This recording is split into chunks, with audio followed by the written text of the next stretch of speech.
fact that you've preserved as much as you have is something to be applauded. Sights like this are a forgotten memory for us in Vermeil.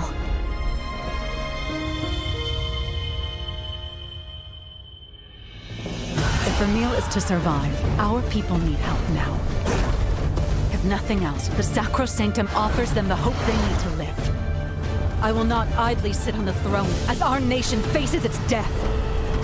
This has to stop! Oh, Eleanor. What? Don't do this! A sky scale. It has been many years. That woman with the Rathalos. I'm certain she was my mother. Why did she come here? For what reason did she cross the Meridian? You're not the only one here who's curious about Lady Amara. The future of Azuria rests on your shoulders, and you sat yourself down right in front of an assassin. Are you out of your mind? I know this is a lot to take, but just try to remember the old saying. Wings of curiosity take you farther than a cage of caution.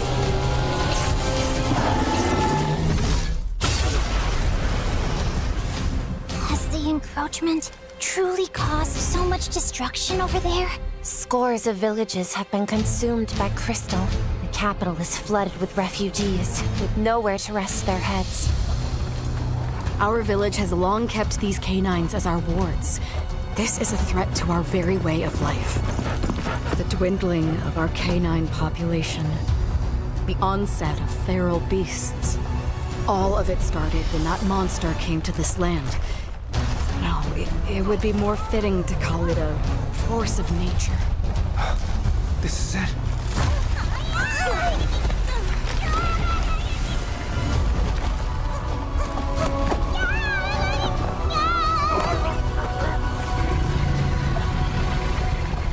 The living mountain, Yamatsukami.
Let's rock.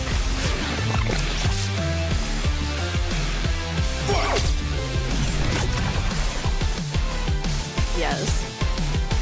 Right here. Does it take off?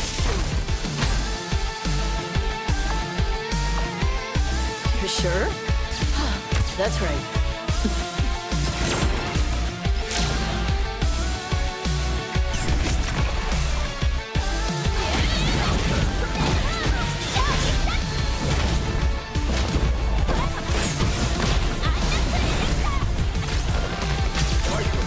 Understood. Leave this to a professional. United Kingdom. Just another cog in the machine. Here comes a new challenger. Viper wins.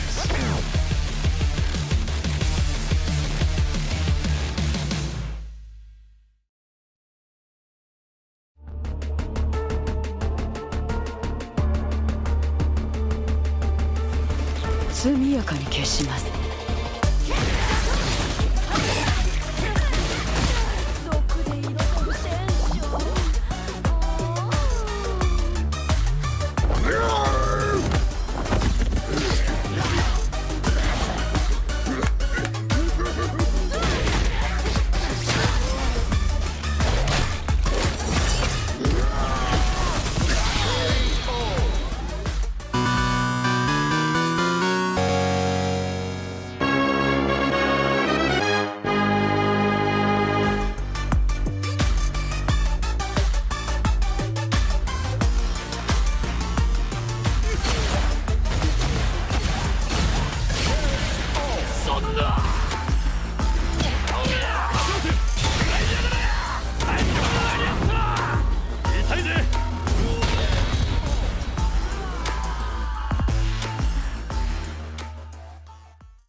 Fight! Yeah, come on. Everybody come alive real quick. Battle of the strong, survival of the fit. Take your best shot, hope you don't miss. Yeah, come on. Everybody come alive real quick. Battle of the strong, survival of the fit. Take your best shot, hope you don't miss.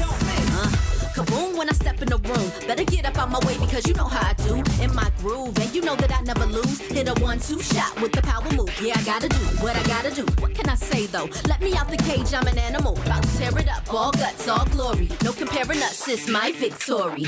All the way from LA to Osaka. Yeah, you best believe that I'm gonna do you proper. It's a showdown right now, better watch out. Shorty, you can, no man, it's a knockout. No matter who it is, when you match me up, you getting knocked down, ain't no stacking up. Left, right, up, down, super combo. I ain't never scared, never quitting as the motto. Yeah, come on. Everybody come alive real quick. Battle of the strong, survival of the fit. Take your best shot, hope you don't miss. Yeah, come on. Everybody come alive real quick. Battle of the strong, survival of the fit. Take your best shot, hope you don't miss. A new challenger is among us. They can take it high, I can take it much farther. Fast with the hands, E Honda.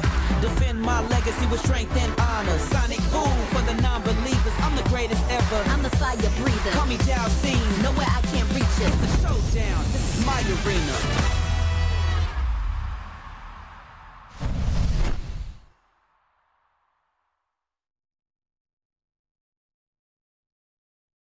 This year on Street Fighter League, we got what you need. Oh my god, big damage too. Plus frames. What a jump out! He knows that could have been in the bag. Just like that. That's gonna do it, Minna RD and the Bandits. The sway's not gonna work, but it's gonna work for crossover. Brian gets his turn. Right. Oh, and he checks the quick spin. Brian Yaw putting the gun away. And Al sniping out the slide rush, clearing out the rest of his game. For OD for the play. Ladies and gentlemen, hope the God, Fly Quest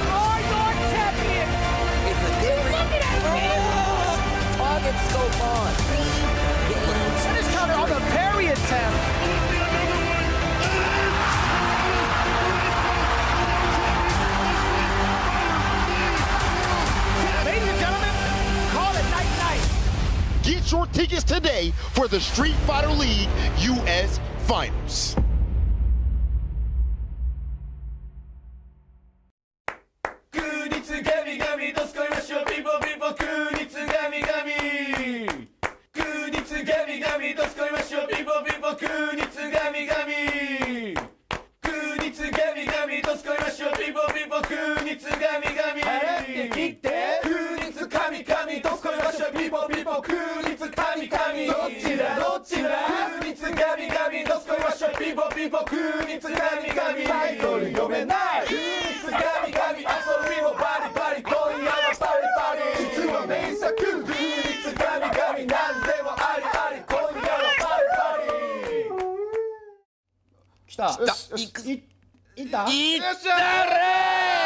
Hey, 空日神々、空日神々、イエーイ!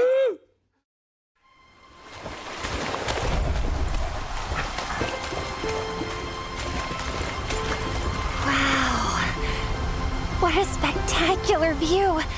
This land is truly blessed. It is, for now. But the encroachment keeps affecting more and more of it. Lightstone Woods, just for one example. Take heart. The fact that you've preserved as much as you have is something to be applauded. Sites like this are a forgotten memory for us in Vermeil.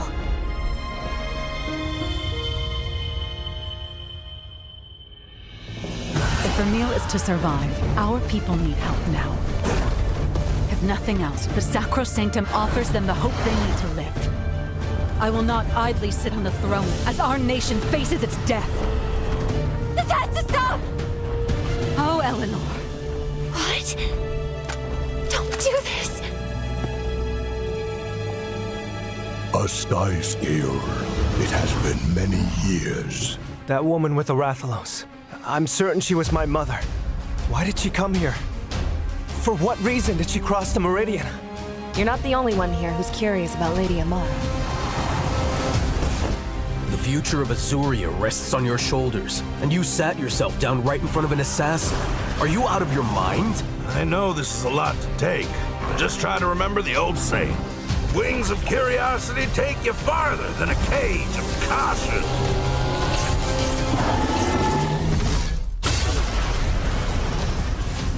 Has the encroachment truly caused so much destruction over there? Scores of villages have been consumed by Crystal. The capital is flooded with refugees, with nowhere to rest their heads. Our village has long kept these canines as our wards. This is a threat to our very way of life. The dwindling of our canine population, the onset of feral beasts. All of it started when that monster came to this land. No, it would be more fitting to call it a force of nature. This is it.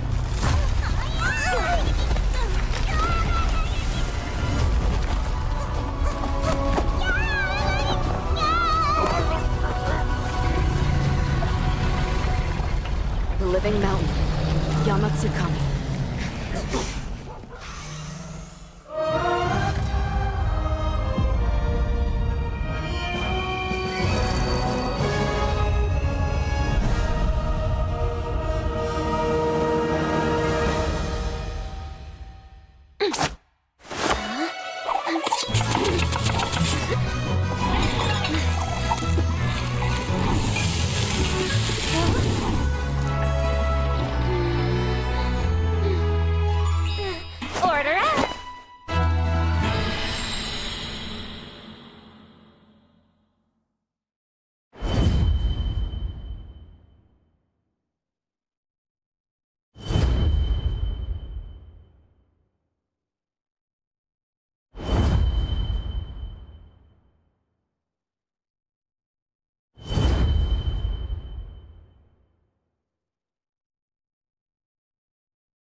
Let's rock.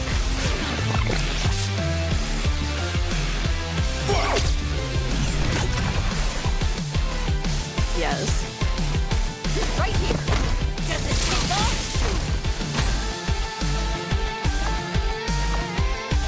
You sure? That's right.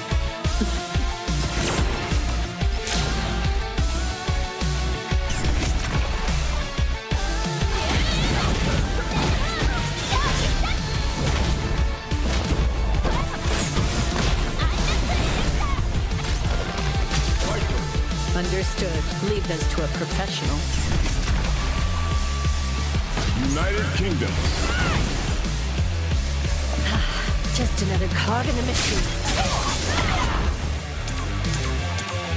Here comes a new challenger. Viper wins.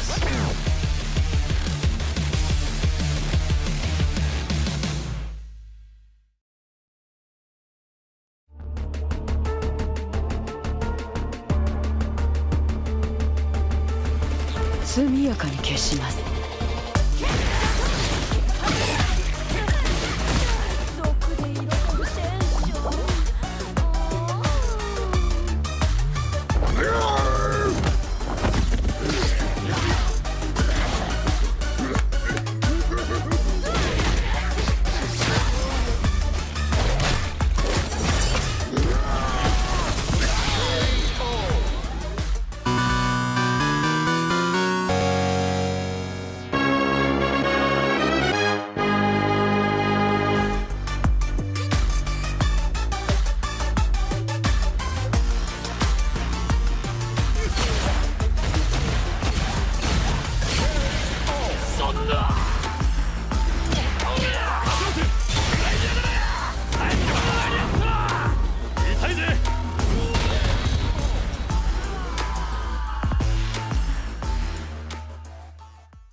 Fight! Yeah, come on. Everybody come alive real quick. Battle of the strong, survival of the fit. Take your best shot, hope you don't miss. Yeah, come on. Everybody come alive real quick. Battle of the strong, survival of the fit. Take your best shot, hope you don't miss. Kaboom when I step in the room. Better get up out my way because you know how I do. In my groove, and you know that I never lose. Hit a 1-2 shot with the power move. Yeah, I gotta do what I gotta do. What can I say though? Let me out the cage, I'm an animal. About to tear it up, all guts, all glory. No comparing us, it's my victory. All the way from LA to Osaka. Yeah, you best believe that I'm gon' do you proper. It's a showdown right now, better watch out. Shorty, you can, no man, it's a knockout. No matter who it is, when you match me up, you getting knocked down, ain't no stacking up. Left, right, up, down, super combo. I ain't never scared, never quitting, that's the motto. Yeah, come on. Everybody come alive real quick. Battle of the strong, survival of the fit. Take your best shot, hope you don't miss. Yeah, come on. Everybody come alive real quick. Battle of the strong, survival of the fit. Take your best shot, hope you don't miss. A new challenger is among us. They can take it high, I can take it much farther. Fast with the hands, E Honda. Defend my legacy with strength and honor. Sonic boom for the non-believers. I'm the greatest ever. I'm the fire breather. Call me Dow Scene. Nowhere I can't reach it. It's a showdown. This is my arena.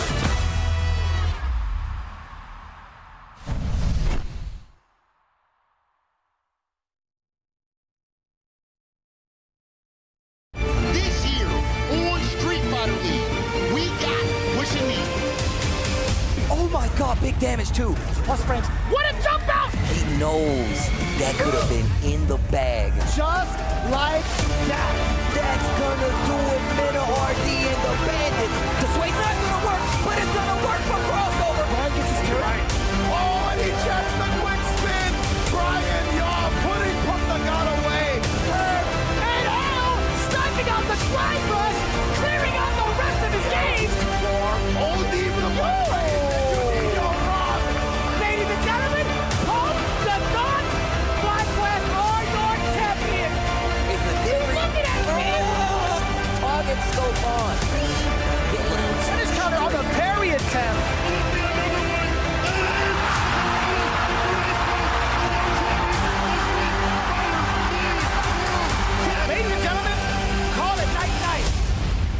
tickets today for the Street Fighter League US Finals.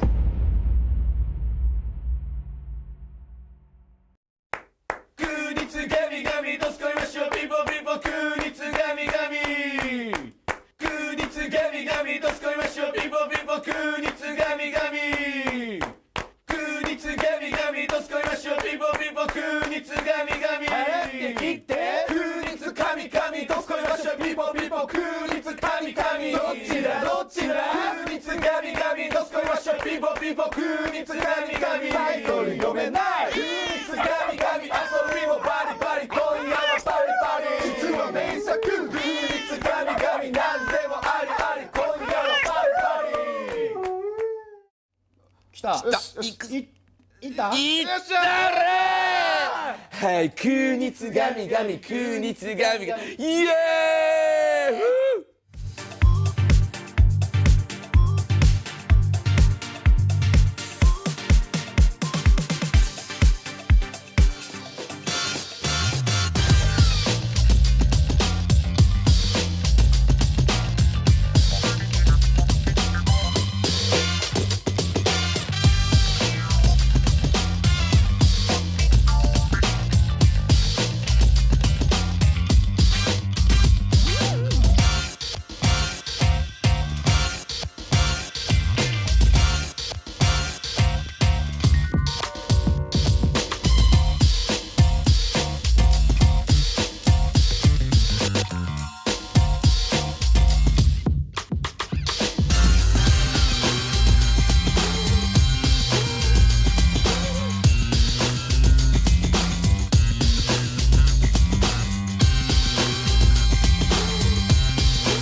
Right, yeah, I think I got everything. Good to be back. What a great vacation that was. Energized. I can't wait to start day one of Street Fighter League Europe. I mean, I'm sure you've been making some good notes. The matches are about to start. You've missed a lot, my friend. What do you mean? Like day one, we're about to start. Hell no. I've just flown in from New York. I've been on vacation. I'm ready. Let me tell you about the things, yeah? This is day 4. 4? Lots happens. NIP lost. No. Angry Bird lost. That's not possible. Yeah. Interviews are going okay. Are you trolling me here? No. I had to carry you while you were away. While you're having big fun. So listen, just to make sure it works, yeah? I just made sure, I want you to like get into speed. I know you're always ready. You're one of the best out there. But just, you know what the hardest is, right? Freaking ending worker, man. Like this guy, I don't know how you do this, Like you give him the mic and he's like, whatever. I got him to do some more. So like just for you, right? So this is what he likes. This is what he had for breakfast. There's 3 words on this piece of paper. Yeah.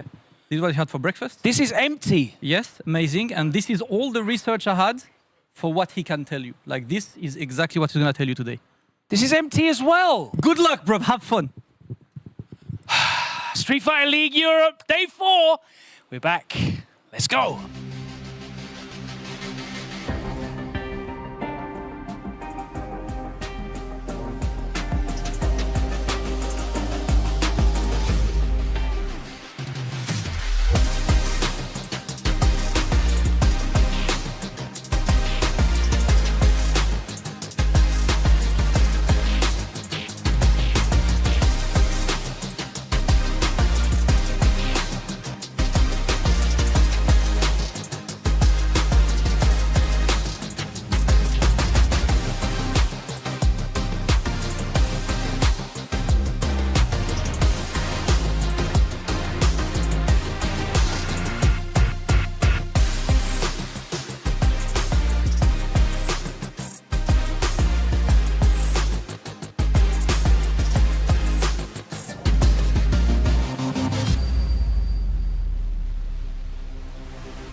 Welcome back to Street Fighter League Europe 2025. It is day 4. Apparently, I've missed a lot, but I'm back.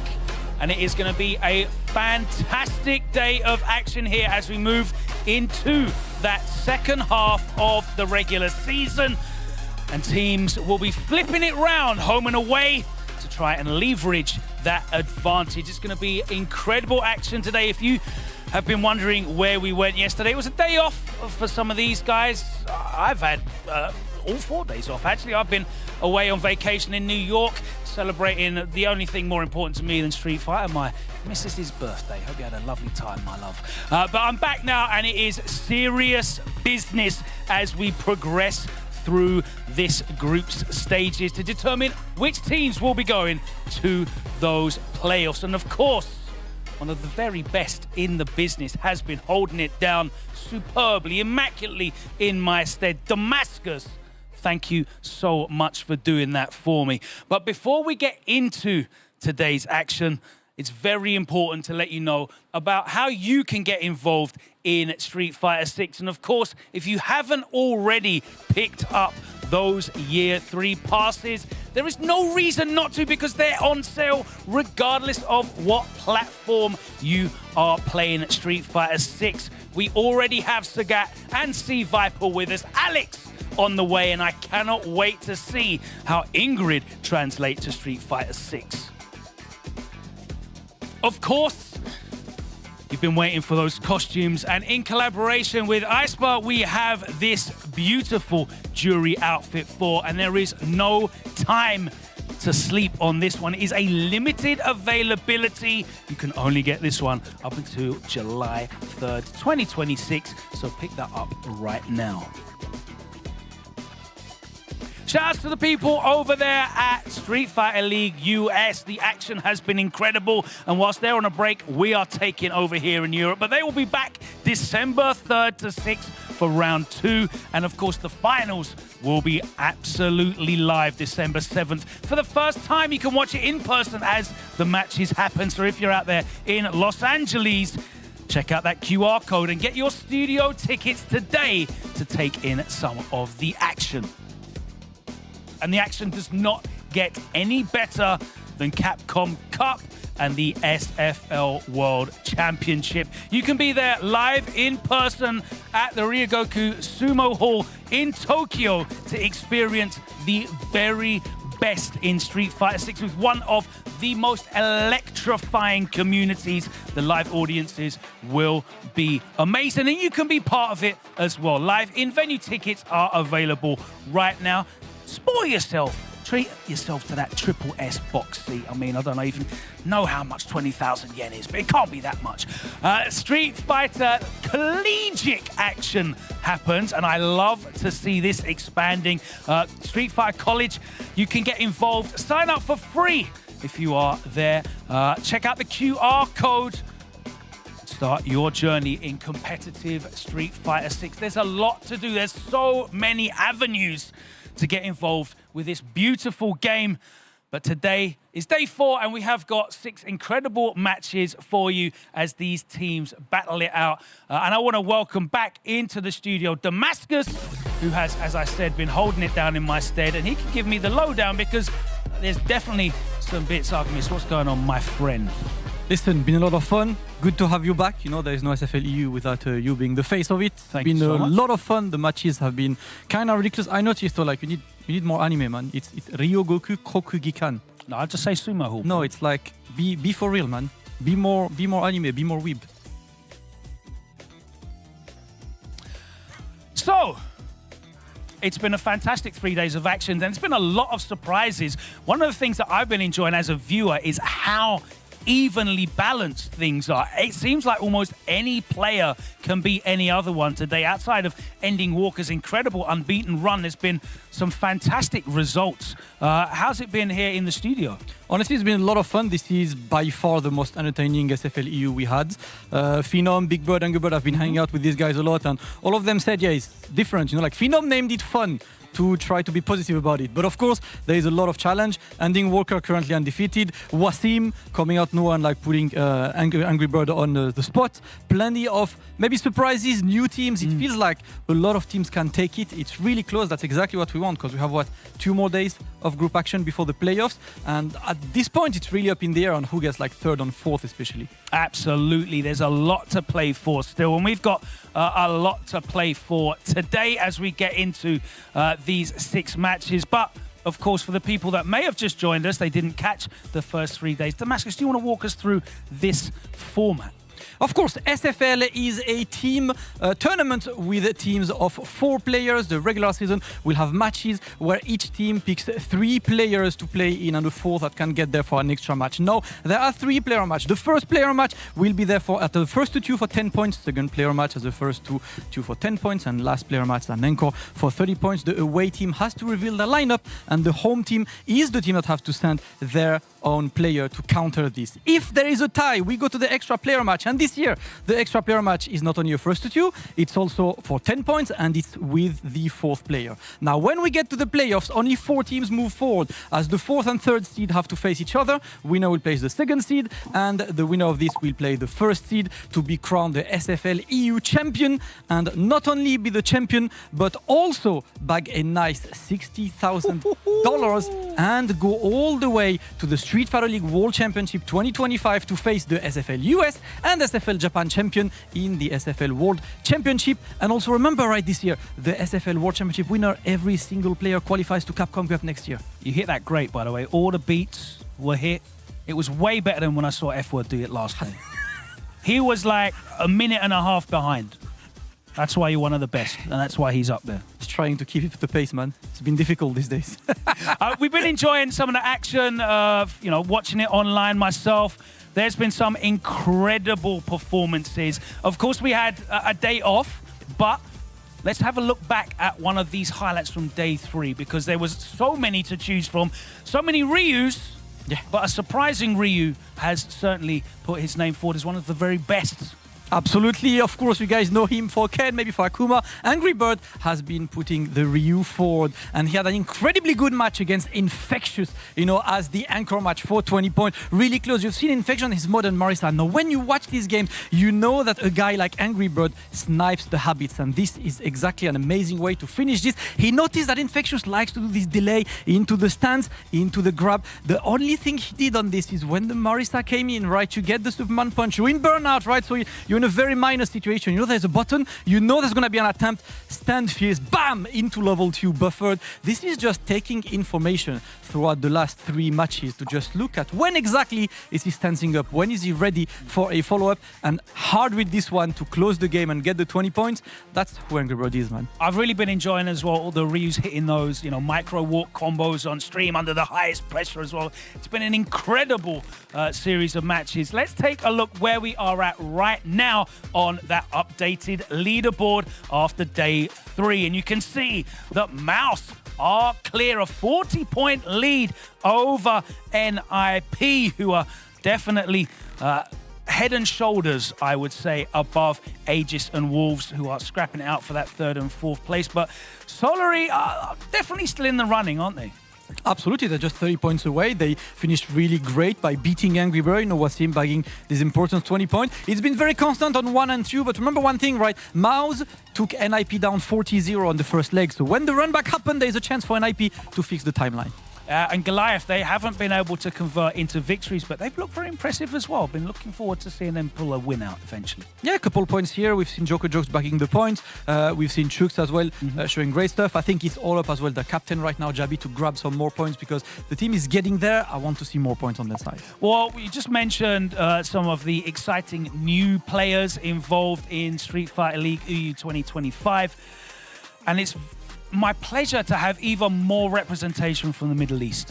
We have a player that we want to highlight, don't we? Yeah, I really wanted to talk about Wasim, all the way from Saudi Arabia. Wasim, it's his first Street Fighter League. He's a pretty young player. He's a player that people were not necessarily familiar with. And, he qualified to EWC this year, had a pretty good season. And at SFL, he already played 6 times, and he's starting to really settle in this anchor position, even though at the beginning he was unable to really convert into a lot of points, right? Losing 2-3 to Takamura, 1-3 to Killzoo.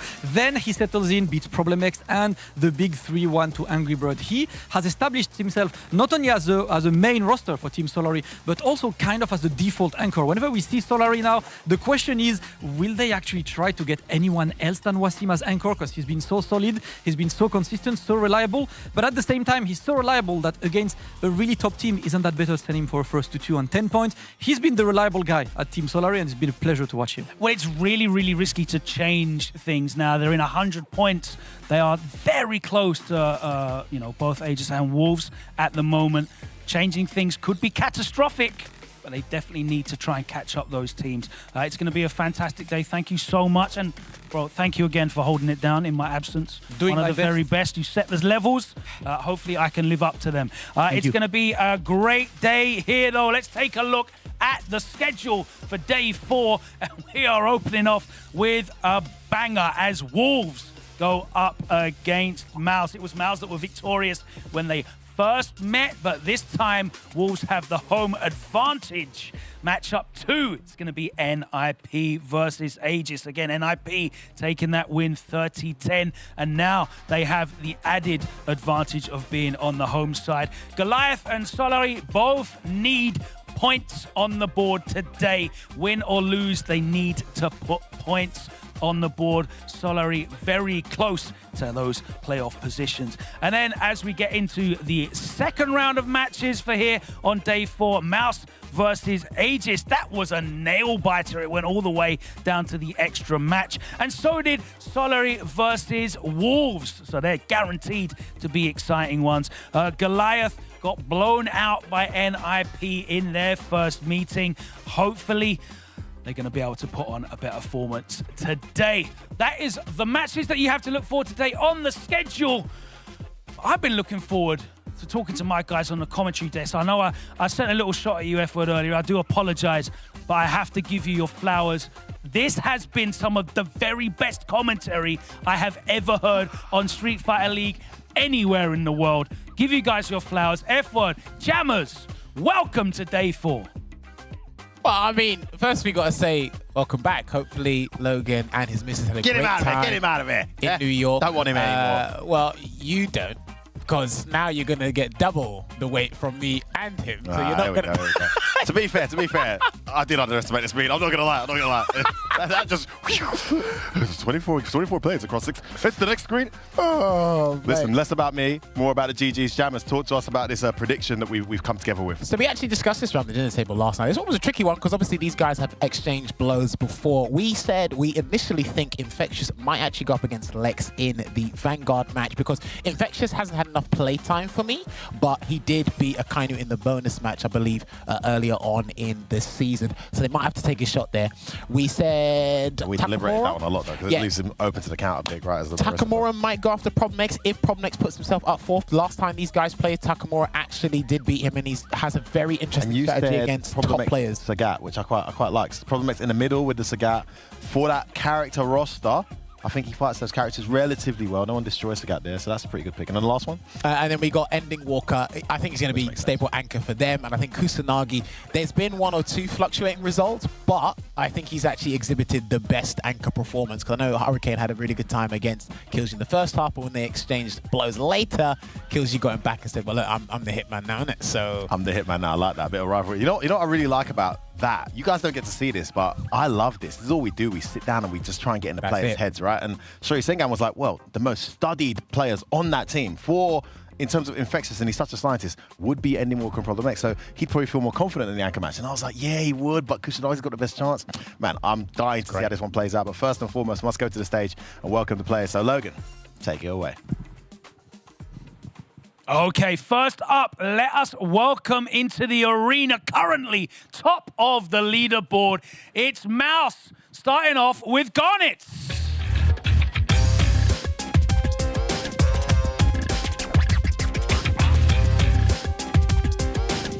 Next up, my guy, Lex.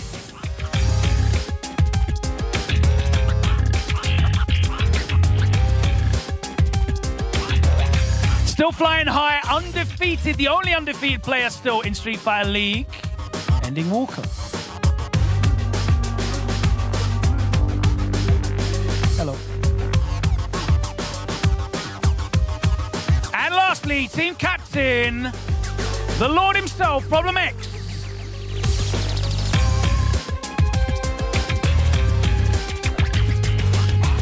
Oh, I'm gonna have to come down here and talk to Garnet today. Your teammate corrected me. You are also undefeated. It's been an incredible performance for you, and you're here back for your second year on Street Fighter League on a new team. What's the difference between a wolf and a mouse? I think this year the difference between wolves and a mouse now, we have solid characters, solid pick, solid strategies. So I think that's the thing. Now, you've been playing in matchups that, obviously you feel favored in. It's great to have this kind of roster. You've got Ending Walker there as an anchor, Lex so solid, Problem with the Bison, and yourself with Dulce. I mean, quite polarizing matchups there, but everyone's covering each other. Do you feel like you have, in terms of player skill and character lineups, the strongest lineup here on Street Fighter League? Yeah, I think this is a really good lineup because we have all of these things. So I think this is the way, and I think this is the thing that makes us so solid so far, and we try to keep this rhythm. So let's go. All right, let's keep the rhythm. I love a bit of that. If you want to take yourselves to the away side, we will welcome in their opponents. And first up, for Team Wolves, it's Kusanagi.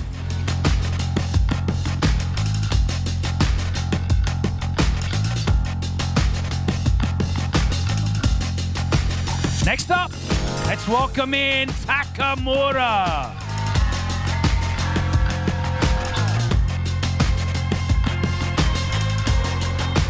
It is my pleasure to announce into the arena for my first time. Welcome back to Street Fighter League, Infectious. Very happy to have him involved.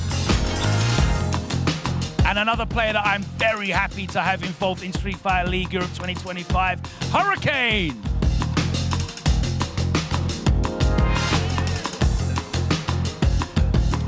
take my opportunity today to speak to Kusanagi.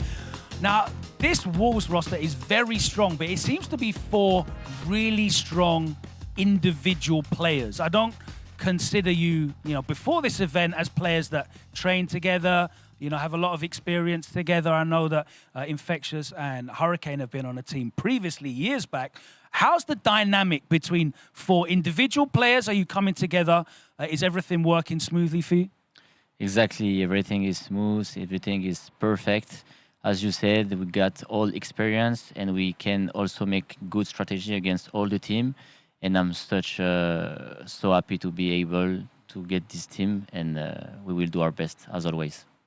You've been part of Street Fighter League a couple of years now. What's different this year in this Wolves team to your previous experiences? What have you noticed that's different? I think all the team that I got previously was amazing also. It's different experience. And they all got the different type of energy. So, yeah, pretty much the same. It's been exciting to watch. I can't wait to see all of you guys perform today. If you want to take your positions in the homestand, we'll get this underway. Here we go. Day 4, team match number 1 is Wolves at home against Mouse, who had the better of them in their first meeting. Let's see how it goes this time around. Let's head over to the caster's desk.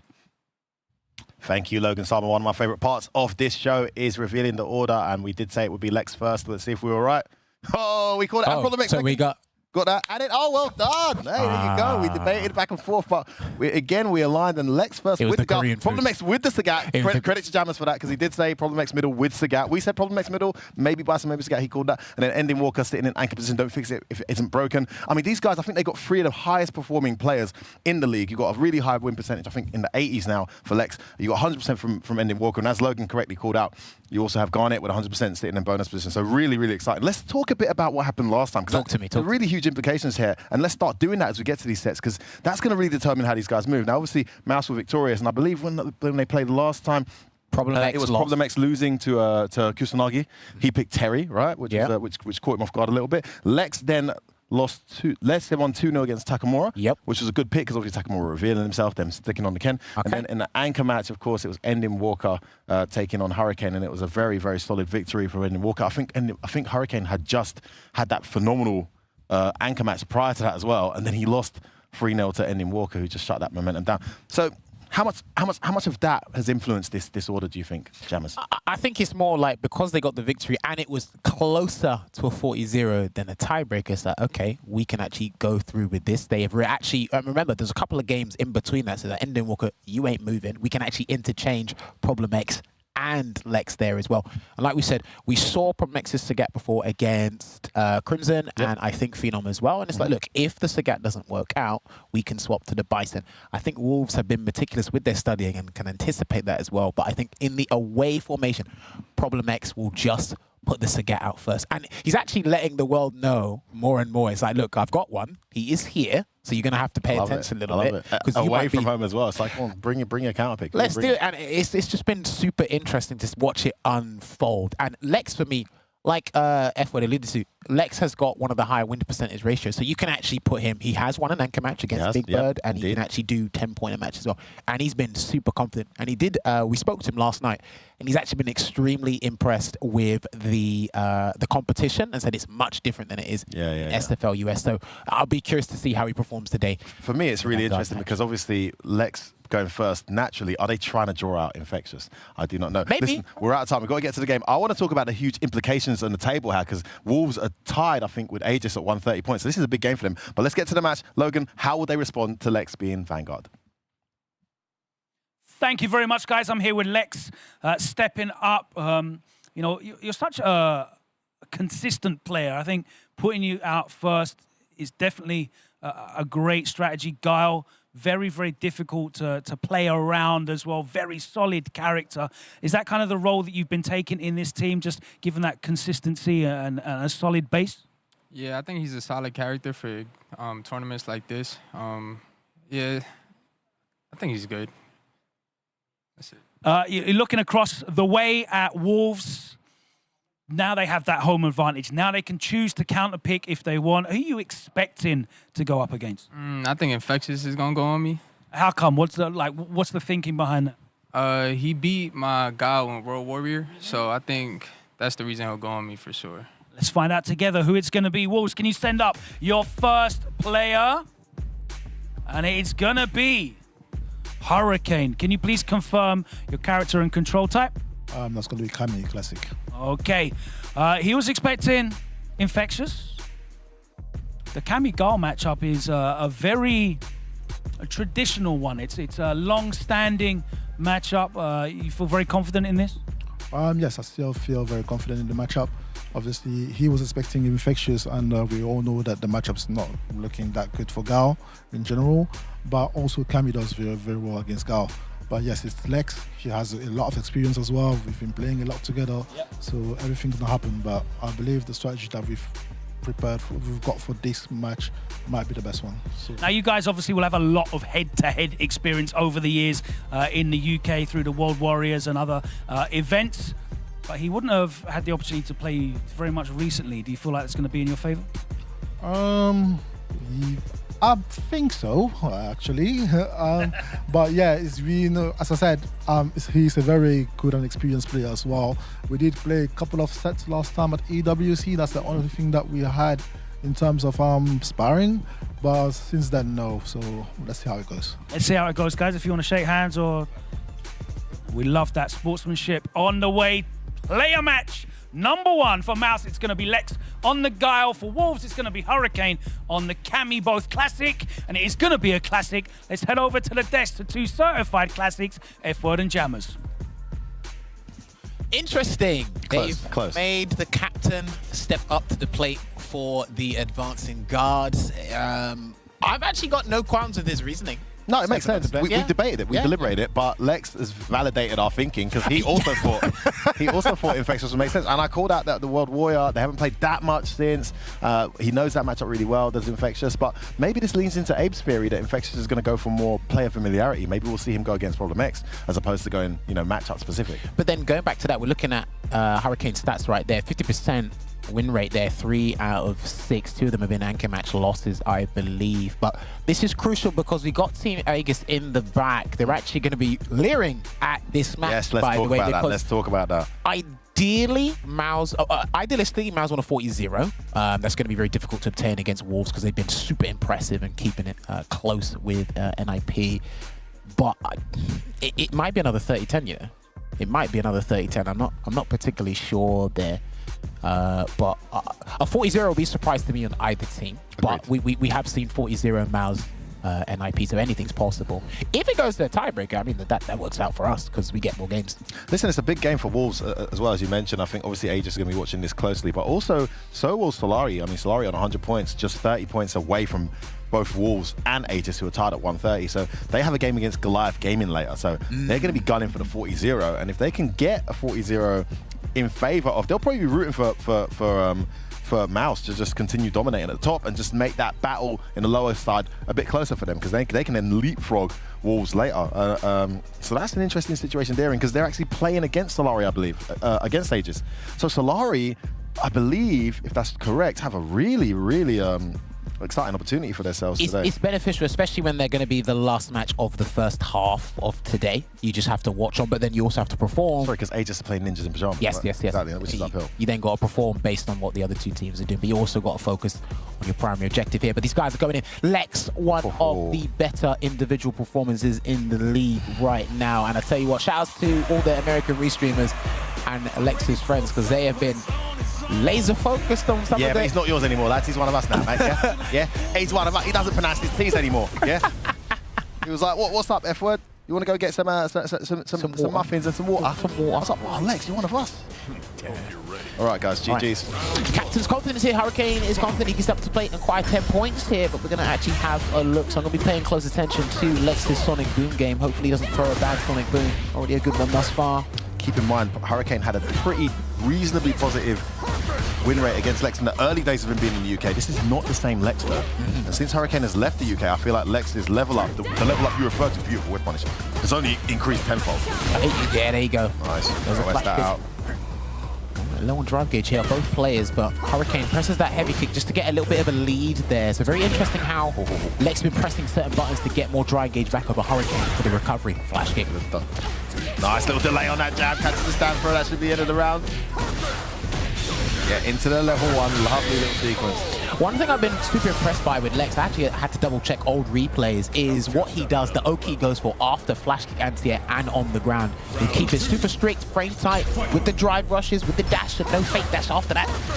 He's actually been super on point, so people got to be jumping against Lex a lot less than normal. Yeah, the reward he gets because of that study, because of that awareness of his opponent's options, and his spatial awareness makes that jump that bit more scary. And look at Hurricane's already burnt a ton of meter just to try and get some momentum. It's not paid off. Ooh, he does have some ground he's covered, but he's just lost it all. Just the commentator's curse. No! What a back fist. That was a fantastic back dash to let that quick spin knuckle whiff by the way. Oh, what a choice. He was just out of the flash kick range, so jump back jab to remove any ambiguity from the jump. Brick wall performance here from Lex. The boom catches Hurricane out the sky. He's got to work his way back. He's going to have to take some kind of risk here, but he might not get a chance, jammers. Oh, that's exactly what's going to happen. Lex continuing that form. Just a one loss in a matchup that he clearly knew not much about there against Valmaster earlier in the season, where he's been familiar, where he's been studied. He's looked almost unstoppable. Okay. Not much advice, short and sweet for both players it seems, but Lex, if it ain't broke, don't fix it, still continues. Tried to run away from the double jab there from Hurricane. It's back to minimal drive gauge here, F-word. Yes, it is proven very uphill right now. Struggling to get any kind of momentum. Too far for the link. Nice backdash there off the roundhouse. I've noticed Lex does that a couple of times as well. People haven't clocked on him backdashing from the heavy kick. Tried to make him throw a boom there. Early back throw works out. Can he make this count here? He's got the corner at last. Maybe second time in a set, he's had it. Lands that throw, but his bars are very low. Builds a bit of meter there at roundhouse. And again. One more time. There's a low instead. Oh, just almost had that bar, but he's going to burn himself out for that. Go for the meaty throw. Can't get reversed here. Oh, he tried to he had the meaty. Oh no! Wonderful conversion there from Lex. And Hurricane's burnt out the delay. We should be able to kill him. He does the rack on the bar. Oh, what a turnaround. Wonderful play from Lex. Fought out the corner well, had the Oki jammers. And where did it come from? A flash kick into the run and he got another delay. Yeah, these delays, he's been sniping out Hurricane's defense. It's actually been phenomenal. And that means Hurricane can't really DP now because he'll block a wake-up reversal. The ambiguity on that wake-up was reduced by the fact he was burnt out as well. You'd have to do a level 1 reversal if anything. Still delayed him and caught him out. And it's 3 rounds straight so far for Lex. Hurricane needs momentum, he needs it now. Okay, nice 3-piece into the spiral arrow here. Fortuitous back throw, yeah. He's going to try and burn him out. He's going to burn him out. He has no choice. He's got no choice. He's in the corner as well. Horrible situation.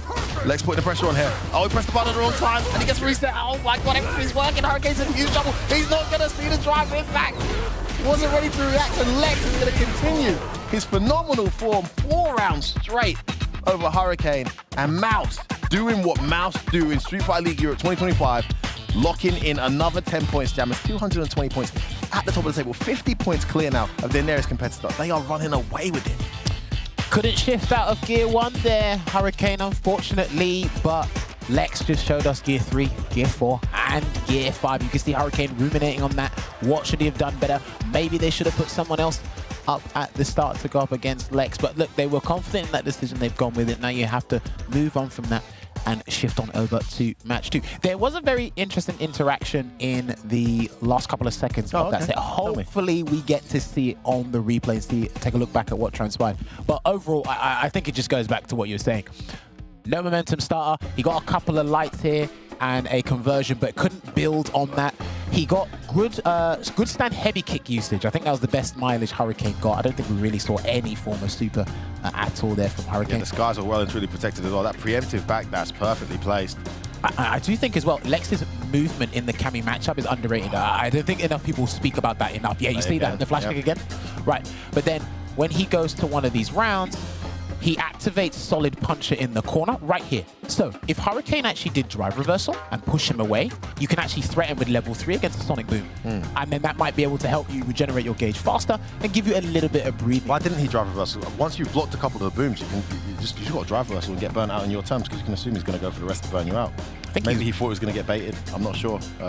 But either way, it would have been a huge mountain to climb. Fantastic play from Lex. 4 rounds straight. Registering yet another 10 points there for Mouse, and Hurricane has to sit and study as to what happened there. But now coming up next, a very exciting one. Problem X has put his Sagat in the middle. We've seen this a few times this season, and it started working out. If you're going by most recent form, it's been pretty effective. We'll see how it goes this time, Jammers. Indeed, but now we must go over to our main host. Now I can say it because it's been in my mind, but I haven't been able to say it. We're going to go back to Logan Sama on the stage for match number 2. Thank you very much, and it is my pleasure to speak to Problem X here for the first time at the Street Fighter League EU 2025. And I joined the show. Things are going pretty well for you guys, aren't they? Yeah. Couldn't really ask for more. It's going good. Everyone at home, everyone here in the studio is happy to see you putting that Sagat back out again in the middle position. A very solid character. You seem to be enjoying him a lot. What kind of benefits does he have over the Bison? Reversal. You've been doing the interview coaching with Ending, I see. No, that's just that is the main benefit that he has that Bison doesn't have. He has a reversal. Of course, and when you can be counterpicked, it's difficult to deal with those swarming characters that can just rush you down, put you under that pressure. You did have the Blanca last season. He had a reversal. Sometimes it did work against you, but that's Street Fighter 6, right? Yeah, I mean, it's better to have the option than not have it. So yeah, they got to think about it as much as you. They got to think about who to counterpick you with, though, as the home team. Who do you think they're going to be sending forwards? I have no idea because, like Lex said, I thought Infectious would go to his gal. So now I don't know what's happening now. All right, let's find out together. It's going to be exciting. Wolves, can you please send forward your second player? And it's going to be Takamura, a matchup that we enjoyed last season. Pretty exciting. And it's back now. Takamura, can you please confirm your character and control type? Ken, classic. All right, and it is going to be a classic. Last season, you guys face each other, and you've done a lot of research into this. Have you done the same amount of research this time? Yes, every year, like at SFL, we play against each other. This time it will be with his new character, and I think I'm ready. How much experience do you have against Sagat? Because there's not an abundance of them out there, especially at the highest level. So it's difficult to get that matchup practice with the level of decision making as well, isn't it? To be honest, I don't have any experience against Sagat, but I know Problem. Let's see how well you know Problem. Guys, if you want to shake hands before the set, let's get it on. Problem X for Mouse with the Sagat in that second position. Takamura with the Ken. He says, I don't know the matchup, but I know Problem. Let's see how well he knows Problem. F-word, Jammers, player match number 2. It's over to you. I love that mental warfare. First and foremost, you have Problem saying, Logan's asking why'd you pick Sagat, and he says in front of the team, reversal. And Problem's not a stupid guy. That is why he picked Sagat. But you bet your top dollar he said that with conviction to also let whoever's coming up know that I will let it off. Like, so when you're coming for me, be aware that I will let it off. And I think that Takamura's got to think about that, right? Then in addition to that, Takamura said, I don't really know the matchup, but I know Problem. That is such a statement, right? And he's got this recent, pretty decent victory rate over Problem X. He won an anchor match last season, 3-2. He won a 10-pointer match, 2-0 against Problem. And then I think Problem, last time he beat him in a Street Fighter League was 2023 and season 2, right? Or season 1. And he won 2-1 in a 10-pointer match. So yeah, understandably, he's going to go for that individual awareness, right, going into this, Jammers.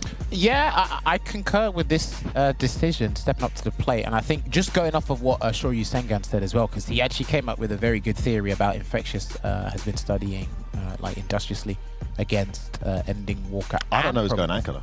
I have no idea. Well, but you know what it is? A Hurricane stepping up first completely messed up. Yeah. But Problem X was thinking like us as well. We thought that, you're going to whip out the Infectious, but I guess they want to put Infectious in a different position.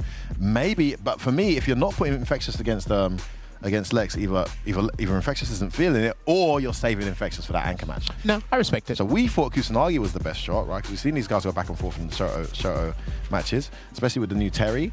but maybe they're saving Infectious for the anchor match. Okay, found my own notes. Takamura, when these two exchanged blows in SFL 2024, Takamura beat Problem X when Problem X was using Blanca. It was Blanca the whole way. And I don't think he There wasn't a bias. So that's good to know. It was 2-0, right? Yeah, I think so. It's 2-0, 2-1. But you could hear it in Takamura's voice. He's confident. And you have a note on the anchor match when Takamura won 3-2. I'm curious to see who Problem used for that. Maybe he switched it up, Blanca, Bison. Boy, did I see that. Either way, I mean... This was in the playoffs, by the way.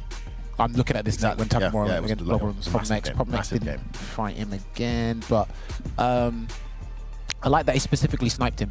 This is what we're talking about. This is what the players talk about when players are sniping each other. And I think they anticipated this as well, which is why he's put Sagat up forward here. So he is going to whip out the King. Much insights into the Ken Sagat matchup.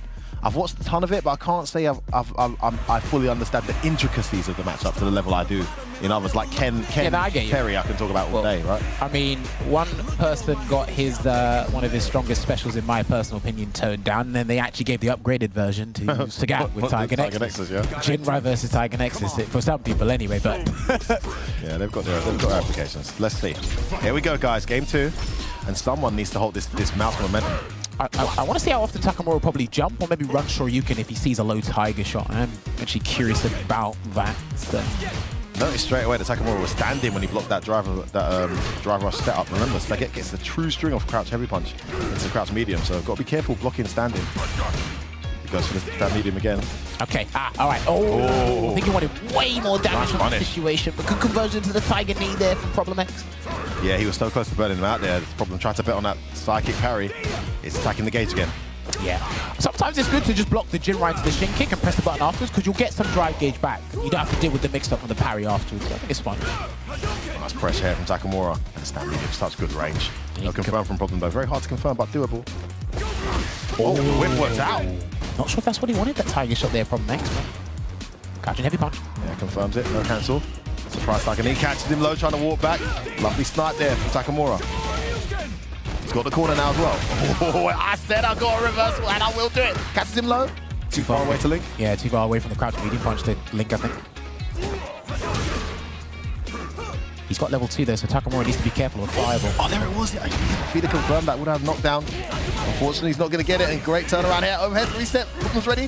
That medium twice. Oh, what a parry. What a call from Takamura. That's a bit of a bet, right? Could have been a throw.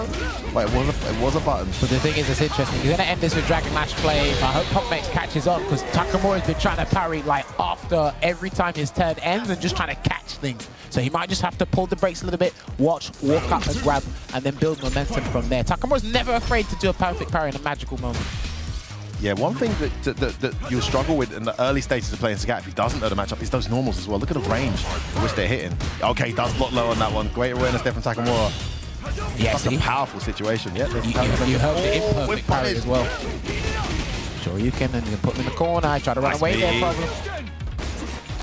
And it's a throw this time. Great situation there for Takamura. He can't DP now. Nah, Problem. Oh, the delay. You should be able to close this out. That tiny delay jab into the drive rush into the level 3. That's going to be game 1 to Takamura. And this pick, so far, so good. Now, Problem, does he stay with Sagat or not? Let's see what the guy says. Driver's option select. Yeah. So, like, when you press a button and you hit him, he's most likely going to parry after that. So, I say just wait, and then the driver's is going to come out. So, just, like, he parries and then driver's. So, after you counter hit him, just be careful with pressing the button after. Just wait for it.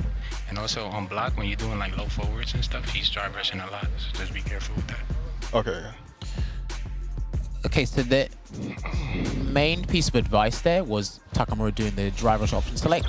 They got to pay attention to the button that Takamura's pressing from the drive rush option select as well, because Sagat's got a couple of slow normals. I don't know what Problem X is going to try and check drive rushes with, so. Sticks with Sagat, no hesitation.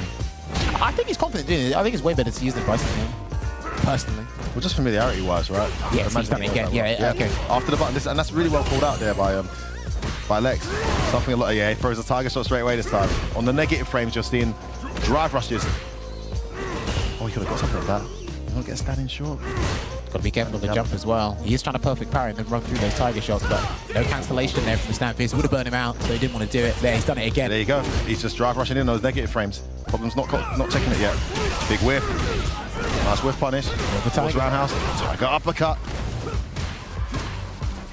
Good backdash there as well. I like that backdash there from Problem. Just marshal him in the corner.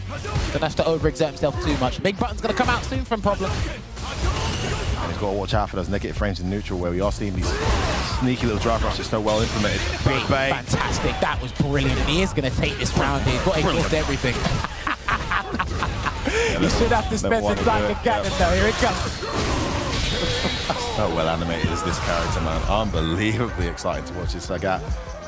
Dude, and I do think he has one of the best punish counter starters in the game with forward heavy kick, the high step kick, especially off of perfect parries as well. Fantastic. The mileage from that is insane. Carry, the meter build. Look at that. You can see the Tiger shots are actually playing much more of a massive role here. Yeah, the jump's coming now. Jump. Counter hit there. He must have done a little delay, not delay enough. There's a parry on negative frames again. That's called out. He's got the corner here. He's done very well to corner. Problem. Forced to spend that OD. Oh, could have punished that. Oh, that worked. Yeah, that's exactly what Lex said. He's parrying and he's OSing into the rush. And again, ready for the jump in. Takamura's feeling the need to overstand. Oh, gets hit by the other. That should be the round. That should be the round. That should be done. Oh, get level 3 is definitely done. And he's going to cancel into the Tiger Vanquisher here to make it one apiece. And what immaculate advice there. Fantastic advice. And well implemented. So his drive rush, and he's mainly getting his turns through his drive rush, and also I think you're just playing good. I think you got it. It's just the drive rush is all he's really doing. Okay, cool. So I actually spoke about this with Lex last night. We were talking about... okay. The only other thing to be aware of is if he starts trying to spam out neutral jump, just remember that you can snipe it out with forward heavy kick. Forward heavy kick, yeah. He's trying to, because I saw him neutral jumping in the first set. If he starts trying to spam that out, remember you can anti that. Towards roundhouse. Yeah. You might start trying to like spam out neutral jumps. So I was talking about this with Lex and Phenom last night about advice the players are giving each other. And Phenom made an excellent point. He said advice should naturally be in sync with what the pilot is thinking. So if I've spotted something and then you go, yo, I've noticed this, and you're like, oh, okay, I was thinking that as well, then the advice is just going to be absolutely brilliant because it's like we're on the same wavelength. Yeah. You can pick up that can be tough when a player's got tunnel vision and you. True, but you don't want to mentally overwhelm them. Yeah, true. Because it's hard to implement. Very hard. Exactly. That's why I said well implemented. It's so hard to implement in one game.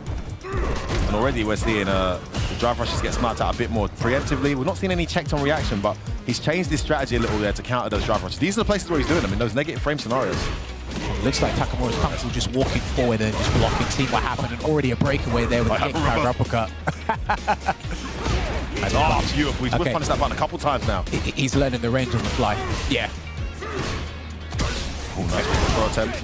OS tech from Problem. That jumper's not been the best friend of Takamura, but I wouldn't say just stop doing it. Yeah, it's a heavy jump right. Nice. Yeah, there it is again. Parry into OS. He called it. And then the button he's doing as well. There you go. Forward throw here from Takamura. Just a slight late. Wake up early back throw. No, he might hit him with the same this could be huge. Someone might lose the round for this. Is he going to do an uppercut? Oh, wake up, Harry, drive rush away. He's controlling like crazy. Oh my god. He's trying to burn him out.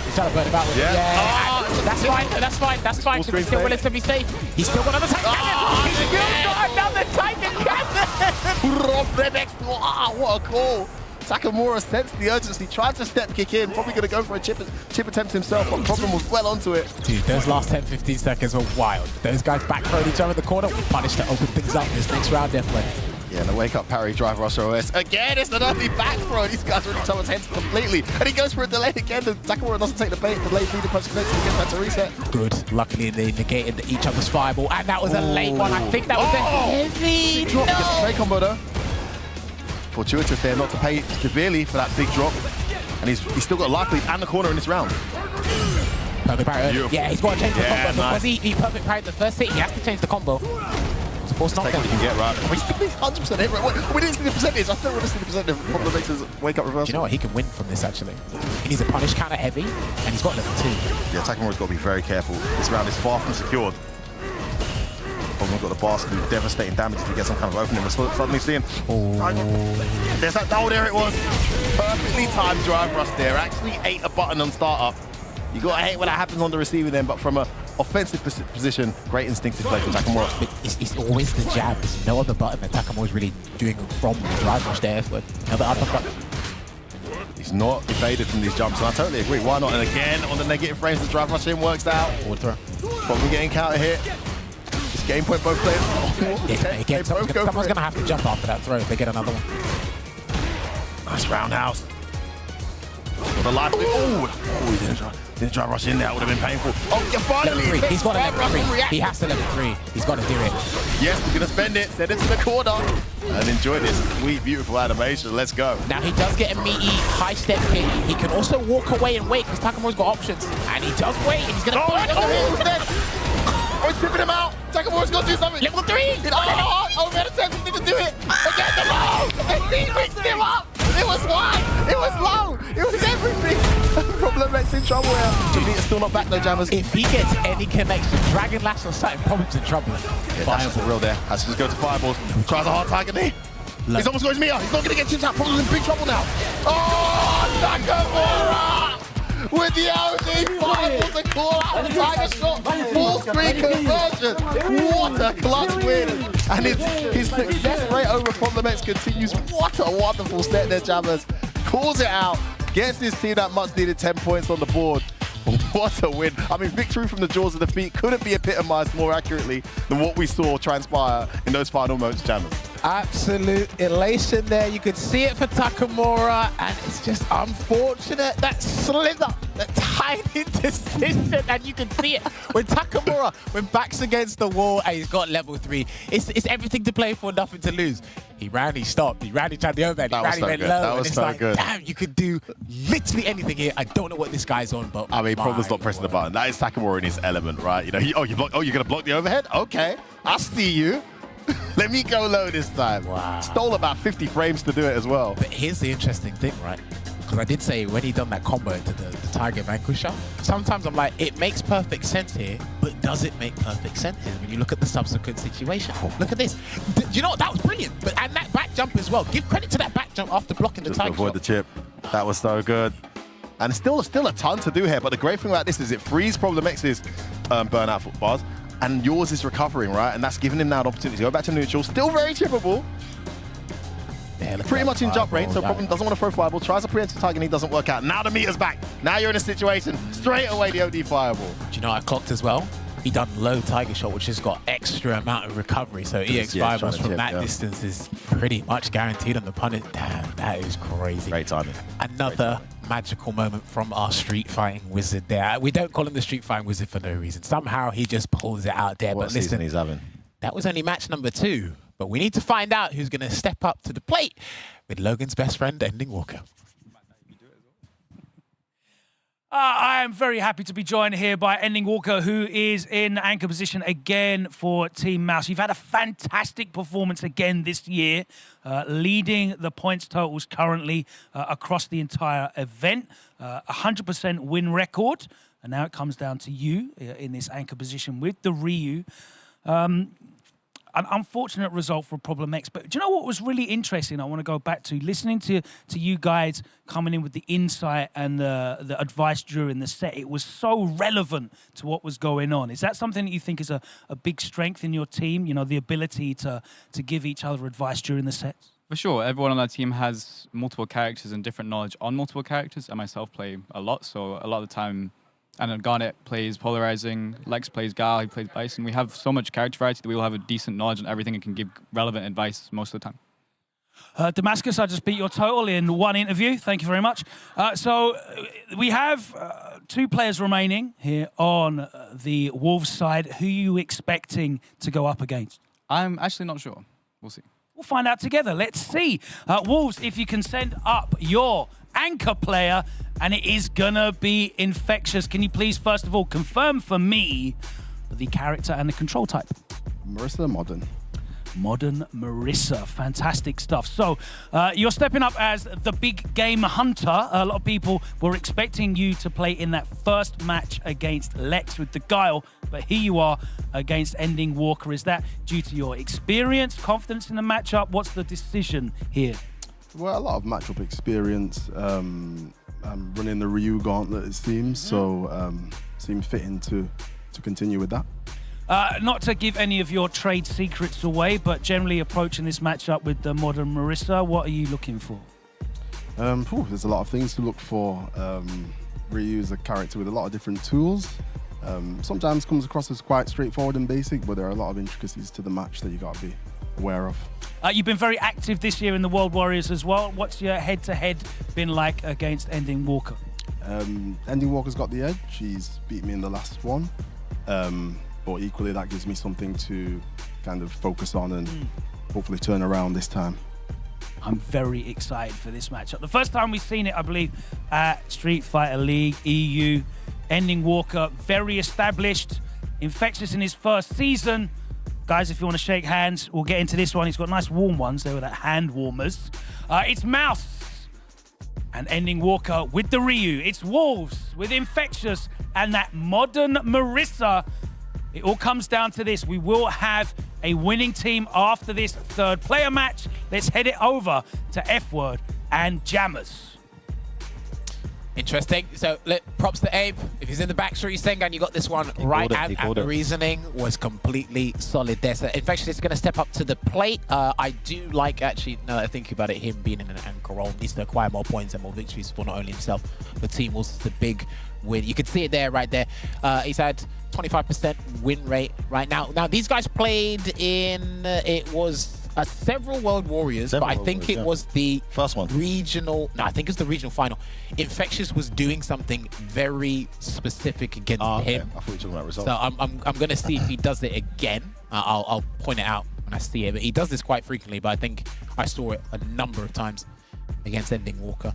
But listen, the fact that he's come back after a long hiatus from competitive play and he's come back straight into the fray, because what a way to come back, right? You straight into great timing. World Warrior and then straight into Street Fighter League.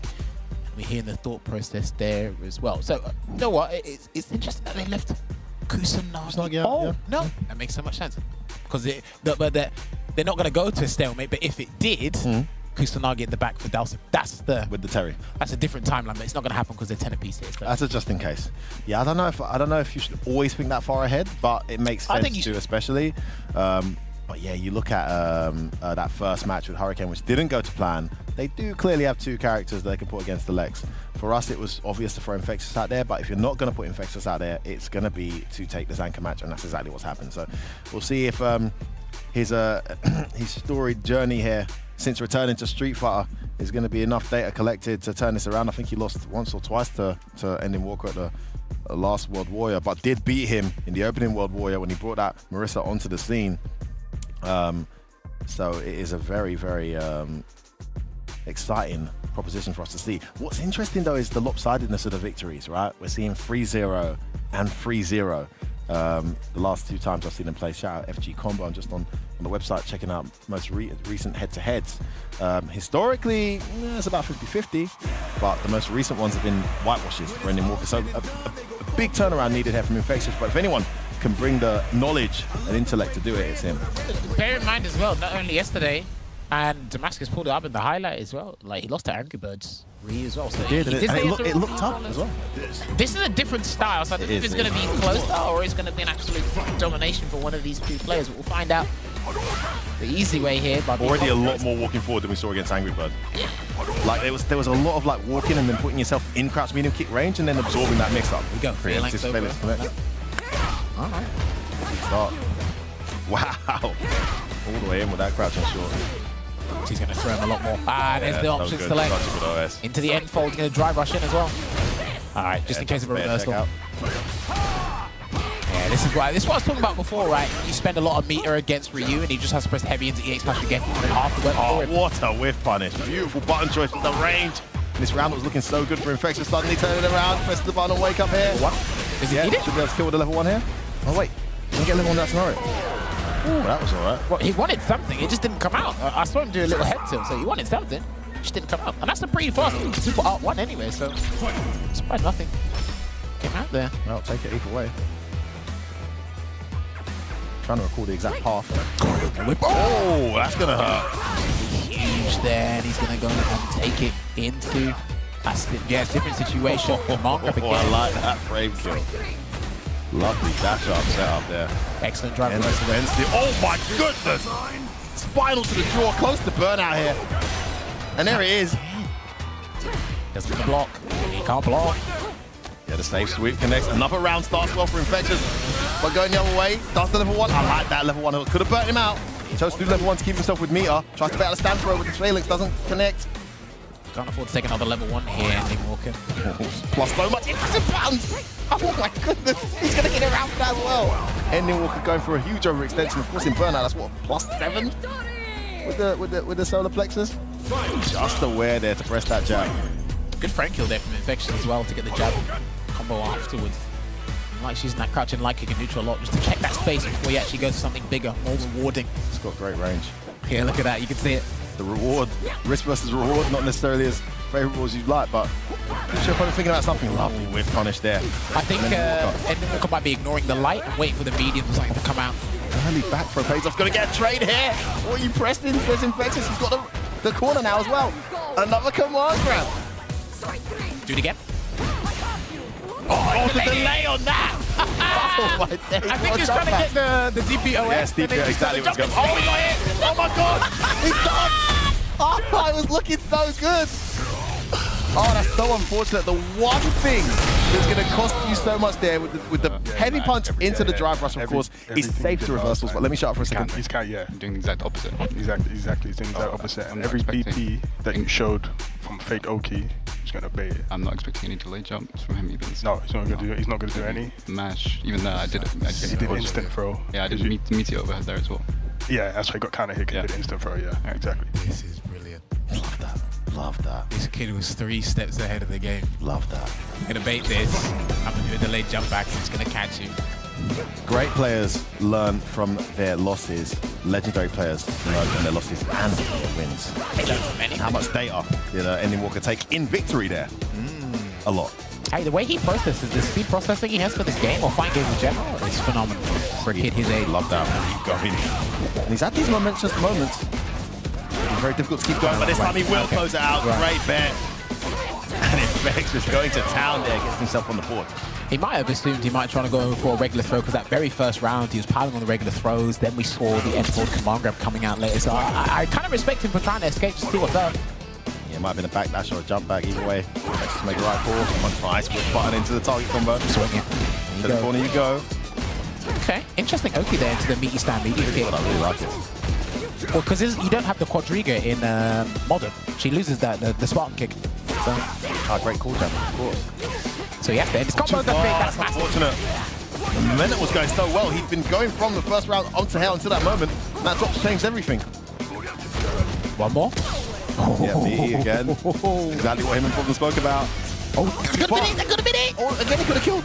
You want to burn himself out? Oh, wow, that's the round. You need to stop, kid. Why are you even looking for a perfect parry that time? Doesn't get the kill. He's going to go for the overhead take. Yeah, that was a bit risky there. Wake up level 3 to the corner. Bear in mind, actually, slightly extra vitality for reasons. That would have killed anybody else with 10k. So I can understand him go for that combo. Oh, you thought that he might have thought that he was going to kill, but maybe because of the extra vitality, perfect parry again. Big time in. Remember, Marissa's letting that go. She pleases. It's a great read on Infectious' timing there. There you go. Medium kick and response there. Nice delay. Button. No level 3. Jumps out. This is a great adjustment from Ending Walker after a phenomenal first round from Infectious. He needs some momentum. He needs it now.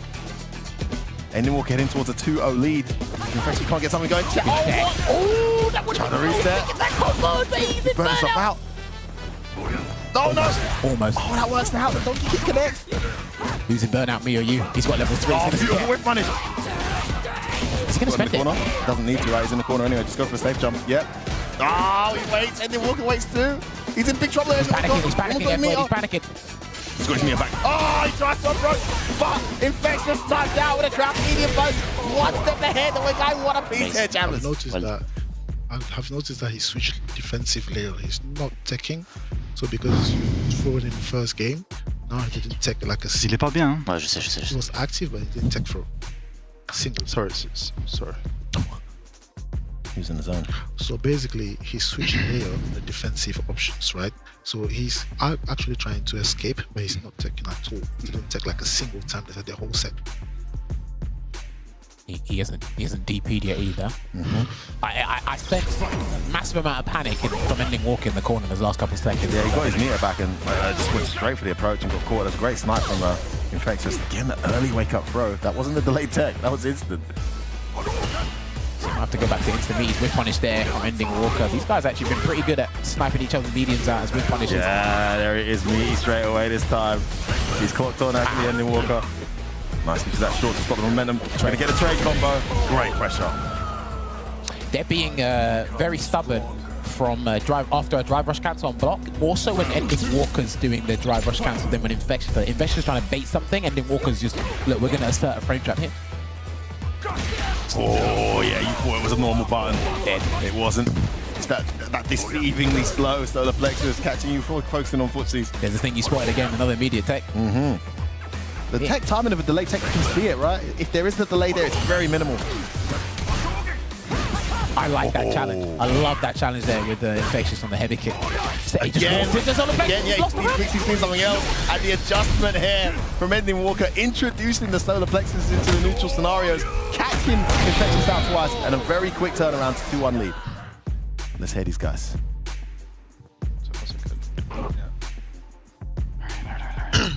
Just be careful with your mediums because he's trying to whiff punish you every time.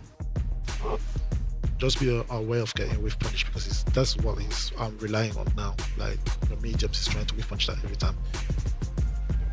Crouching like he doesn't lead to anything from far, so just ignore it. Okay, so they caught on. Yeah, like we said. I said about the risk reward. Yeah. It is a nice strategy, but it's not going to win you the rounds. It's just a certain space and trying to deter Ending Walker, but you're doing this against a cat that doesn't even care about what you're doing. Hurricane didn't mention how Solar Plexus has just been arbitrarily getting hit by it by walking forward. I think that's a bigger problem than the medium. I think so, because the Solar Plexus is so deceiving visually. Yeah. It's like another normal might be coming out. You're attempting to get into range to whiff punish. Suddenly, that slow, extremely active button comes out and you walk into it. It wasn't counter hit both times. It just hit, yeah, right? you're right. They pick up on the force knockdown. Attacking that cage now. He's walked into the corner well here. Still in. Trying to get his drive gauge back. He's Infectious. Oh, he's going to get burnt out now. Yeah, tried to press the button. He didn't get burnt out, but he gets knocked down for it. He's going to get burnt out anyway. Nice delay. Was watching out for the level 1. I like that medium punch there just to stop him from getting him burnt out on block. Just to help the regeneration on the drive gauge. He's still doing that light kick. Oh, he absolutely should. It's the tool he has. He's got some momentum now. Off the back of that knockdown. Oh, he goes a mile away there with that catch is short. And Walker not interested anymore. Drive reversals out of there. Nice walk up jab connect. Yeah, instant jump back. That looks so immediate. He was doing that against Ending Walker in the World Warrior a lot with delayed jump backs. But today he's been doing a lot of immediate attacks, as you identified. It might be immediate, it might not. I mean, Infectious is so good at trading timing. It might just be a 1-frame delay. Oh, it could be, yeah. Remember he was doing wake up heavy punch with Zeku? Oh, nice grab. Come on, oh, here we go. He's got to wait. He's got to wait, surely. He's got to wait. Ooh. Oh, just recovered in time. Ending Walker getting impatient. Oh my God, overhead. Oh, yeah, that chips, that does chip, that does chip. Oh my goodness, such good awareness from Ending Walker. Out of there, and he gets himself team match point here with that timeout. I thought Infectious was going to be hungry for another drive impact there, so he does hit damage. He definitely canceled this level 3 there, but he didn't have the bar yet. Again, he's catching the buttons on wake up. Early medium punch connect, and again, he's had all the right reads. Ending Walker, is it going to be enough? No, he doesn't spend it. He had it though. He did input it, I think. Maybe he thought it wouldn't kill. Level 3. Yeah, spend it, send him to the corner. Absolutely, this is a big turnaround. Ending Walker with a face pass there, he knows he made an error. I think that would have killed even Marissa. Maybe it wouldn't have, but still the situation. Is he going to try and bait, or is he going to go for a command grab here? There's choices. Oh, that works out. And the hit, throwing Ending Walker off of being able to respond to that drive impact. And Infectious saves himself 1 team match point, but still, team match point here for Mouse Jammers. I'm not sure if he intentionally just tapped parry or he wanted the drive and it didn't come out. It was one of the two for me. He's back in again. Oh. Yeah, he's still trying to get the clip. He's got it every time. Every single time. Tries to parry this time, and he's mixed it up. Now it's froze. Ending Walker's clocked on. Oh, what a brave tech. Oh, Captain coming in. Overextend, and it's going to cost him dearly. Ending Walker should close it out. Yes, he does level 3 this time. And it's going to be Mouse continuing their emphatic form this season. 30 points on the board. Ending Walker, 100% win streak continues. A valiant effort from Infectious, but just not enough to halt what is a rampant Ending Walker here. in Street Fighter League Europe 2025, Jammers. The individual record still stays unbroken there. No glass shattered in regards to that. The advice they gave, the momentum they're building, or maintaining, I should say, has been in tip-top shape. Valiant effort there from Infectious. There was some good observation, good advice from the team, but I think maybe the stubbornness we've seen from him over the years did let him down, because I saw a lot of counter hits on Wake Up when he tried to tech. It was successful a couple of times, but in those latter matches there, I started to see punish counter on throws. It might have let him down in that regard. But me, normals, yeah. He did start off really well, in my personal opinion there. We saw some of the option selects. I don't think I really saw the stance outside of that in a couple of situations, but maybe Ending Walker was just that ahead of the game there, but that was brilliant. That was so G. You know what's so frustrating about that? He's gone for the cancel to try and pay out the OS, overextended into a delayed throw, and the one thing that beats delayed throw in that scenario is the delayed jump back. So unfortunate for Infectious. It's perfect parry. A couple of these perfectly timed perfect parries as well to switch things up. Yeah, there's a couple of things you do in neutral in this game where it's like, well, I have to try and use this move or do something, and you actually don't know if the guy's going to perfect parry. He's practiced the timing, but you don't know if the timing is going to be on point there. And we saw there were a couple of situations, got the command grab here, but he did keep it close in numerous rounds there, Infectious. So that was a valiant effort. That was very interesting. They did collect 10 points though, so if we're going to give them some sort of consolidation, it is the 10 points they can walk away from this. Yes, but if you're Aegis and Solari, you'll definitely take that result, right? Course. It was always going to be uphill. It's the most informed team in the league. You're up against Mouse. They're just flying right now. But as you rightly called, if you're going to lose, at least get something on the board. So now 140 points. But man, Mouse moved themselves to a dominant 240 points. Massive gap. And Aegis, they better respond. They better respond quick today, Jammers. Well, I mean, look, Logan's got to do the winning interview with the team. Maybe we can get another dissertation out of Ending Walker's performance. Let's hear it now. His performance so far this season is definitely worthy of some lengthy prose. Whether he shares that with us is his entire, his own decision, but he has shared some incredible gameplay with us so far. 130 points Ending. You've been, such a pivotal part of the success of this team, and you're so reliable in that anchor position as well. But it was quite scary during that set, wasn't it? It was indeed quite scary, and I would also like to add that a large portion of the points has come through the reliability and strategies of my team, so I'm very grateful for that. Yeah, I mean, I mentioned that to you in the interval before, how great the team has been coming together. Of course, we hear you on the mics during the sets, but what's the preparation process like? Because we're only hearing a tiny sliver of the insight and an analytical prowess, of you guys coming together. Leading into the matches, it must be so tremendously in-depth. It definitely is so tremendously in depth, and the approach tends to vary, but a lot of the time the strategies are thought of by our captain, and so far it's going spectacularly. All right, let's talk to Problem X, the captain. I'm going to over this shoulder, actually. It's a lot better. Guys, obviously you've been working really hard on putting together lineups, both home and away, and no one can argue with the results. They've been speaking for themselves.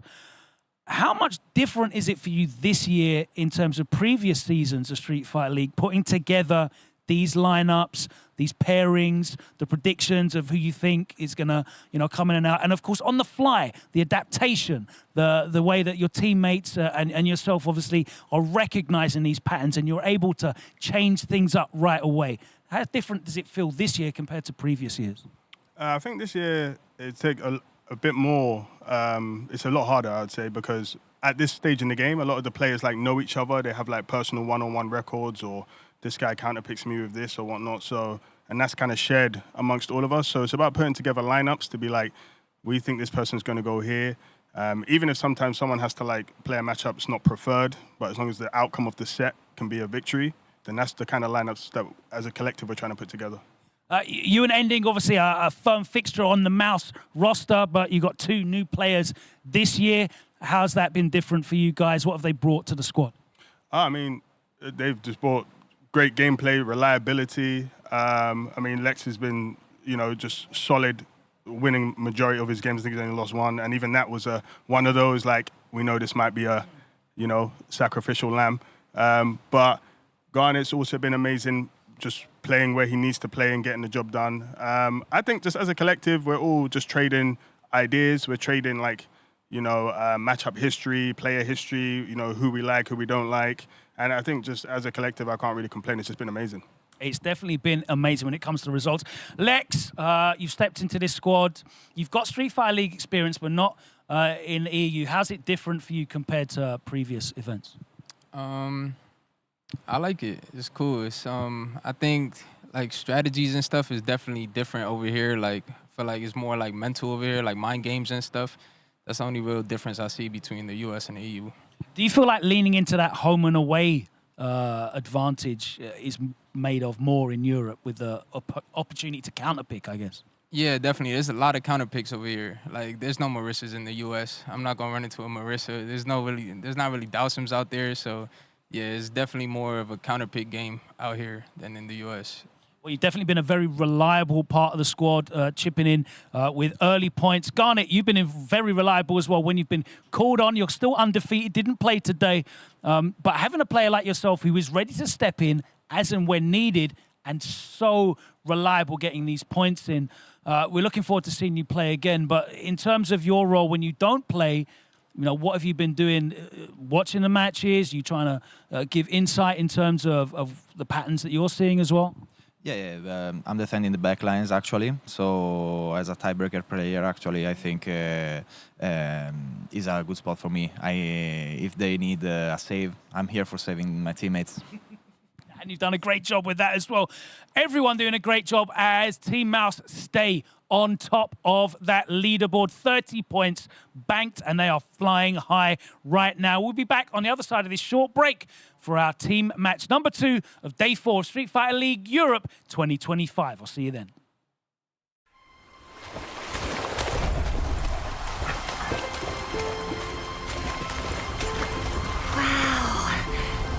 What a spectacular view! This land is truly blessed. It is, for now. But the encroachment keeps affecting more and more of it. Blightstone Woods, just for one example. Take heart. The fact that you've preserved as much as you have is something to be applauded. Sites like this are a forgotten memory for us in Vermeil.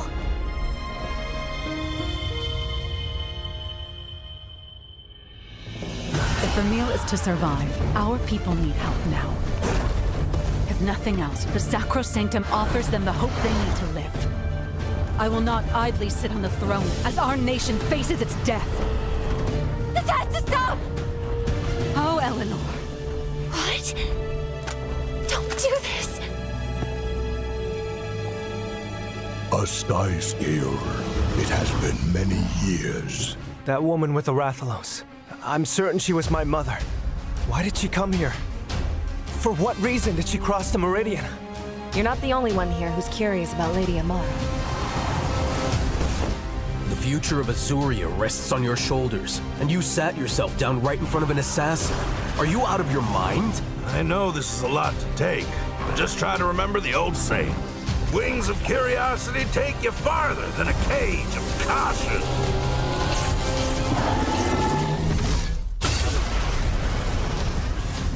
Has the encroachment truly caused so much destruction over there? Scores of villages have been consumed by crystal. The capital is flooded with refugees, with nowhere to rest their heads. Our village has long kept these canines as our wards.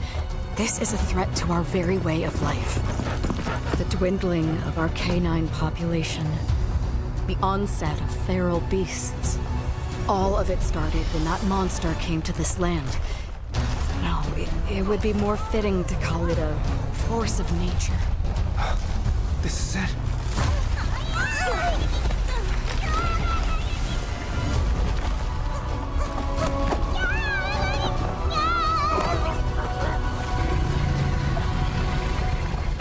The living mountain, Yamatsukami.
Let's rock.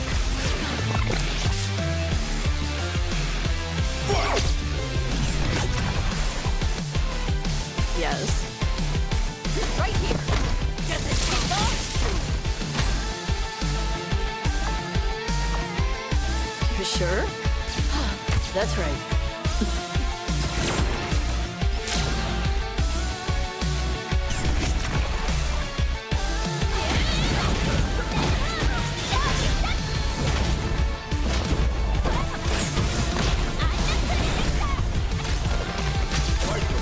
Understood. Leave this to a professional. United Kingdom.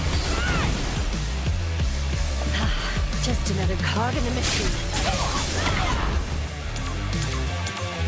Here comes a new challenger.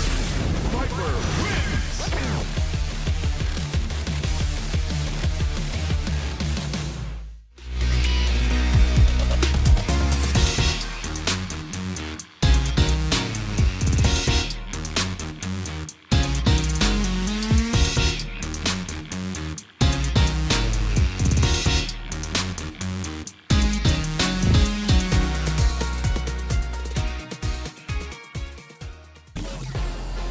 Welcome back. Thanks for joining us here at Street Fighter League Europe 2025. It's day 4, and it's time for team match number 2. A great opening bout between Mouse and Wolves saw Mouse emerge victorious as Ending Walker continues his undefeated streak and adds to his huge pile of points. Now we move into our second team match. But before we do that, let's head over to the caster's desk and hear from Damascus and Shoyu Sengan. Thank you so much, Logan, and welcome back, my brother. It is myself, Shoyu Sengan, joined by Damascus, who absolutely smashed it on hosting duty and is now back on commentary. How you doing, my brother? Yeah, this guy pulled up and got like 175 words out of Ending Walker. I'm holding the L forever. He's got experience. It's my groundwork. It's all because I did 3 days of groundwork. Yeah. I walked so he could run. Yeah, it's just like when you need to open up the jar and then you give it to someone else and they open it up instantly. Okay, cool. I understand. Exactly, that's what it is. A pleasure to be back on commentary. Shout out to Logan, of course, for carrying. As always, we've got a banger match coming, but before, it's time to talk about tech, because we love to talk about tech. And the little tech tip of the day, I'll take care of it for the first time, you know, like no pressure. Jammers is not looking at me right now.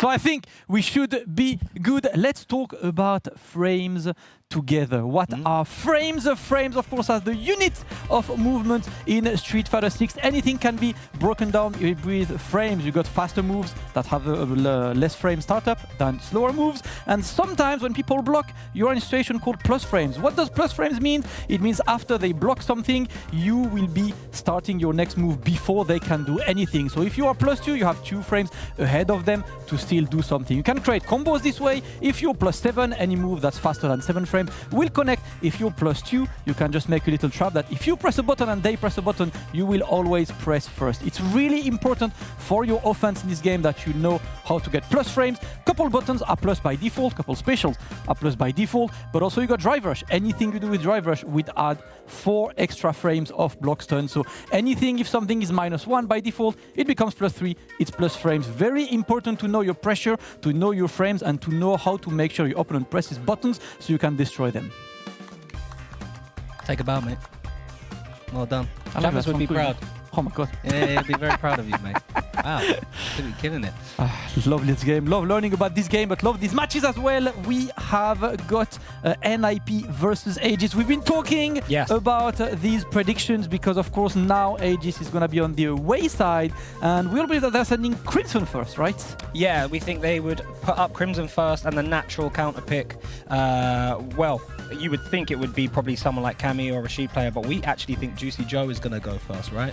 The reason why is because Juicy Joe's brother JNS plays Dalsim. It's an excellent Dalsim, and I don't think there's a single JPE in the world that has as much, training against this. Instead of maybe Gran Todakai, because I know he plays Shaka on the regular and stuff. That's about it, right? These guys, they play all the time. That's how you snipe Crimson. Second match, we believe Valmaster is going to pull up. You know, like he has a wealth of characters. His Elena is something that we're not necessarily used to. And believing that NIP will send Big Bird towards Valmaster. And then on the anchor, I think it's the two natural anchors of these teams. Killzoo have been establishing himself as the anchor of the team. Angry Bird as well. And in case of an extra match, Phenom Gaming makes sense. These two, they play each other a lot, so they know each other a lot, and that's the player you want to snipe. Exactly. We think they are going to go with the double bird lineup with Angry Bird in anchor because Mouse are kind of running away with it right now, and NIP definitely want to get that top seed. But we need to find out what's going to happen, who's going to come out, and the only way to do that is to check in with my brother Logan Sama to introduce these teams.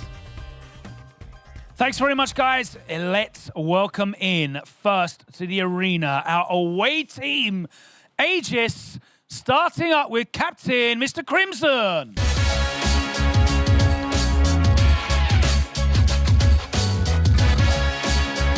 Next up, let's welcome in Killzoo.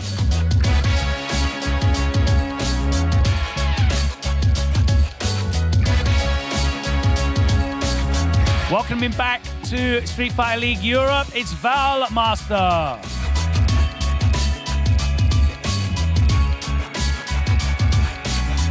He's always so happy to be here. And lastly, let's welcome Gaming.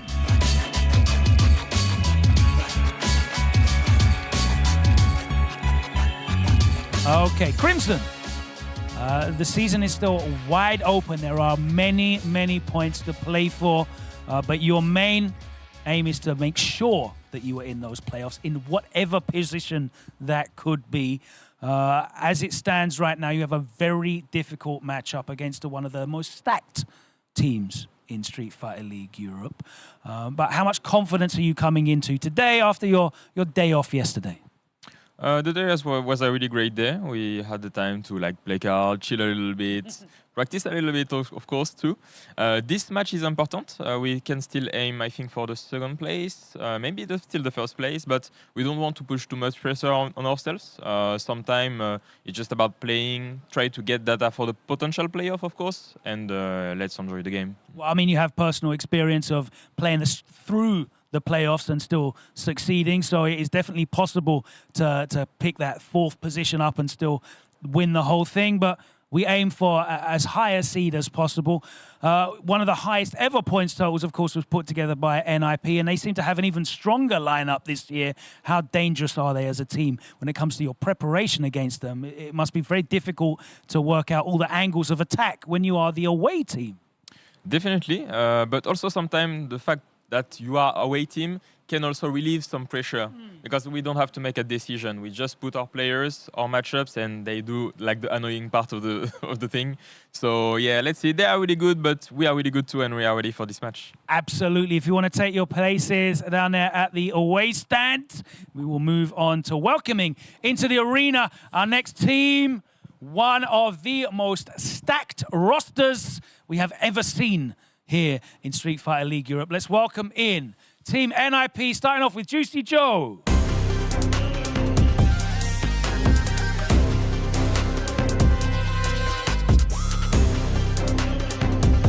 Welcome him back. Let's welcome into the arena, Big Bird.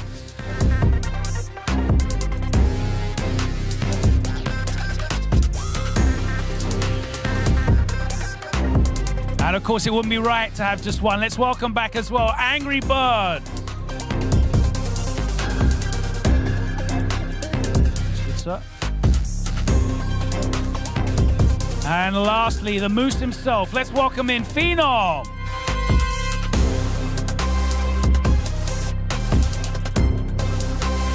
Back. Which one of you smells lovely? Who is it? You. Maybe.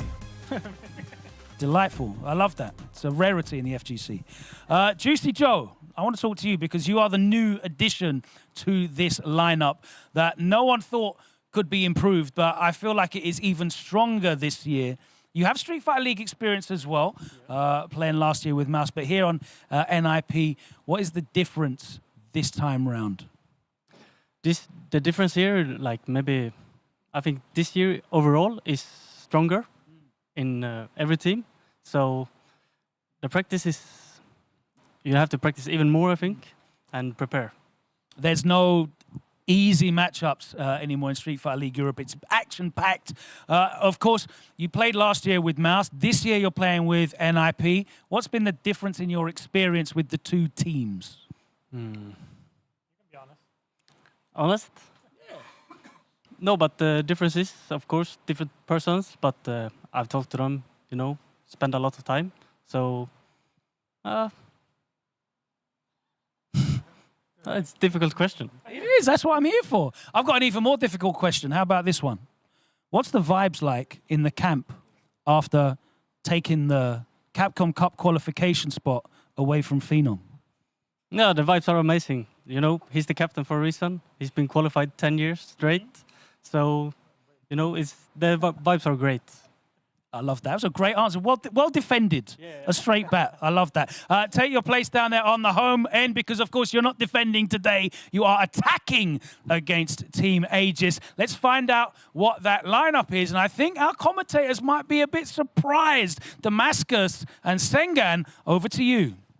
Thank you very much, Logan. Oh, I'm guessing he knows something that we don't know. But I tell you what, Juicy Joe, that boy's good. The answer was quality. Right, let's see what the away team have sent up first. Oh, okay. So Gaming not in the bonus spot that we thought. Gaming's actually going to go first, and Valmaster is going to take the possible tiebreaker. Talk to me about this, Damascus. What do you think? Who do you think goes up against Gaming first? Then? Yeah, Gaming Crimson kills you. I kind of feel like the natural choice is Phenom because he's got the most experience against him. And, you know, when Gaming was starting to be really good, Phenom became his natural training partner for a while, like online. So these two have been, you know, have known each other for a while now. It feels like the natural spot. Obviously, you don't quite know because Akuma, Big Bird plays Akuma all the time playing Angry Birds. So it feels like there are multiple players who could snipe. But the thing is, Gaming, he comes with a wealth of confidence and he's got a team. The boys got his back and that's when he excels. Yeah, very, very true. I don't know what this means for the rest of our predictions, but let's head over to Logan Sum and find out who the home team is going to be sending up first to take on Gaming. Thank you very much, Sengan. I'm here with Gaming. Stepping up, you've gone first for Aegis, and of course that means you have the hardest job. You have no idea who you're going up against. 4 world-class players there, multiple Capcom Cup qualifiers. But who do you think you're going to be playing against? I think maybe Phenom or Angry Bird. What's your logic behind that? Why do you think that's going to be the pick? Phenom knows me a lot. We play a lot online. And maybe Angry Bird with Ryu is a good pick against Akuma, I think. Who do you like more out of that? Who got the best chance of beating? It's difficult, but maybe Phenom, maybe. Yes, yeah. Okay, let's find out. NIP, please send up your first player. Who's it going to be? That's very kind of you, giving him the best chance of winning. You know, I'm just trying to be nice. I appreciate that. Come and stand here. I know this is your first time on Street Fighter League and you've never done this before. But yeah, stand there. Can you please confirm your character and your control type? It's a Kami, classic. Wonderful. One of your mini roster of characters. What is it that is, influencing this pick here? Because I did see you saying that you wanted to test your Mai out in the flames, in the fire of competitive play. She's doing the job in practice, in casuals. But Kami's the pick here. Why is that? I don't know. I think you could use Mai also for Akuma and stuff, but maybe this is more of a comfort pick, I guess. I played Kami for a lot longer than, even though Mai is a stronger character. Kami is, I have more experience. It's more of a reliable pick for you in terms of securing these points, because of course you are chasing Mouse at the top of the table. Every point counts here, and you're looking to secure some big wins possibly. Yeah, of course we try to secure as many points as we can, and whichever way it goes. If we don't secure them, then we try to secure what points are remaining, right? So we're just gonna do our best in that regard, and as Gaming said, we do play a lot online, and it's always like it's kind of friends as well. So it's just I love that, friendly vibes. Let's get a friendly handshake and we'll get into this player match number 1. Aegis putting forward Gaming with the Akuma. NIP sending up Phenom with the Cami, and I'm going to send it over to Damascus and Sengan on the desk to call the action of this. Player match number 1. The boy is back. Thank you very much, Logan. Okay, so it is what we thought, Phenom versus Gaming, which we thought were going to be the tiebreaker set, but it's in the Vanguard position, Damascus. Yeah, it does make sense. Gaming said it himself, right? Like, they know each other, they play each other, and in this situation, you want to go with the guy you have the most information on. But that also works for Gaming, right? He's got a lot of information about Phenom. Regardless, they're comfortable, and this is the match that did not happen on the first leg, right? First leg, Gaming was on the bench. Phenom beat Valmaster 2-0 earlier, so it's a match we have not seen before, and I love to see on both teams, right? The confidence, the trust to send people whenever someone is like, I'll play. You don't doubt your teammate, right? Yeah, Just go 100%. and play. Gaming has a lot to prove, of course, as the new addition to this team. He started pretty strong, then had a couple matches that he didn't quite find the win, but still was delivering good gameplay. So now the question is, can he not only deliver the good gameplay, but also take it over Phenom? Yeah, that is the question that we are all thinking. Damascus, great speech there about the doubt, right, and sending out your teammates and being confident. And then the time for doubting is gone, long gone. Before you walk through those doors here at Street Fighter League EU, you have to be 100% confident in everything you do, all the choices, even if they aren't the right one. You have to be willing to live and die by your sword that you have brought to the battle. And we're going to find out who's going to be living and dying by which sword in a moment as the players check some buttons. Now in this matchup, Phenom, I would say out of the two, Gaming has got pretty clean neutral. But I think Phenom might have the edge in terms of the ground space. The thing that I'm interested in is if Gaming all of a sudden shows Phenom a different look on the ground and is beating him in neutral, will he be prepared to anti-air and be ready for those dive kicks? Because we know Cami, when she does instant OD dive kick, if you've been DP'd, it means that the player was looking for the DP. I don't think I've seen anyone be able to play and solely focus on the ground game and then anti-air and OD dive kick on reaction, Damascus. Absolutely, and that's part of the game, right? Even though Gaming is quite a footsie-based, ground game-based kind of player, I feel like Phenom plays well against the people who are really trying to play that ground game slowly, because he's gonna catch you slipping, right? He's gonna do this. He's gonna fake this guy dive kick sometimes, right? He go a bit too fun, like, yes, I was looking for this one, DP. Oh no, I'm whiffing. I'm done. It's kind of part of all. Yeah, so many traps to go left, right, and centers, but of course, this is the first to two. Between these guys, 10 points on the line. NIP looking to trail a mouse to the best of their possibilities, and Gaming looking to get some valuable points for ages who had a difficult start, but they're finally growing in power right now. Yeah, they are finally finding their footing on that leaderboard, but they do have a couple of teams hot on their tails, and they're going to be looking to try and secure a better seeding for the playoffs. As you can hear the yeah shouting in the back, can only mean one thing. We're getting into this first player match of ages. Let's go. NIP. Cami versus Akuma. Time to open fire. NIP and Aegis both looking for the first point. And we start by looking at each other. First few fireballs. Gaming looking to set the pace. Phenom waiting. Tried to check him with a little adamant fist to see if the parry would come out from Phenom. I like that stand light kick immediately. The lead back throw ends up being successful for Phenom. Gaming looks like he's intent on setting the pace, right? A lot of fireballs, a lot that could be jumped, right? You know Camis like to jump, but he's still trying to make Phenom take a decision. And the drive rush jab, of course, to try to counter the check. You're in the corner, my friend.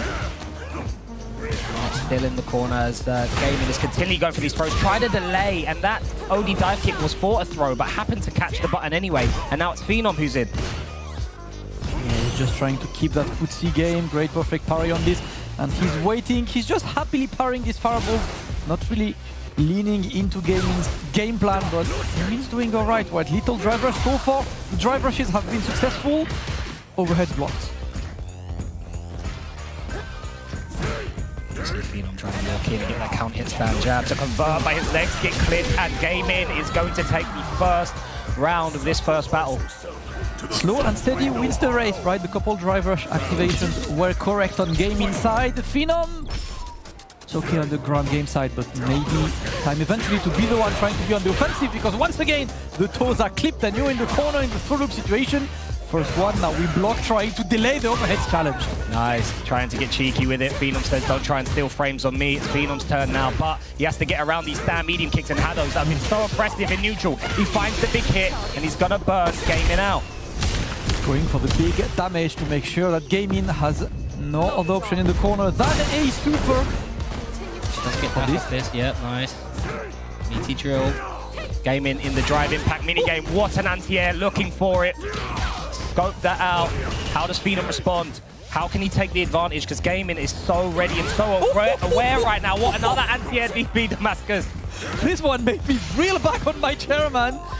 He landed, that DP was at the perfect range as well, and Gaming's taking his time right now. He knows he needs like one little hit, so he's not gonna be the one engaging for now. Waiting to see what Phenom is up to. We're looking at it from DP. Wow. Let's see what the players have to say.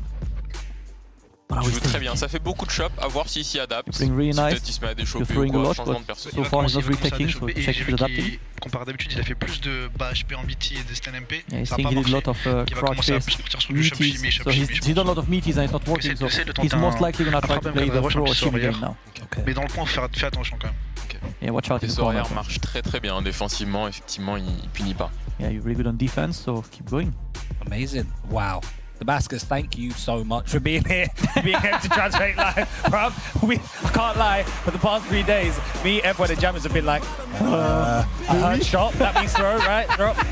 He said Cammy. So something about Cammy, something about throws. There you go. But yeah, that is the top quality of Damascus being bilingual, the genius, giving you guys the lowdown on what the French team are saying. Here we go, back into the second round. It's not mine, stuck with Cammy. Yep, stuck with Cammy. And there we go. Same start, but this time they move forward. My god, yes, the DP works. You know what? Let it rip. If it works, but he's getting countered by Phenom immediately. Again, a crouch fierce meaty, right? That's what kills you. Was warning him about, like, lots of meaties so far. You're blocking. Just be mindful of when he changes it. Very true. I like that drive rush OS from Phenom now, reacting to just normals and the DPs there. You're spelling a little bit more activeness on Phenom's side. Nice, gets the challenge as well with the crouch medium, and now going to go for the demon flip, parries, but he's forced to still keep blocking. Back on the footsie game, I love Gaming spacing as well, man. He's right outside that crouch medium kick range. He's at a range where he could react to a spin knuckle, but the question is, what is he looking for? Spin knuckle, dive kick, button. Oh, that was your answer, Damascus. It was an aerial approach, but Phenom smelt it as well. He's going to be able to take that round. Baited, and that's exactly why the mental stack is important. You're looking for something specific, and Phenom knew. Like, you know what, I haven't jumped in a while. Let me show him this. Let's see what he's about.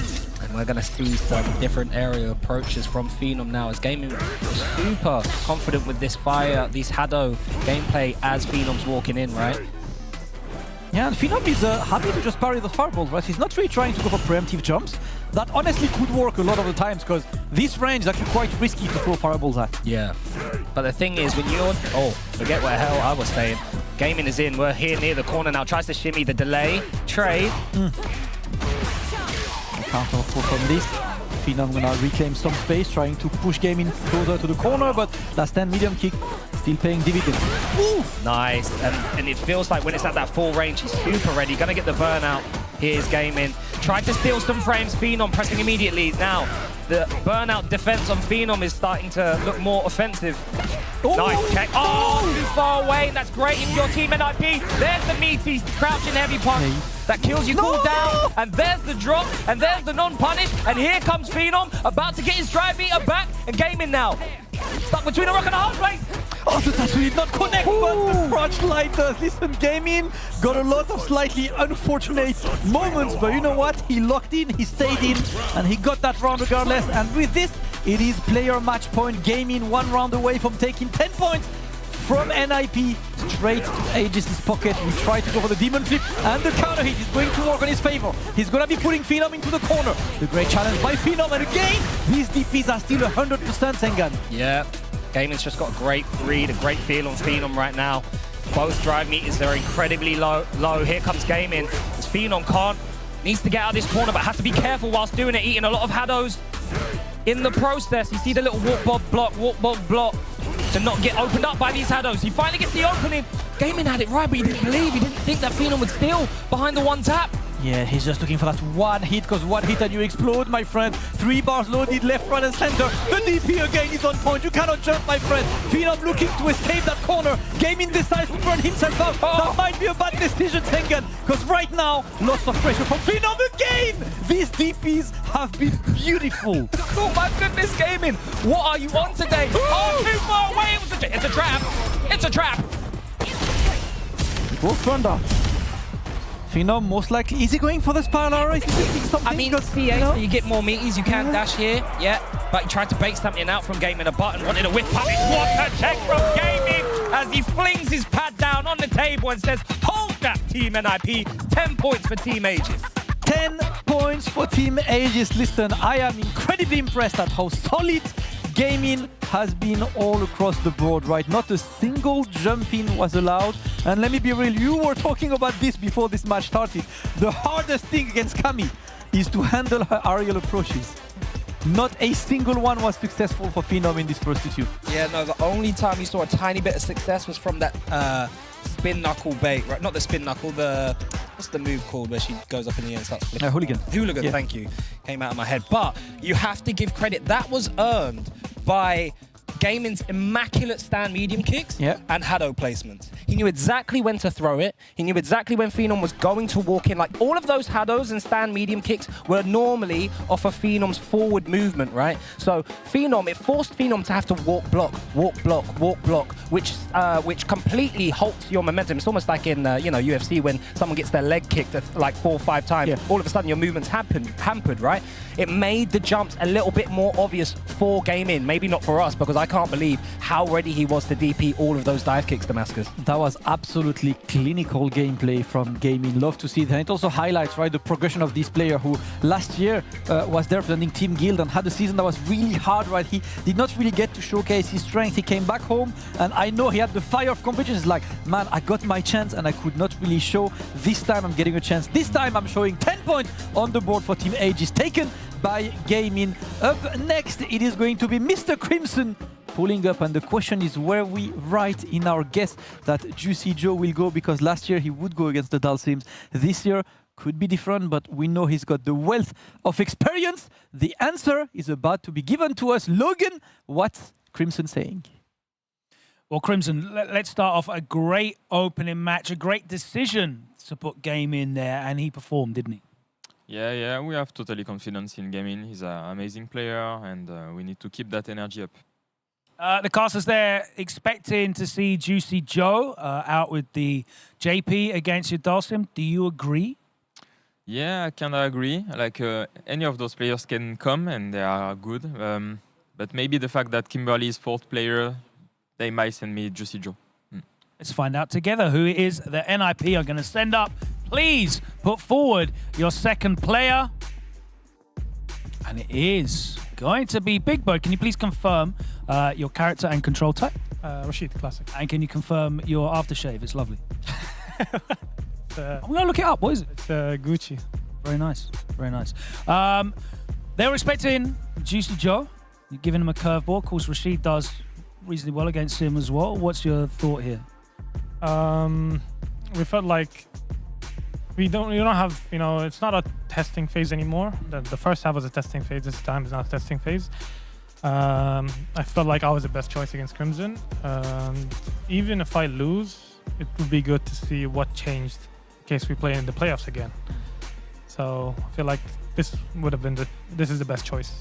Was this at all motivated by the first result as well, and then obviously the need to put those points on the board and stay in touch? No, it's nothing to do with the first result. It's more like JP, Dalsim is more like 5-5 even-ish. Rashid, Dalsim is... It has gotten better for Dalsim, but I still feel like Rashid has a slight edge in that matchup. All right, let's find out if you have the edge in the matchup against Mr. Crimson. If you guys want to wish each other bon chance, and we will get into this player match number 2. Aegis putting forward the captain, Mr. Crimson on the Dalsim, NIP answering with Big Bird on the Rashid, and we're going to go back over to the commentary desk for Damascus and Sengan. Thank you, Logan. Listen, it's not unexpected, you know, either, because as Big Bird said right on the first leg, the anchor match was Crimson versus Big Bird. Big Bird won 3-0. Yeah. So at this point, I think it's really smart of him to say, you know what, let's see still the case. Yeah. What has he worked on since then? Because remember, it's the long play, right? The playoffs are going, and it's all about getting points, but also about getting the right information for the playoffs, which will be the big day, of course. Big Bird looking good as always, bringing the Rashid. And again, Rashid is not a character that is that popular in Europe right now. We have Baki in France, who is the one presenting the character, but we don't have as much experience as Big Bird might have against your character. Yeah, but the good thing for Mr. Crimson is it was the anchor match, right, that he faced Big Bird, so he's got a lot of footage that he definitely would have studied, right? I did feel that we would see double birds, and yeah, when we saw gaming come up first, I think that has kind of threw everything off. And we did say that, now, if Mr. Crimson wins this, and it's, you know, 0 to 20 to Team Aegis, do you send up Juicy Joe to try and equalize and get that tie match point and avoid the possible Kimberly match? Yeah. Or do you still send Angry Bird to get those 20 points? There's a lot of pressure, and I normally say there's not that much pressure on the second match, but especially because of the characters and teams, I think now a lot of pressure has been put on Big Bird's shoulders. I agree on this one. It's going to be very, very important for Big Bird to get this one and to completely remove the possibility of a tie, because as you said, right, and Crimson said it, there is still Kimberly behind, and if Juicy Joe has to run against Kimberly, obviously it's not an impossible matchup. It's just Kimberly tends to annoy JP at the highest level, so Valmaster looking to get this one, plays against Kongster a lot as well, so maybe we'll see this. For now, it's about the run back. Mr. Crimson looking to fire back at Big Bird. Shout out to Kungster, by the way, another really talented player from France. France, full of incredible talent. But right now it is Mr. France, I would argue, Mr. Crimson going up to take on Big Bird. And yeah, I'm looking forward to this one, Damascus. I want to see if we see any type of adjustments on Mr. Crimson's part. Yes, he sir. can bring the fight to Big Bird, or if it will be more of the same. And we've seen Mr. Crimson be successful, right? If you remember that Evo France against Dual Kevin, that was like the mighty dominant 3-0 for him against Dual Kevin's Rashid. Now it's time to take on Big Bird Rashid versus Dalsim. 10 points on Aegis side right now. Big Bird looking to equalize this one, and Crimson goes on the offensive immediately. Yeah, straight away, stand medium kick into drive rush. To get some respect and immediately start full screen. And still, as soon as Big Bird is in this mid-range space, Mr. Crimson is just drive rushing in. Nice jump from Big Bird though. Alright, we're just waiting full screen on the Crimson side. He's floating away, looking to get something. But the stand field is a great challenge for Big Bird. Such a good button. Reels the hurt box back. Oh wow, he's done that to so many different players. So is Garnet. The little dive kick check on the throat meaty throw is the float, catching everyone.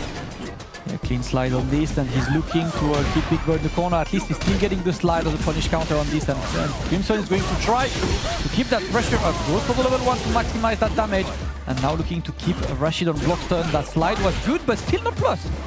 Not plus enough for whatever Mr. Crimson was pressing behind it, and the overhead. Big Bird, like a thief in the night, takes that round. The hero comes out on top. Saved the hero to turn on time. Indeed, Big Bird taking round number 1.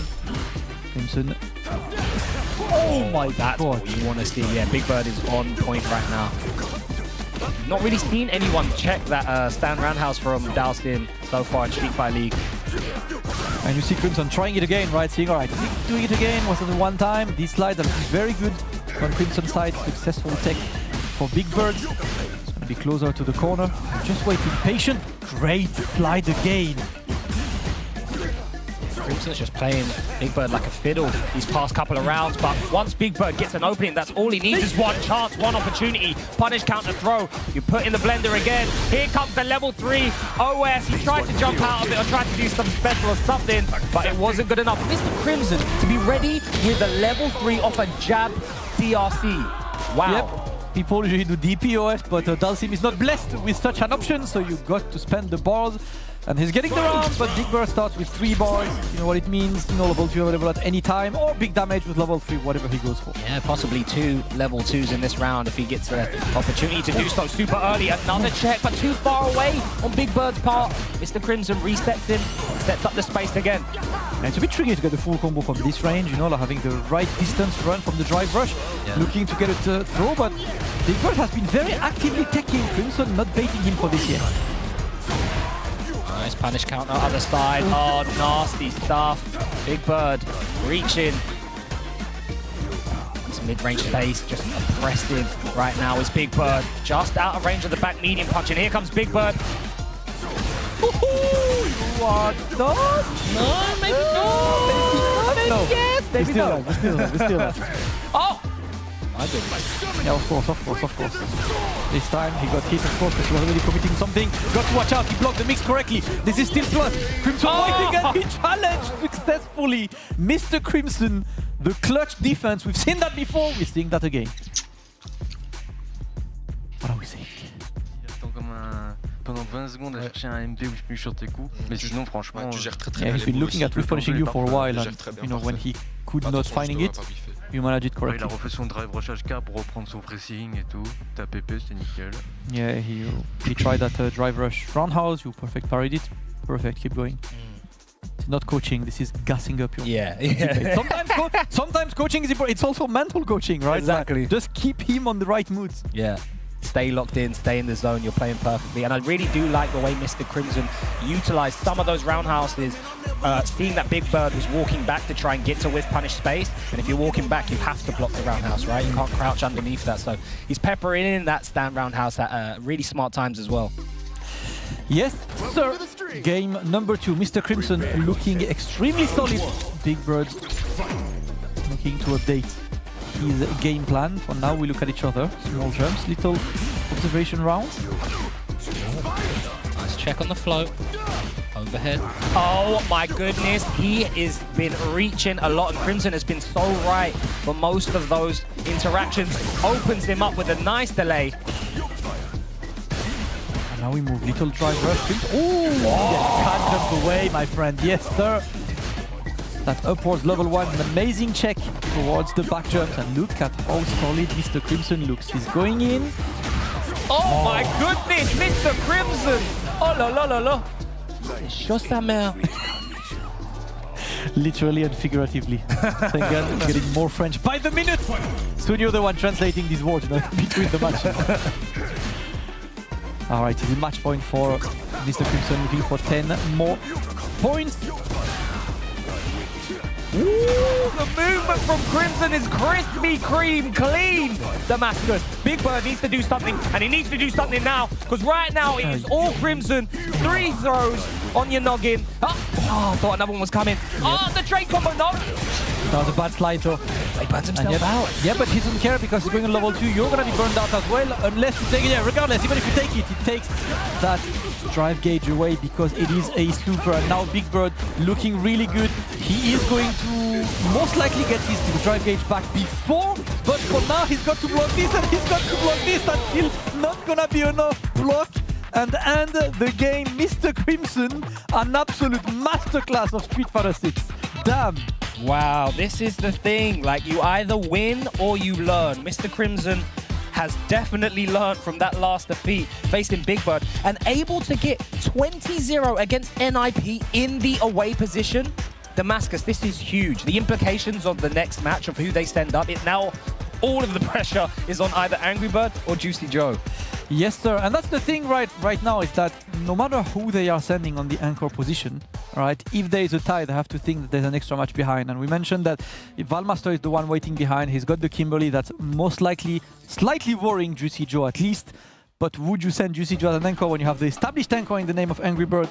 Really hard on the strategy, but man, Crimson, I love watching Crimson when he is so immaculate. He played that so well. You see there the level 3 behind the jab drive rush. Well, he had incredible reads on the throws, and there was a lot of times where he like tagged Big Bird. Either it was a normal or it was a throw attempt on his Big Bird's Oki with a drill, and then immediately float roundhouse, called out, smelt that Big Bird would be teching behind it, throw teching. It's kind of one of those bad habits where you get hit and you're like, oh, and your bad habit comes out, right? Especially in intense moments. So Mr. Crimson went to that well again and again and again, and it worked every time. The level 1 off of the throw, and I'm not even sure if he OS'd that. I think he saw, that looks like you can react with the jump back, right? Pretty sure I can react with the jump back with a This I've seen Crimson doing it more than once, but absolutely love to see it. Mr. Crimson bagging 10 more points, and these points not only are super important for Aegis, they're also important for Mouse, because Mouse is like, we're starting to look mighty safe at that first place right now, yeah? Yeah, and I mean, if you get the top seed, if in case you guys don't know, you get to sit pretty and wait in grand finals once the playoffs happen, right? So you kind of delaying any of the bloodbath that these other teams have to go through. But enough about the playoffs. We still have potentially one more player match. It's time to find out who Team NIP is going to send up in that anchor spot. That's right, the job is not done. There's still 20 points to play for as Aegis pull into a commanding lead. An incredible start to this team match by your teammates. It kills you. You once again step into this anchor role to try and close things out. But what a difficult proposition this is going to be. You've got some very, very good players still in that NIP lineup. Who are you expecting to play against? I think it will be the run back against Angry Birds. Last time I won against Akuma, so maybe I expect this time Ryu. So let's see. You have a lot of experience against Ryu here in Europe. Are you feeling confident about that matchup as well? Yeah, I have Kusanagi in my region, Ending Walker as well. So I trained a lot with Ryu recently, so I feel pretty confident, yes. All right, let's find out who it is that you're going to be playing against. NIP, can you send up your anchor player? And it is going to be Angry Birds. Hello, sir. Can you confirm which character it's going to be and your control settings? Ryu Classic. Ryu Classic. Okay, so the Akuma didn't work out last time. The Ryu, what's the thought process here? Just a different approach with a different character? Yeah, kind of. And I feel like if I want to get my Ryu ready in tournament, I have to put him in the fire. So I have to just play Ryu. So. Absolutely, absolutely. And obviously, he doesn't get more fire than this. 20 points down. You're not even playing for the win. You're playing for the tie. Juicy Joe's still waiting there in the tiebreaker. And that's going to be a difficult one if he has to face Valmaster's Kimberly as well, potentially. But it's a big ask for you. 20 points here to bring it level. You weren't able to get the victory against Killzu last time. What do you think it is about him as a player that managed to secure that win when you last faced? He played better, way better than me. That's why, yeah. Anything particularly about what he was doing that you noticed? He was getting the right guesses, jumping my fireball, pressing at the right time, with punishing me sometime. So he played amazing. Just all across the board. Okay, let's see if the Ryu is a different approach. If you guys want to shake hands before this, a very important 20-point anchor match here. Is it going to be a 40-point sweep for Aegis? It will be huge for them in the playoff hunt.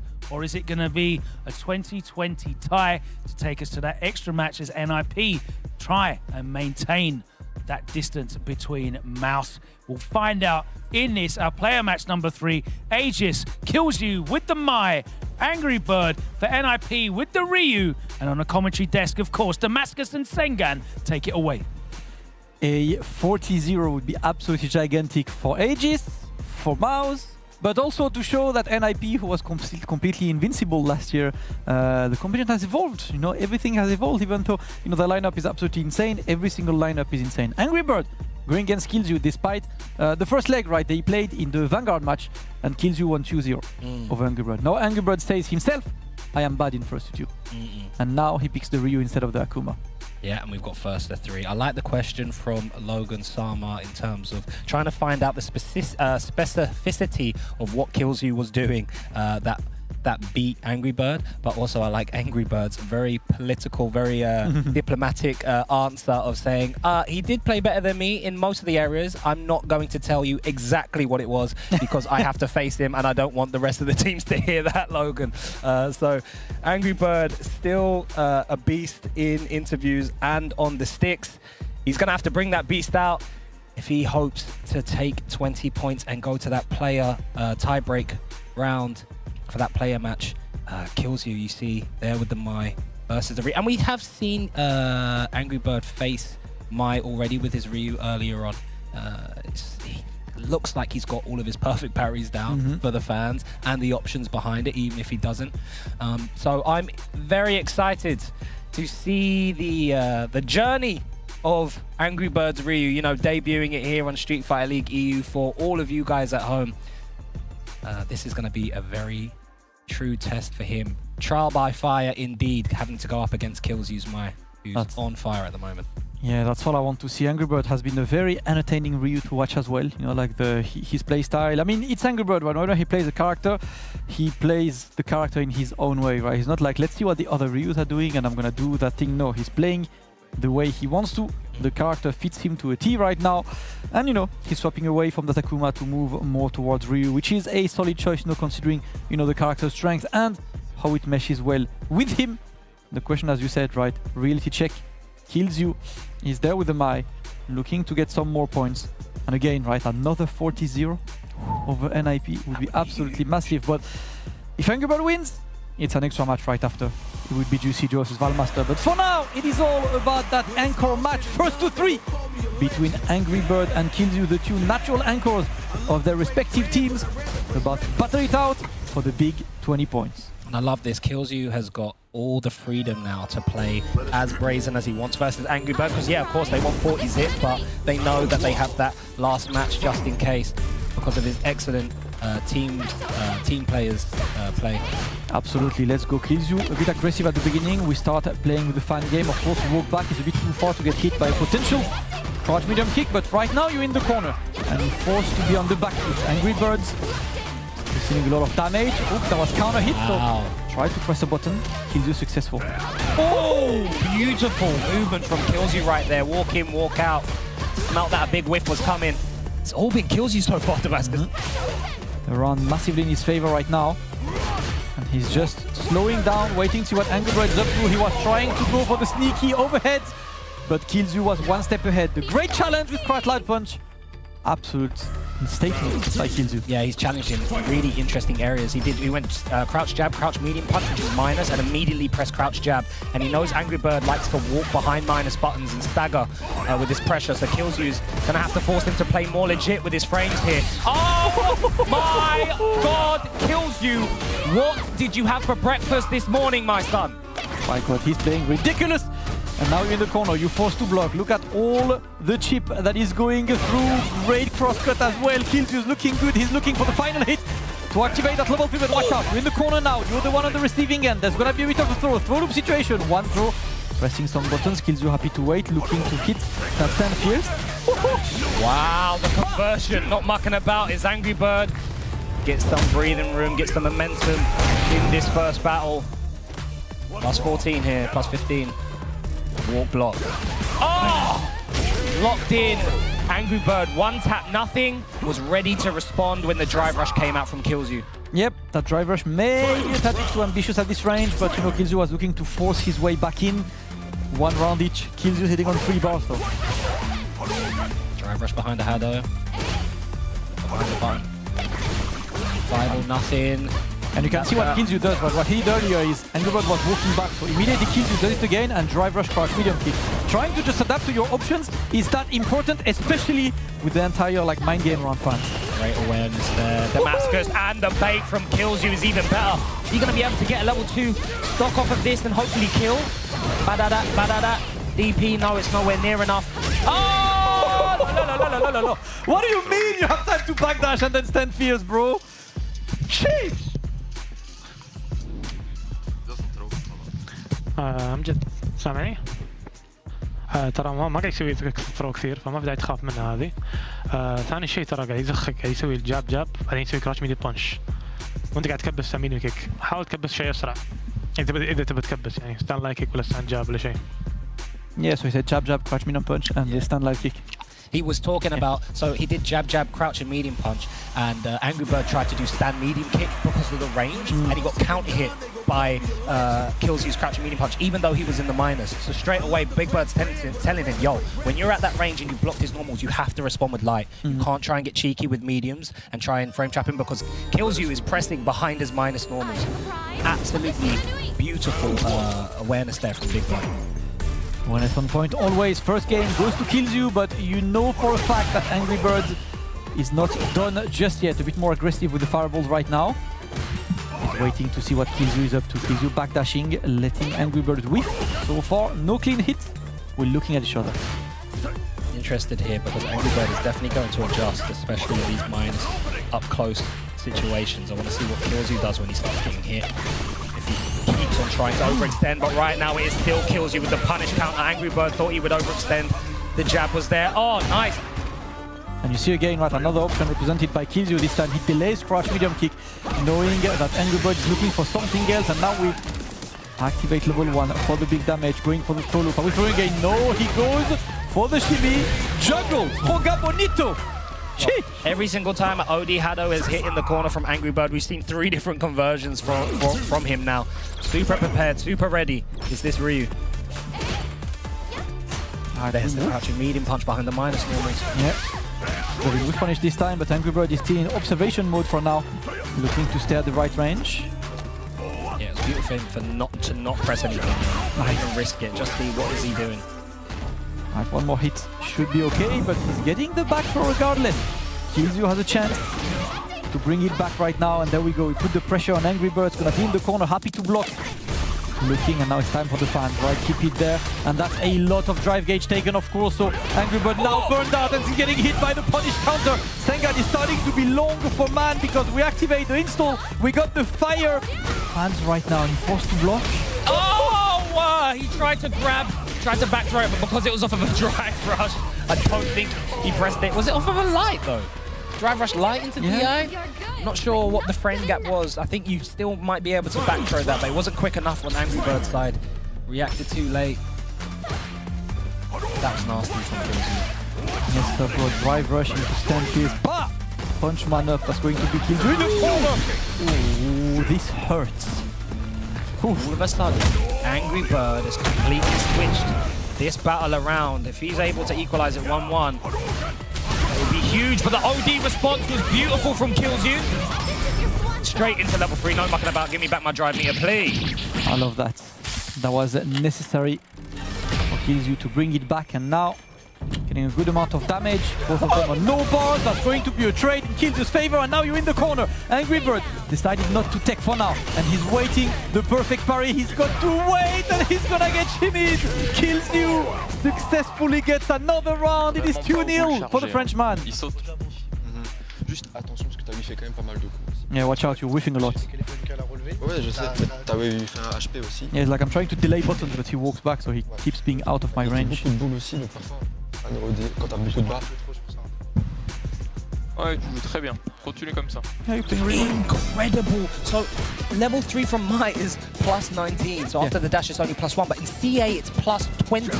So you get 1 extra frame. That crouch and medium punch is going to trade. And Angry Bird pressing the immediate light and ready with the trade combo was Killzoo. What a beautiful scenario he set up. But right now, we are in this absolute last battle possibly for Team Aegis. Killzoo just needs 1 more game. And big bets are having to come out on Angry Bird's side now. The double stab fierce, the perfect parry's there. Here comes Killzoo, stopped up. Oh, nice wake up immediate Tatsu. Don't charge up, says Angry Bird. Yeah, he's not getting the fans at all. Yep, another parry. This time it's blocked. Angry Bird trying to keep that Mai at bay, just walking away.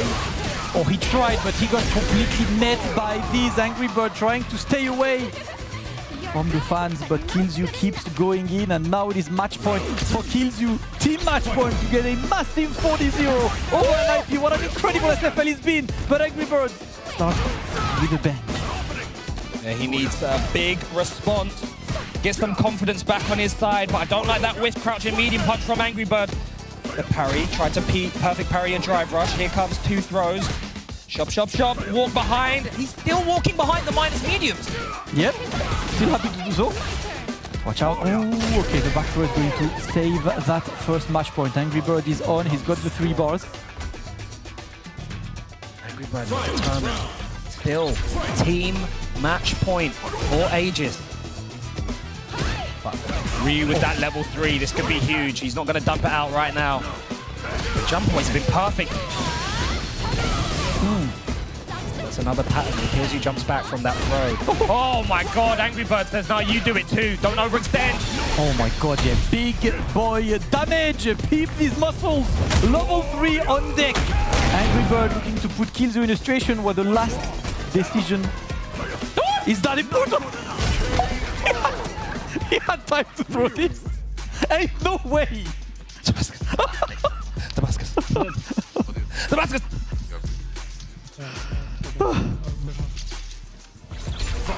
Alright, straight back in. Straight back in. 1 point for Angry Bird. He's back. Trying to go for the drive impact against the fan this time. Or we're going for a raw donkey kick. It was off of a jab, so he's now starting to adjust off these minor scenarios. There it is, yeah, pressing straight away with that medium punch. Kills you. Can't afford to be cheeky. Damascus, the momentum here is not looking good for Team Aegis. Angry Bird smells blood.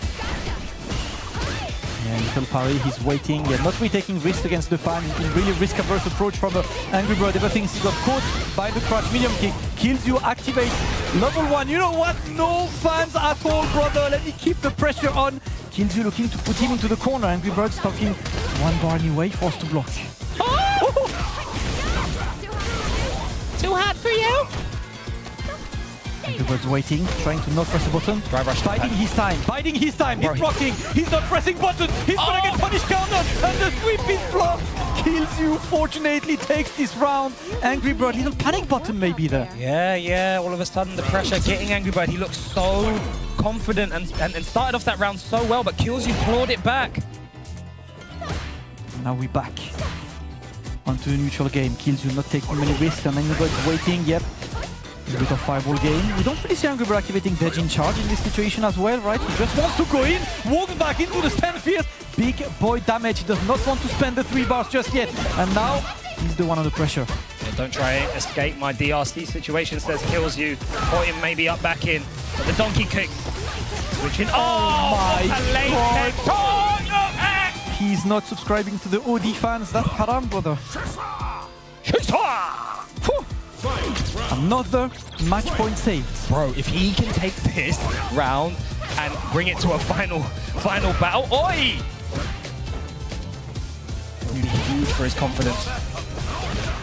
Nice check again, and then the roundhouse afterwards. Don't try and Hado. Nice backdash to get away from the hop and the solar plexus possibility. All right. Gets the throw, Angry Bird. Really difficult, yeah. He burns himself out, of course, does not want to stand under pressure, but now the fun game becomes even scarier. Not one overhead has been hit on Kills You's side. Oh, nice drive rush behind the whiff normal. I like that cheeky stuff. Too close. Yeah, and he goes to level 3, of course, to delay that burnout. Wants to keep the pressure on. Angry Bird's got 3 bars, right? Do you test Do you test him, Damascus? Yeah, I don't know, man. Gets the throw. Test him now, maybe? Meaty, no. We keep the pressure on. He's trying, all right. Angry Bird the back one. Now that could be big, Sengan. That could be big. He's getting an opening again. Goes straight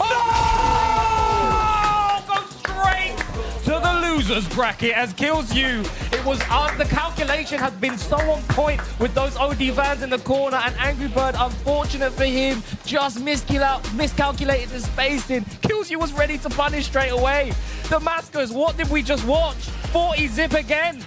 40-0 for the second time over Team NIP. Ladies and gentlemen, for the people watching us, this has been the most exciting Street Fighter League EU has ever been, and we absolutely love the action. And you know what, Sengan, I will call it out. You know, like, this is just key of, you know, just proof of lack of experience, because you don't really see. So Ryu has this thing where if you cancel Donkey Kick into level 3, there are always a couple ranges where it whiffs. You know, me personally, as a 1600 ML Ryu, this happens a lot to me, right?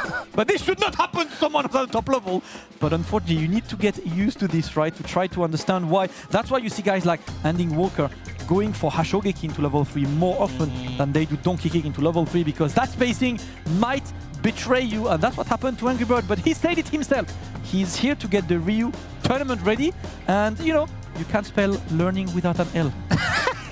Very true. That happened also to Phenom when he did the stand fierce into DP level 3. So a couple of spacing into level 3s have cost NIP some serious points. But I want to talk about how incredible Kills You played that matchup. Set up the conditioning behind the minus normals versus Angry Bird. The CA as well. That was such chef's kiss gourmet to get that extra frame. So if he walks forward, dashes forward and does crouch and medium punch, there's a 4-frame gap, which means if Angry Bird, who knows that he can't dash forward and press a medium on the normal level 3, it's gonna trade. It's a trap. He set it up and was immediately ready to capitalize off it. So many high-level situations in that set. Super, super nuanced.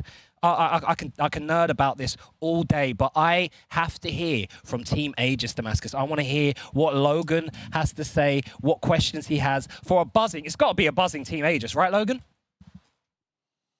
Absolutely, an enormous 40 points on the board for Team Aegis, and you know, great play, but you also need a bit of luck sometimes as well, don't you, on your side? And everything seemed to go right for you then, Kills You. A fantastic result for the team.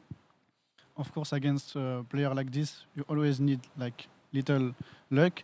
I feel like at the beginning of the season, the luck wasn't on our sides. So now the momentum start to shift for us. I hope it will continue until the playoffs. So I'm very happy and proud of my team. That is a huge result. And of course, it puts you on 170 points. That puts you level with NIP after that performance. You're looking to push into those top 2 places. As you said, did you think you were going to get the 40 points today? That's got to exceed all of your expectations, Crimson.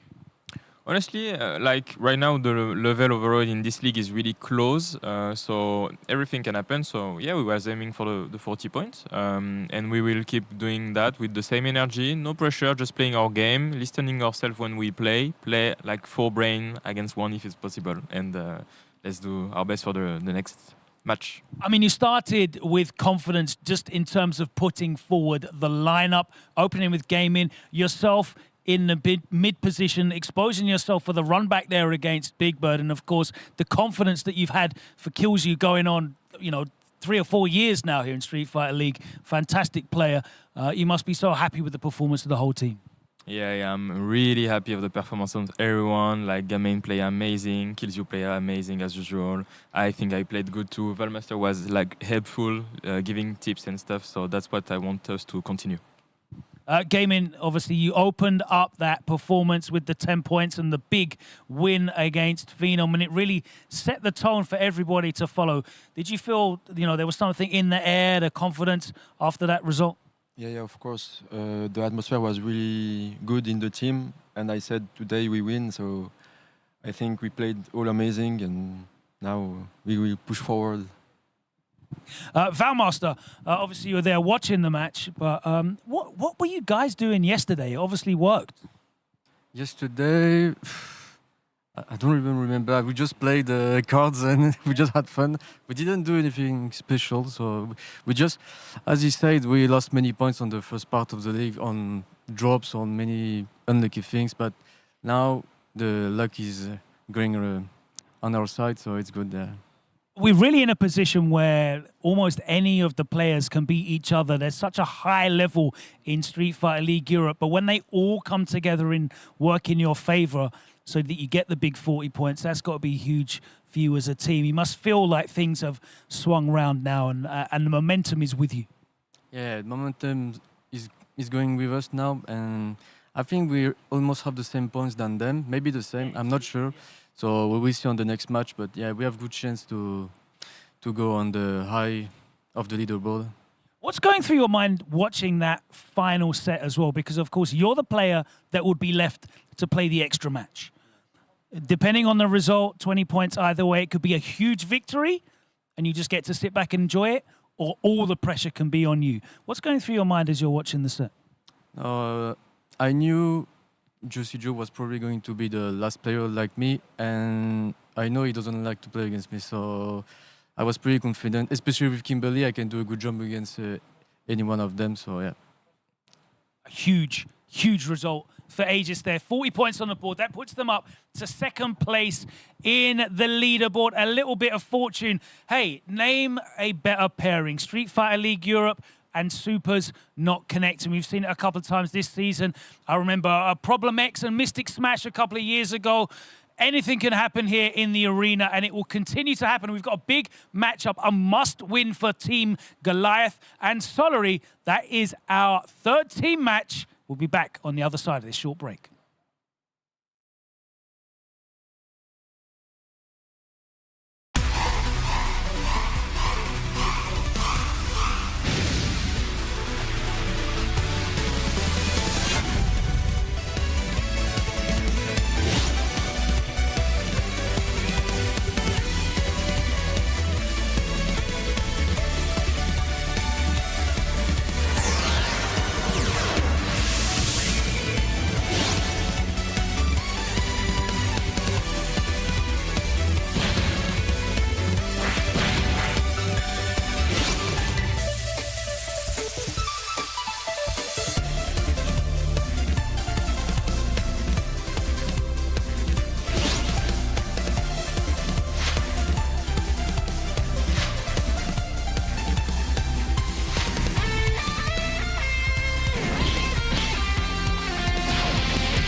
速やかに消します。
Welcome back. It's day 4 of Street Fighter League Europe 2025. Thank you so much for joining us.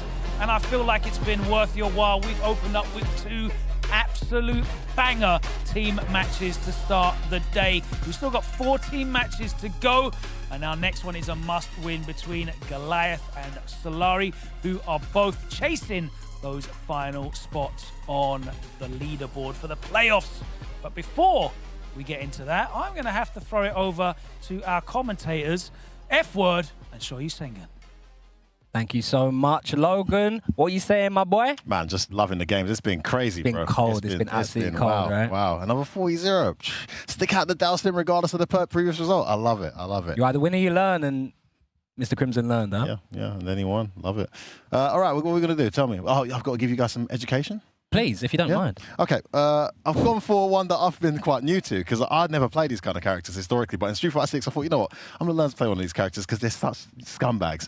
They're command grab. Yeah, let's talk about the command grab, guys. Like in Street Fighter, traditionally, you can tech a throw, right? You know, it's something that if you respond in time, you throw, they throw, breaks, and now you actually get a bar if you're the person on the defensive side of the throw.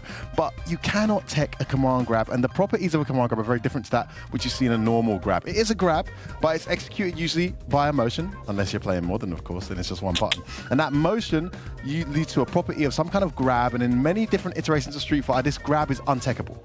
And what it leads to in the end is either massive damage, which doesn't necessarily lead to Oki in recent history, but then other examples of command grabs actually lead to follow-up combos and more damage. There's so many different ways they can be applied. And the fact that you cannot tech them makes them extremely scary. So if you're a good person at defending and you like to down back and chill out, you're having trouble against your bigger brother at home, you can't open him up, switch to Lily, Zangief, Marissa. and just grab him up, and then the next thing you know, they have to move, because if you put them in that scenario, they have to guess, because you cannot take a command grab. So really interesting thing there to consider when you're playing Street Fighter, guys. Command grab. 100%, yeah. And often having a command grab, the character, you don't even need to use it, just the threat of it. Therefore I am. Yeah, yeah. I love it. The threat of it opens them up enough. So yeah, good stuff, F-Word. I like that. Thank you so much for that tech tip. Now we have to get into our caster predictions, right? For this next matchup, who we think's going up. There we see what we came to an agreement with the other day with Wasim and JRBM on the anchor spot. Now, I believe we thought that Joker Jokes might go up, right? Because he's one of the only other people who has secured 10 points for Team Goliath Gaming, and they need all the points. What do you think, Ed or Cammy for the Ryu? I think Ed. I was thinking that too. I think he might whip out. If they put Pepito first, I think we might see him with Ed. But then again, what's the solid counter for the Gale? Because although JP does all right against Gale, Chucks doesn't have that experience. So kind of going first might be possible too. However, I think we've gone Pepito first, and then we said, was it Senor Power second? Yeah, so Mark the Shark into that Senor Power matchup. But there's only one way to find out, F-Word. We have to check back in with our bro Logan Sama to introduce those teams. Thank you very much. Let's get straight into it without any delay. Let's welcome our away team into the arena. Solari. First up, we have Wasim.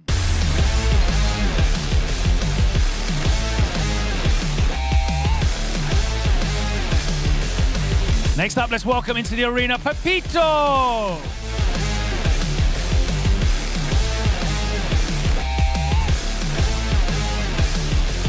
You'll recognize that bucket hat. Let's welcome in Senor Power.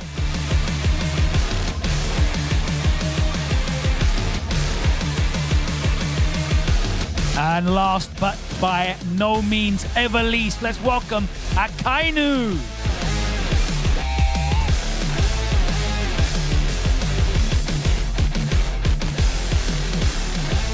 At the start of the show, we highlighted some of the exciting new players who have really made a name for themselves, and I'm really excited to get the chance to speak to you, Wasim, for the first time. Welcome to Street Fighter League Europe. How are you enjoying it so far? It's been a really good tournament. It's actually one of the funniest, most exciting tournaments, and one of the funniest tournaments for me. Of course, the last few years for you have been great competitively. You've upped your levels in your local region. You've competed on the world stage, and now here you are as part of Street Fighter League Europe. In terms of representing your region, your country, how proud do you feel to be able to do that here at Street Fighter League? Alhamdulillah, I'm feeling so proud to represent my region. Yeah, that's it. What's the vibes like in the team? Because, of course, Solari's a new team. Put together. I don't know if you guys have much history at all, but how have you come together over the last few days and come together as a team? How's that moving? I mean, we know each other before the SFL, so we have a really good synergy, and every time we play, we rewatch the sets and take some notes and help each other in the tournament. All right, it's been exciting watching you. I'm really looking forward to watching the rest of you play today. If you want to take your position in the away end, we will welcome your opponents. Guys, if you want to go over there. All right, this next team is desperately in the hunt for points. Players have been stepping up, but they haven't been able to close. Let's welcome our home team. Can they turn this advantage in their favor and convert to some points on the leaderboard? Let's welcome Goliath, firstly with JRBM.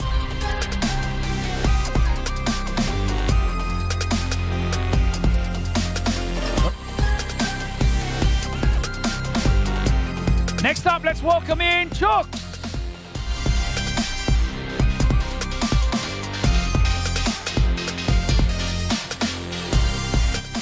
Navigating the smoke, let's welcome Joker Jokes.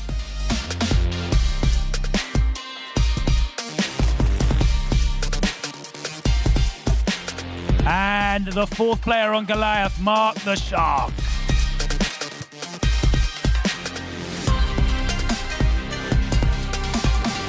All right, I'm going to keep it simple. We're going to talk to Jarby first of all. As team captain, of course, there's a lot of pressure on you to bring the guys together. I feel like as an observer, everyone's been playing well, but you just haven't been able to close out these wins and secure the points. You're becoming very, very close to getting wins. What can you do to turn things around? I think it's composure, because we had this discussion with the boys that, you know what, when it comes to the end games, let's not think about what could possibly happen. Let's just keep our composure and just secure the win like that, because I think we're losing it is when we're like, okay, I've got it, and then we end up making mistakes, So I think it's just about composure. Just keep sticking with what's working. Don't overthink it. Try and close things out. Of course, at the moment, only 20 points on the board. You're rock bottom on the leaderboard, but there's still a lot of points to play for. We just saw a huge 40 points from Aegis against NIP, one of the toughest teams in the league. And of course, the time when you played Solari, first of all, didn't go your way. What can you do to turn that around? Have you got a strategy of attack against their players? I think we're going to stick to what we had before, because against Solari we did have a strategy, but because we're away, things change on the spot, But now we predicted the lineup, and I think we got it this time. All right, I wish you guys the best of luck. If you want to take your positions there, yes, my guy. And we will get into this. Our third team match of the day. We have, of course, on the away side, Solari defending, chasing those points. They want to keep in the running for the playoffs. And on the home side, they need to turn things around. If it's going to start, it has to start right now for Goliath. Let's head over to the commentary desk and find out what these lineups look like with F-Word and show you Sengan.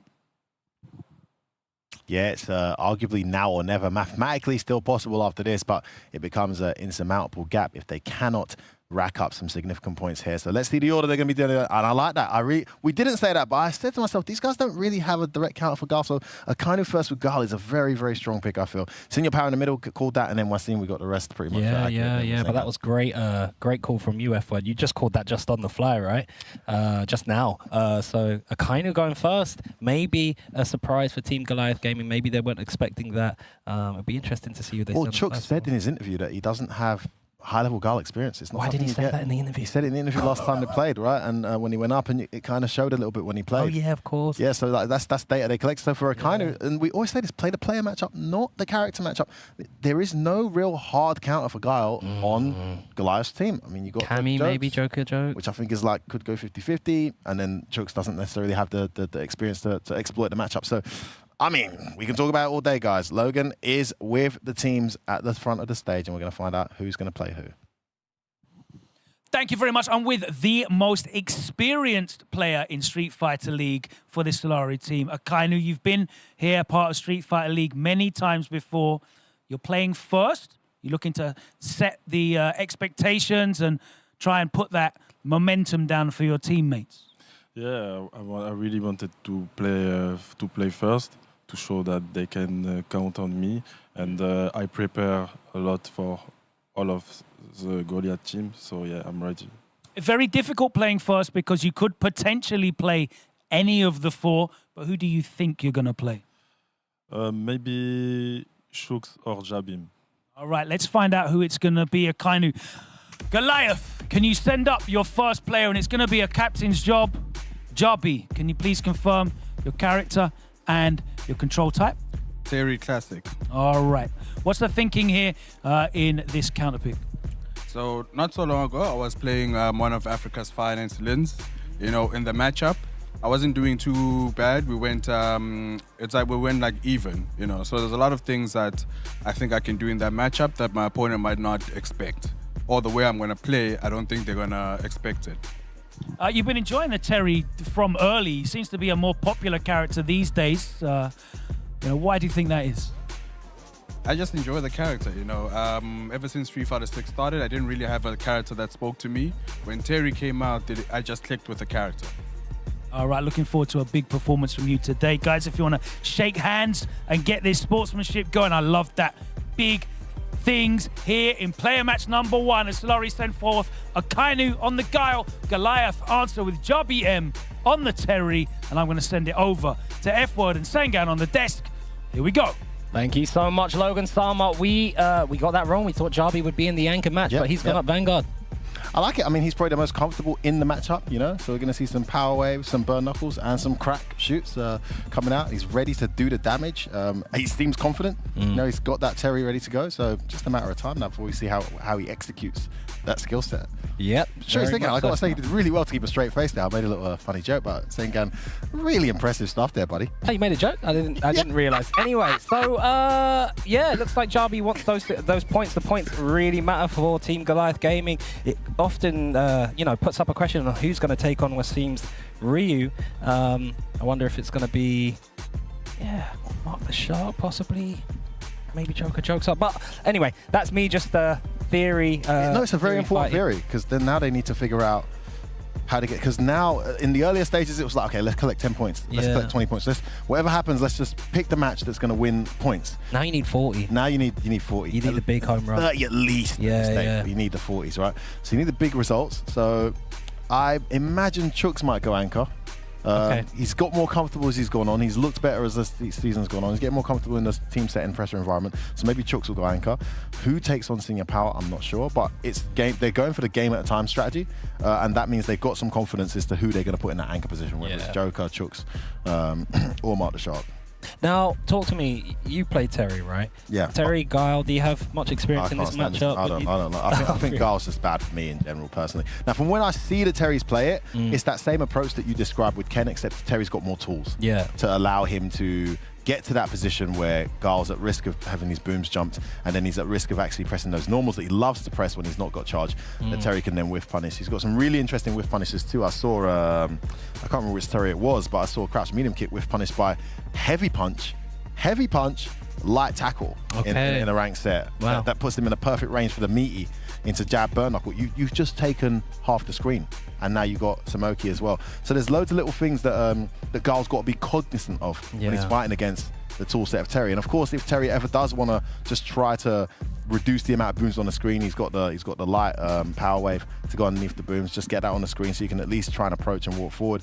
And of course, he's got the OD power wave, which is an expensive resource, but if you can use it at a time when Guile isn't likely to send his OD out in response and get yourself walking behind, that distance management is going to be key towards having any kind of intimidating effect on a Guile in this matchup. So the Sonic Booms go over the OD Power Waves, OD Sonic Boom would go over, it doesn't clash. Because OD Power Wave, I think so, sorry. No, I was talking about the light goes under, they clash. But they do clash, He can do that to nullify so he can get to okay. walking forward.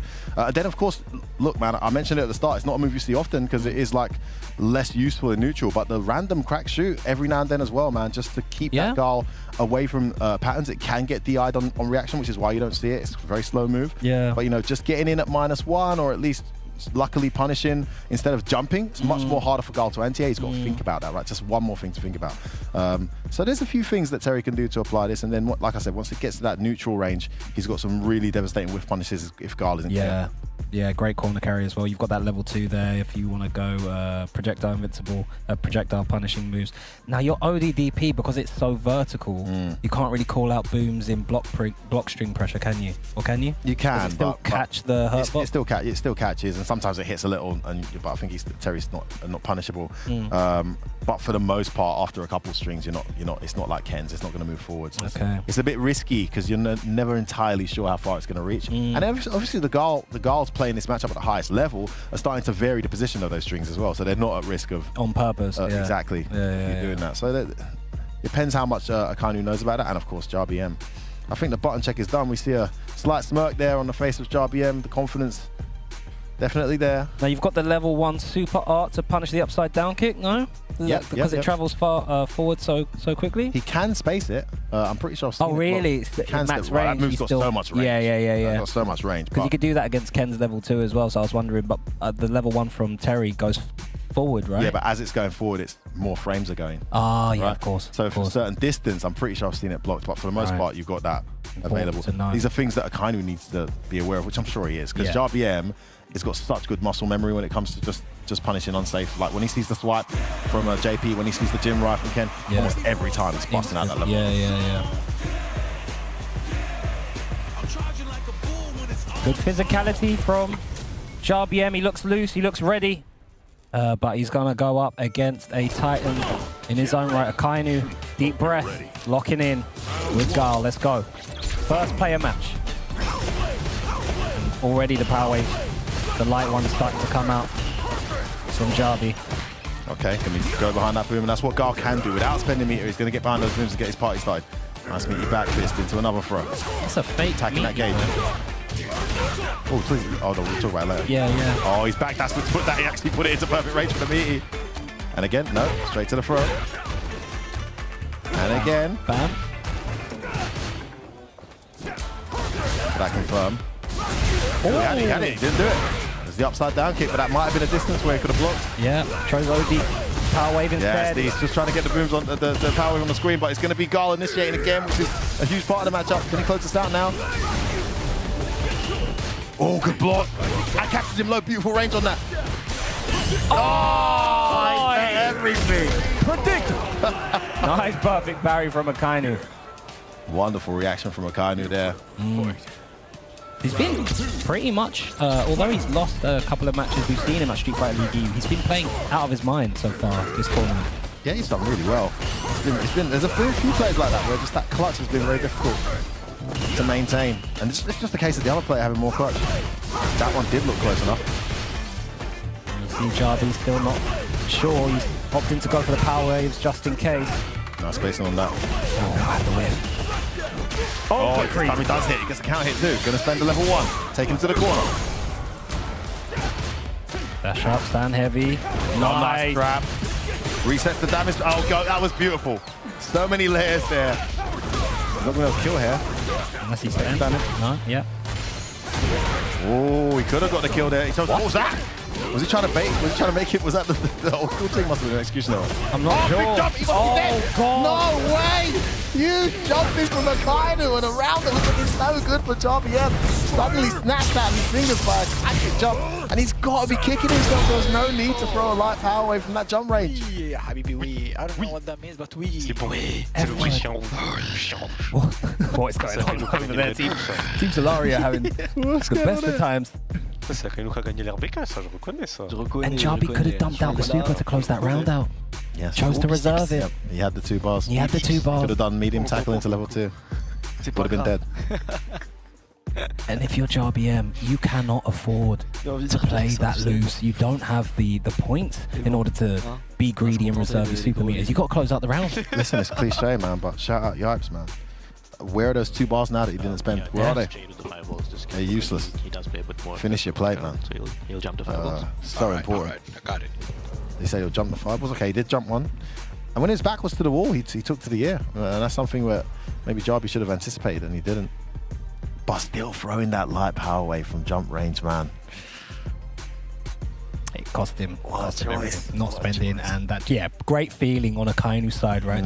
To smell that the Jarby has been really power wave happy in all of his games. In all of his games, he loves it. He loves it, yeah. Akainu did say that he's ready for anyone on that team, so it's all on Jarby M now. Needs these 10 points for Goliath Gaming. I think this is a massive game for Goliath. They really need Jarby to get them off to a decent start, or it's going to be very uphill. Team morale, yeah, will be intense. Exactly, more mentally than anything else.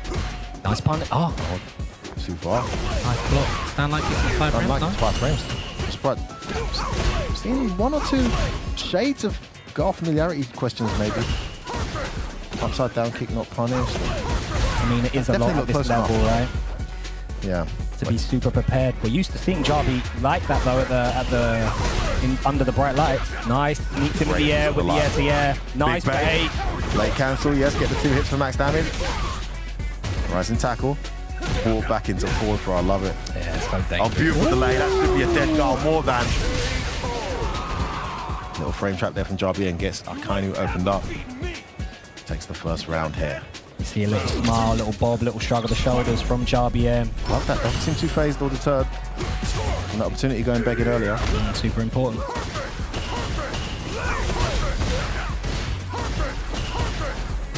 Nice. Oh. Still ready with the anti-air. Get off me. Out, yeah. Nice little string there, variation there after he blocked the low. Great defense though. That's plus. Yeah, catches him. Oh, he's seen that pattern. He likes to go for the double heavy. He's just going to go for the burnout. Yeah.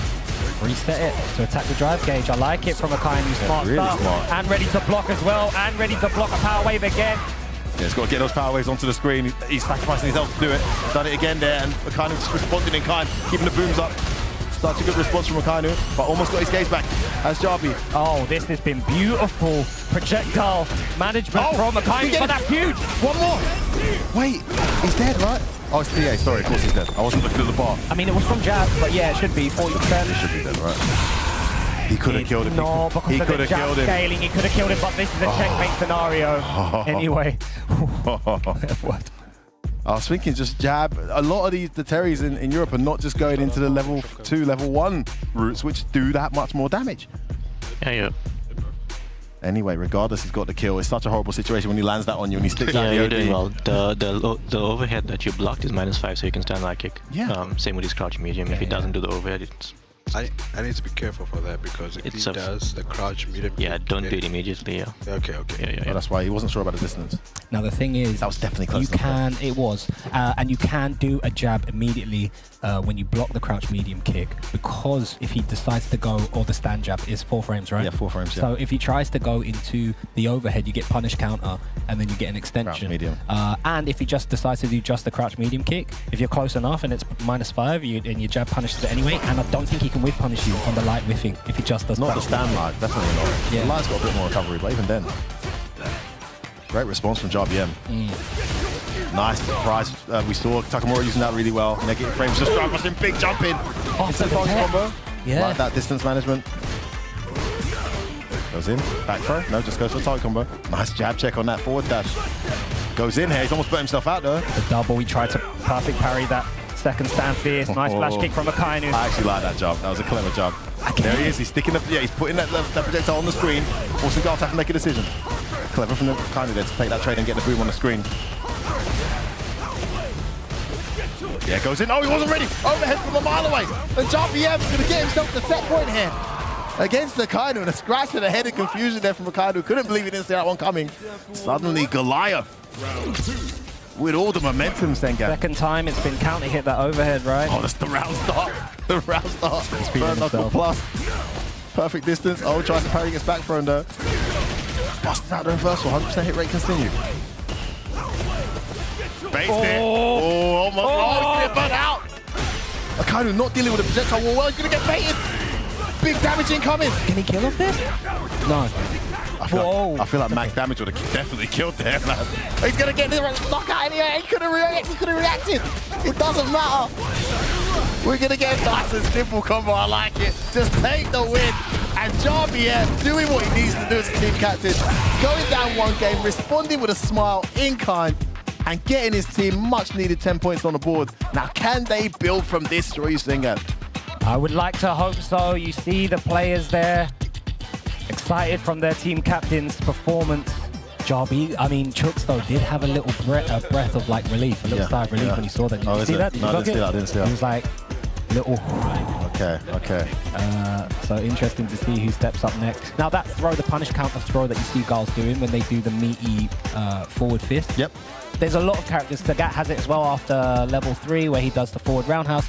If you wake up low button, you punish counter. You can't hide wake up low button. Yeah. Makes his heavy punch whiff. Yeah. Okay. So any button that you can crouch block normally, if people are doing it as a meaty on wake up, if you wake up with a low button, you immediately go. Yeah, because the reason it's the fuzzy, right? Yeah. The reason why, for those of you who don't know what fuzzy guard means, that's the one we should put in tech tips. But the first frame of your stand up, you're automatically standing. Yeah. You know, even if you try and crouch. So that's why it's hitting. But by pressing the button, you cancel. In many games, you cancel out that automatic stand.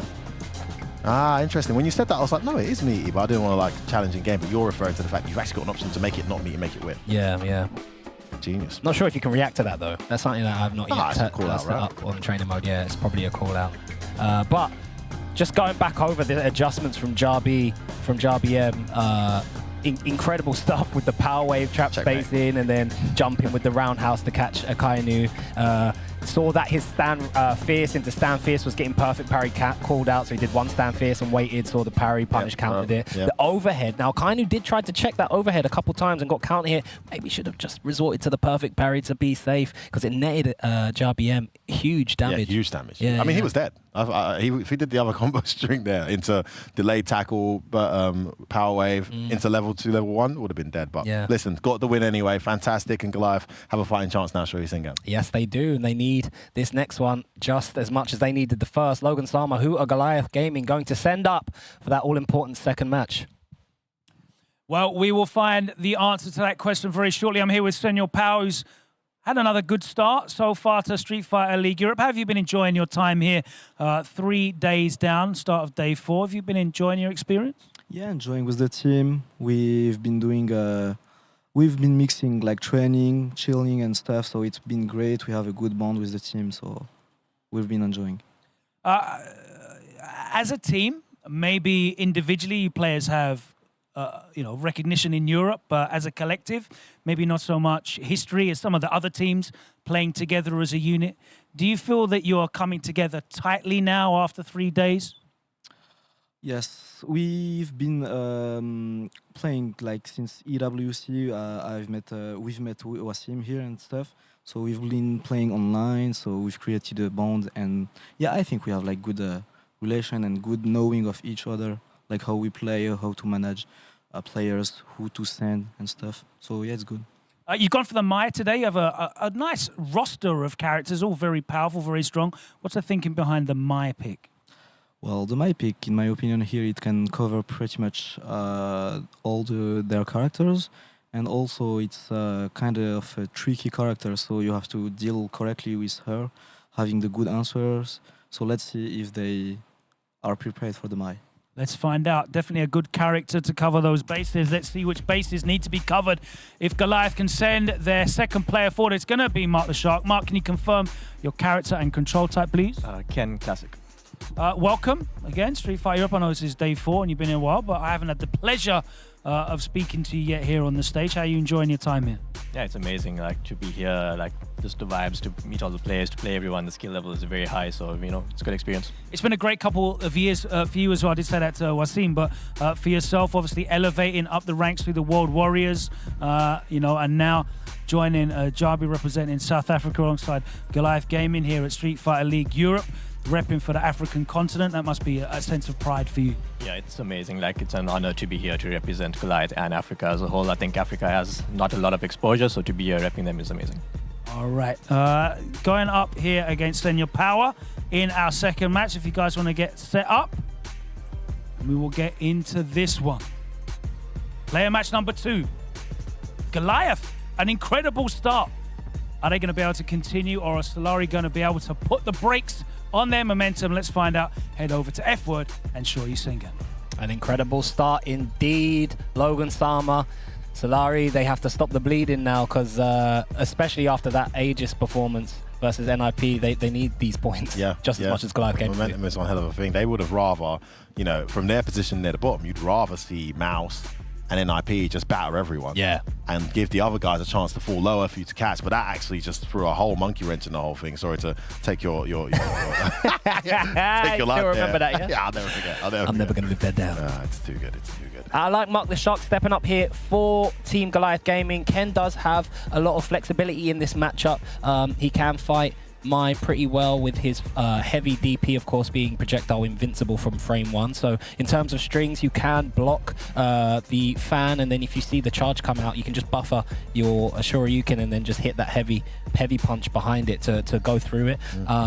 I like the corner carry to put Mai into the corner off of any touch. I mean, he does that for pretty much any character. But yeah, I do like this pick from Goliath Gaming here. Yeah, you said you uttered towards it when you saw Senior Power picking the Mai that maybe Mark the Shark and it came out. It's not necessarily a match that Ken wins, right? I imagine, but he's got a lot of answers. I think he does well. I do think he does well. I'm not sure. I'm not going to sit on here and say what I think the matchup spread is in this particular match, because I've not done as much research as I have with my Guile. But I do know that Ken does do well in the matchup. I have seen Blaz pick Ken for Mai in tournament as well. I know that a lot of players, if they have a Ken in their locker, they do feel that this is a matchup that they're at least more comfortable in than any other. So we'll see. We'll see what happens here, because Senor Power has been super strong with Mai so far. Mark the Shark, not able to get any points on the board yet. Could this be his big breakout performance? that we get to see here in this second leg of SFL EU. Yeah, he's had some great moments. Actually, it's interesting to call this set in general. I think this was the first set that opened up SFL this year, if I recall correctly. And Mark did get a game there.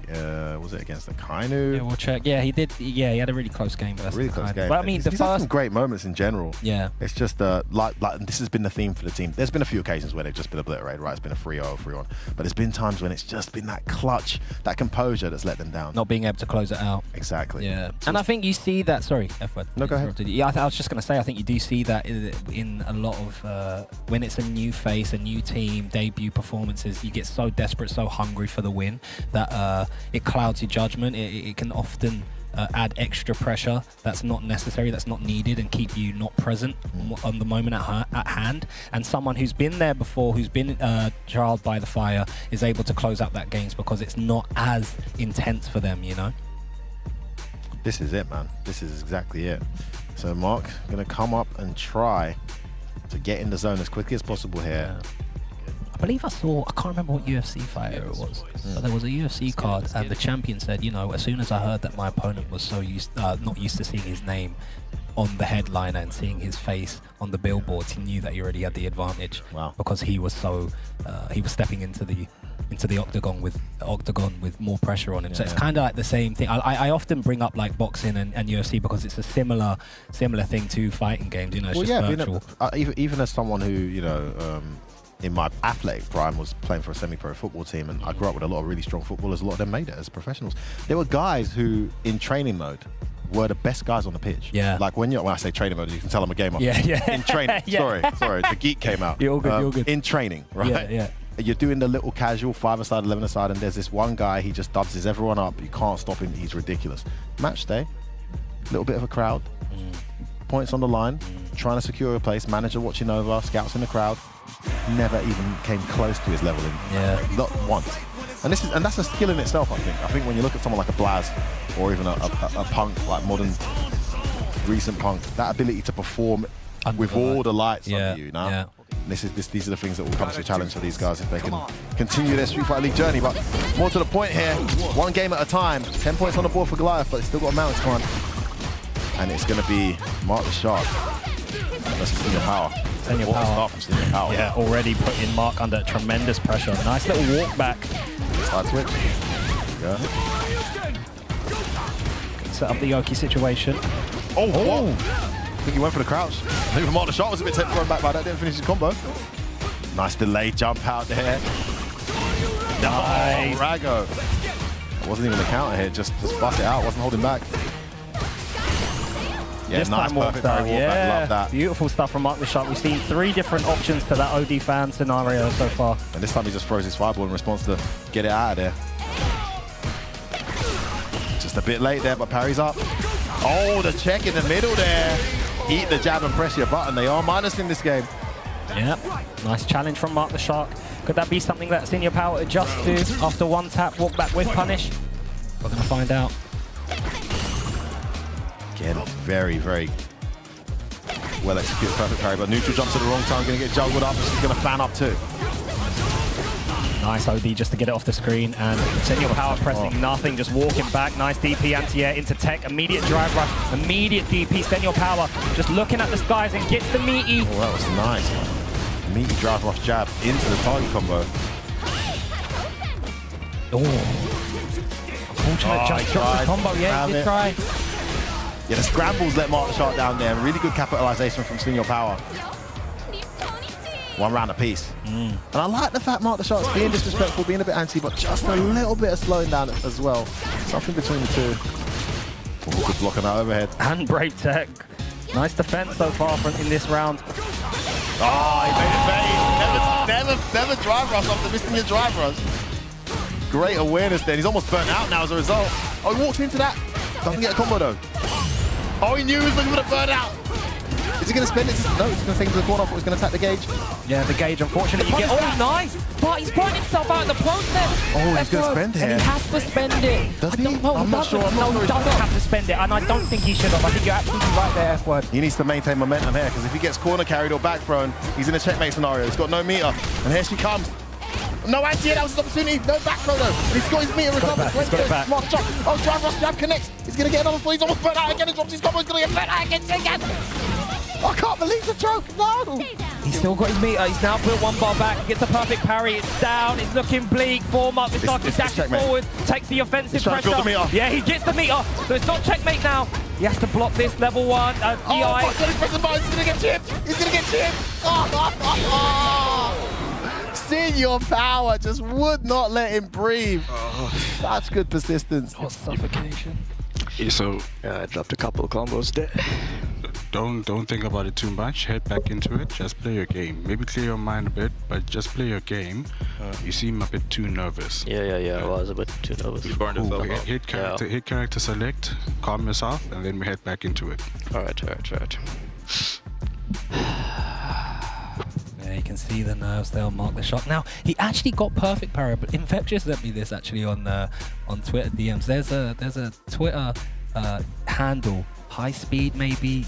Oh, I'm forgetting the name, but they drop so much tech online from Japan. Yeah. And they actually will show it in the tech video that Ken can perfect parry the regular fans when they're charged. Yep. Walk forward, stand roundhouse, get a trade combo from the second part of the fan, and then drive rush follow it up. He did get perfect parry on about 3 of those heavy fans, but he walked back out of range instead of walking forward and doing stand roundhouse to get a punish counter. How much recovery after? That much recovery after the heavy fan, To be fair, after seeing that Sagat tech from Blaz, it's believable. Yeah. Wow. These are the small little things that And he's got a very good perfect parry rate. Yeah, he has. Clearly has the timing down. He has it there, but unfortunately doesn't know that one thing that could completely change and put the pressure on Senior Power, because it is close, it's super close. Yeah, he's doing really close ones. But Senior Power is able to just suffocate him just through sheer presence alone and being here before. Well, no, actually not. It's his debut, to be fair. So Senior Power's doing excellent. And also, he's very present DP, though. We've seen Senior Power on a big stage many times in the solo tournaments. The heavy DP, Mark the Shark hasn't been busting out the heavy DP to go through the. Right, Senior Power bringing it back for his team. This is an important game for them as well, guys. Remember, the table implications are getting more and more precious. Nice whiff punish from Senior Power. Nice little perfect parry jab OS. Yeah, this isn't Mark the Shark's style. He will burn himself out. He will be very aggressive. So I think he's got to play his game, but he's got to be conscious. Yeah, I think Senior Power smells that as well. Panicking as well, going to burn him out. Wonderful pressure here. Oh my God, Beautiful beautiful conversion, yeah. Yeah, I think Mark the Shark's gameplay is playing into Senior Power's hands. He's like, okay, you're a very aggressive, drive meter, spent, happy player. I'm just going to attack it then. That's my counter strategy. He sees Senior Power's being less active, letting Mark. Oh, wow. Senior Power play. So he's just getting stronger as the set goes on. Checks that drive rush in. Gets the cross-cut DP. Oh, well, he's set up. Oh, he's going to get burnt out again if he's not careful. Oh, that's the counter here. Yes, too close, gets a punish. Mark needs something big, he needs it now. Or we're going to be at 10 apiece. It's looking very likely. Oh, he had the hit. No, one whiff too many. And Senior Power making the adjustment, slowing down Mark the Shark, and getting that win to slow down the momentum that JRBM had built. So it's not going to be a 40-0, which I think was needed, but still a chance of a 30-10. It all comes down to this anchor match. Beautiful counter strategy. It does, F-word, but beautiful counter strategy from Senior Power. We saw he started off the first round super aggressive, and then after that, you saw it, especially in that last battle. Tap, tap, tap, nothing. Sees a jump, walk under, cross cut. You see in the scramble neutrals after Mark the Shark did stand light kick and then tried to walk behind, because Mark the Shark in the first battle did stand light kick, walk back looking for the whiff punish. Stand light kick max range, walk back looking for the whiff punish. So this time he does stand light kick, walk forward, crouch medium kick to try and catch Senior Power's walk back, but the walk speed on Ken wasn't better than Senior Power's Mai. Walked out of the range, immediately whiff punished. We saw a couple whiffs in that first battle that Senior Power left unchecked, and then after that first battle, everything got whiff punished. Sweat, crouch and medium kick, drive rush behind. behind. He changed strategies in the second battle. I didn't call that in game, but if you look at the way he was playing in the early stages, he started 2 rounds with OD Fan. Yeah. So he's like, I want to initiate. I want you to be on defense and me to play my game. But once he saw Mark's game plan, he just started doing this. Yeah. And he allowed Mark to make the initiation, but he stood at a range where Mark would have to slightly overextend. And the number of times he just pressed the button and got whiff punished and allowed Senior Power to go in. Yeah. It was just a completely strategic change-up, Yeah. which Mark wasn't expecting because the game plan already got him a win. Yeah. So why would you change your strategy? Yeah, Genius from Senior Power. Genius from Senior Power. Great call out there, F word. Well, it is now 10-10. 10 Yeah, all. because 10 the apiece. 10 all. So we're not going to go to a tiebreaker round. We do have that anchor match with Wasim, so it's going to be interesting who they send, because that's a lot of pressure for Goliath Gaming. They need that 30. Also, I just want to say quickly before we find that out, you had that little last clip that you saw where Senior Power, I think it was like stand medium kick, or he did fan. Mark the Shark walked into it, and then he did the... Forgive me, I'm not jammers. I don't know the names. The fire spin. Yeah. Spin fire. Yeah. That shows that. Yeah. Jammers is like, oh my God, come on, guys. Pathetic. It's cold. But you saw Mark the Shark walk into it, constantly get hit. So he was holding forward. He was like, oh God, walk forward, stand like, I got to keep going forward. And it was all playing into Senior Power's hands, walking out of it with punishing. So beautiful stuff there. I believe we have Logan Sam. I'm not sure if we have the next player ready. We do have it ready, so we're going to send it over to Logan to find out who's playing that all-important anchor match. Thank you very much, Sengan. And I am here with Wasim, who's already had a great season. This will be a fantastic time for you to really turn it on for Slurry here in the anchor position. 20 points on the line for your team, and you've been very reliable. How's the pressure been for you this season, though? I mean, I didn't thought the pressure for the anchor base is this much, but yeah, it's a lot of pressure. But my team believes in me, and hopefully I can win. What's the difference for you in terms of playing for yourself, which you have a lot of experience for? You've been out there, you've been competing as a solo player, but now you obviously have the three guys there that are all rooting for you as well. I mean, when you play for yourself or regular tournaments, you play alone. So even if you lose, you will lose alone. So, but now I have my team, so I need to work harder. 2 players left on the Goliath Gaming team. Who do you think you're going to be going up against? From what we have seen, I think I will fight Shocks. Let's find out together. Goliath, can you please send up your anchor player, and it is going to be Shocks. Can you please confirm your character and your control type? Classic JV. All right, what is the thought process behind this selection? I think JP can fight Ryu, so yeah, we'll see how it goes. Do you have much experience playing against Ryu at this level? At the highest level, not too much, but yes, overall, yeah. All right, looking forward to it. A couple of secrets in the tank, you think?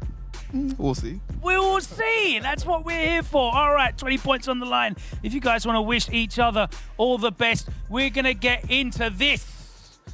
Solari sending up Wasim, Goliath sending up Shooks. What a wonderful time it is. All these international players representing the Middle East and Africa, Saudi Arabia and Nigeria. It's a beautiful thing here at Street Fighter League Europe 2025. Let's head over to the commentary desk with F-Word and Shoyu Sengan. By the way, it's called Ryu Embu. By the way, Shoyu Sengan, it's called Ryu Embu, that move. What was that? Oh, did Logan just say that? I think I just realised what the name's called. Tell me. It's called Ryu Embu, bro. How did you say? Oh my goodness. Yeah. Ryu Embu, that's it. Jeez. Fire 12. Oh, Fire 12. Come on. Come on. Anyway, that's why they pay us the big bucks, guys. Let's get to the match. And we have a Niger boy on the stage, looking to record his first points. Come Can't on. you see this line? It's a double yellow line. No. That's below the belt. That's not even relevant. What? No? Okay, my bad. F-word, sorry. Wow. I just wanted to join in the fun. You really did that. Okay, no, I can't hit you back. It would be inappropriate for this. Cool. No, but seriously, I like what Logan said. I mean, Nigeria versus Saudi Arabia in the Street Fighter League. Oh my goodness, incredible. And actually, can I take this moment to give a massive shout out to Hurricane, who's been advocating so hard. Capcom, please, Capcom, please. If there's any chance, I'd love to see a World Warrior in Africa. But for the meantime, we have Chooks, who just got his last-minute visa. He's been having a tough season. Don't think he's got any points yet. No, he hasn't. I think Jokes and JRBM are the only ones to have registered points on the team. They've gone for the matchup. Yeah. Which let's talk about it a bit, Sengan. Is that a mistake? They've gone for the matchup instead of going for the experience. Whereas Joker Jokes has probably been exposed to this level way more and was able to get those points against Valmaster. Should Joker Jokes have played anchor here? It's interesting. I mean, I'm not the team captain. I'm not on the team. So whatever I say is completely irrelevant. It's interesting to talk about it. I think if you need, you're at the point where you need the points, and Joker is probably the most experienced for all the European players. I know Wasim is from Saudi, but I would have sent Joker. It's an incredible ask to put all of this on Chooks, especially how we've seen Chooks play incredible, have really close games, and then switch characters, and then just absolutely got annihilated when he switched the character. And he should have stuck to his gun. Yeah, so that's I think that's mental wise, and I think so mentally you can make Chooks crack. It's not that he's not a brilliant, amazing player. He is, but I think you can attack the mental side of how flexible and durable is his mental fortitude if he's not been exposed to this level enough. Meanwhile, Wasim, who is still quite a young player, relatively new when you look at how long he's been around, but he's been playing with some of the best players in the world for ages. Yeah, I mean, you got Latif over there, you got some Middle Eastern players you guys haven't heard. There's Wissam over there, the Big Bird, Angry Bird. Oh my there goodness. you go. And they have the JP already. Okay, an early tech. Oh, one whip, and he loves that medium kick. Yeah, we're punished again for it. Oh, throw Luke City. Oh, nice. Was that an OD? It was. I think that's a dead JP. Yes, it is. What a start from Wasim. Absolute foot on net bully round. Trying to send a message to Chooks and the rest of Goliath Gaming right now. 2 whiff punishes, tons of momentum.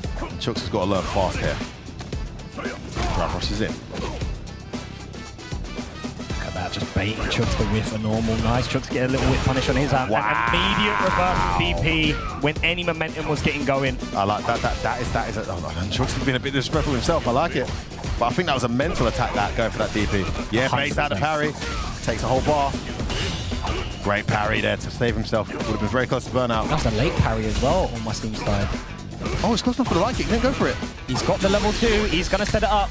Does Wasim know how to block these? Yeah, just drive reversals out straight away, but burns himself out in the process. That's a win on the side of Chooks. Oh, the back row tried to push the knob. Yeah, he's going to convert it this time. He does. Oh, he just gets caught. Beautiful response from Chooks. Good round, all right. I think it is. Thank you, JP. That medium caught out.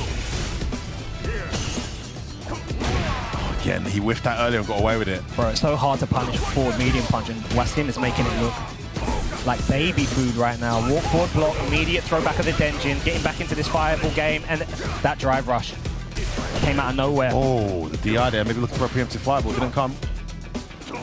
Oh, he's whiffed again. He's got to be careful. Chooks gets very impatient, ends up running into that. Oh, he could have killed. He could have definitely killed there. Could have definitely. Oh no, for crouching medium kick DRC, I don't. Another drive rush? No, I don't know. The scaling, yeah, the scaling maybe not too much. It's like what, 40, 50% overhead. Oh, such a good situation. Oh. Another huge whiff. Such good composure from Wasim, just goading Chooks into getting closer. Let's see what the players have to say. Yeah, that was standing heavy punch range, and then he's going for either sweep or drive rush in. Yeah. So yeah. Yeah, he's just looking for the whip punishes at that point. He's just playing outside that range. So maybe don't walk too far forward and press. Great call out there from Team Goliath Gaming. He is looking for the whiff punish, and if he doesn't see it, he does drive rush empty in neutral. So if you're able to counter that, that could be some huge momentum. And nice. Got the back throw reaction there after the light steal. Nice conversion that. Badly timed fireball from Wasim. And he's ready to check the drive rush as well. I was going to say, if he's looking for the whiff punish, maybe he's not ready for your drive rush, but on that occasion he was. Wasim, man. Playing so well. But still relatively losing right now. Oh, nice tap back. Oh, what was that? I'm not sure, but it's going to be damage. He still keeps the Denjin charge, and this is okay mid-screen. Not too dangerous, but that is dangerous. Getting clipped. Chooks needs to build a level 2. Oh, that's why he kept the Denjin charge F1. It was a trap. One too many. And Wasim with a little smirk there. He's one step ahead so far and halfway towards victory here.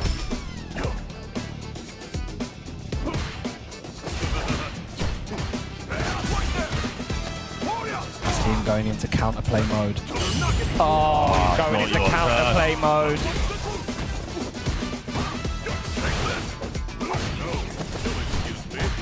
Had it, but didn't believe. Yeah, he thought he was going to cancel that until dash. It didn't. Runs into that donkey kick. Almost perfect parry. I like the stand fierce. Opening up the range a little bit. Yeah, better space on those crouch mediums, which have been whiffing historically. Goes in, nice delay jump back. Oh, doesn't catch him. Seeing a bit of anxiousness here from Chooks. Can't be too obvious in his approach. He's almost burnt out. The drive meter. That's what's going to happen now. He's going to get burnt out. Jab, trade. Oh! Unfortunately, he did a perfect parry and he's burnt himself out now on that attempt.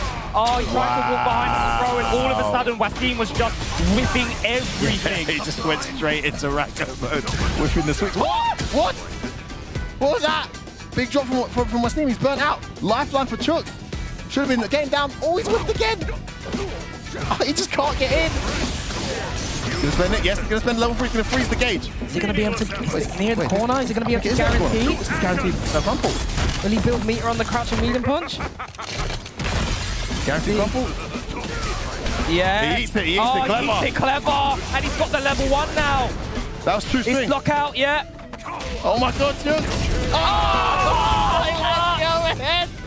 Everything works so clever from Wasim to eat the medium, to gain the meter and change up the scenario, but still able to close it out was Chooks. Saves himself 1 round there. Can he get himself on the board? Should have been 2. Should have been 2-0.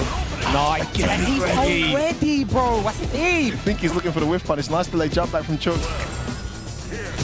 Clicks up. Nice. Get some real estate back here. Edit trade there. Oh, the low. Goes in. Oh, counter hit the thing. Chooks going to town now. Almost got the level 2 built back up again. This is huge. Oh, too far. Just too far. Chooks, yeah, maybe turn the tap off a little bit. Stay in this mid-range. You don't need to encroach in Wasim's space. He's the one with the health deficit. Double high-low. No, drive rush high-low. There it is. Great block. Still is double high-low. Oh, he's going to get it. And Chooks, after being a dropped combo away from 2-0 down, suddenly Wasim rolling in his chair there. It is 1 apiece, Shory Singer. I'm not going to. Okay. Yeah. Indeed, this is... Just don't let him dictate the pace. Yeah. You know, you're playing JP, so you can control the space a lot better. Yeah, if he's just walking away, all he just set up bottles and play again. I think a lot more aggressive with Akuma. Which is fine. Yeah, Akuma, don't forget Akuma's got sort of the drive rush, stop momentum moves as well, right, with the adamant flame. Yeah. And again, that's the main thing. Yeah, so this is a crucial round, because if you get this round, you know, it's going to make him second guess himself. And you know, against JP, that's the last thing you want. Yeah. You know, but we knew this was going to happen. Yeah. So let's get it. All right. Excellent advice there from Goliath Gaming. A lot better with their advice as the tournament has progressed. I feel like they've adjusted. I forgot to say earlier though, I think they could have done a bit more for Mark earlier. Yeah. I think he needed to hear something like it's okay. Yeah, instead of you're being nervous. Yeah, you know, yeah, he needed a bit more. It. Yeah. I do agree with just that. needed a bit of freedom. But yeah, it comes with experience. I know from being there the kind of words he needed to hear, and they'll look back at that and hopefully learn from it. But listen, regardless, it's still within their hands to take a victory here for the first time this season. And they switched up to Akuma for Wasim. Maybe more confident. Has the option of the demon flip to throw off the anti-air timing. Nice trap. Has the fireballs for meaty pressure as well. There it is. You cannot oh, too far. Chooks gets another bit of life. That should have been the round. He's Second time he's done a preemptive, DI in that when his back's to the wall. Wasim might call that out. Brilliant OP ghost. Set it up. Oh, perfect parry. Nice perfect parry, just out of range. And luckily he didn't commit to the follow-up. Oh, he's going to get a counter hit here. That should be a dead JP. No meter needed. Wonderful play there from Wasim. And the Akuma pick looking good so far. Yeah, Wasim looking to stop and halt this momentum. I like the Akuma pick. Yeah, I do. I think he could have won it with Ryu, but Chook's definitely going to be less prepared for this.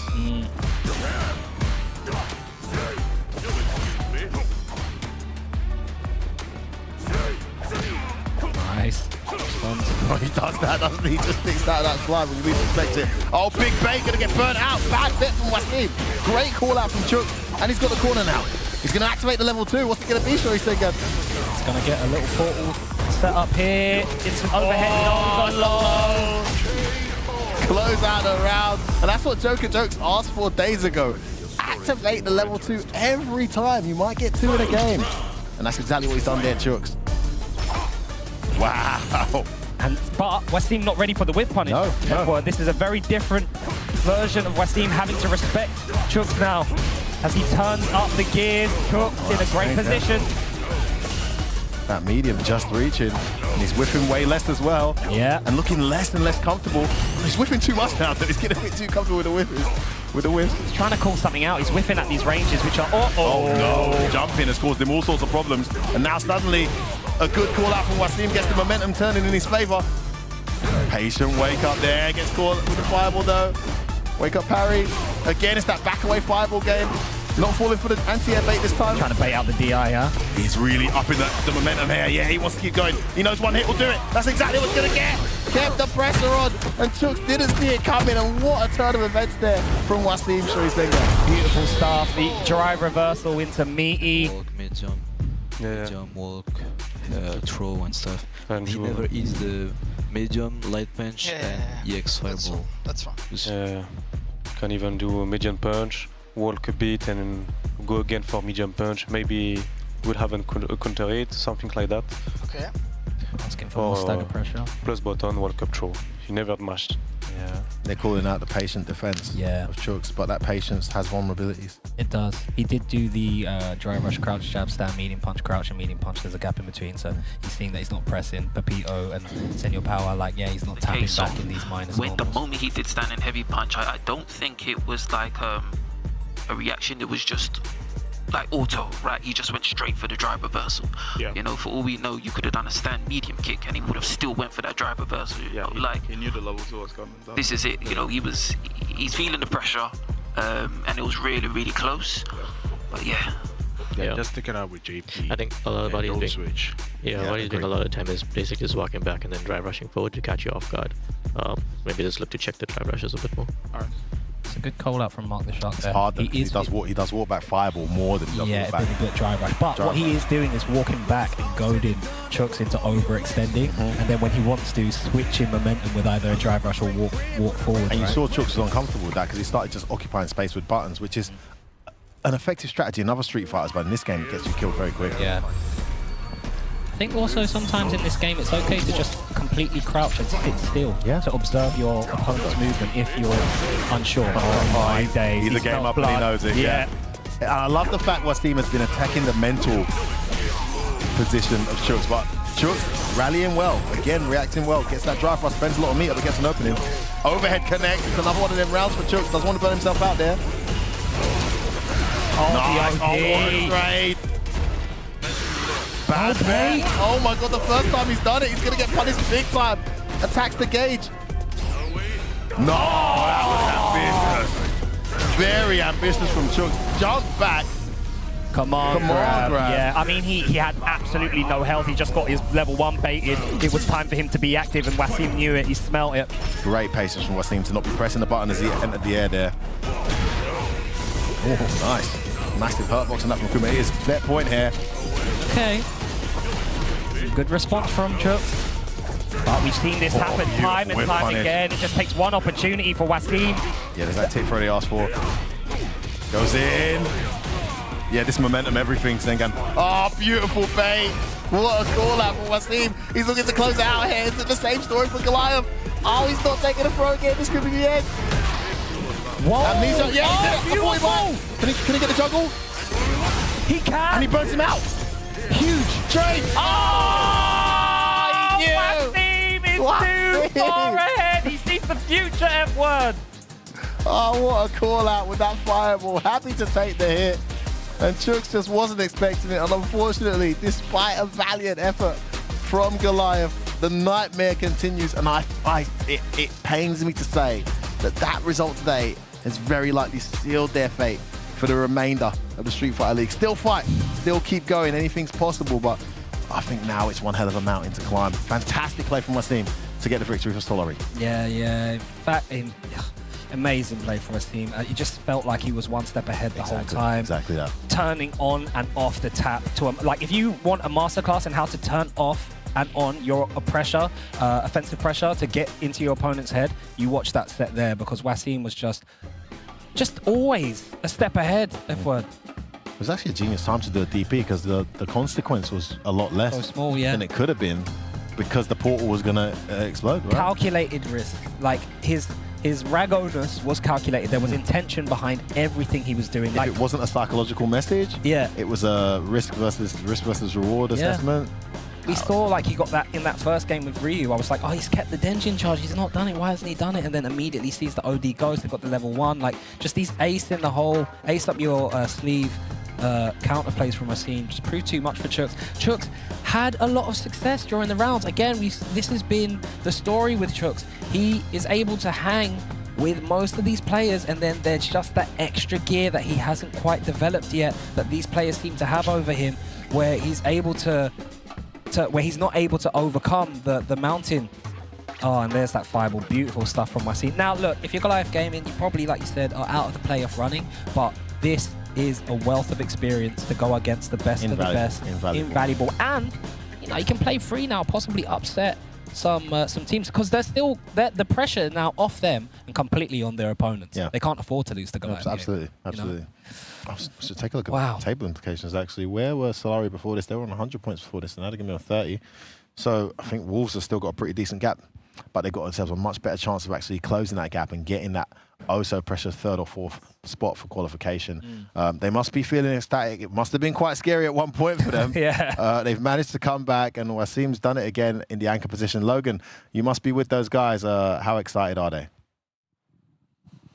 Very relieved, seems to be the vibes here in the Solari end. And of course, Wasim securing those 20 vital points. That keeps them within 10 of Wolves, who are just ahead of them in the playoff race. And it keeps Solari in this playoff race with many more matches still to go. How important was it there to close out that win for your team? Of course, a lot of pressure on you. We said that at the start of the match, but you stepped up and you delivered. I mean, we are in a position, if we lose a single match, it's going to be really, really hard to catch up with other teams. So this set was really important to us. So, yeah. Great stuff. And obviously, you know, we saw you switch to the Akuma after losing just the one game with the Ryu. What was your thinking behind that switch? I prefer playing Akuma against JB, actually, so that's why. And I play with Nox a lot. Shout out to Nox. I practice the matchup with him a lot. So, yeah. So you'd already locked in with the Ryu, won the first game. As soon as he got that one back, you're switching into that more comfortable Akuma matchup. And it proved to be right for you, obviously. Yeah, actually, once I saw him against me using JP, I was planning to switch Akuma anyways. All right, okay. Senor Pao, for you guys, you're still in the running. Very, very tight there for those last remaining playoff spots. How relieved are you that you were able to close out this win? This was really important, and we are aiming for the Wolves team to win against them. So we keep up in the run. So let's see how it will go. That's going to be a really, really important match. You know, thinking ahead now, we've closed this. This is done. You've got those points off of Goliath. Looking ahead at that, you know, potentially trying to pick up as many points as possible as well off those teams above you. Who's your eyes set on? Who are your sights set on to try and secure those points? Wolves, very important, but who else do you feel confident you can take some points from? I think we can take points from everybody. We've seen that we can beat an IP in FC3. Wasim did the job. I think I can go again. So we have a lot of chances to beat everybody. So we just have to settle the good strategy to send the good players against people. And I think it can be huge. Akainu, it just shows the quality in the team. They were able to close the win out after it didn't start out well for you this time. It must be great to have the confidence in the teammates around you to be able to pull out a result like that. Yeah. I really I practiced this matchup, and I'm a bit sad I couldn't take the 10 points for the team because at this point it's really important to take even 10 points, and I'm proud of them. They play super well. I hope to do better for the next matches, and I try my best. And Pepito, of course, you were watching on there. As we went into the last match, you knew that you weren't going to have to play in any extra match as the deciding match. But What was your input there? You were watching. Did you get involved in terms of insight and analysis, trying to help your teammates? Yes, for sure. As always, I try to help them, give them some advices. And today they do the job. So I'm proud of them. And I hope to beat Wolf next matches because it's a really important match to get to the playoff. All right, well, now the relief is there and you can move on ahead and start prepping for your next match. But let's take a look at that leaderboard. As F-Word said, that keeps Solari in the running. 130 points, only 10 behind Wolves, and only 40 points behind Aegis and NIP. That is very, very condensed in the middle. And literally, as that leaderboard comes up, I can hear the Solari players saying amongst themselves, we can do it. The belief is there. That was a huge 30 points for them today. That is the end of the first half of day 4. We've got 3 more big team matches to come today. Don't go too far away. We're going to take a break and we'll be back with more action here from day 4 of Street Fighter League Europe 2025. I'll see you then.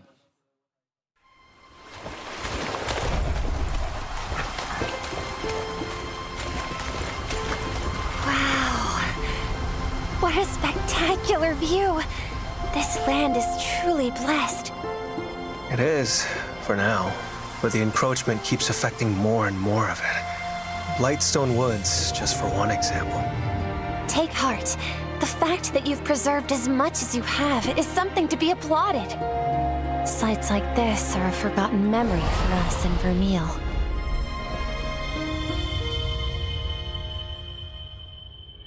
If Vermeil is to survive, our people need help now. If nothing else, the Sacrosanctum offers them the hope they need to live. I will not idly sit on the throne as our nation faces its death. This has to stop! Oh, Eleanor. What? Don't do this! A sky scale. It has been many years. That woman with the Rathalos. I'm certain she was my mother. Why did she come here? For what reason did she cross the Meridian? You're not the only one here who's curious about Lady Amara. The future of Azuria rests on your shoulders, and you sat yourself down right in front of an assassin. Are you out of your mind? I know this is a lot to take, but just try to remember the old saying. Wings of curiosity take you farther than a cage of caution.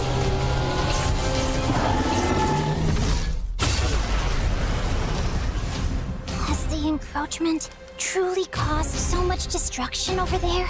Scores of villages have been consumed by crystal. The capital is flooded with refugees, with nowhere to rest their heads. Our village has long kept these canines as our wards. This is a threat to our very way of life. The dwindling of our canine population, the onset of feral beasts. All of it started when that monster came to this land. No, it would be more fitting to call it a force of nature. This is it.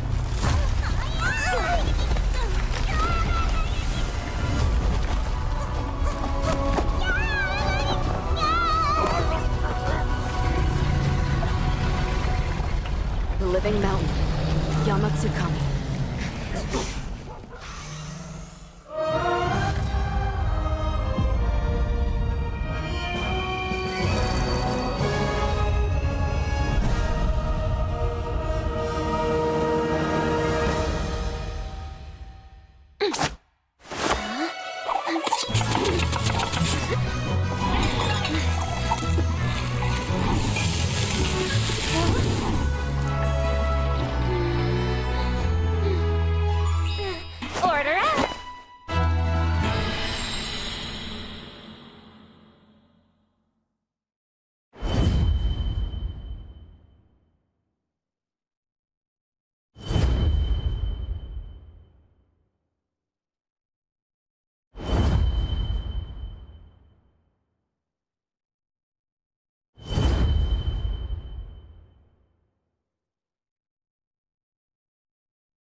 Let's rock.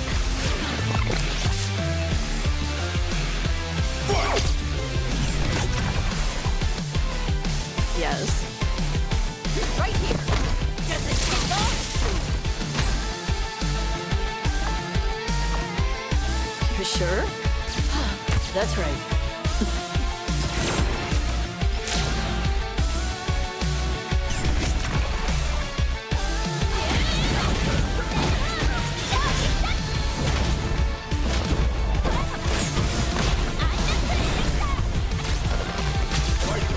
Understood. Leave this to a professional. United Kingdom. Just another cog in the machine. Here comes a new challenger. Viper wins.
Fight! Yeah, come on. Everybody come alive real quick. Battle of the strong, survival of the fit. Take your best shot, hope you don't miss. Yeah, come on. Everybody come alive real quick. Battle of the strong, survival of the fit. Take your best shot, hope you don't miss. Kaboom when I step in the room. Better get up out my way because you know how I do. In my groove, and you know that I never lose. Hit a 1-2 shot with the power move. Yeah, I gotta do what I gotta do. What can I say though? Let me out the cage, I'm an animal. About to tear it up, all guts, all glory. No comparing us, it's my victory. All the way from LA to Osaka. Yeah, you best believe that I'm gonna do you proper. It's a showdown right now, better watch out. Shorty, you can, no man, it's a knockout. No matter who it is, when you match me up, you getting knocked down, ain't no stacking up. Left, right, up, down, super combo. I ain't never scared, never quitting, that's the motto. Yeah, come on. Everybody come alive real quick. Battle of the strong, survival of the fit. Take your best shot, hope you don't miss. Yeah, come on. Everybody come alive real quick. Battle of the strong, survival of the fit. Take your best shot, hope you don't miss. A new challenger is among us. They can take it high, I can take it much farther. Fast with the hands, E Honda. Defend my legacy with strength and honor. Sonic boom for the non-believers. I'm the greatest ever. I'm the fire breather. Call me Jao Scene. Nowhere I can't reach it. It's a showdown. This is my arena.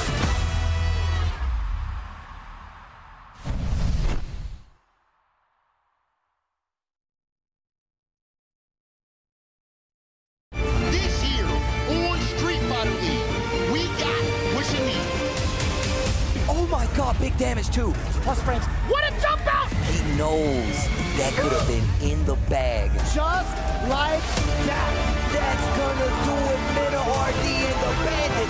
The swade's not gonna work, but it's gonna work for crossover. Brian gets his turn. Right. Oh, and he checks the quick spin. Brian Yaw putting Pump the God away. And Al sniping out the drive rush, clearing out the rest of his games. Hold deep in the play. Ladies and gentlemen, Pump the God, Fly Quest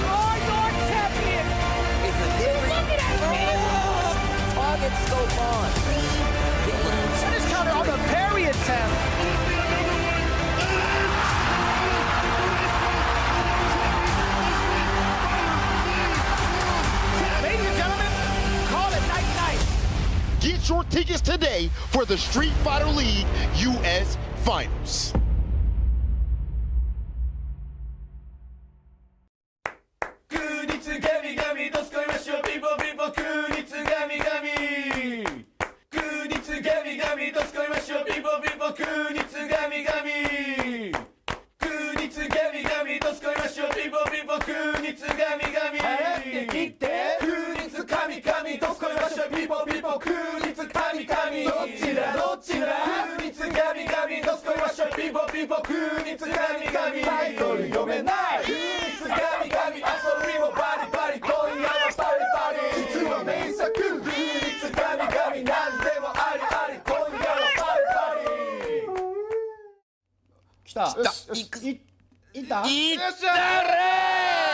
Hey, 空日神々、空日神々、イエーイ!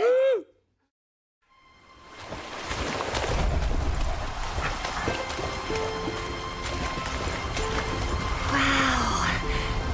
What a spectacular view. This land is truly blessed. It is, for now. But the encroachment keeps affecting more and more of it. Blightstone Woods, just for one example. Take heart. The fact that you've preserved as much as you have is something to be applauded. Sights like this are a forgotten memory for us in Vermeil.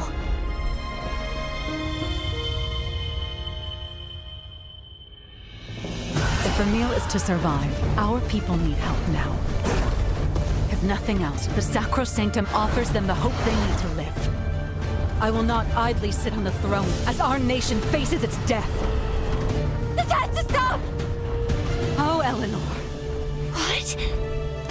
Don't do this! A sky scale. It has been many years. That woman with the Rathalos. I'm certain she was my mother. Why did she come here? For what reason did she cross the Meridian? You're not the only one here who's curious about Lady Amara. The future of Azuria rests on your shoulders, and you sat yourself down right in front of an assassin. Are you out of your mind? I know this is a lot to take, but just try to remember the old saying. Wings of curiosity take you farther than a cage of caution.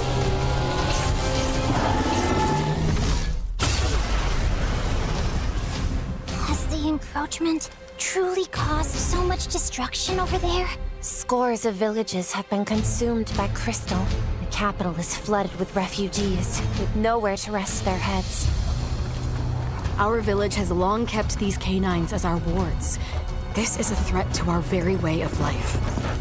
The dwindling of our canine population, the onset of feral beasts. All of it started when that monster came to this land. No, it would be more fitting to call it a force of nature. This is it.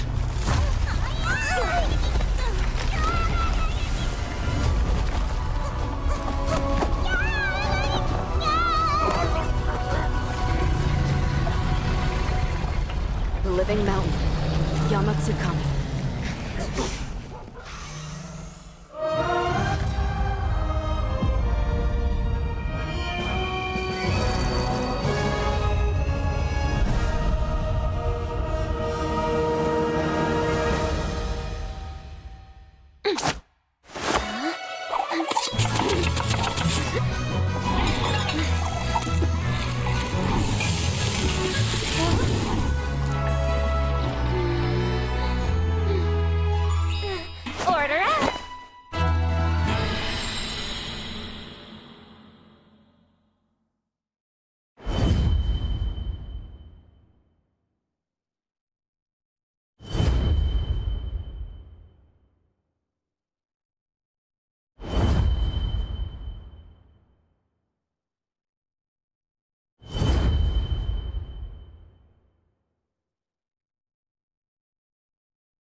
Let's rock.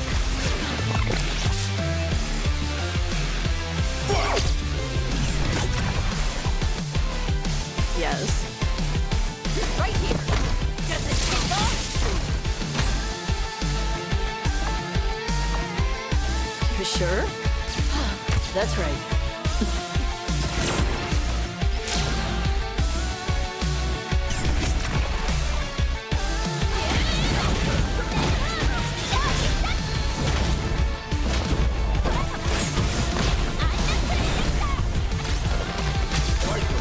Understood. Leave this to a professional. United Kingdom. Just another cog in the machine. Here comes a new challenger. Viper wins.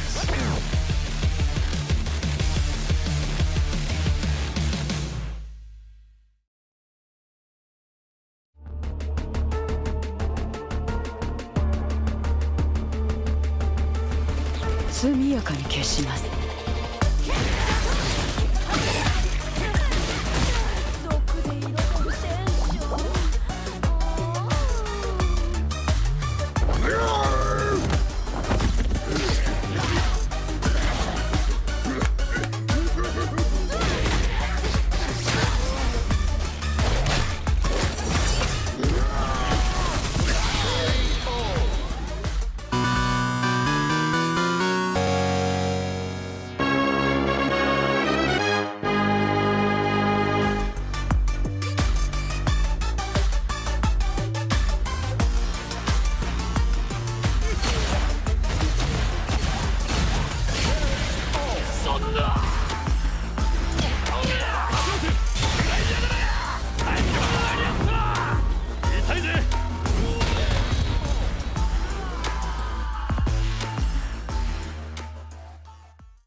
Fight!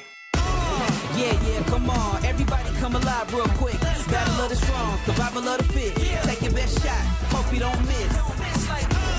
Yeah, come on. Everybody come alive real quick. Battle of the strong, survival of the fit. Take your best shot, hope you don't miss.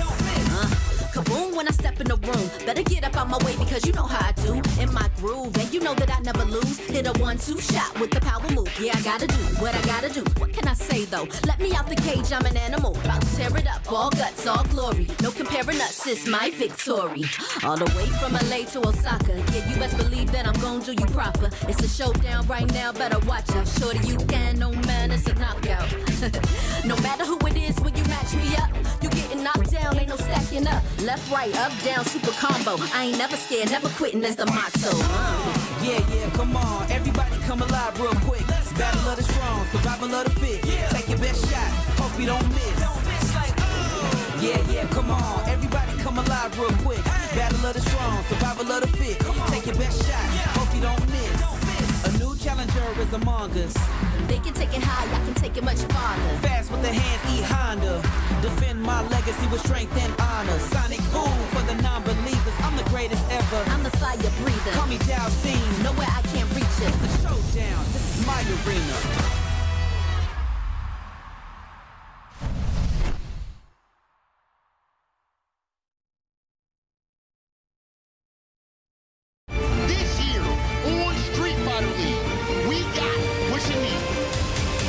Oh my god, big damage too. Plus frames. What a jump out! He knows that could have been in the bag. Just like that. That's gonna do it, Minna RD and the Bandit. The swade's not gonna work, but it's gonna work for crossover. Brian gets his turn. Right. Oh, and he checks the quick spin. Brian Yaw putting Pump the God away. And Hell sniping out the slide rush, clearing out the rest of his games. Oh, deep in the play.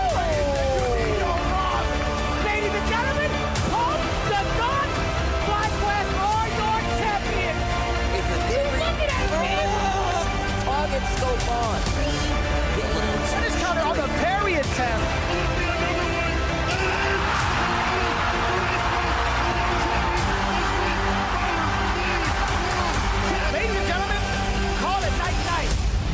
Get your tickets today for the Street Fighter League US Finals.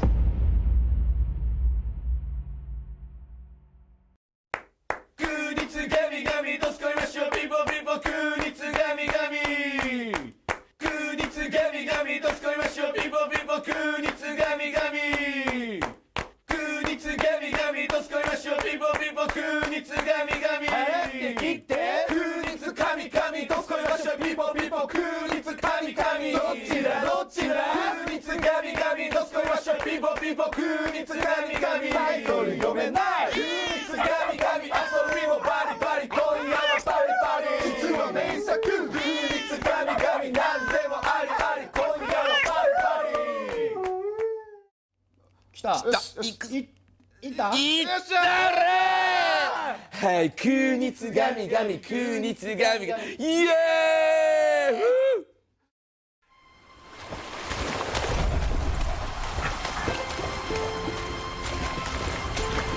Wow. What a spectacular view. This land is truly blessed. It is, for now. But the encroachment keeps affecting more and more of it. Blightstone Woods, just for one example. Take heart. The fact that you've preserved as much as you have is something to be applauded. Sights like this are a forgotten memory for us in Vermeil.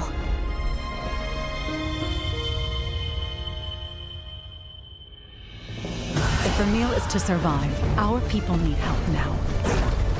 If nothing else, the Sacrosanctum offers them the hope they need to live. I will not idly sit on the throne as our nation faces its death. This has to stop! Oh, Eleanor. What? Don't do this! A sky scale.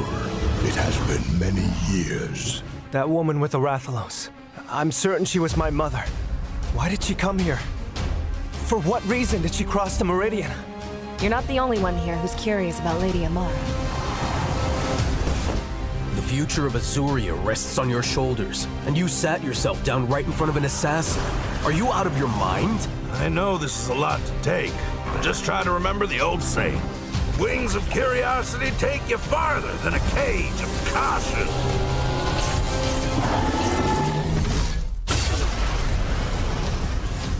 Has the encroachment truly caused so much destruction over there? Scores of villages have been consumed by crystal. The capital is flooded with refugees, with nowhere to rest their heads. Our village has long kept these canines as our wards. This is a threat to our very way of life.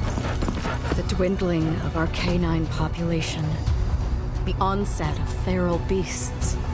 All of it started when that monster came to this land. No, it would be more fitting to call it a force of nature. This is it.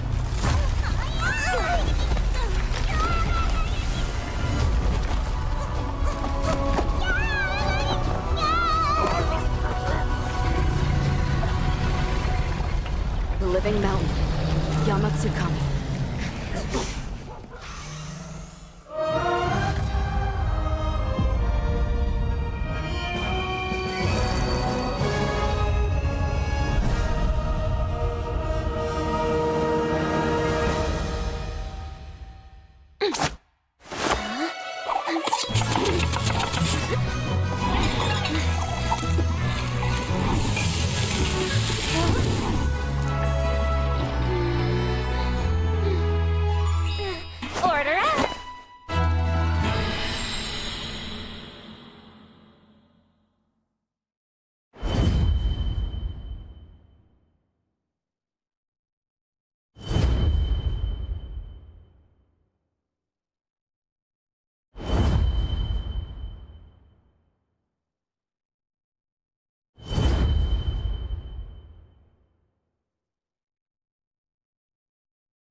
Let's rock.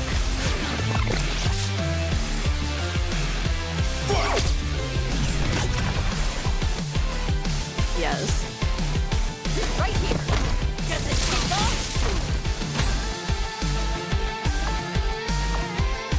You sure?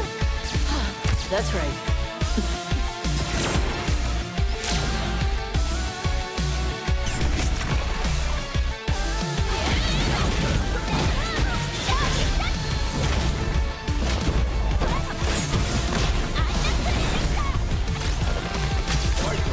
Understood. Leave this to a professional. United Kingdom. Just another cog in the machine. Here comes a new challenger. Viper wins.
Fight!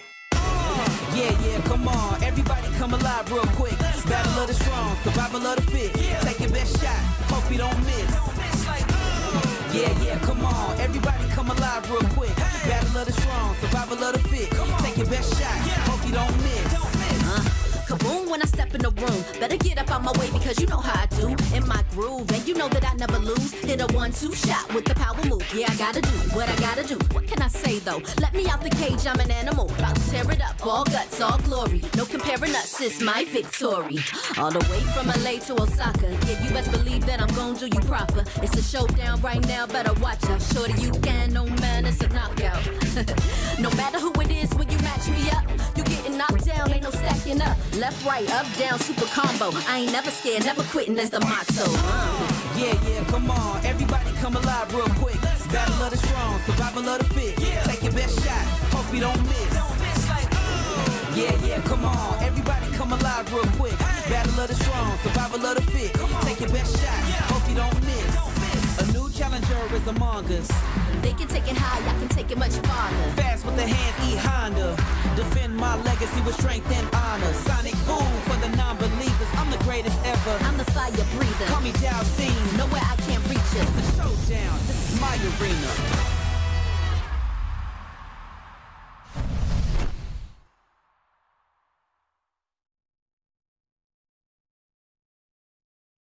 This year on Street Fighter League, we got what you need. Oh my god, big damage too. Plus frames. What a jump out! He knows that could have been in the bag. Just like that. That's gonna do it, Minna RD and the Bandit. The sway's not gonna work, but it's gonna work for crossover. Brian gets his turn. Oh, and he checks the quick spin.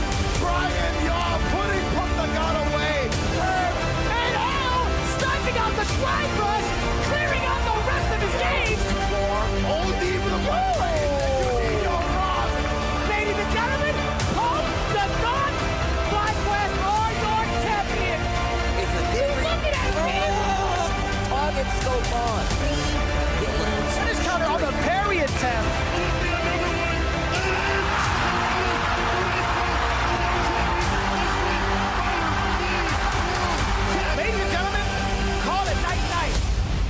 your tickets today for the Street Fighter League US Finals.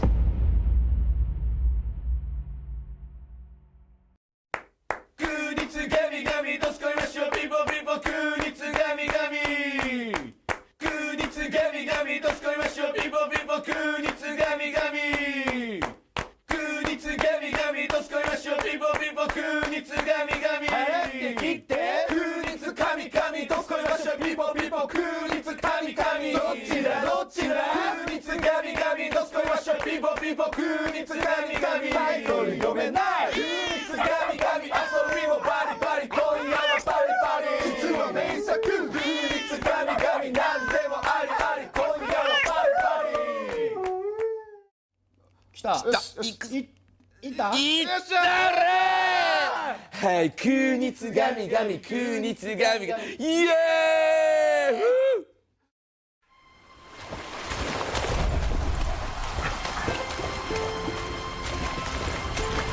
Wow. What a spectacular view. This land is truly blessed. It is, for now. But the encroachment keeps affecting more and more of it. Blightstone Woods, just for one example. Take heart. The fact that you've preserved as much as you have is something to be applauded. Sites like this are a forgotten memory for us in Vermeil.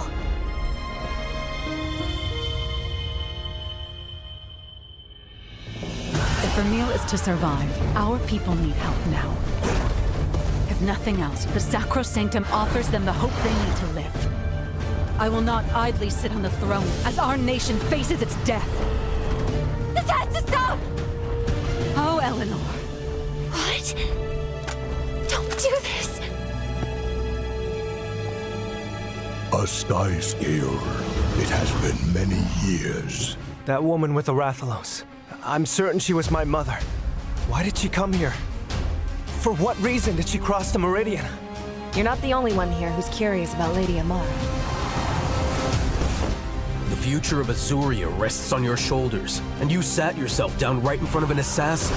Are you out of your mind? I know this is a lot to take, but just try to remember the old saying. Wings of curiosity take you farther than a cage of caution.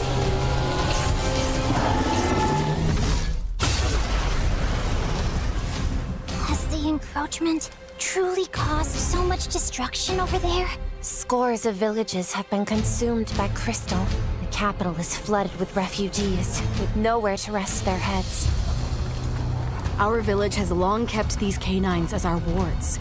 This is a threat to our very way of life. The dwindling of our canine population, the onset of feral beasts. All of it started when that monster came to this land. No, it would be more fitting to call it a force of nature. This is it.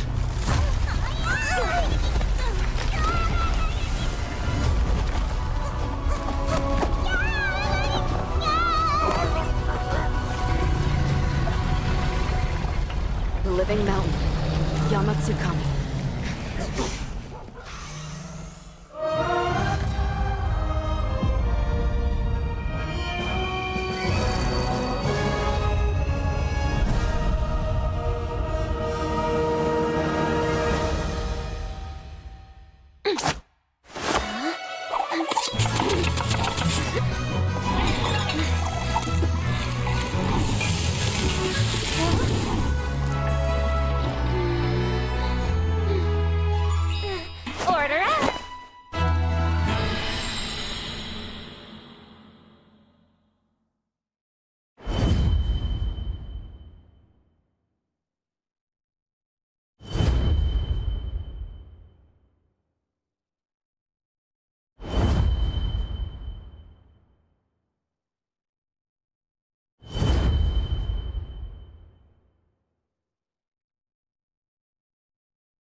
Let's rock.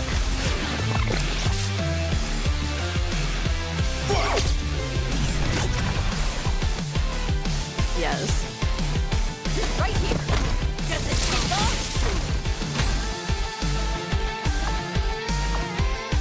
You sure?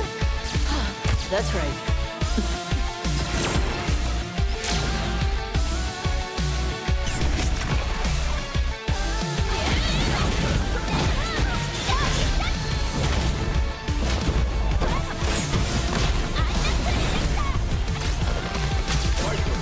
Understood. Leave this to a professional. United Kingdom. Just another cog in the machine. Here comes a new challenger. Viper wins.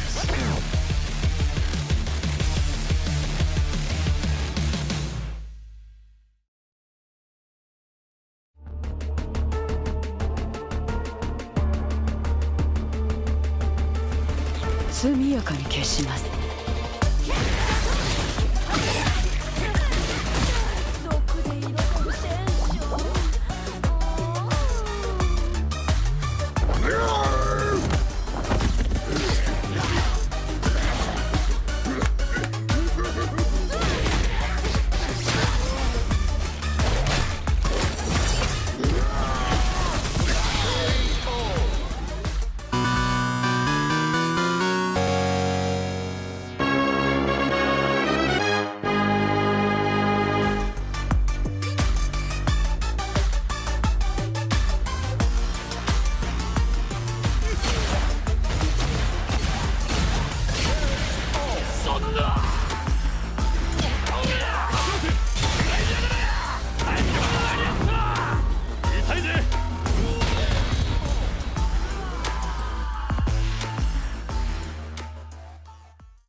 Fight! Yeah, come on. Everybody come alive real quick. Battle of the strong, survival of the fit. Take your best shot, hope you don't miss. Yeah, come on. Everybody come alive real quick. Battle of the strong, survival of the fit. Take your best shot, hope you don't miss. Kaboom when I step in the room. Better get up out my way because you know how I do. In my groove, and you know that I never lose. Hit a 1-2 shot with the power move. Yeah, I gotta do what I gotta do. What can I say though? Let me out the cage, I'm an animal. About to tear it up, all guts, all glory. No comparing us, it's my victory. All the way from LA to Osaka. Yeah, you best believe that I'm gon' do you proper. It's a showdown right now, better watch out. Shorty, you can, no man, it's a knockout. No matter who it is, when you match me up, you getting knocked down, ain't no stacking up. Left, right, up, down, super combo. I ain't never scared, never quitting, that's the motto. Yeah, come on. Everybody come alive real quick. Battle of the strong, survival of the fit. Take your best shot, hope you don't miss. Yeah, come on. Everybody come alive real quick. Battle of the strong, survival of the fit. Take your best shot, hope you don't miss. A new challenger is among us. They can take it high, I can take it much farther. Fast with the hands, Honda. Defend my legacy with strength and honor. Sonic boom for the non-believers. I'm the greatest ever. I'm the fire breather. Call me Dow Scene. Nowhere I can't reach it. It's a showdown. This is my arena.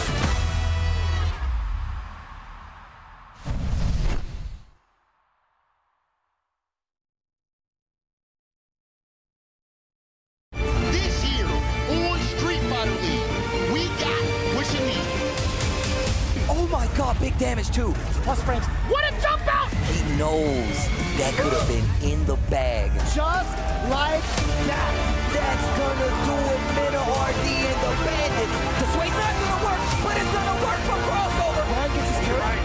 Oh, and he checks the quick spin.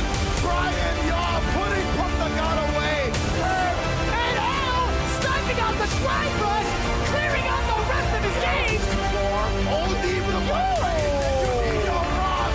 Ladies and gentlemen, Pump the God Fly Quest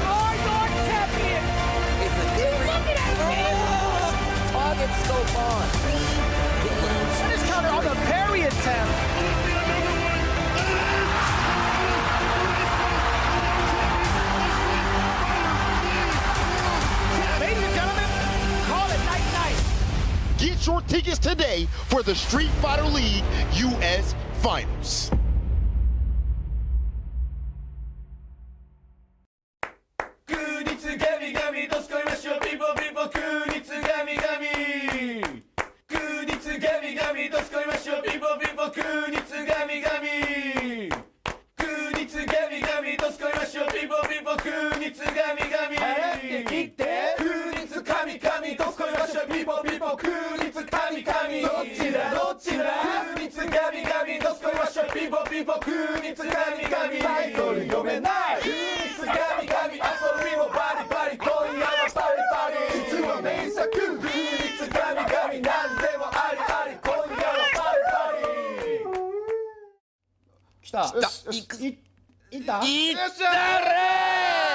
Hey, 空日ガミガミ、空日ガミガミ、イエーイ！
Welcome back to Street Fighter League Europe 2025. It's day 4.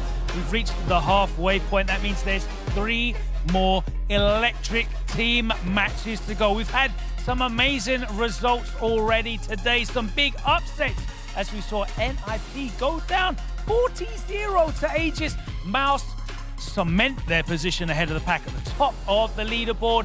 And Solari put up a big 30 points on Goliath to keep them hot on the heels of the playoff pack. We've got another 3 big matches to come. The action ain't slowing down. We have got some incredibly important fixtures remaining. But before we kick that off, let's head back over to the commentary desk, Damascus and Jammers. Thank you, Logan. Part 1 is over. We had our little halftime. We had food. We got some time to get ready for the second part of the show. Big matches, big bangers. But of course, I am here with man like Jammers. And first, we need to talk to you about the tech. What do you have for us, Jammers? I'm looking at some of the terms we haven't explained yet. I'm pretty surprised we actually didn't do this earlier on. But we're going to talk about a highly commonly used tactic in the game. And that is shimmy. Ladies and gentlemen, now, shimmy is the term that we use. It's the terminology in the FGC for when you walk into your opponent's throw range and then you kind of goad them into anticipating they think you're going to throw them. You walk out of the throw range and then you punish accordingly. Now, what you have to do with this shimmy technique, or to master it, is you have to understand where your character can potentially throw. And there's a multitude of scenarios where that can actually happen. And once you do, if your opponent grabs hot air, as I like to call it, as they whiff their own throw, what happens is they're left in a punish counter state. And we've spoken about punish counter before, how much damage it leads to, how much drive gauge you can take away the opponent. It just leads to an abundance of reward. So definitely master your shimmy technique. You're going to see people do normally walk in and walk out. You can actually set up a backdash situation, which is kind of a harder read, where you just do the backdash and they throw, or they whiff their throw and then you get some damage. And it leads to some crazy stuff. But do bear in mind though, not everybody wants to go for the throw tech. Obviously, it gives you a big reward now. So when you take a throw, you get some drive gauge back, you build some super Mia. But some guys are disciplined enough to go, I'm not falling for that shimmy. I'm going to wake up or do something as a different defensive choice there. But shimmy is still very important and one of the most common used tactics in Street Fighter 6. So get your shimmy game up. You might be able to catch me grabbing hot air and then you land a 70% combo on me and I'll cry about it. I know this firsthand. I got shimmied live by Yipes last year on SFL. And you know, someone in chat like, how do I shimmy with Sagat? I move like a snail. A shimmy is not about your walk speed. It's about being in this situation. Like, you need to figure out the exact situation where you're close enough for your opponent to think you're gonna throw, but you have exactly enough time to walk back. If you're not sure, my best advice is watch the high-level Sagat. Right, we have Problem X here. You've got some Blaz on SFL US. There's plenty of Sagat. Watch them and watch when they walk back to let something just whiff, because maybe it's a bit difficult sometimes for people who are not used to training mode to set up the exact shimmy. And a lot of us have been to the, I'm gonna shimmy, you walk back and you get thrown. Just watch what the high level players do. Like, just like, okay, that was shimmy, let me save that, let me go training mode, and you'll see like your game will improve tenfold. Well, you did mention it can be a little bit difficult when you're a new person. What's difficult can be us getting our casters' predictions right. And that is what we've done here for our next match coming up right now. It will be Team Mouse going up against Team Aegis. These guys were on the other sides before in the first half, but now in the second leg, the roles have reversed. This is what we've done. Our anchor match, we put Ending Walker going up against Kills You. I think they are going to run it back. We think Problem X might snipe Mr. Crimson as he'd done it in the first half, so he might be there to return the favor. Garnet going up against Gaimin. I believe we discussed that as the Vanguard match, our first match up there. Gaimin actually did get a victory against Phenom earlier, so they might think, hey, let's put him up, let's get him a little bit more game time here. And then we weren't particularly sure about this, but because he was the remaining player and he still is on fine form, we're like, Lex might go up against our master again, and he did get caught by surprise with the Elena. So I think that's a feasible lineup we come up with, but these players are sometimes on a different wavelength than us, and they're the ones collecting the points, we're not. Yeah, it makes it difficult, but you know what? So many questions, and we have the answers. But before that, it is time to welcome our two teams. Man like Logan, ready to welcome the players. Logan, take it away, brother. Thank you very much. It's time to get our fourth team match underway, and let's welcome a team into the arena that had an incredible start today, running up 40 points on NIP. They're going to be hunting for the top of the pack, Team Mouse now. Let's welcome Team Aegis first off with Kills You.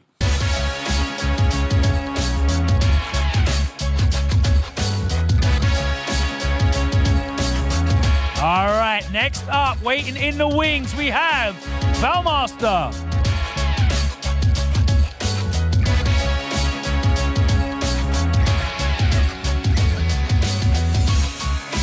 A great start to the day for gaming. Can he keep the momentum going? Let's welcome in here into the arena.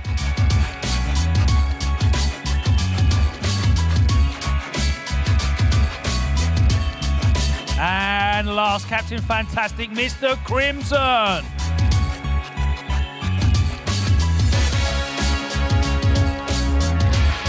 Full Aegis squad here, and I want to talk to Killzoo because he was responsible for closing out that great 40-point victory. Today is definitely one of the most important days in Street Fighter League for Aegis. You've just got the job done against NIP, and you knew that you were going to be facing Team Mouse away. How's the preparation been for today? Because obviously that's a lot of pressure, two very strong teams. Yeah, we knew it was today will be a very difficult day because we are NIP away and Mouse away, so very hard day. But we managed to take very good points against NIP, so we will try to do the same against Mouse. I've got some good news for you. The trend has been pretty good because the away team has won every match so far today. If you can keep that going, that will be huge for your playoff chances. Last time round against Mouse, they came out on top. You're away now as well. Do you feel like that's a real big disadvantage being away against a team as strong as Mouse? Or do you think that head-to-head, your player skill will kind of cancel that out? I think we like being away because you just put the lineup and you don't really care about who have to go against who. So we just prepare for every option. Like home side sometimes is more stressful because you have to get the job done. So I like this position of being away. All right, well, the team lineup worked perfectly in the first match that you played away. Let's find out how it goes today. If you want to take your positions there on the away side, get yourselves all set up. As I said, every single away team so far has won today. It's a fantastic record when you consider the strength of players at Street Fighter League Europe. But let's find out exactly what that lineup does look like in a minute. We are going to welcome in the team currently sitting at the top of the leaderboard, clear by a good 70 points. They want to extend that lead today. Let's welcome in Mouse, led by Problem X.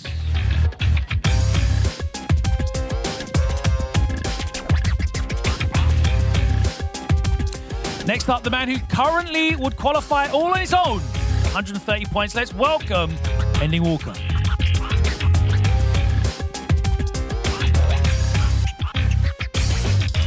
And as Ending reminded me earlier, this next player is also still undefeated. Let's welcome in Garnet.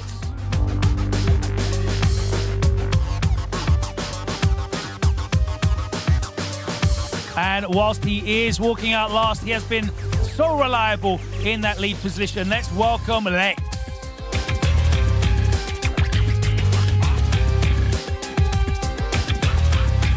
All right, Problem.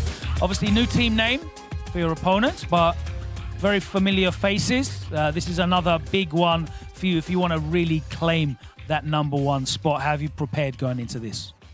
Yeah, no, we know who all the players are, we know the characters that they have, and we have a strategy in place.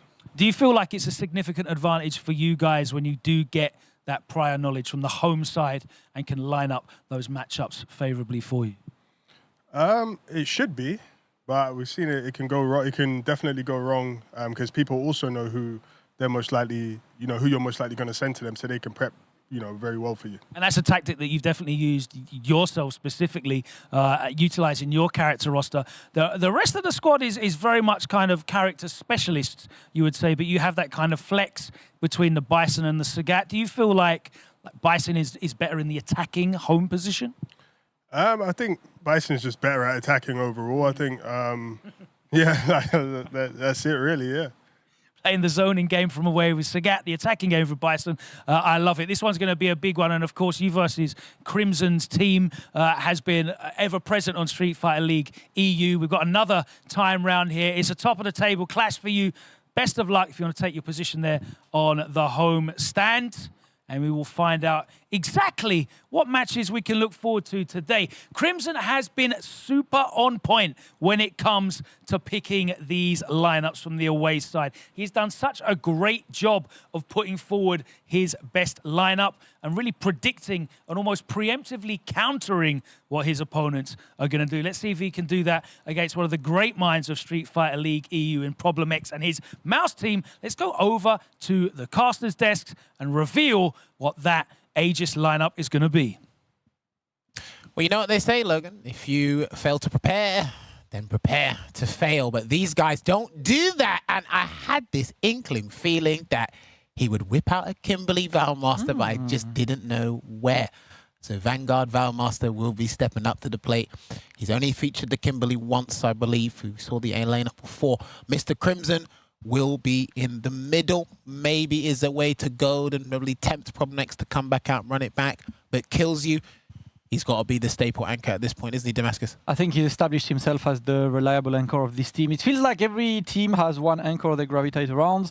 Killzoo has been the one from Aegis, and I think outside of specific matchups where maybe you would see Crimson jumping in, you know, Killzoo, he's got a wealth of characters as well. He can go Mai, he can go Kami, he can go Jiri. You know, plenty of characters. But for now, it is time to send it to Logan with Valmaster and the Kimberly coming up.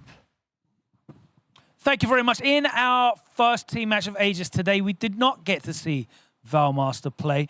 You knew you were playing away both times today. Did that mean that you were able to fully focus on preparing for this matchup specifically against Mouse? Honestly, not that much. I just go with Kimberly and good luck to... Just hold down W, run forwards and take those plus frames. Yeah. Good luck to the opponents. All right. Bon chance to find out who is going to be his opponent from Mouse. Can you please send forward your first player? And it's going to be the Lord himself, Mr. Problem X. Can you confirm your character and control type? Yeah, classic M. Bison. Okay. Thoughts here on this matchup? Of course, she is going to be running a lot of offense. You're going to be running a lot of offense. Is it going to be a little bit hectic? Yeah, I'd say so. It's the whole point of me stepping into this match is let's gamble. All right, we're going to go gambling. Hopefully there's no dang it. If you want to wish each other good luck. And we're going to get into this one. Our first player match of team match number 4. Aegis sending forward Valmaster with Kimberly. Problem X stepping up, attacking for Mouse with the M. Bison. Who is going to control that neutral? Who is going to run up and down? We'll find out who takes these first 10 points. Let's go over to Damascus and Jammers. Let's go gambling! That's what the guy said. They're just coming in. I just hope we don't hear too much of the... Oh, dang it. Oh, dang it. Oh, dang it. Damn, that's going to be crazy there. Interesting. I had this thought that he might do that, but I'm like, does he really want to do Kimberly today? But I guess... He said it in the interview. He said, let's go gambling. Well, he said, let's gamble, but we said, let's go gambling.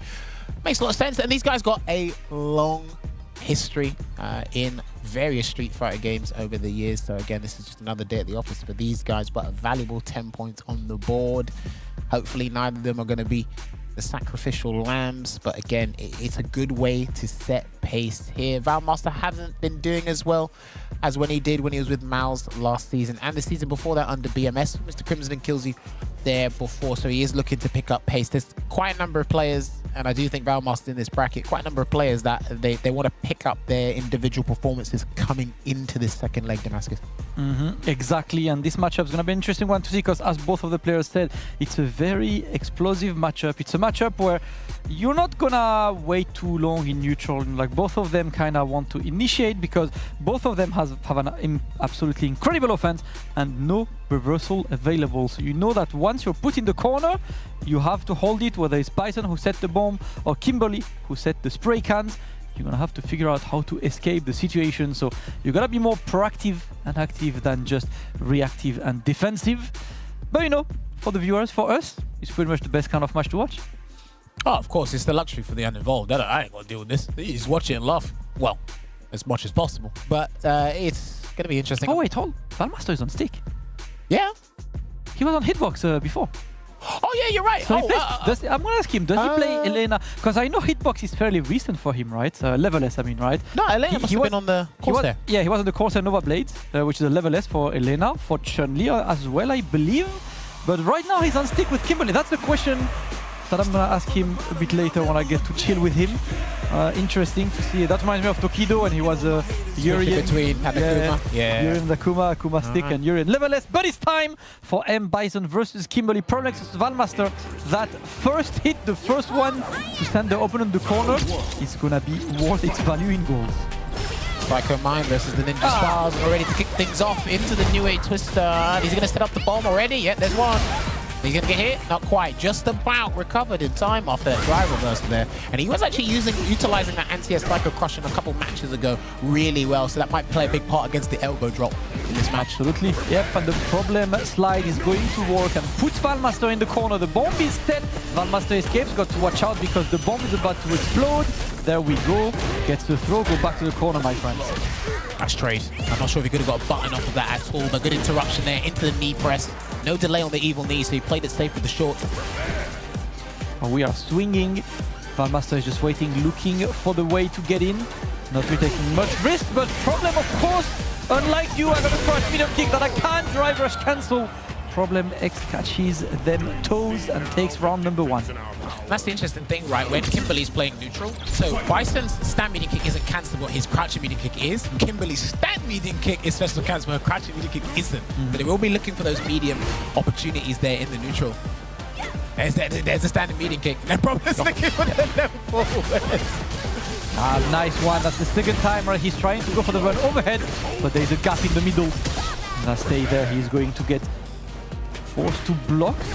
Cormax waiting, and he's getting opened up this time. It's a couple of times. Valmaster's been resorting to the drive rush crouch medium kick there to Damascus. He wanted the tech on throw or drive reversal. Okay, right. I like this. Yeah, he wants to put her close to that burnout. Force Valmaster making a quick decision right now, because if you block something, you're most likely burned out right now. Big damage. Big damage. Here, Problem X is going to go for the Oki off the Psycho Crusher, and he's blocked. And he smiled because he expected a super up coming through. And Problem X will take that game one in this first player match. De partir sur double canette, c'est pas une seule. Yeah, when he's in the corner, do the double spray cannon, not one. You know. Okay. The Valmaster answered, I would rather run. You know, Nah, little. okay. Is he swapping? I think he's swapping. Okay, he's swapping. He's swapping? Yeah. What do we think? T'es en load de base ou pas?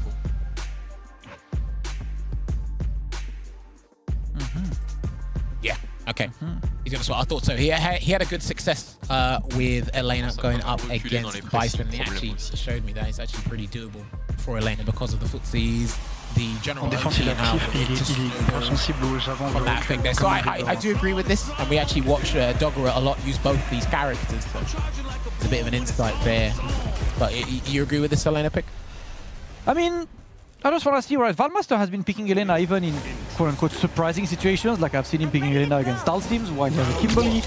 He likes the character, he likes playing slow, and I think as a character who's really offensive, sometimes playing slow might be risky, but it's the best way for you to be controlling the game. So I can see what idea he got. The question is, can he put it in motion? Well, this Bison playstyle is a lot different to Lex's. Gets the overhead target combo, and already Problem tried to run away. We're going to get a conversion into the double scratch wheel. Meaty. We're doing it again. Oh, he tried to reset. That is plus on block there, that mallet smash. Problem escapes the corner, but he's getting thrown regardless. Valmaster looking quite good, right? Keeping Problem in the corner, and the neutral jump completely minding that. It's coming. He's going to be able to finish it without using the bar. 30 seconds long. Perfect, close to 40. Valmaster looking good. The Elena pick might be the one. Pretty solid start, and again, she can just poke away slowly at first, but he's going to get the extend was reversed, and he had enough time to shimmy there with the walk and get the standing medium punch. And now we wait. Wow, he committed to that. Yeah, it looked like he committed to that target combo into the EX Rhino Horn. I respect that. Valmaster is just waiting now. The thing when Valmaster plays Elena, right, is he wants that life lead and then run away with it. But he wants to play that zoning game, force you to take risks, good block. But now Problem is exactly where he wants to be. Wow, he's going to burn him out with the Song of the Grasslands here, the super up. And it's actually really good because he can just walk around, try and poke away, maybe still maybe get a block string or two. That's safe, that's fine. If Problem gets that level 2 or even level 3, that's going to be curtains for the round. Ooh. Oh, good. He's getting one, and Can he get enough to get that kill? Yes, into Scratch Wheel. No! Watch out, is he gonna try? Nope, that was tight. Could not go for any super in between. Valmaster's Elena looks like the pick, jammers. What are we saying? We're saying nothing! I think we're saying rematch! Outside of some conversions, it's been drive rush, stand medium kick before. Oh, nice bait. Fantastic bait. Take all the damage. No! And he missed it! That was a huge opportunity there for Problem. I wonder if you could do you've seen that clip on Twitter of that punish on Jury? Oh, yeah. The EX Devil Burst into bomb into 1 billion damage. I mean, on any given Sunday, if you have no pressure for him, he can do it for sure. Yeah, I wonder, like, it's, you know, it's the lab monster in me. Speaking, unfortunate drop by Problem X, but back on track regardless. We are playing the footsie game and Valmaster is happy to wait, but that's the thing, when you see your opponent's full screen doing left and right, go for a slide! He's got another Scratch Wheel in him. Blocks. Yeah. Alright, try a smart choice of the drive reversal there. He's got a lot of drive gauge before that, by the way. Having a bit more, but probably not committing. Yep, trade there. That is 0 on block. You do the drive rush with a standing heavy kick. Just throwing it out with malicious intent. The crouching heavy punch. It is a consistent. Damn, he dropped that. That should have been the round. We're playing on borrowed time. Yeah, probably got to avoid getting flustered by this, because this would definitely be a bad situation for him. But of course, the wealth of experience he has. It's difficult because Problem X dropped 2 crucial conversions in that round alone. Hopefully he doesn't go too perturbed by it in this one. Crouching heavy punch, yeah, it's good against Devil's Reverse, but Problem X is making sure that it doesn't get a consistent or a clean hit and catching the recovery. Fade away. Yeah, Valmaster back to his comfort space, being far and getting away, but Problem eventually the rushdown is gonna work. Drive reversal is going to be successful. And now we're back to neutral. Problem's a bit lower on the drive gauge, but Valmaster is not trying to capitalize on that. He's happy with the lead to get. Are we going for level 3? There we go, man. Yeah, just to replenish as much drive gauge as possible and deplete Problem X's drive gauge, because he can actually go for a similar burnout string. That could have been a whip punish, but that's going to be a fortuitous hit for Problem. Puts the bomb on. Yeah, Valmaster just waiting. Slide, the bomb. slide. There it is. You know it's coming. And Valmaster knew as well. Great block. Oh, he's done. Yeah, that's it. He's done. He got caught. Drive rush in. And he will go into the EX Harvest Circle and take it to a final game, final round here between these two combatants in our first game.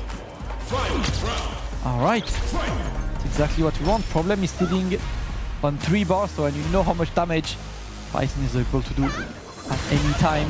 Now he got everything, gets the back throw. Valmaster a bit too cheeky with that overhead reset, looking to get some more. Problem in the corner gets opened up, and now it's a bit more difficult for Problem.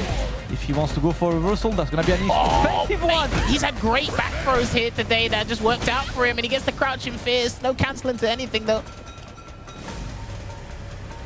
Out here, another neutral jump. That would have been such a happy accident if that worked out there. Yeah, he's trying to go for these preemptive neutral jumps, and Problem needs to make sure that he doesn't get caught by this. He tries to perfect carry. These overheads are a bit too ambitious, jammers. He hasn't done a drive impact yet. I haven't seen one. Yet. Overhead, he got it. Oh, he got it to massive. He got it. It's going to be the max damage there. There we go. Done and dusted. Problem X converted to the max damage and get the kill. 10 points go towards Mouse. Valmaster close, but maybe picked that Elena earlier. Yeah, I definitely think he had another match in him there, so it would have been better to have that, at least the best of 3 maximized for the Elena. Unlucky to Valmaster, he was picking up the pace there. A lot of overheads were catching Problem X, but he started to clock on with those throws. And then, again, I think F-Word brought it up earlier, he's had a lot of very beneficial throws that have just worked in his favor, and most of them have said counter hit, so it looks like they were trying to delay and catch him there as well. But hey, Problem X, again, his team as a collective have been doing brilliant, and now he wants to kind of keep up and maintain that with the team as well. But again, overall, the objective is to collect as many points as possible, and they've made a fantastic start here by putting 10 points on the board for Team Mouse. Yep, Problem X's defense has been immaculate.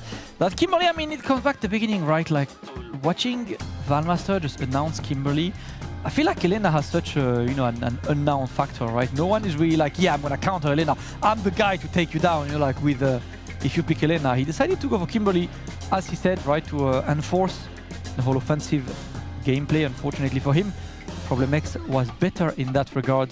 The Elena would have probably done better, but that's part of the problems of being on the away side. And look at Valmaster, he's just like, you know, it'd be like that sometimes. The irony behind that is I think that was probably the second overhead attempt from Problem and it hit and he lost. And Valmaster had like various overhead attempts that hit, and then later they just weren't connected. So that's actually kind of funny. But yeah, look, we've got to put that past us now. We are going to be going over to our second match here. So we're actually going to go back to the main stage with the captain and our host. Thank you very much. It's time for player match number 2, and I'm here with team captain, Mr. Crimson. The first pick didn't work out there.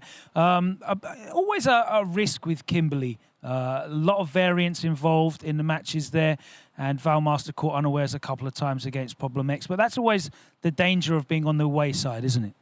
Exactly. You have some time to pick like the character who can randomize a little bit the game when you are on a defensive situation to try to get the point. Didn't work for this time, but we still compose and we can still do it. All right, of course, there's still 30 points to play for in this match. Stepping up again, of course, with the Dalsim. You were second last time against NIP. You're second again here. Who are you hoping to draw out from the Mouse team? Yeah, I like to be second, actually. I like to try to get the good energy for the last match, if I can. It's always an interesting match against Mouse. I don't really know who they're going to send. Maybe Ending Walker. I'm not sure about that, but we'll see. It's a good point, because if you guarantee that 10 points in second place, it means that that final match, there's always something to play for, right? You're always in it. So definitely an exciting one here. Let's find out who is going to be the Mouse second player, and it is going to be Ending Walker, correctly predicted by Mr. Crimson. Mr. Ending Walker, can you confirm your character choice and your control type? Ryu on Classic. We've seen you play against Mr. Crimson a number of times here in Street Fighter League EU over the years, and it was exciting every single time. Hoping for another banger from you. Are you coming out here second just to secure these points? Because a lot of the times you've been playing in that anchor role. I just play. Just fancied the Dalsim? Yeah. Fair enough, fair enough. Your history against Mr. Crimson is pretty epic, I think. You know, obviously you played him in one of your first Street Fighter 6 Grand Finals offline at UFA previously. It was a very different time, a very different era of the game. Have you played him much as of recent? We played in about 3 or 4 majors this CPT season, so we played a decent amount. That's certainly quite a lot. How's that gone? I think I've won most, if not all of them. All right, I can see why you stepped up. Sorry, what was that? Every time, yeah. Every time. Okay, the confidence is there. Guys, if you want to wish each other good luck in this one, is Mr. Crimson going to be able to end the streak this year in Street Fighter 6 up against Ending Walker? We'll find out. It's time for player match number 2. Aegis is Crimson with the Dalsim. Mouse is Ending Walker with the Ryu. Let's go back over to the desk, Damascus and Jammers. So, what did you eat for breakfast today? Yes. All right, bringing it back to the match now. I will, like, out of, just as a protest, I will reduce my word output for... Damn. I think they've been taken and given to Ending Walker. A commentator not talking, that's why. I'm so done. It's so over, guys. It is so over! But this match is not. Ending Walker versus Mr. Crimson. Look at this. 19 years old, 100% win rate, 78% anti-air. This guy is ridiculous at everything but answering my questions. Damn. Damn. I felt that. That came from the diaphragm. For people at home, you didn't feel the desk just vibrate when he said that last one.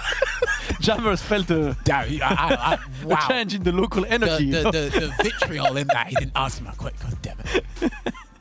Yeah, so we're going to do a button check right now. Yeah, so according to what Ending Walker, right, he's correct. They have played in several majors because these two are some of the most traveled Europeans throughout the CPT offline circuit this year. And Ending Walker, I remember I had a long chat with him because he used to have a Ken prepared for Dhalsim. He had a formidable Ken. Well, he's very good at this game. And then he told me about his Ryu strategy. And I was like, why on earth you can pick Ryu? And he says, I believe in X, Y, and Z. I'll kind of walk us through it, at least what I remember from when he last told me. But he firmly believes in his strategy against Ryu. And as someone once told me, proper preparation prevents poor performance, the 5 Ps. And he's been performing superbly with this 100% record. And Mr. Crimson actually said a very good point. I like second because I like to help lay up the last match for kills you. If that ain't like team synergy, if that ain't chemistry between the teammates, I don't know what it is. Yep, we'll see how it goes. And of course, I mean, Ending Walker is so interesting in that regard because the matchups that are a bit, I wouldn't say that difficult, but uphill for Ryu, aka JP and Dhalsim, he is so brilliant in these matchups. Like, he really has a different way to approach them because traditionally, right, you watch this matchup, Ryu is not the greatest at getting close quickly to you. That's one of the areas he struggles, but not Ending Walker. He will stay on your face, he will walk forward, he will get the openings and force you in that corner. Yeah, all right, he's going to get opened up here. Lovely float. Mr. Crimson is one of the best at baiting moves with that float there, and he gets an SP. He loves jumping in this matchup in particular situations, Ending Walker. He's got a very obstinate approach to it, and if it works in the first of two, then so be it. And of course, he has some of the best perfect parries in the business. There's one jump. Now he's staying far, just going for it, and the jump is clean. There we go. Conversion on point, and now that's where he excels, but Mr. Group. Wow, is he going to get the round? I think he's going to get the round, actually. He could have probably killed with a Shin Hashigeki. My God, champions. Damn, he was ready, dude. That was crazy. This guy, Ending Walker, every single time I watch this guy play, obviously impressive plays. One after each other. There we go. Notice he perfect parried the drill kick, by the way. Not many people have been perfect parrying that throughout SFL EU thus far. Easy peasy. There you go. Yes, see, he's pressed heavy kick to catch the float. He's got a crouching heavy punch if he floats into a normal, and then if you float and he's really jumped, heavy kick's the best option because he likes to jump heavy kick in this matchup. And look at how quickly he puts his opponent in the corner. Mr. Crimson consistently forced to back off. And now we are playing the third game, 1, 2, and 3, and he's waiting to see a tech. Oh my God. He's dead. Might be dead. Of course he's dead. What is this? What do you mean might be? It's Ryu. It's like a truck. Bah! Well, he brought out the tank and he said, let's do it. He got him. What are we saying? Saute pas beaucoup. J'attends pas mal les sauts, ça He's not jumping much. I was waiting for jump. Après, quand t'as flotte, à un moment, il a HK. Ouais. T'aurais rien fait, il t'aurait tapé un peu après. Je pense que tu le tapais sur HK. Yeah, at one point he's 10 roundhouse, maybe delay your buttons. Une fois, il l'a pas fait. Heavy punch, standing heavy punch. Okay. Yeah. Oh yeah, and they got the Dhalsim insight as well from Garnet. Yep. One of the Europe's best Dhalsims there as well. Already round start jumping there from Ending Walker. Like he hurts. Yeah, see, the walk. Because he's trying to bait the Shoryuken, but Ending Walker's confident enough in his walk forward to be able to just confidently catch the float with the roundhouse. Let's see, there we go. So Crimson getting an opening, going for the slide, the backdash to get safely out. Ending Walker keeps the pressure on. That was a perfect parry, by the way. I mean, an imperfect parry, if anything, but the timing was correct. The way he is locking down Mr. Crimson and making sure he limits his options, especially when it comes to trying to escape as well. Just walks away, trying to get a whip punish there. No dice. Again. Perfect parries and sees that Dhalsim is trying to get close, so he hit that sweep there. Ooh, that was clean. He might need to spend the level 2. I think he's going to spend the level 2. Yeah. That does kill? No, it does not. Okay. Yeah, great discipline there from Mr. Crimson. He had to take that gamble because, again, he could have risked taking back throw and losing the round, but he was in Ending Walker's head for just a couple of seconds, and that rewarded him around Damascus. Excellent end of the round for Mr. Crimson, and now he needs to keep going because Ending Walker immediately going on the offensive. The great whip punish with a sweep as well. Going back to the Hashogeki game. He's just looking. I think Crimson wanted to delay anti-air there, and that DI was a desperation DI because, of course, Ending Walker is going to answer you clean. It's gonna be in the corner, gonna be playing, of course, your own DI. And there we go. Perfect KO, match point, ending Walker, moving to the next round. What a rebuttal there from the UK's #1. And Mr. Crimson didn't spend the level 2 to try and avoid the stun because he needs the meter for this round, especially if he gets to build the Super Art 3.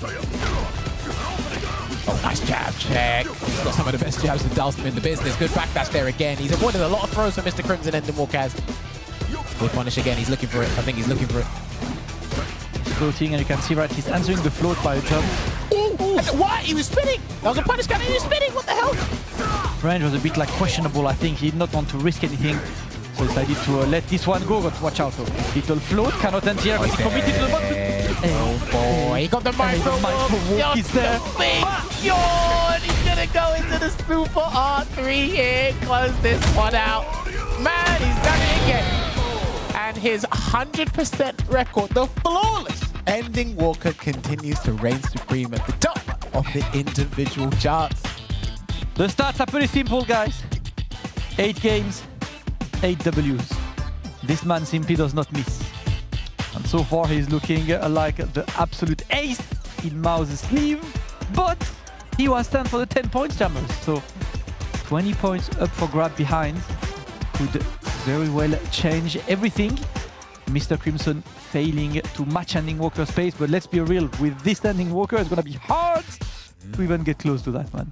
Yeah, look, it's tricky, man. Again, the MVP of the first leg, he's showcasing to you guys once again why we did vote him the MVP there. Wasn't deterred by any combos. It eluded a lot of throws that Mr. Crimson was looking for. Very good force knockdown conversions.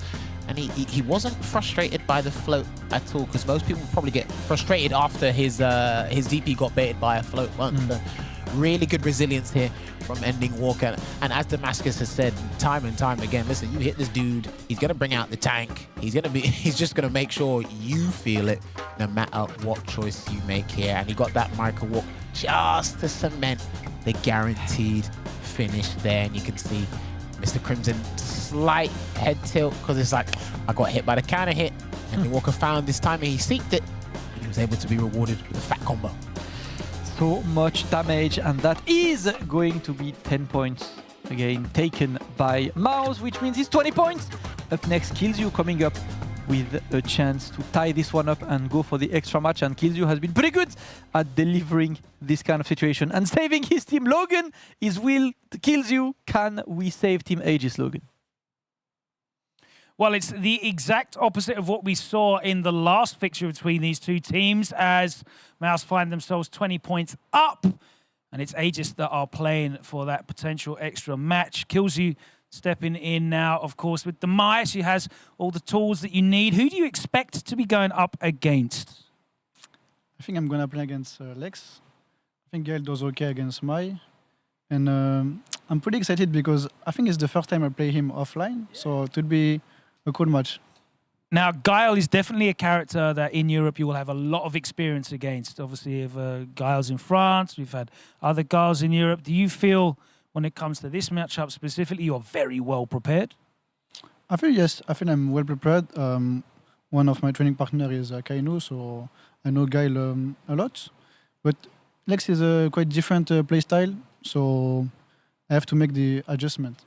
First time you've played him offline, regardless of anything that's going on in Street Fighter League, that's got to be exciting for you to play that.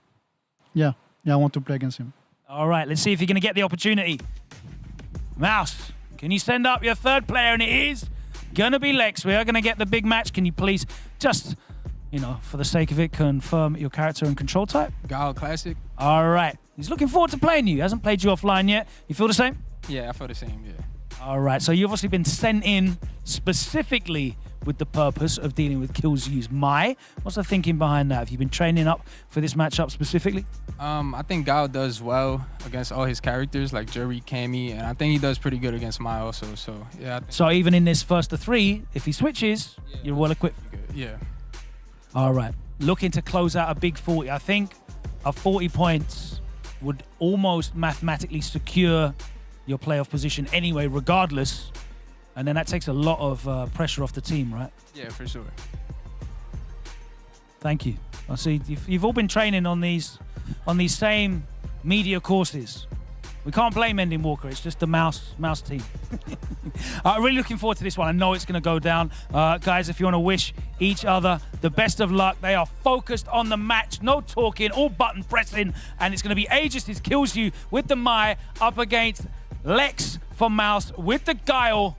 Comes down to this. Can Mouse secure a 40 points, or are we going to be going to an extra match tiebreaker? We'll find out in this best of 5. Damascus and Jammers, over to you. They're hungry to fight each other. It's going to be an exciting match here. Maybe hair-raising for some of you guys at home. Not but me. listen, well, for some of us out here, I'm sure... Why am I catching strays left, right, and center? I'm sure F-word somewhere in the back saying, hey. I mean, he's got a beard, you got facial hair. I don't really have that, so... Technically, I'll give that one to you. You know, it does work. That's gonna be an excellent match, and I love to see, you know, just the mentality of the players. Kills you being like, you know what? I've never played that guy offline. I wanna play that guy offline. And Lex, the same. Is that, you know, at the end of the day, they live in that same environment of Street Fighter 6, and I'm actually surprised they never played offline, because obviously these two have at least been under the same roof multiple times. Yeah. But you know, until today, it never happened, so let's see which one of the two will take it. Kills You has been pretty much the established anchor of this team. He's the qualified player from the France-Monaco region throughout the World Warrior. So he has been establishing himself this year as maybe, you know, like the French guy to look out for. And he's gonna try once again to save his team from a 40-0. As Logan said, I think that 40-0 on Mao's side, yeah, might be certain first place, man. Well, this is the thing. What you need to remember is, ladies and gentlemen, this is going to be an interesting one, because both of these guys are Capcom Cup 12 qualified, by the way. Obviously, Kills You winning is regional final, and Lex getting the most consistent in the UK by having the biggest tally in terms of the points. Now, I've been looking back at some of Kills You's matches here, predominantly with his Mai, and I've got to say, one of the strongest, if not the strongest Mai player, in my personal opinion, in Europe. How he's been utilizing some of the most potent tools she has, and especially how he's been utilizing things with Drive Rush. Drive Rush overhead, Drive Rush withstand light kick to get the guys to stand up, and he gets a short combo there. It's just what he looks for every time when he does the Drive Rush, and thinking about the mileage he wants from it. But in this matchup here, he's going to have to rely on Kaichosa and the fans a lot more because of Alex's Sonic Boom game. And of course, when he does Drive Rush Sonic Boom at particular distances, he might get caught and he gets a full combo. So these guys, as Damascus said before, just to reiterate, he's a sum of the... If it's not the invincible record from Ending Walker, you're looking at the top 5. These two are in the top 5 individual performances in SFL EU right now. Yep, they've been absolutely insane. I know Lex, despite all his performances, I feel like he's still kind of an underrated player. Okay. You know, like he's still got a lot of great positions, right? Top 8 at EVO Japan last year, EWC qualified, he's been the front center, won the World Warriors, qualified, but I still feel like he doesn't get enough blast. Yeah, you know, like exactly. When you see a tournament, you don't see enough like, oh my god, Lex is there. This guy is an absolute killer. The Executioner himself taking on Kills You, Guile versus Mai. Here we go, gonna get a counter hit conversion into the Shinobi Bachi across the screen. And this is what I mean, Drive Rush throw, that's the start.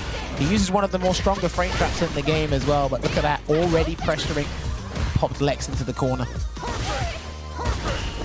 Kills You is taking his time, looking to keep that Guile in the corner. Happy to just lose some space if it means that the Guile is not doing much. Like, we're happy to parry this and forcing Lex to coming in! That flash kick was a bit too ambitious. He's going to charge up the fans here and win the projectile war, or get the temporary advantage. That's why Lex is doing EX Sonic Booms, because he needs to get a Kaichosen out. There you go. Looking good here. He's still got EX meter. Forgot that was plus on with my friends. There we go. Anti-aired. And that's the thing, right? As he peppers and sprays out the regular Sonic Booms, you're kind of goaded into doing EX Kaichosen. When you get level 1, you can actually preserve your drive meter for something even bigger later. Kaichosen there, taking us some drive gauge. Perfect parry was clean, but Kills You forced on the back foot right now. And he just think he's walking back a lot, yeah, that jump. Hoping that a Sonic Boom comes out. You gotta give it a try, you know it's Guile. You don't put that pressure on. Guile will just play his own game, the backdash to get away from the throw. Lex looking clean. Goes for the mid-screen here. Kills you. Probably doesn't want to use EX Chosen at the moment. No counter hit conversion of the stand medium kick. But pops him in the corner. Gets the delayed back heavy kick. Here comes the level 1. Is he going to charge up the fan? No, he doesn't. Ah, he's right there. This is what I'm talking about at the start of the match. The drive off with light kick to get stand up. Dodge this, she said. No, we're blocking those. Oof, how's the sweep? Okay, thankfully. But the back throw is going to put Lex in a difficult situation because the next decision could be the end. The fan is coming and he got the throw on the drive impact. The save. Where did that hit, Chamus? Answer is yes. When you do crouch medium kick and he blocks it, he presses stand first twice. So if you do crouch medium kick and you're a bit close to it, you can either risk the parry or don't contest with whatever button you press because it will clip you. Okay, cool. Yeah, so just so be careful with the backdashes as well. I can't hear you. Be careful with the backdashes as well. Okay. All right. Little coaching. You can see the team is making sure they find the little things for their teammate. Yeah, that's what they spoke about. After he does certain buttons, kills you, does stand heavy punch to the Kai Chosen. Gotta be very careful what he challenges with. And be careful with the backdashes as well. I thought that's punishable. I'm not sure if that heavy kick was punishable. Is it -4? Because he looked poorly spaced. Standing back to the corner now. Lex backed off, but the drive reversal. Yeah, it's -4. In the corner, yeah. It looked poorly spaced, but it's got that. Level 1's coming. Right, is he going to try and bait a flash kick from Lex? Let's find out. No, he blocks. Yeah, he's still being patient, right? He does not want to give Lex a chance to control neutral again. Brother Killzew's movement has been absolutely immaculate this set, man. Another round taken by Killzew. And sometimes, you know, it might be the question, like, is it the best to send Lex in anchor? Or should we have waited to keep ending Walker? Well, I mean, look, he seems confident in the matchup on paper, guard as well against all of Killzew's characters there. But like you said, how nimble Killzew's been with any character he uses. They've got to pin him down. He's going to activate Solid Puncher. Can he force the burnout? There it is. Careful of the level 1. Yeah, he's happy to block. He's just waiting for a potential DI, but other than that, he's like, you know what, I'll happily take that chip. Little overhead, not gonna get much anyway. A bit more chip, unable to anti-air on Lex's side, and Killzew is out of that burnout situation. Little tap check by Lex, but no conversion. Back to the drawing board. Double throwback kick there, EX on the boom, but Killzew has to parry. He's losing by death by 1,000 cuts here, and that's why he has to EX kick Chosen. And you can see it there as well. As his health was slowly being chipped away, he felt more inclined to do an EX Kai Chosen, but Lex was already ready with the EX Sonic Boom, and that's what you need the drive meter for, to stop her in her tracks. The block on the overhead. We are back to a very level playing field, man. Lex looking to get something. He's just happy to simply parry everything until he throws the fan. Nice, there you go, low on drive meter here. He has got a level 1 as well, and I think he tried to run away. That was either a jump or a back dash. He's going to set up a safe jump here, Damascus. Not even. Ah, okay. I like that. For the low drive gauge as well. Yeah. Interesting. Unfortunately, that was a back throw, man. Forward throw would have helped him a lot. Oh, great challenge. And of course, yeah, he's immediately going to capitalize. That way, he's going to be very close to the end of burnout at the end of that super. He can actually get a dash up into a light here if he wants to. And I think he tried to steal medium, a frame or two. It looked like he wanted to do the medium, and he got an interruption anyway. Lex has got to be careful with his defensive choice, and he walks away, Damascus. Oh my word! Oh, he can't do this now. He can't take another grab. Low on drive gauge here is Lex. The jump in. This is huge. He's going to build level 3. No! Oh, he needed that so badly. Oh, and that was the overhead. Counter hit overhead as well. Il respecte beaucoup tes boules, comme t'as vu. Il respecte tu le fireball, en fait, tu drive rush, ça accroupit. Mais en fait, il peut flash kick en réaction. Du coup, ça, je le fais pas. Yeah, en fait, ça trade et c'est lui qui gagne le trade. Yeah, he's like, I'm not chasing after a fireball because he can flash de kick. passer, à mon avis, après ta boule. Yeah, Crimson's like, give it a try, dash once or twice, because you're throwing fireballs and you're just like letting him. Well, but that's true, you know, like, he's mindful of the potential flash kick. Yeah, that was so unfortunate there for Lex. He got a drop combo. That would have been the game there. One apiece in this anchor match. And again, we're out of the frying pan into the oven. It just goes from bad to worse here. Damascus and the Kaguru no Mice coming out. Party time, I got my install. Oh, he said nah. He said fuck this. Eventually, we get this. Still 4 stocks though for Kills You. He's weighing it out here. He's waiting for the dry gauge to come back just for a little bit here, but good conversion there from Lex. He's going to need as much drive as possible to walk up, because he knows Lex likes to walk away up for that +3 situation for the grab. Hold it down! Ooh, from that range? And that was the enhanced version, by the way, at the stop. Yes, sir. What up? Kills You running away with it, Damascus in this anchor match. He wants to take his team to a tiebreaker. Kills You spacing, man, looking too good. Said it earlier, but once again, an absolute masterclass of Street Fighter 6 on display by Kills You there. That's one of the best things he's done with this character throughout SFL EU, is that stand heavy punch, drive rush, delay back heavy kick. Now he's starting to see Kills You. His frustration meter is slowly increasing. Oh, yeah, getting the put up regardless, but it's not going to too much. Yep, chases, because he saw Lex walking back, and now he has been hit. Level 2 might do the trick. Not quite. Oh, the throw there from a cannon. There you go, that's a solid 3-0 performance by the staple anger for Team Aegis, which means we have to go into that bonus match and put forth our 4th player on both teams. And that's going to be the same extra match as the first leg, Jammers. You're right, we had Garnet. So we had Garnet versus Gaming on the first leg. And Garnet was the winner. So now Gaming got a golden chance to give his run back, as Lex is here, discussing the matchup with a, problem. Happens to the best of us. Obviously, the levels of competition have been so incredibly high. But Kills You, he has been consistently rising. Yeah, the stocks have been going up. Stocks have been going up there for my and Kills You, of course. But yeah, that was unfortunate there for Lex. Couple of drops, but again, phenomenal game plan there being executed by Kills You. Even when he was frustrated, said, "No, I can still do something in a very good position." And a lot of people don't really tech against Kills You from what I've seen as well, because he's very good at mixing between. Well, I think it's a good idea to pile on throws, dial it back a bit. When people overextend, he's got the crouch and medium punch ready for the counter hit conversions. This is a fully, or a complete at least from what I see, at some of the highest level here, I gotta say. Absolutely. A pleasure to watch this one. Brother, the range on this one, I'm still surprised, man. It goes way further than you think, like you feel like it's a very vertical kind of DP, but not in this range. Kills You secures 20 points for Team Aegis, and with this, he is going to even up the scoreboard. 20-20.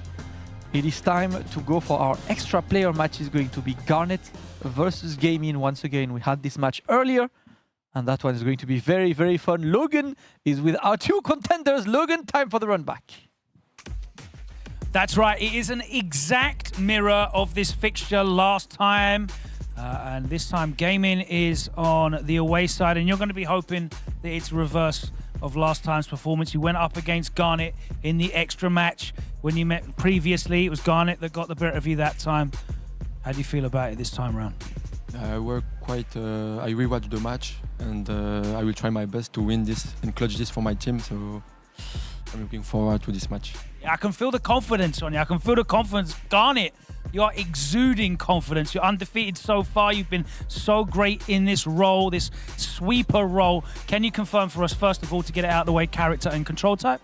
Dalsimon Classic. Lovely. Last time you beat Gaming in this matchup? Yeah. Last time we met in SFL, I beat him, but it's always 50-50 because we play in the same region of World Warrior, so anything can happen. But I'm here to try to do my job for the team, and let's see. I can see that Gaming is excited. You're quietly confident. This is going to be a great set. Guys, if you want to wish each other good luck, it's time to decide a victor here in this extra match. Aegis putting forward Gaming with the Akuma. Mouse sending forward Garnet with the Dulcim. Let's send it over to the desk. Damascus and Jammers, over to you. Thank you, Logan. Same team, slightly different lineups, but same ending is going to be Garnet versus Gaming. And now, on the first leg, right, Garnet absolutely destroyed Gaming. And I had a chat with Garnet later, and he told me, I'm not gonna lie, I was surprised that day because it felt like everything was just working. Because it's like I play gaming a lot, and when we play, he just said it right, when we play, we go 50-50. It's really close between the two of us, but that first match, he felt like, I don't know, man, it's just working. Like, I'm not gonna complain, right? But as you know, luck is not infinite. Might be Gaming's day, might be Garnet's day again, and there is a huge run back right now for 10 extra points.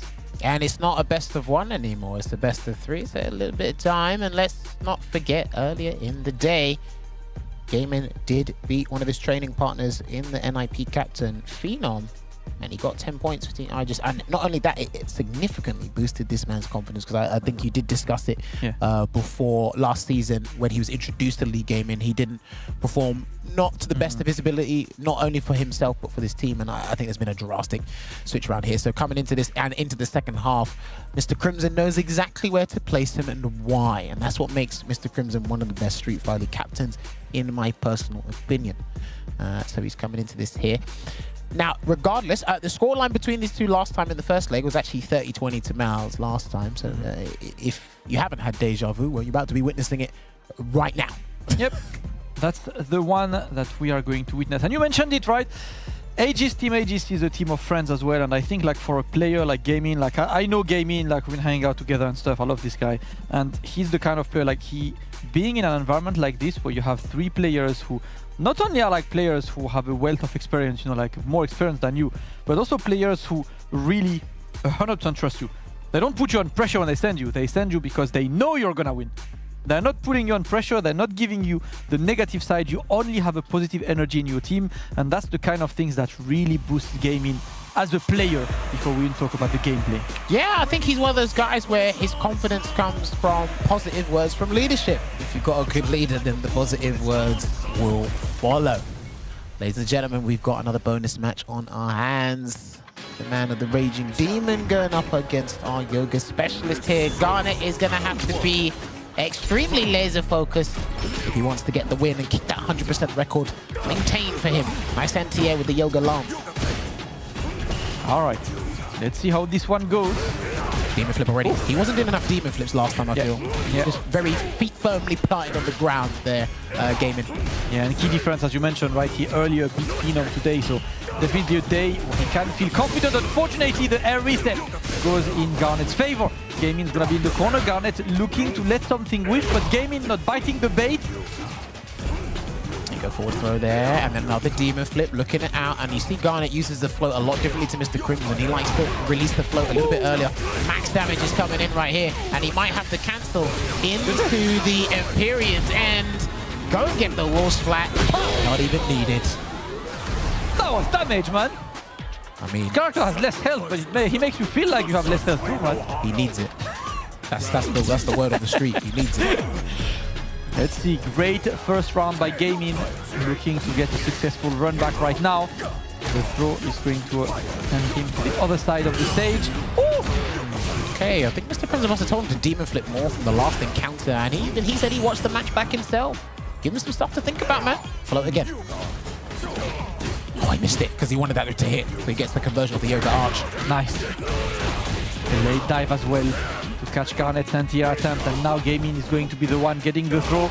Keeps him under pressure. Yep, the force knockdown is going to be successfully converted from, and now it's more pressure, right?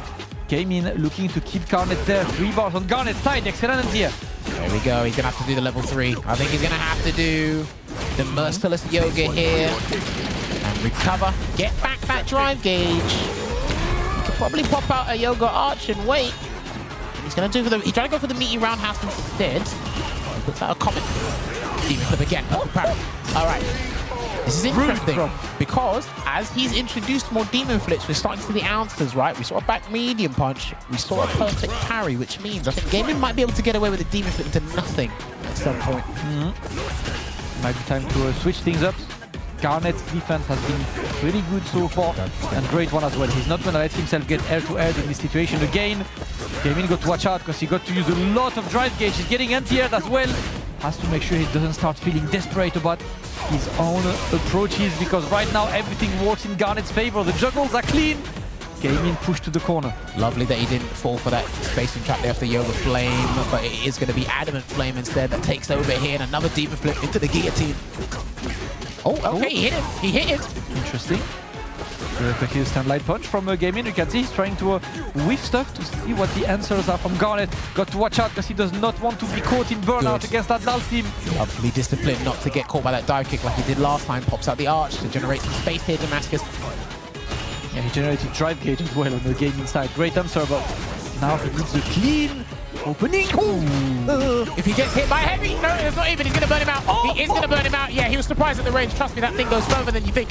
All right, it's going to be the CA version as well. He only has level 2, and Gaming's got everything to play for. Good block on the Rago high kick. Again. Oh, the DP hit. He can get chips again. My God, Jammers Gaming looking stone cold, bro.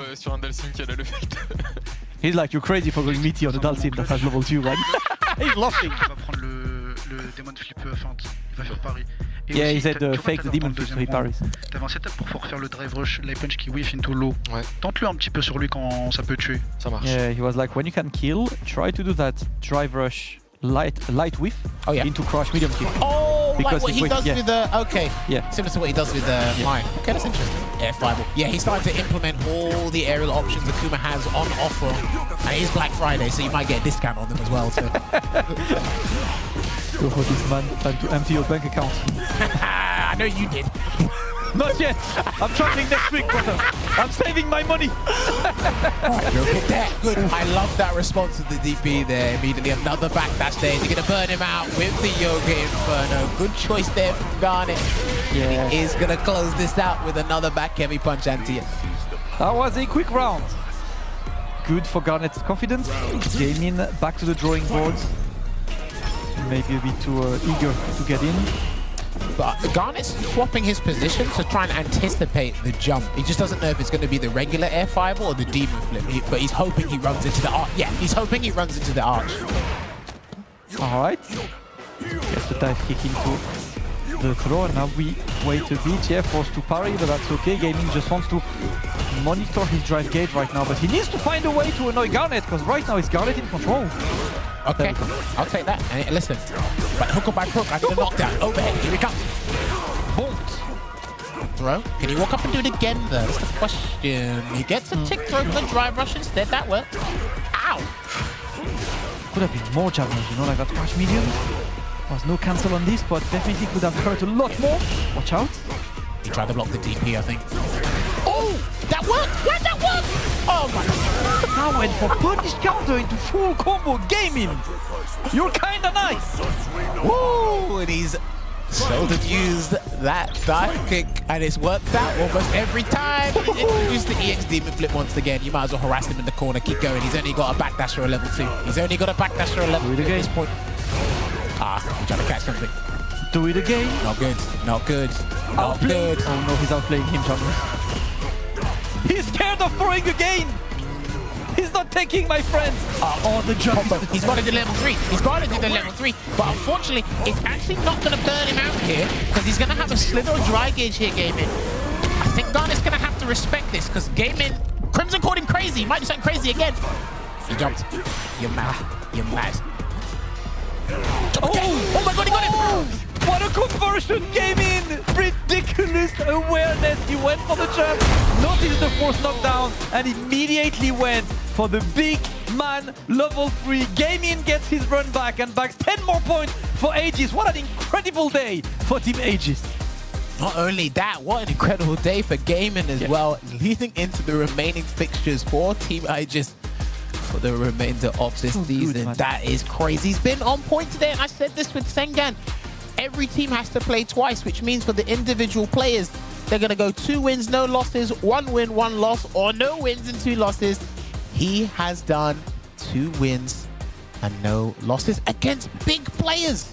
Yes, sir. Really big players here. So I'm super happy for what Gaming has done and has contributed to his team. It's one of the hardest workers around, man. So well-deserved situation. You know, he gets to showcase his skill, and he showcased it for all of you guys in chat, whether you knew about gaming or not. If you watch European Action, you definitely know this guy.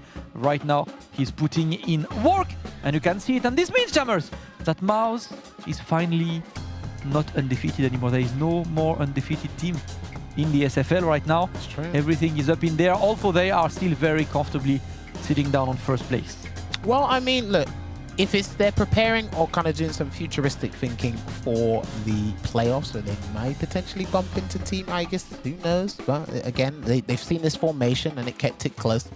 They might need to make minor adjustments. Speaking of minor adjustments, he watched the footage last time. He wasn't being too Akuma enough. He wasn't demon flipping. He didn't really use the dive kick. He was very passive and conservative with what he did. But this time he ramped it up. He turned up the aggro meter. We saw it in his conversions as well. There felt like a lot more authority or confidence behind every hit he landed. That, you know what, I know I can convert from this and I'm going to get big damage. And boy, did he show us that, Damascus. Absolutely. And you know, remember, right? Mouse is still sitting comfortably in that first place, but Aegis had a difficult first 2 days, right? And now they're starting to rack up the points, and it's excellent for them to rack up some more points, trying to get closer to a safe spot, because Aegis, Wolves, and Solari are in a very difficult situation. But right now, a pretty good day for Aegis. Logan, mais oui. Bien sûr, right? I am here with Aegis after completing a huge Day 4, 70 points all in all. Massive addition to their total. Let's talk first to Valmaster. We saw the Kimberly and the Elena came out. You got to test both of them out. You weren't able to get the win, but useful data for you in those matchups? Yeah, I played against Lex, against his Bison on the first match. So I won against him, and then I lost against Pro Mixed Bison. It's most of the time with Elena, it's okay to play against Bison. Even Kimberly, it's a bit random, but yeah, it's like that, yeah.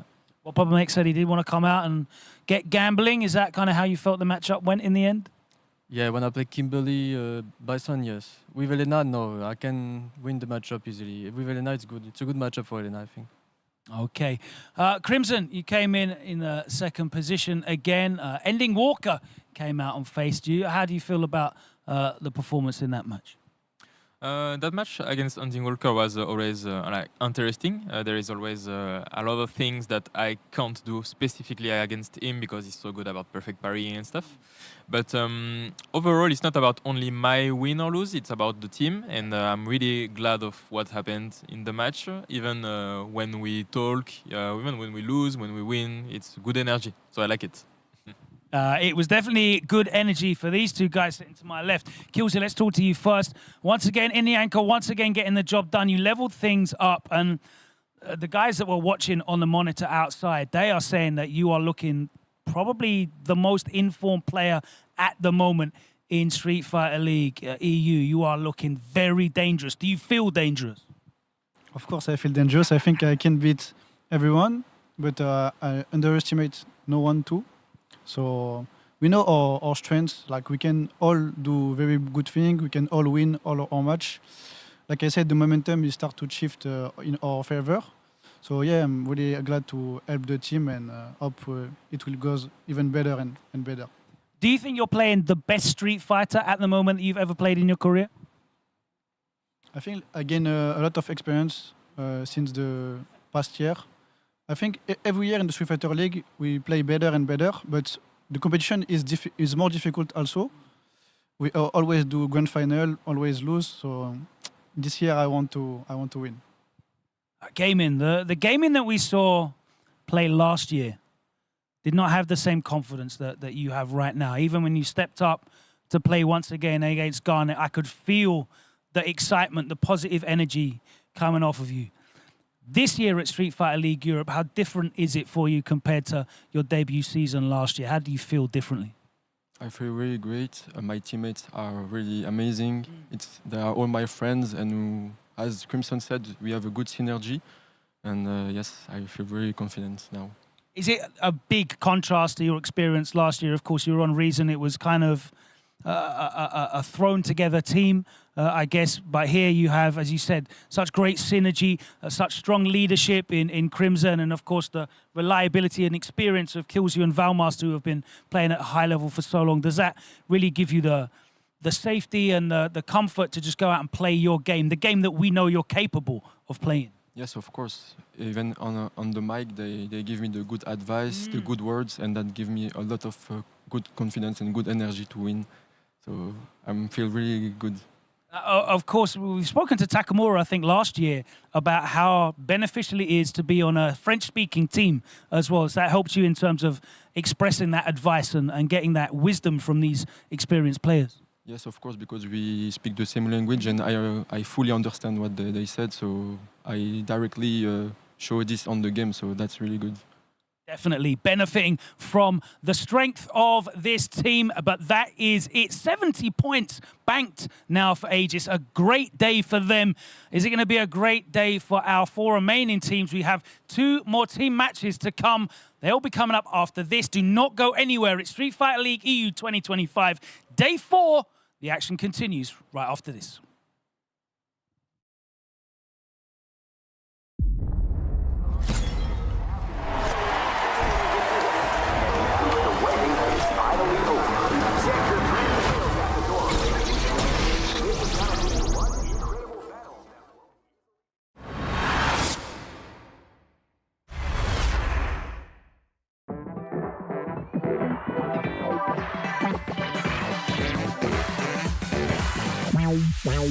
Let's fight! Yeah, come on. Everybody come alive real quick. Battle of the strong, survival of the fit. Take your best shot, hope you don't miss. Yeah, come on. Everybody come alive real quick. Battle of the strong, survival of the fit. Take your best shot, hope you don't miss. Kaboom when I step in the room. Better get up out my way because you know how I do. In my groove, and you know that I never lose. Hit a 1-2 shot with the power move. Yeah, I gotta do what I gotta do. What can I say though? Let me out the cage, I'm an animal. About to tear it up, all guts, all glory. No comparing us, it's my victory. All the way from LA to Osaka. Yeah, you best believe that I'm gon' do you proper. It's a showdown right now, better watch out. Shorty, you can, no man, it's a knockout. No matter who it is, when you match me up, you getting knocked down, ain't no stacking up. Left, right, up, down, super combo. I ain't never scared, never quitting is the motto. Yeah, come on. Everybody come alive real quick. Battle of the strong, survival of the fit. Take your best shot, hope you don't miss. Yeah, come on. Everybody come alive real quick. Battle of the strong, survival of the fit. Take your best shot, hope you don't miss. A new challenger is among us. They can take it high, I can take it much farther. Fast with the hands, E Honda. Defend my legacy with strength and honor. Sonic boom for the non-believers. I'm the greatest ever. I'm the fire breather. Call me Dow Scene. Nowhere I can't reach it. It's a showdown. This is my arena.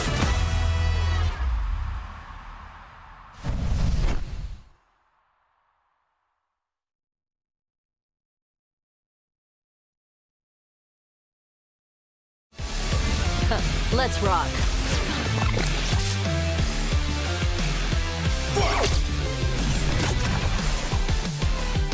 Yes.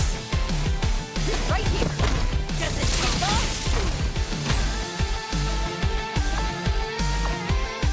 You sure? That's right.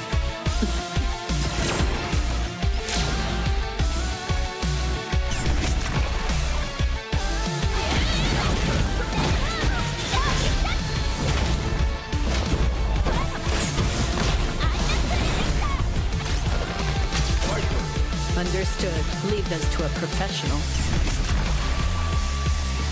United Kingdom. Just another cog in the machine. Here comes a new challenger. Viper wins.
Welcome back to Street Fighter League Pro Europe 2025. It's day 4 and we still have 2 big matches to come. It's been an incredible day of action so far and thank you so much for joining us. We hope we have delivered and we will continue to do so right here all the way through to those grand finals. We'll be sending one great team to represent Europe to the Street Fighter League World Championships. But before we get into our next match, it's time to shout out our partners over there at Z Games.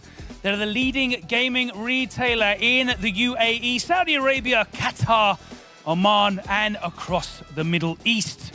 With more than 30 stores across the region and an online shop full of the latest games, including exclusives, pre-orders, accessories, collectibles, and more, Z Games brings you the ultimate gaming experience right to you. When it's time to step up your game, like our SFL Pro Europe players, you'll find all the gear you need right there. Z Games is the reference for gaming no matter what you play. So level up your experience and explore their website today.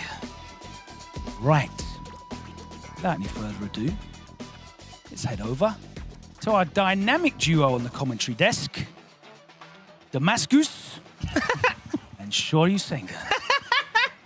He went extra La France. Yeah, he did, see? he did. So the man like Senga, it was fun earlier. Exactly. And we are so back for another banger of a match here at Street Fighter League Europe. The GGs don't stop. And if you want some GGs, there are things you need to learn about the game. And we got Sengan for that. Sengan, what do you have to teach our chat today? Today, we are going to go with set play. Set to play! Set to play. I thought you would cool. like. Yeah. You're a bit of a set play man yourself, right? Obviously, Kimberly's love set play as well. What is set play, though? Set play is normally a sequence that you have lined up, or maybe multiple sequences that you get off of a knockdown. Now, the knockdown could be a throw, it could be off of a special move. Your set play, depending on what you do, can leave your opponent guessing for multiple scenarios. You know, you often see people whiffing, frame killing their normals, but they can have multiple setups off of a specific knockdown. So one for me with Ken that I like: run heavy Tatsu, juggled obviously, heavy Jinrai, -3 so I can block if you DP. I can do overhead, which opens you up. It's about like a 7 to 9 frame gap. It catches delays for 7 to 9 frames. Or I can do the light ender to hit meaty. That is like a perfect example of some set play. Tell me, what's your set play that you like to run most times? Honestly, like for me, I've been just a huge fan of the mid-screen dumb Kimberly resets. You know, when you just go for like using half of your drive gauge just to go for double cancels into the crouch face, into the bomb, and then you have that dumb like EX teleport that just like comes from behind but crosses you back again. Yes! C'est top purée, my friend!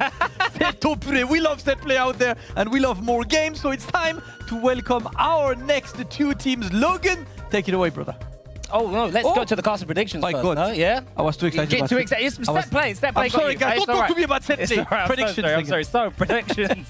We have got Wolves away. Wolves need these points. They're going up against Solari. And we thought that they would put... I mean, this was a hard one. But we thought they would put Wasim and Kusanagi as the anchor match. We thought Pepito versus Hurricane would be the possible tiebreaker match. Yeah. Takamura to go up first to draw out Akainu, and then we would have Infectious versus Senior Power in the second slot. Yeah. But the only way to find out if we're right or not is... It's that time now. It's that time. You can go ahead. Go ahead. Let's go. Logan, please welcome the players for us. These typical set play focus players, always looking to skip neutral and get straight into the mix. Mixed yourself up that time, didn't you? Let's welcome into the arena for Wolves. First up, Infectious.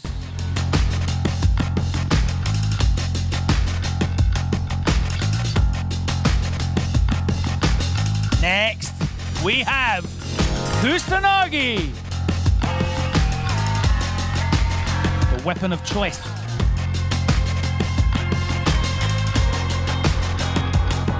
Thirdly, let's welcome Takamura. Everyone's getting their peripherals in. Respect it. Get that paper. And last of all, he's got the chase. Charm game is on lock. It's Hurricane. Let's get a close-up on those charms. Claude, what you got on there? What have we got on there? Okay, I don't know if they're allowed to be shown on camera. Anyway. Infectious, welcome to Street Fighter League Europe. I know I keep saying it, but I'm just so gassed to have you here. It feels great to be here. It's been a good few years. It's been a long time coming, hasn't it? But you're here and you're on this great squad. Once again, you're linked up with Hurricane wearing orange, but for a different organization this time around. Wolves, who have been doing great work with Street Fighter League. 4 very, very accomplished individual players. How have you found the experience functioning as a team?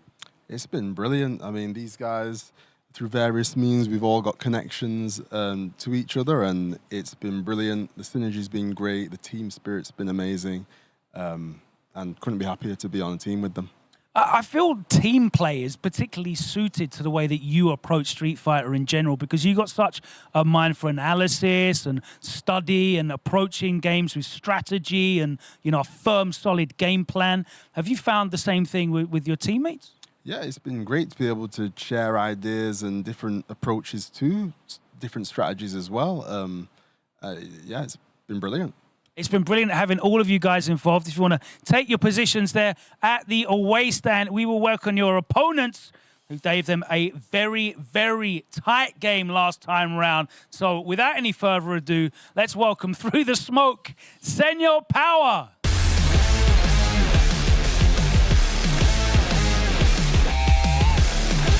Next up, let's welcome Wasim.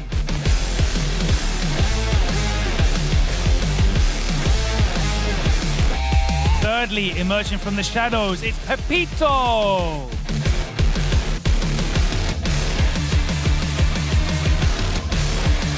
And last of all, the imposing figure of Akainu.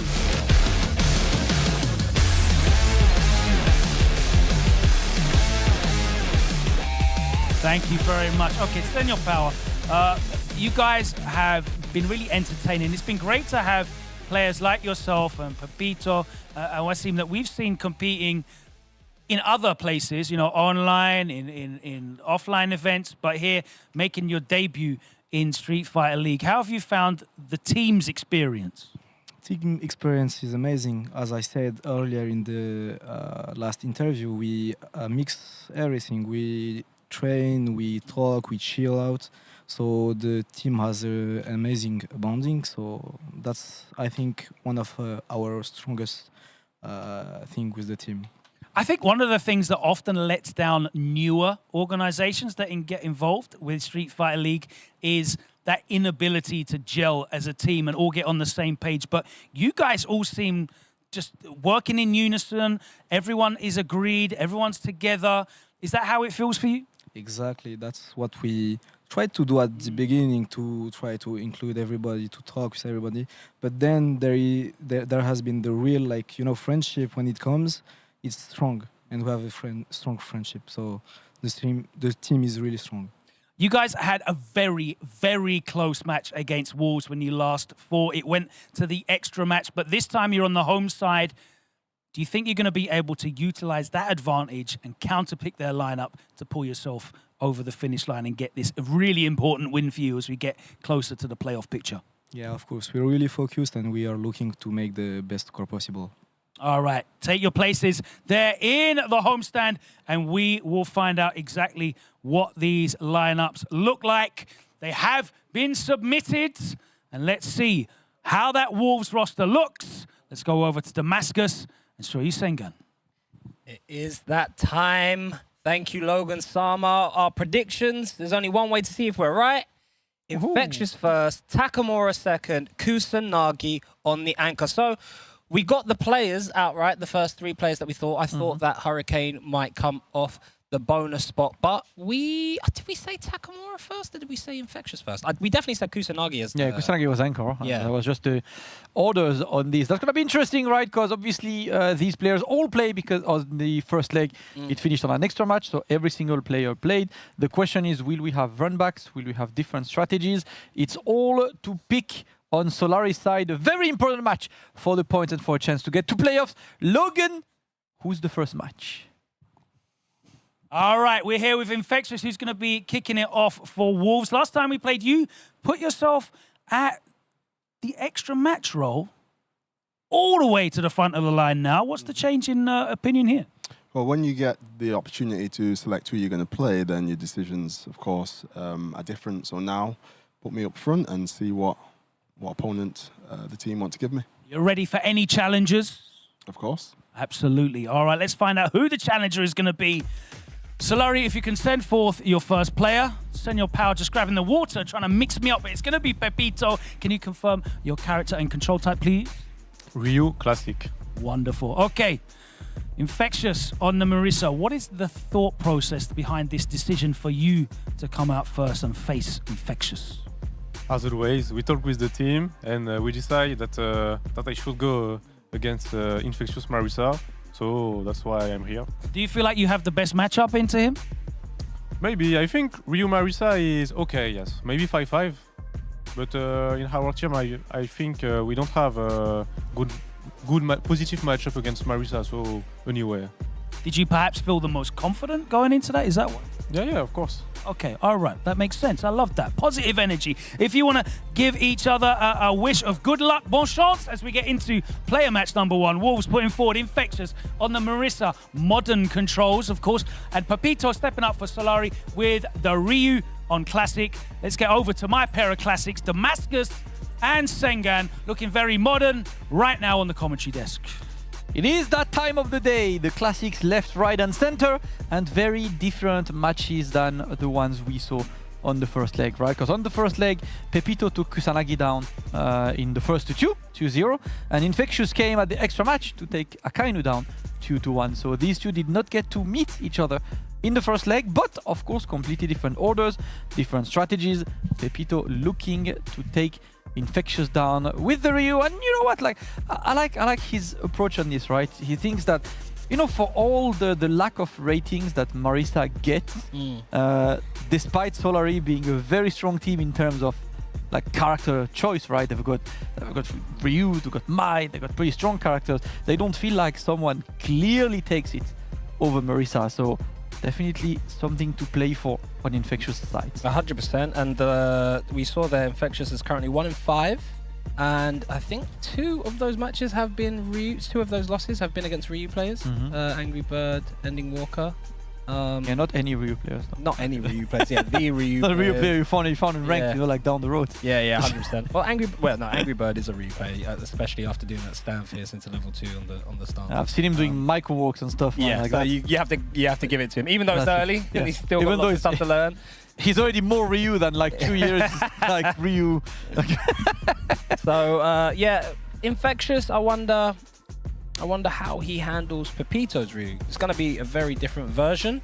Because of the character expression in this game, he can't kind of take what he learned in the other matches into this. Although there might be some spacing stuff, some knockdown stuff, he'll be able to get some information, or he's already got information about, so he might be more prepared versus Pepito. Will Pepito be prepared for a modern Marisa of Infectious's caliber? Yeah, and I feel like this matchup is a matchup that really boils down to like understanding the player, because both of the characters have things that are really annoying the other, but I wouldn't say that anyone really clearly takes it or anything, you know. Ryu, you're trying to fireball too much, you're never away from an EX Superman punch into go to the corner, into getting destroyed in the corner. Same for Marisa, you know, can't be too proactive because the solar plexus is never too far, so plenty of ways, you know, for them to annoy each other, but no clear way to win neutral. It's really gonna be about who takes that initiative and who understands the opponent first. 100%. Well, we're about to find out just who it is that's going to set pace in this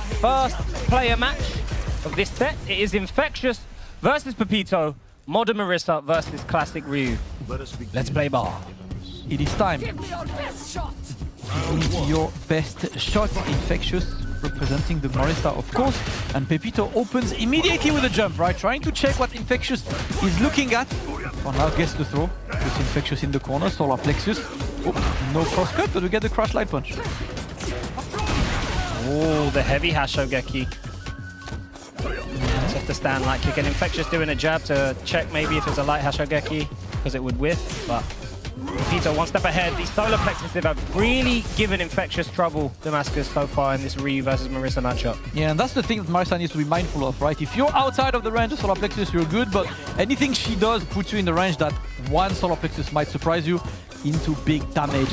Right now, Pepito is waiting. He has charged the Denjin and he's just waiting to see when to use it. And that's going to be punish countered into the grab. Infectious can't afford, can't afford to get touched. And Pepito on the first knockdown, maybe the second knockdown, said, you know what, get off me, OD Shoryuken. Team play by Pepito. So far, he is leading the dance and immediately challenges the Gladius attempt, right? The stand, he's not gonna lead too much. That punish counter crouch light kick, Pepito immediately holding up back. Some heavy, all trying to parry the Superman punch, but it was the heavy version. Another big drive rush into back delay, back heavy kick. Stand light kick, backdash. What is he fishing for? Maybe a Gladius whiff? It's a non-charge Gladius there to just go for a bit more. And you see this counter hit solar plexus is gonna be the key for Pepito to try and take the lead. The second throw is tech, but Pepito looking for that one clean hit to secure game number one. Really overextended the light into drive rush. I mean, it's not legit anyway if you check it, but the overextension was just enough time to give Infectious what he wanted. He had to hit, he didn't believe. Drive reversal. This is horrible position now in the corner. Walk forward on the forward medium punch. Beautiful stuff. Burn him out. No, he's going to have a bit more drive meter now. He wants the most amount of damage possible. Does Infectious. Takes the drive meter though, Damascus. Yep, and with the CA, you get that corner pressure as well. Pepito very low on drive, and he wakes up with a solar plexus. I mean, I understand in case Infectious did drive rush bait. Yeah. Maybe going a bit too far. Infectious went, you know what, I'm just going to layer one, mate. Drive rush meaty. I'm not scared. Keep it simple. Is the drive rush like meaty after CA for Morisakos, not after level 3? Yeah, no, level 3 she's plus 16, so she might be able to get a drive rush meaty. Let's double check that. Yeah. Always things to lab in this game, guys. Infectious keeping the pressure on, it's looking much better. Little sweep. Oh, we go for overhead, but that was a bit too late to get the drive rush overhead, so no combo behind this. That jump was at the most annoying angle for Infectious to deal with, and we are still rinsing this solar plexus. Immediate back throw on that Hashogeki, the light version. Tries to open him up with the frames. The parry's there. Pepito still dangerous with that CA. Now he's got the drive meter to cancel. Another, this time the delay does open him up, and Infectious takes that first battle. Yeah, Pepito has been very offensive, but not really mindful of the answers. He's not doing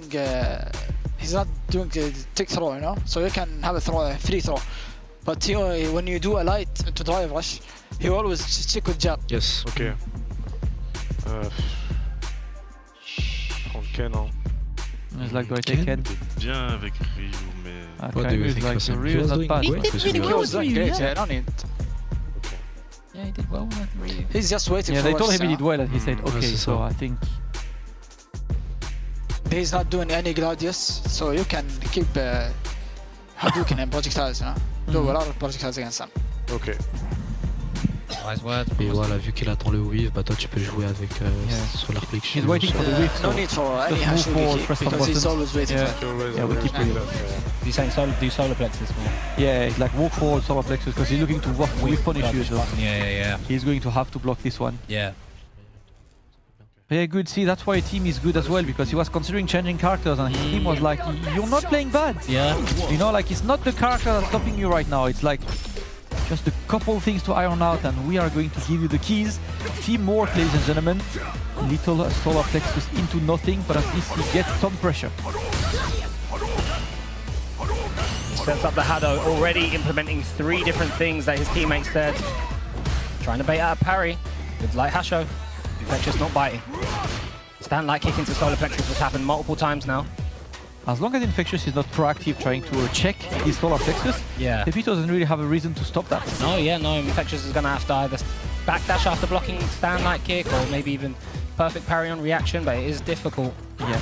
Pepito has been trying to perfect parry his Superman punch a lot as well, which is not working. Okay, you know what? We got those. Yeah, because there's different versions of Superman Punch, right? The strengths, they all have different timings. Oh, there's the jab check on the solar plexus. Infectious wasn't moving back. The check. Don't go anywhere. Oh, my days. That could have been huge. Okay. Great backdash. Oh, that could have been more. Oh, that could have been so much more, Sengan. Could have been. He's got the level 2. Don't tempt him with the fireball. Oh, blows through. This, yeah. Chip out these. Clean and very nice. There is a small counterplay, you know, against Marissa's charge game, is that if you delay a crouch medium kick, you will block the non-charge Gladius and counter the charge Gladius. Until the Marissa start to charge different strength of Gladius. And then you're on your own. But that's layer 1 of the game. For now, Pepito was trying to simply DP this. That was successful round taken. 100%, but it's slowly starting to adjust now. I'm not seeing Pepito be so comfortable in neutral. It looks like he's really finding a hard time keeping Infectious away from him. Looking to avoid a big hit. Oof, good watch out. Oof, almost perfect parried. Pepito backs him up with a heavy hasho. Tried to open up a tech. Just didn't bite now, this is horrible. Yep, because now he's going to be sent close to the corner. Alright, the level 1 is going to work. And he's just waiting there, no Denjin shard needed, nothing. Just happy to wait for Infectious and his Superman punches coming left, right and center, right? Might be time for Vito to try to focus on them and maybe DP at least one to stop Infectious from going in, but right now the back throw is successful. The neutral jump's not gonna get punished. One hit needed for Pepito. He's doing one tap back dash, maybe a solar plexus coming up. The stand medium kicks looks like he's trying to condition. Yeah, there it is after the stand light kick again. Drive rush, empty into throw. Tries to bait out. Nice punish, didn't believe! That's the second time it's unbelievable, man. He guessed his stand light kick, but that's into nothing. That is so unfortunate for Pepito. 19 seconds left. Pepito doesn't really have a reason to go in. No! Oh, no. Damascus.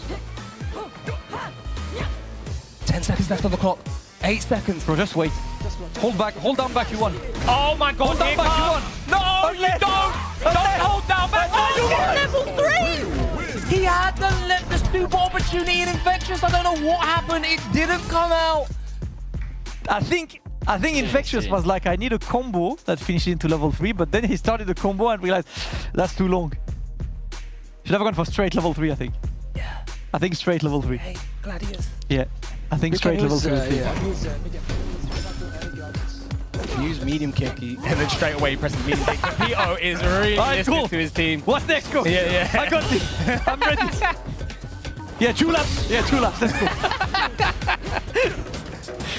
All right, Pepito evening this one up. And again, right, these Superman punches, he's really trying to get this perfect parry. He's not getting it so far. And the neutral jump gonna be successful. Excellent start by the Frenchman.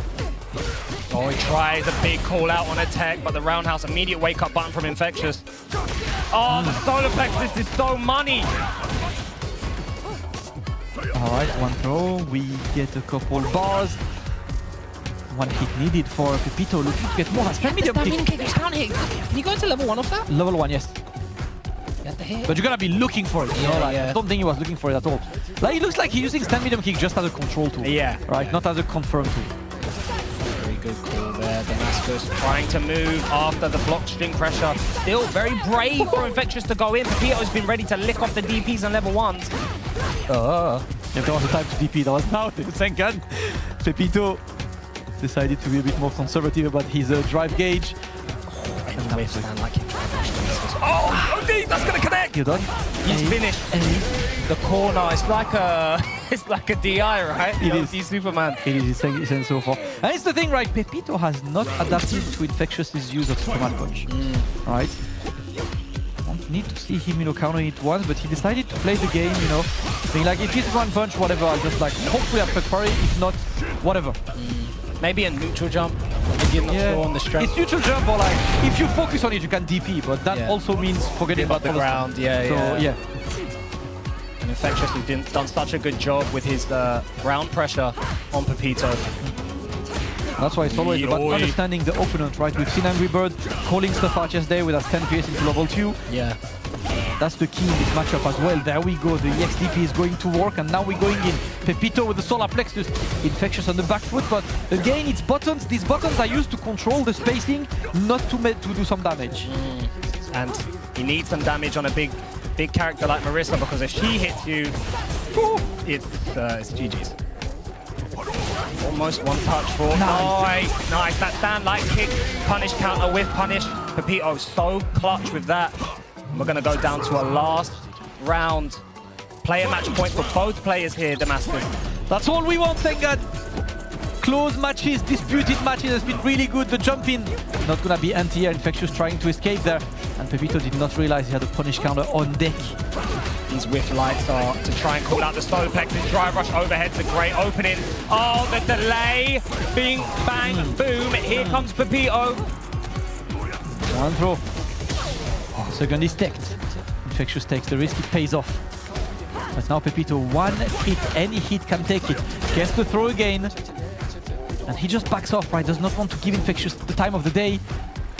And I'm wondering what Infectious is up to right now. We're seeing a Superman punch, and we're seeing a bit of a check right now. And he goes straight for the CA. You in the corner, you burned out. Are you testing his reaction? Here we go. Start your engines. Jump back, walk forward, happens to get punched. Grab, and all of a sudden the life. Oh no!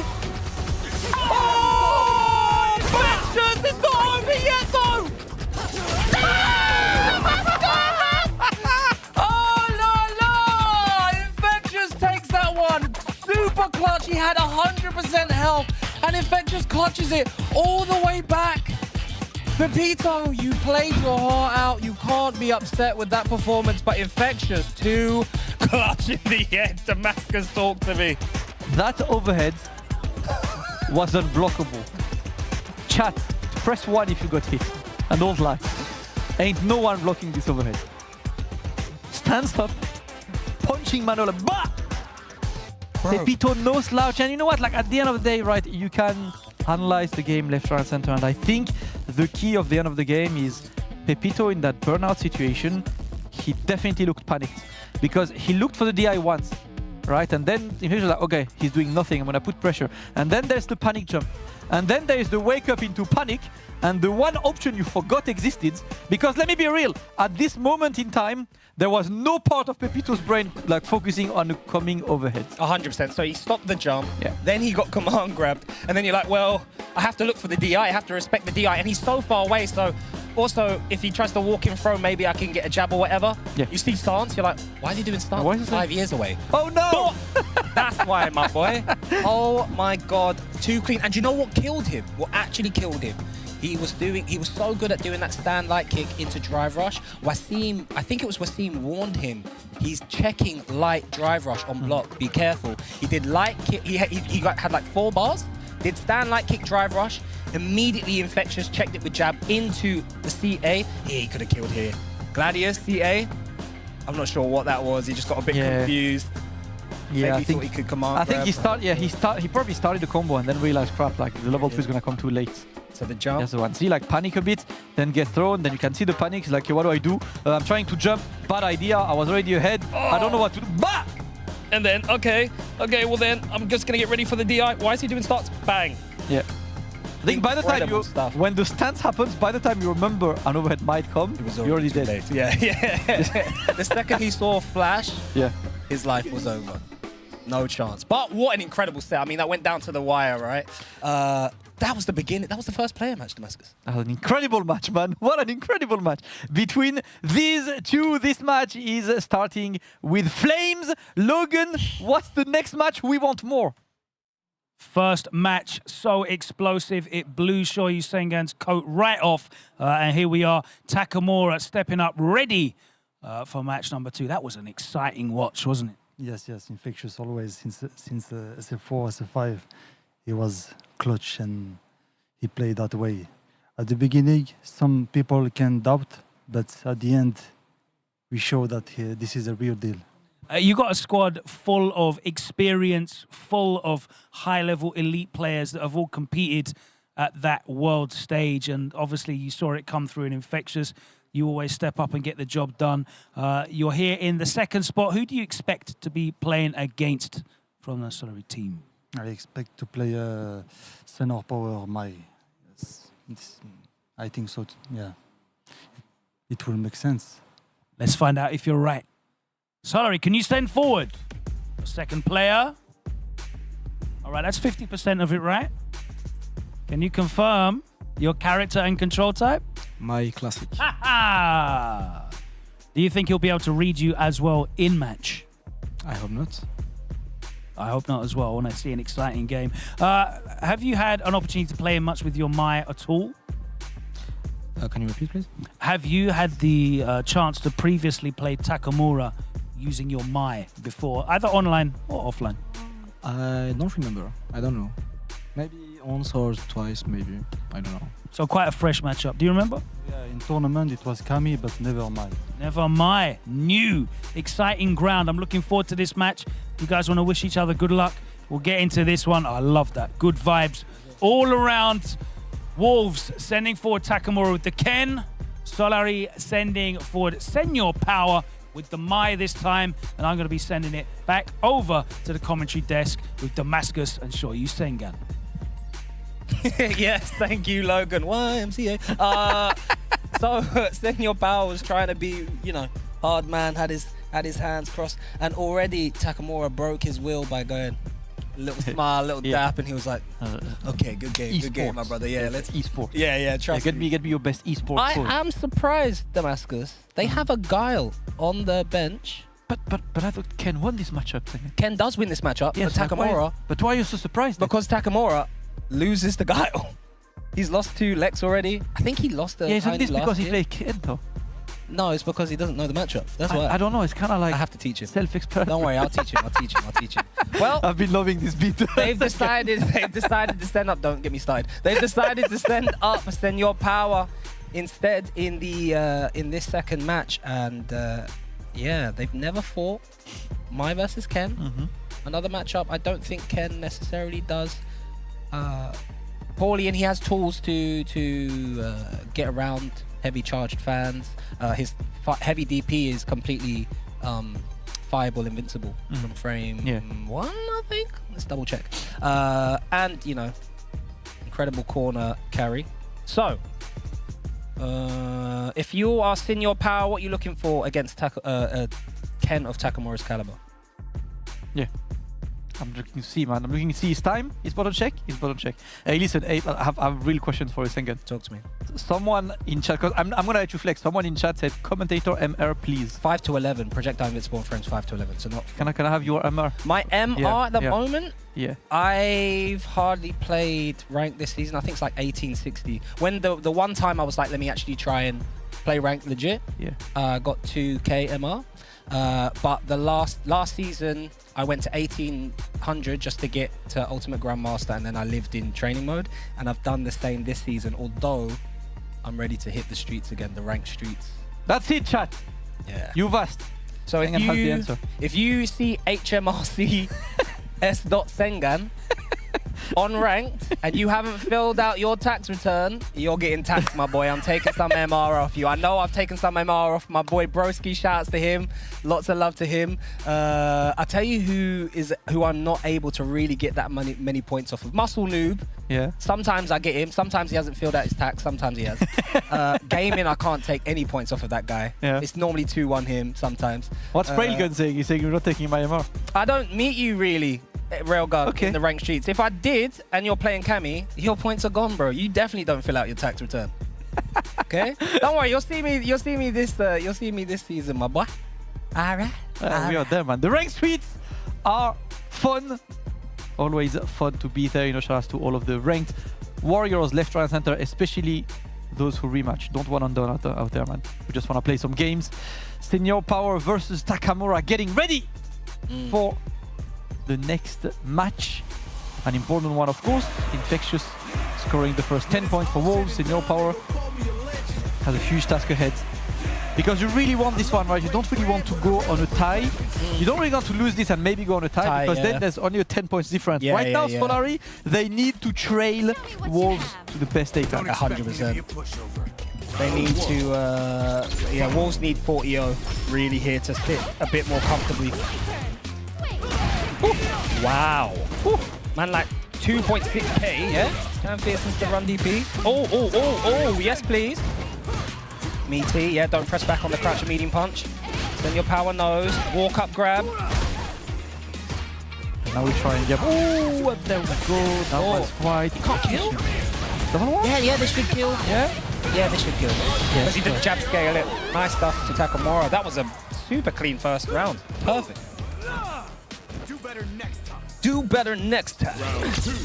Takamura was an excellent start. Senior Power did not even get to play. So he tried. He tried. Wow. Tried to check, and again, the hit confirmation of Takamura. His drive rushes raw in neutral has been incredible, Damascus. The timing on his raw drive rushes. Oh my god. Takamura. Baited. Uh-oh, is this a double perfect? Hey. He's gonna double perfect it. Hey. Oh my god. Double perfecto. The first double perfect of Street Fighter League. Let's see what they have to say. Il va réfléchir 2 fois maintenant. You're in his brain now. He's gonna think twice. Tu changes rien. Don't change anything. That's Hurricane to Takamura. Okay. What do you say if you're on team sur Mai parce que s'il va sur Kami, c'est plié en fait. He's like, I hope he gives Mike, because if he picks Kami, he's extra dead. That's what Hurricane is saying, man. Fameuse. Allez, let's go. Kami in that matchup if he's being that aggressive. He looks lost right now. Yeah. You could if you want, but in my opinion, you did a lot of fake things. That's why he got the momentum. In the first round, you missed a throw in the neutral. Yeah, and the second round, you did a drive rush into a fake thing. He did DB. Yes, that's I think this is the reason why you lost. Brilliant. En vrai, And you are not playing patient enough. You know? moi je pense que tu devrais changer de perso, ça sert à rien de prendre Mai, je pense. En Ryu ou Kami. Pepito is like, you should Ryu, change je pense que c'est characters. Oh really? He said pick Ryu. Ouais, je pense Wasim que said là, no. t'as Wasim Mai, said no. ça va pas le faire, je pense. C'est mieux que tu prennes Ryu ou Kami. So he's like, pick Ryu or Kami. Prends le perso avec lequel tu te sens le mieux. Bro, he's got that the evil and the good voice, you know, like on his left and Who right does he shoulder. listen to? Kami works for him. With his playstyle, you can go Kami. Oh, that's. And Hurricane says, I think that's a bad advice. Well, I'm not a player. let's find out. I've seen Takamura play punk and stuff. It's not a hard decision. We can't say anything. We have to just hear it out. What a great choice to pick Kami second. Could you please break down that choice for me? Shoryu second. No, thank you. No, thank you. I don't want to get involved. I don't want to get involved. Let's see. We might be wrong. You know, Senior Power is an excellent player. He's just genuinely, I've seen Takamura showing stuff against Kami that I haven't seen any other Ken on earth doing. Let's go. Hurricane was saying if he picks Kami, it's over. Was Hurricane right? It's only Hurricane said this. Only him, not me. So far. Oh, raw drive rush. Senior Power says I can do that too. Catches Takamura. Takamura immediately jumps back into the Yoki situation. Oh, wow. That's from deep range. Little delay after the 2 tap. Trying not to steal anymore. Nice throw, guess, into the level 1. Senior Power. I mean, I'll tell you what, he's already off to a better start than he was in the last. Yes, sir. Been pretty good so far. Oh, maybe too many balls. That was a drive rush check and a half, man. Goes for level 1, but that's trying to be thrown. You know what? Successful round for Senior Power. Takamura has been in that weird situation where he's staying at range and then he decides to drive rush. Let's see if Takamura is able to... Did you say Takamura is or Senior Power is? Sorry? Did you say Senior Power was the one that was drive rushing or Takamura? No, Takamura. Takamura, yeah. Yes, Senior Power's clocked on. He's staying at this range and then eventually he's like, alright, I'm tired, I just drive rush in, you know, so... Let's see what the game plan goes. This time, it's blocked. At least Senior Power has clocked to this one as well, so we're just waiting. Again. Time behind the button though, not just raw, randomly out of waiting. So he's throwing different looks. Oh, got patience, thought, you know what, I'm just gonna walk in and grab you. Takamura read it from the movement. Another DP, big bet from Takamura. We know he likes to do that. Doesn't get anything off this throw. Yeah, they both know it. Nice raw drive rush, but nice block from Takamura. Don't go anywhere. Takamura almost burnt out though. What? He's woken up. Immediate button in that corner every single time. What a choice to blow up the OS into level 3. And great response from Senior Power, telling all of us who said don't pick Gummy to shut up, fam. My Gummy kinda nice. Fais attention à ça. Yeah, he did a lot of dive kicks. T'es bien dans Be le mindful of them. tu joues, c'est nickel. Otherwise, neutral's good. He did dive kick behind the drive rush situations though, right? In terms of neutral, it's been a lot of raw drive rush, crouching light kicks, a lot of wake up jabs. Like Takamura did get the knockdown, but it's just been right. Senior Power has been right on defense. Yeah. Yeah, see that Takamura is trying to hold his ground at this range, but Senior Power is not really doing much. Yeah. Right? So that's why Takamura is eventually trying to be the one to engaging. Yeah. Wow, super long delay after that. It's time to go for the battle of patience between these two. Oh, okay. Okay, I mean, drive impact is a choice. There is the DP again. Senior Power is right. Oh, uh-oh, this is what can happen. Oh, no. Not like this. A bit too creative with the punishes is Takamura and his drive meter. Overhead. Oh, that's nasty. Tried to do a walk-in shimmy. Don't go anywhere. Ooh, great conversion from Takamura. Walk up. He's still waking up buttons. Is then your power. Not yet. Oh, he tried, but that did not work. Takamura with a jump back roundhouse. Securing too much points. Magnificent to do the target combo as well. Great recognition of the spacing. Footsie. Left and right. No random dive kicks yet in neutral. Senior Power respecting Takamura. What on earth? Is that hit confirm yet? Stand jab. I wonder. Oh, he's done it every time. Alright. The master. Oh no! And you know what? Yeah, I go for my own DP, but Senior Power is getting close to burnout as well. The cross up is gonna go in his favor, and he escapes as well. Excellent situation for Senior Power, but he's being put back in the corner, and Takamura immediately cashes in. 3 bars to put in. Senior Power is very close to burnout. Stand roundhouse to get the burnout, but you got to be careful of drive impact. He does stand roundhouse. Senior Power jumps, walks up. Oh, great confirm. Takamura makes it 20 zip to Team Wolves, and they are away, but they are doing damage. Just like they're sitting at home with the shoes and socks off. Takamura, excellent adjustment.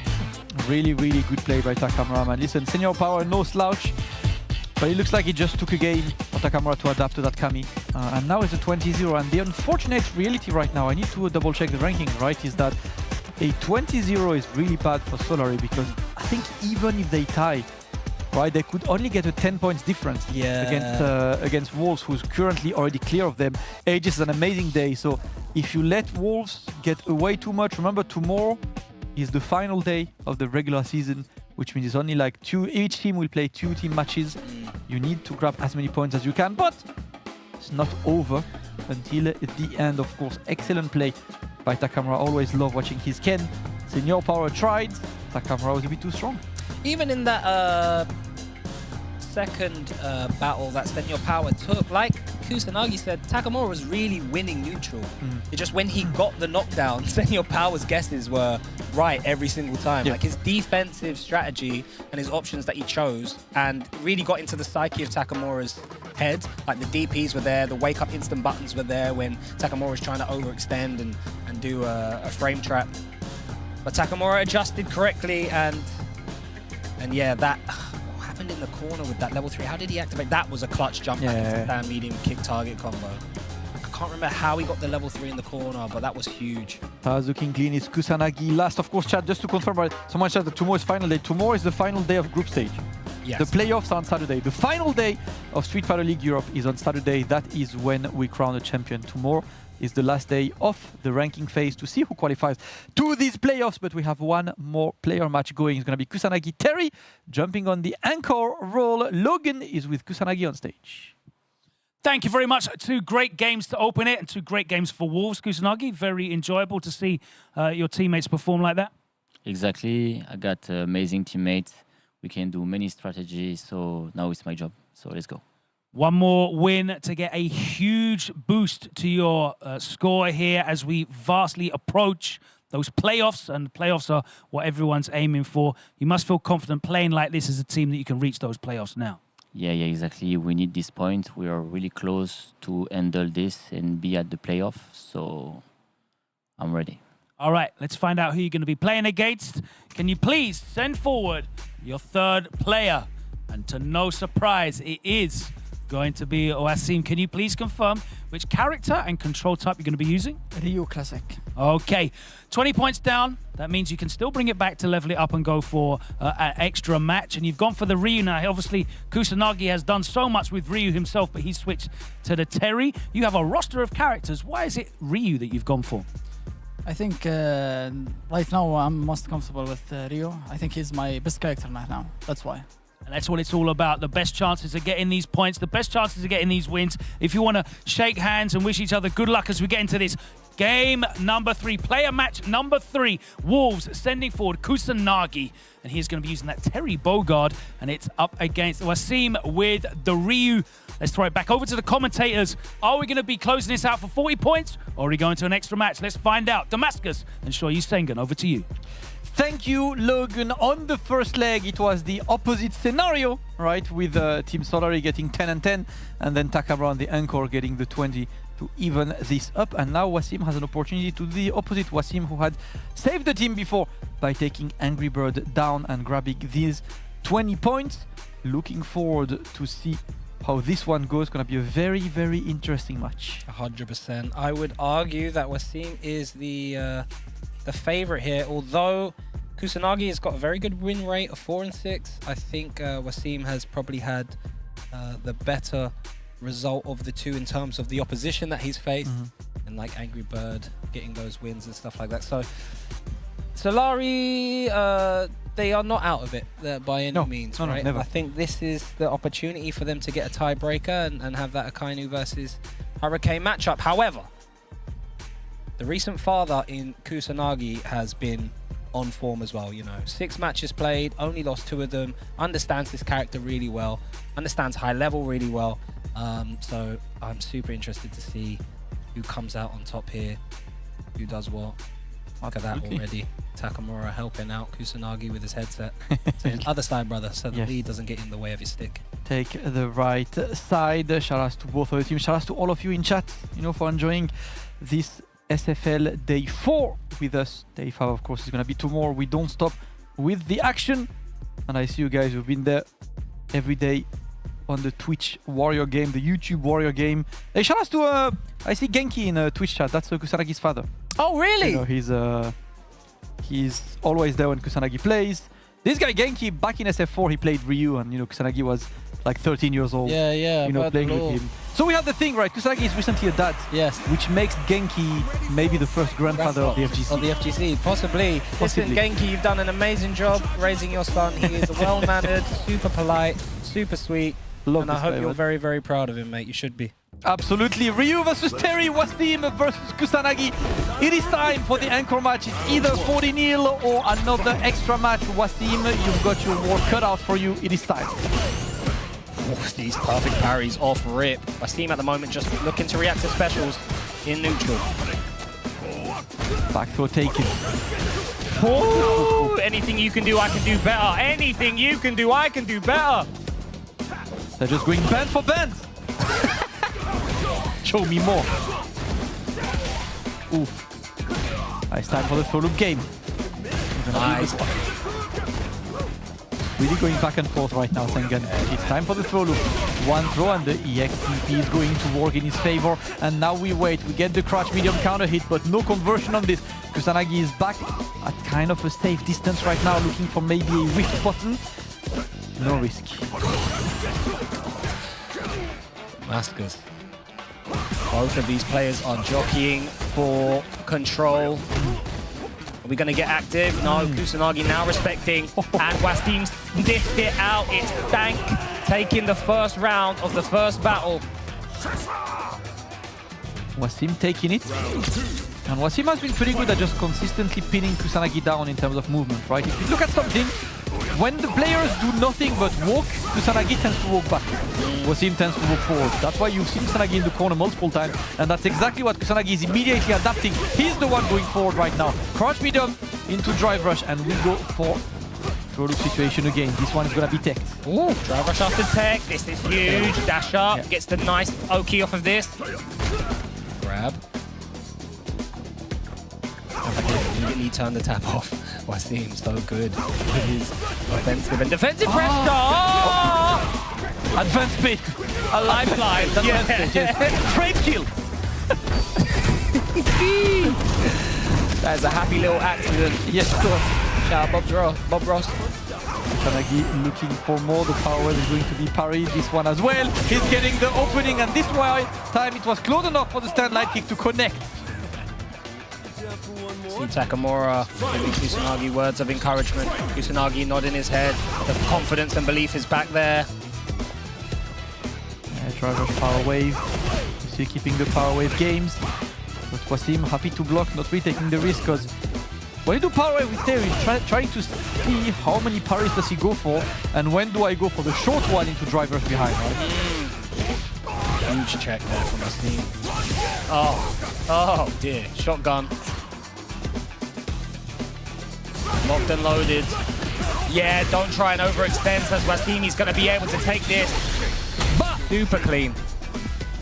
Wasim on point. The neutral has been immaculate. And I've got to give it to Wasim, man. He's been really impressive in this SFL, right? Newcomer the SFL, young player, you know, not that much experience for the player, but still really able to play his game. They go straight back in. Takama just said follow him. You know, it's like don't let him get away. Yeah. Which I understand. But it's true that I think on the movement game, that's one of the things that Wasim is winning in this match so far, and that's why Kusanagi immediately closes the distance. Throw loop situation, but Wasim wins the game. I think Wasim, Kusanagi's giving Wasim too much respect in neutral. He's trying to overextend with illegitimate pressure, which is why Wasim is so ready for these checks. And here comes the ODDP. I like this start from Kusanagi, being a bit more bullish. Here comes the solar plexus as the heavies are starting to come out in neutral from both players. Yeah, they're both trying to get both big damage, but also destroy the opponent's drive cage. Successful tech on the Wasim side, and he's going to go for his own ODDP now. Kusanagi close to a burnout. Great, perfect parry to escape that. Oh, taking that risk reward if he ate the DI back. I think Kusanagi could have killed. So it was a smart DI risk.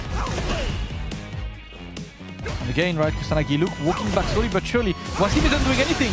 He's simply aura farming. Yeah, the pressure from Wasim. Risky wake up. Oh, no, you don't, son. Stop trying to drive rush at my face. How many times do I have to check you? Says Wasim. Absolutely love, you know, that kind of very ambitious neutral, you know, from Wasim. He's walking forward. He's just standing his ground. And Kusanagi is not standing his own. He's walking back, he's giving me space. Now we're adding some donkey kicks as well to push him away. Wasim has been excellent. Slowly but surely pushing Kusanagi to the corner. Rarely seeing whiff from Wasim, and that was the first one. Trade, no. Not there, but there is the burnouts there. Almost perfect parried that. Kusanagi got mindful now. Might be time to just block with your face, you know, if needed, and avoid getting on that burnout situation. He got away. Great perfect parry. Slowly edging into the corner, then he unloads the solar plexus to level 3. Bro, double drive rush might have killed him, but he decided to go safe. I respect that. Wasim, he got some pressure available, got to watch out to not get crouch medium kick into death. Oh, just as you said it.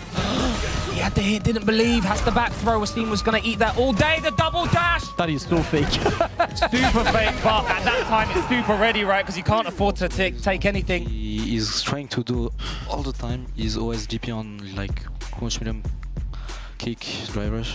Yeah. So if there's happen to be like a clutch moment, You can rush, drive impact.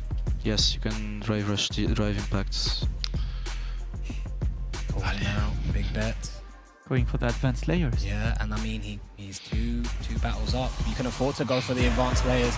If you are Kusanagi, you are giving him way too much respect. In neutral, take the crouching medium kick, drive rush throw. And you have to enter the range now. You have to enter the danger zone of that solar plexus, that crouching medium kick, because you are getting walked back to the corner. And all of these drive rushes behind power waves are... Okay. Okay. He said, I want solar plexus. Yeah, well, yes. Give me one of those. We went ban for ban, now we're going M for M. Let me go back to the old me. Kusanagi trying to get in. Alright, it's a little stand light kick. And now it's going to be the battle of the normals. You can see both of them using that stand medium kick. Going to be a time to surprise the opponent as well. Hashogekis are ready.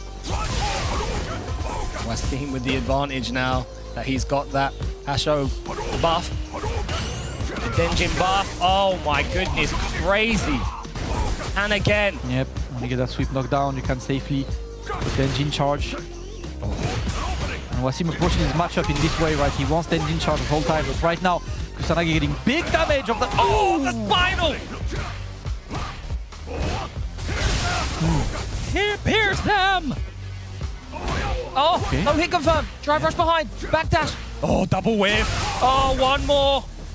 Oh! Wasim spent this entire match with a Denjin chop. This is whiffing again, but no whiff punish. That is not what Kusanagi is looking for. Gets the throw and the overhead. Kusanagi takes the round. Man, this was tense. My brother in religion. What is happening? Comes long extended drive rush. Heavy Hasho into the throw. Kusanagi locked and loaded. Tries to bait out a DP on the drive rush. I like that. I like that. We're trying to go for the deeper layers of the mind games on both sides, looking for the forward roundhouse once again, trying to perfect target donkey kick. It's not going to go anywhere, but this is a great backdash to get the whiff punish until the perfect parry happens. You're going to the corner. Oh! No! Hey, oh, you're so dead, my friend. Back! I don't know why this level 3 makes me flex my muscles too, you know? Watch these, bro! J'ai l'impression qu'il échoppe moins. Punch mana. De drive rush maintenant. Tu peux essayer de repartir pour la Même dans le coin, tu peux choper un peu plus. Yeah, it's like when you put him in the corner, it's like throw him a bit more. Okay. Throw him a bit more. Oh, brazen walk forward, crouch and medium kick. Kusanagi says, nah, you're not bullying me back to the corner anymore. Immediately spends his Denjin charge. Big delay. Oh, here comes the whiff punishes from Kusanagi. Saw that coming. No drive rush behind. What? Final. DP. You're not getting out of DP. Not getting out of there, my friend. Try and jump again? No. How many times do I have to tell you, sir? You can't park here. Burns him out though, Wasim, and now Wasim has the bait. Yeah, little bait back at you, son.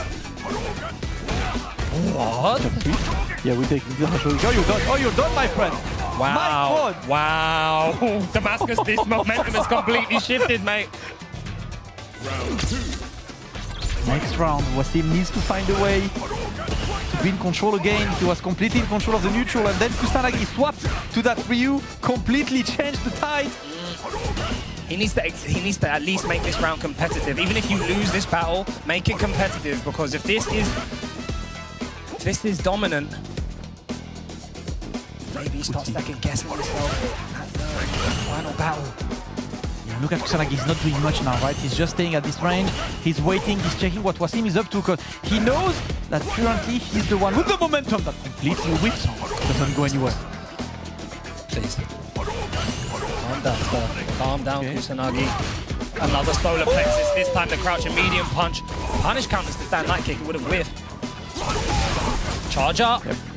Wasim's approach has been to keep the Denjin charge a lot, but he tends to, you know, throw it away quickly, right? Like charges that shotgun, gets the hit immediately, gets the stand medium. A stand medium kicks is not. I'm not going to allow you to do anything fake, Kusanagi. Play me right now on the ground. And this is a great response from Wasim. Oh, it's a great response from Wasim. Match point. We might have an extra match, Tengen. Wasim bringing it back, and he's getting close to that level 3 as well. Very, very even between these two. Same resources. Final round. Oh, beautiful. With punish after the backdash. Charge up.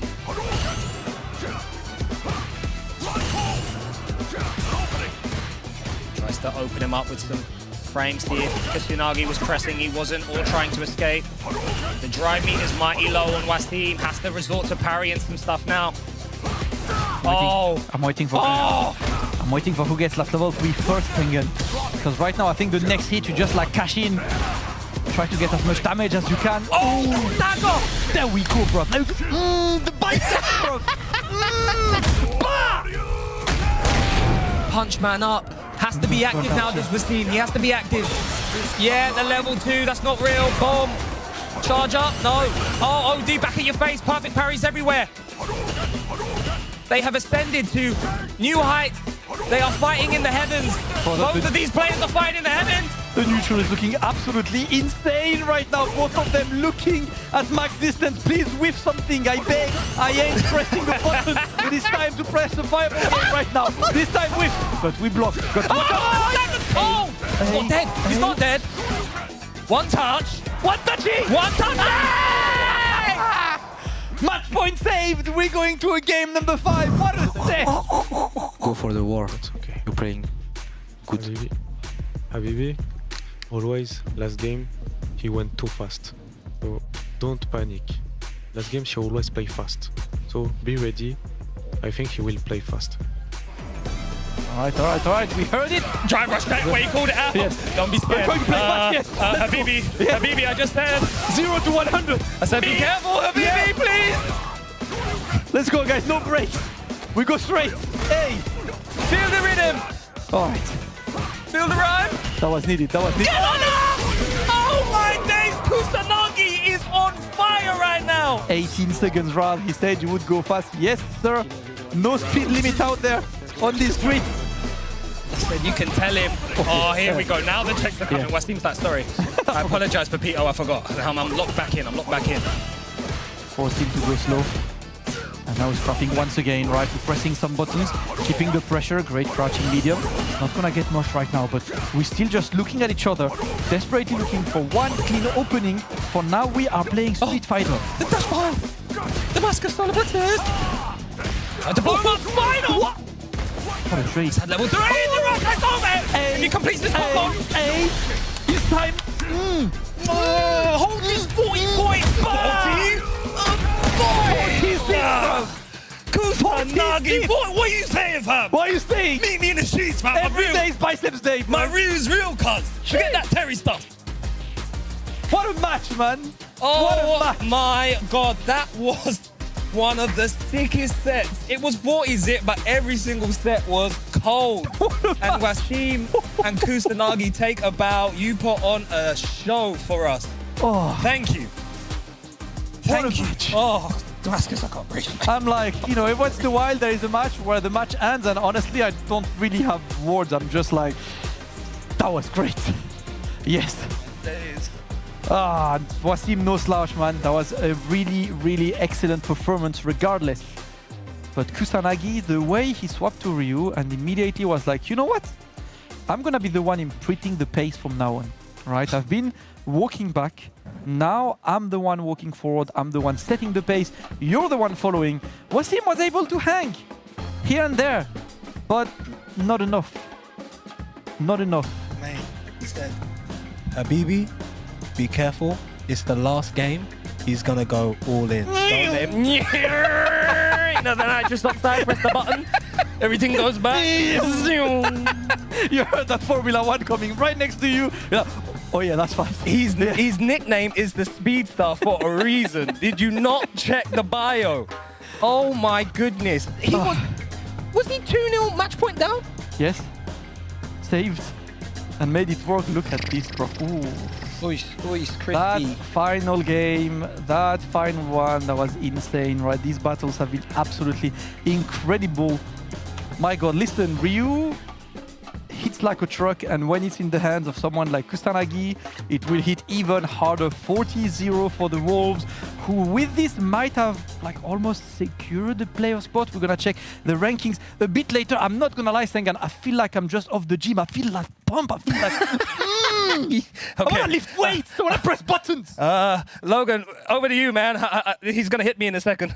Go to Logan, please. These guys. Oh God, help me out. Sorry, Sengan, now you're off camera and there's no video evidence of what he does to you anymore, so you're on your own over there. Oh, my God, Damascus. No, that's not legal. Anyway, we are here, and boy, Kusanagi, what a statement that was. You basically like little broed him with the Ryu pick. That was very, very impressive. I think you were 2-0 down, set point down, and from that point for the Ryu switch, I think you lost one round. It was very dominant, and it seemed to get more dominant as it went on. Yes, exactly. I wanted to try with Terry because I feel very comfortable with him. I enjoy playing him. But I think the matchup against Ryu is pretty hard. So at the last moment, I tried with Ryu and it worked. So I'm really happy and glad to take the point for the team. It was a big pressure. We need this point. And hopefully it will work for me. So I'm happy with this. And pick Ryu more. Yes, pick Ryu more. Maybe we'll see, yes. 40 big points, Infectious. That is huge for you guys, isn't it, as we approach the playoffs? Yeah, it's so important. This game was crucial and so proud. Amazing performance from the team. The spirit's there, and we're going to keep fighting. It really does show how close these things can be and how, tight it can be to turn from what was last time a 30-20 that went to the decider, now a 40-0 blowout. But as Shoyu Sengan said on commentary, every match was really tight. Yeah, and it's the format as well. Away and home changes the dynamics of how teams approach each other, and that can really sway how the score goes. Takamura, you look very, very confident as well, just quietly getting the job done. Very impressive from you. Your Ken just continues to innovate as well. We see you do things every time you step up that, defy belief, I feel like. That character, it seems like he's already been fully explored, but you seem to keep finding really exciting new things with Ken. Yeah, it's just that by opponent, it's changed the situation. Sometimes I see new situation, and then I know what to do at the exact moment. It's not something that I really practice. It's just, inspiration. It comes to you on the flow.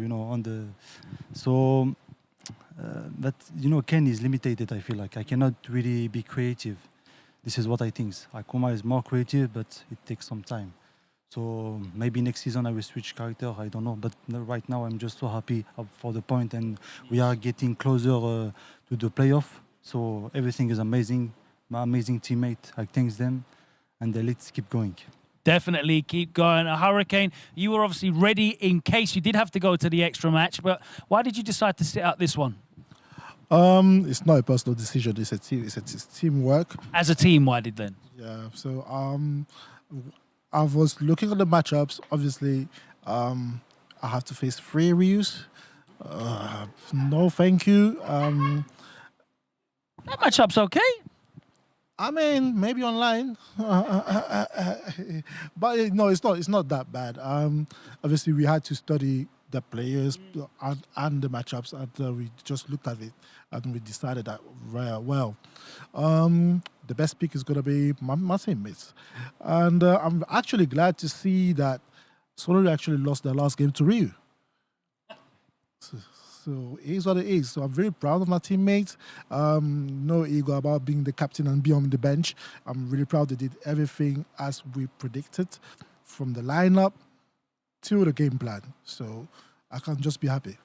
Very, very happy. 40 points is the reward, and soaring up that leaderboard. Wolves go with only 2 more team matches to come.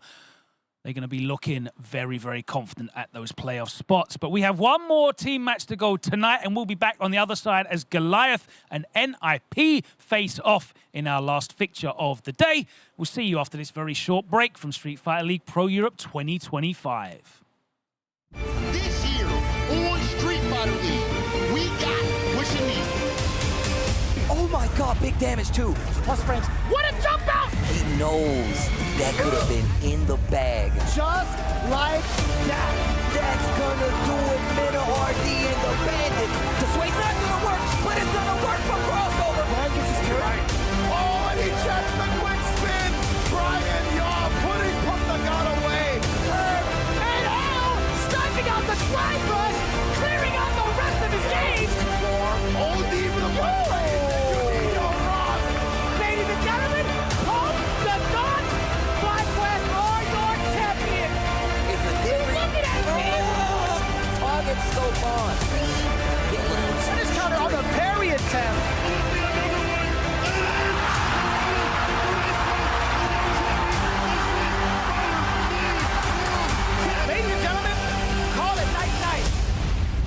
tickets today for the Street Fighter League US Finals.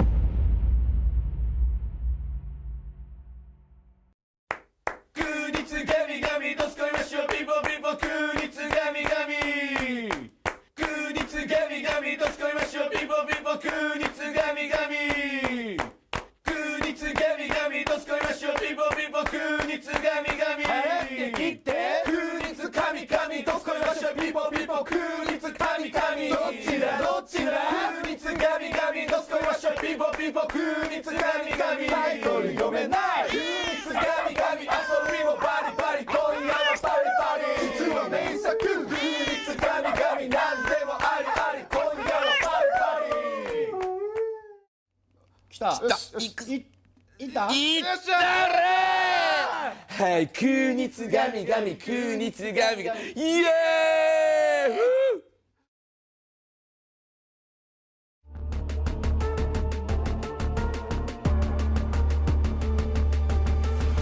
速やかに消します。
Welcome back and thank you for joining us here at Street Fighter League Pro Europe 2025. Day 4 has delivered 5 incredible team matches and that leaderboard looks very different, but there's still more changes to be made as we have one more team match between Goliath and NIP to close out today's action. But before we get into that, let's head over to the commentary desk, F-Word and Jammers.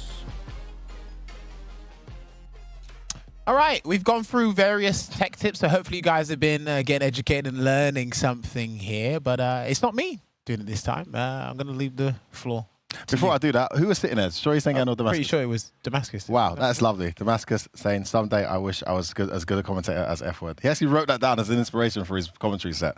That's so sweet, man. Yeah, let me put the pen you just took someday, but never, away. Damascus, never. Anyway, where was I going to start from? I'm going to say that and I'm going to ruin this, and then it's going to pretty much vindicate that whole point.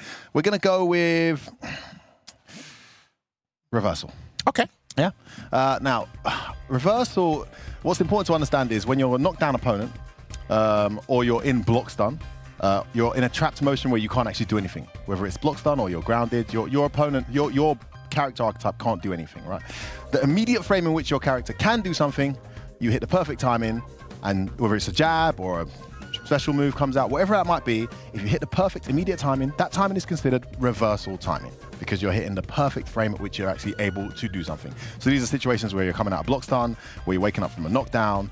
Reversal timing is immediate timing, and mastering that's very important. Now, this game isn't as strict as previous Street Fighters like ST, where the window is so tight. There is a nice buffer window for normals as well as specials, giving you the option to get things out in reversal timing. But that opens up some really interesting mix-ups in the game, as we saw with Ending Walker going for 4 meaties in a row against Infectious. Infectious was going for reversal timing. He's going for the immediate button, and because he's going for that and Ending Walker's reading it, Ending Walker's landing the counter hit. So remember, reversal is important, but if you're in a position where you need to do reversal, which means your opponent has you in block stun or on the ground, you're usually in a disadvantaged position, so be careful when you choose to whip it out. Also, there is just like several other things that show up: throw, escape, punish, counter hit. There is a indication on screen, a visual indication when reversal shows up, and also be careful.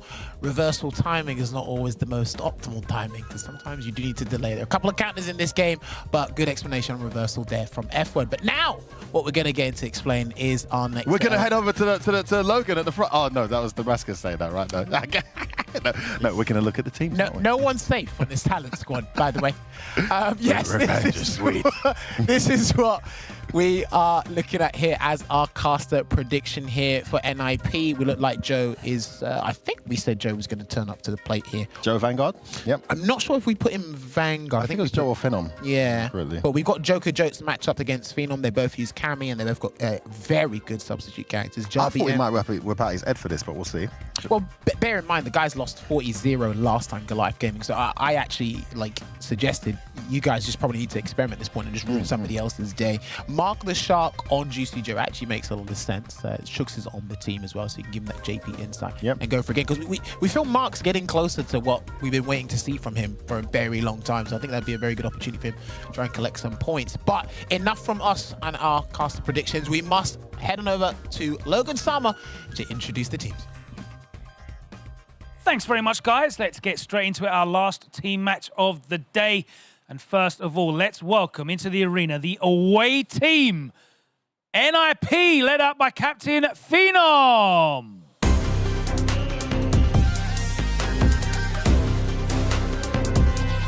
Right here, please. Thank you very much. Next up, the new addition, Juicy Joe.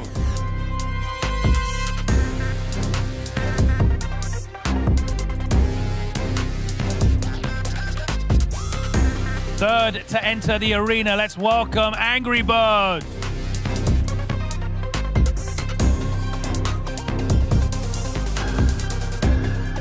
And the fourth member of the NIP roster, let's welcome Big Birds.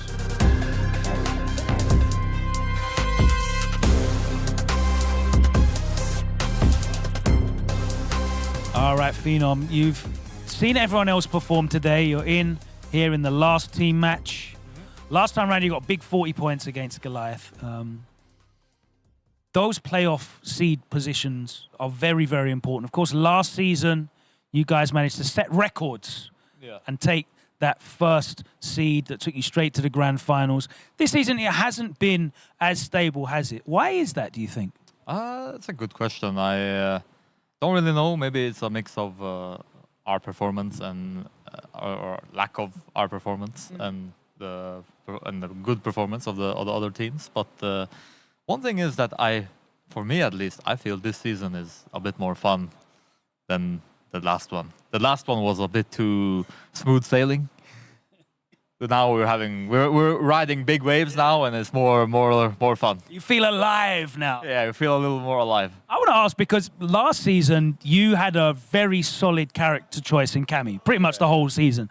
We saw Angry Bird just locked in with the Ken the whole way through. Now, of course, you got Juicy Joe as a character specialist, Big Bird a character specialist. This season, you've got a wealth of characters. You're playing across a range of characters. Angry Bird as well, playing across a range of characters. Do you think that has affected the performance? Because that's the only thing I can think of that's changed. That's a good question. It's like... Thank you, I'm quite good at this. Pros and cons, like the pros are that you can maybe cover different matchups or players or whatever, but the con is that when you play multiple characters, you are like 80% with both, while if you only play one, then you are kind of 100% with one, like optimal and effective and in form, right? So there's not only upsides of playing many characters, so maybe, I don't know if that's good or bad, but we'll see.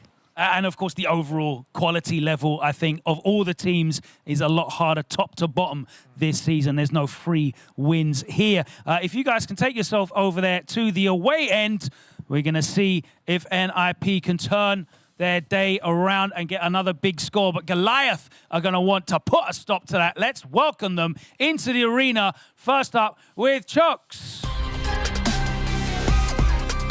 The imposing figure strides here into the SFL EU 2025 arena. Next up, Mark the Shark.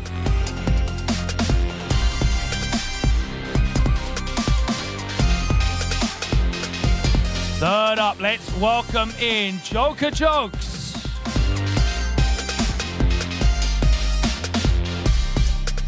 And last of all, let's welcome in team captain Jabi M.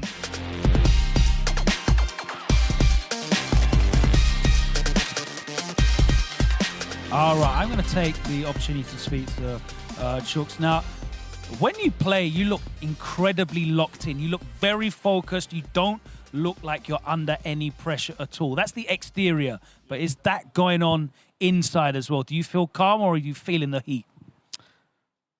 To be fair, I haven't felt nervous at all, really. But unfortunately, I just haven't been able to close out any games so far. So hopefully that changes now. Is there anything you can kind of put your finger on that you feel has been missing to get you over that line and close these games out? Because you're right, you have been playing really well. You've looked really impressive. But as a team, in fact, across the board, you just haven't been able to regularly close out those wins. But for you, is there something specific that you think that you're not doing? Maybe just a bit of decisiveness and a bit of luck, I guess, yeah.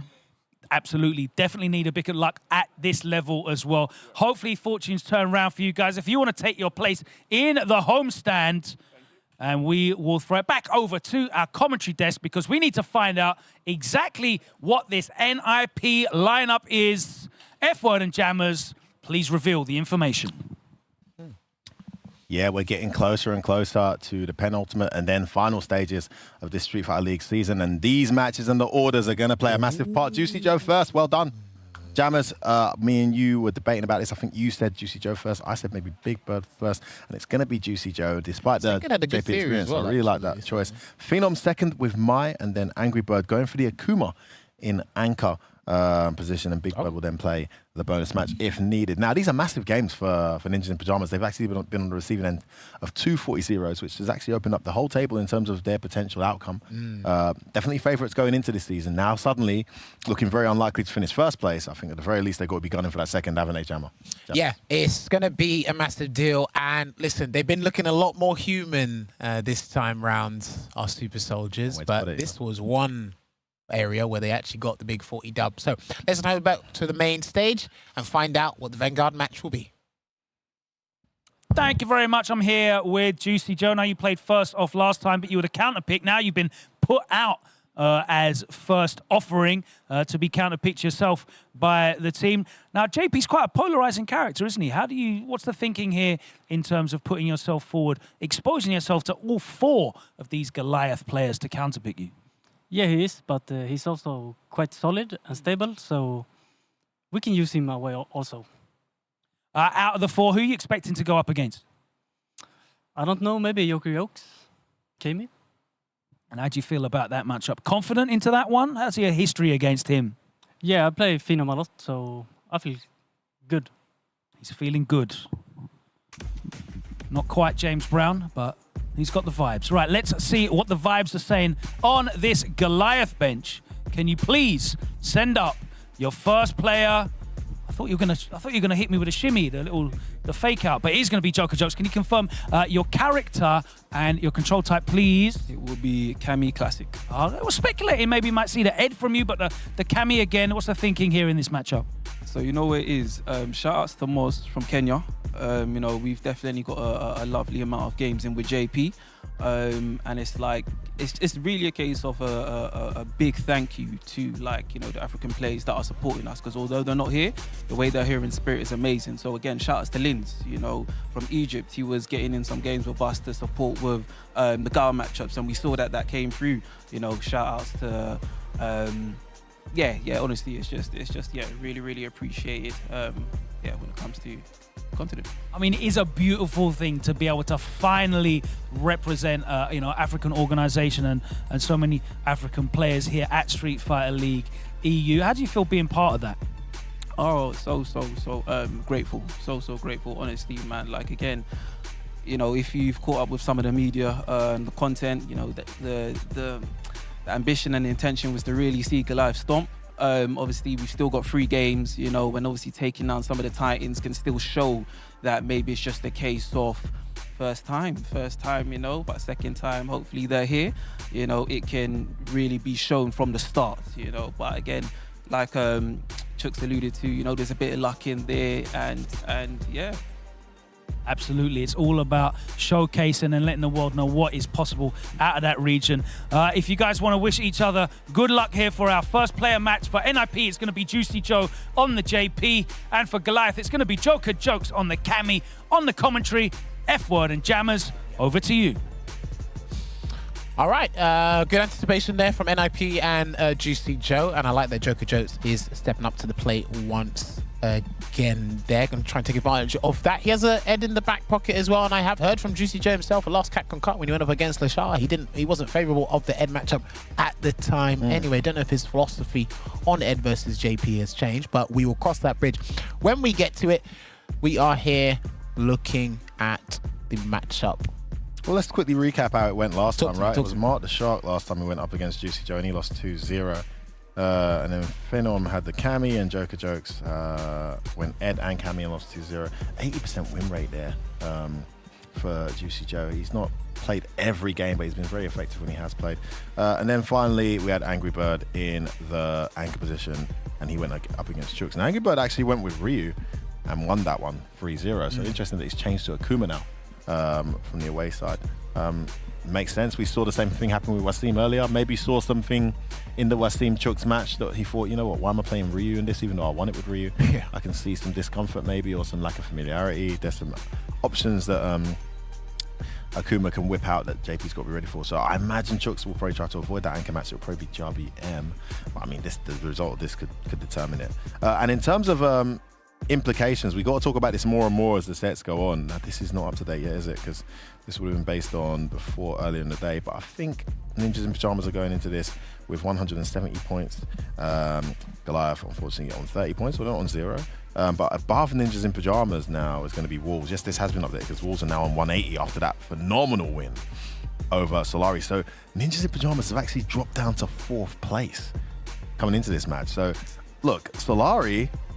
Actually, so I was talking about Solari trying to catch back up to Wolves after that devastating result. If you're Solari now, I'm going to say this out loud. It's going to be weird saying it out loud, but you're actually rooting for Ninjas in Pyjamas to drop some points because they're the closest to you at 170. Well, I mean, if it's anything by the Ninjas in Pyjamas standard, they're probably going to walk up to you and, like, pull you by the collar and take your lunch money because they need the 40 points. And they say, whether hook or by crook, I really don't care. I need the 40 points. So I mean, it's so bizarre that they're even in this position, right? Because they could have lost 30-20 2 times. True. And they would have been fine. They would have probably still been second, but because they lost 40-0 twice, shades of Liverpool. Massive shout out to my football fans. That momentum, that negative momentum, is having a huge impact on their current position. But the experience of the individuals on the team, the amount of qualifiers on there, Evo champions, DreamHack champions, Red Bull Kumite champions. This team's star-studded. They should be able to rally and come back. Now, on the flip side, you have Joker Jokes, who spoke very confidently about the matchup. And he mentioned Moss, who you've come across in the UK scene. Yeah, shouts to Moz, man. He's got an excellent JP. I'd like to see more on like just the traveling circuit as well. But again, the real life stuff. I'm not saying him specifically, just people in general. We have an abundance of talent all over the world, and these guys have got full-time jobs, or they've got kids, or something like that. So the real life matchup.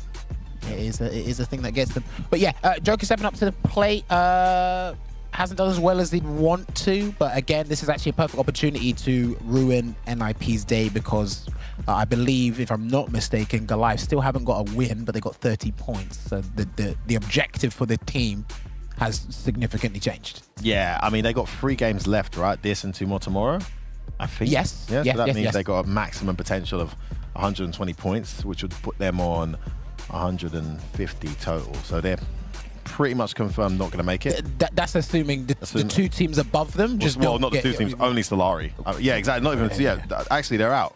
What am I talking about? Because 170 is the yeah, okay. So yeah, they're just playing for pride now, as we know, mathematically unable to qualify.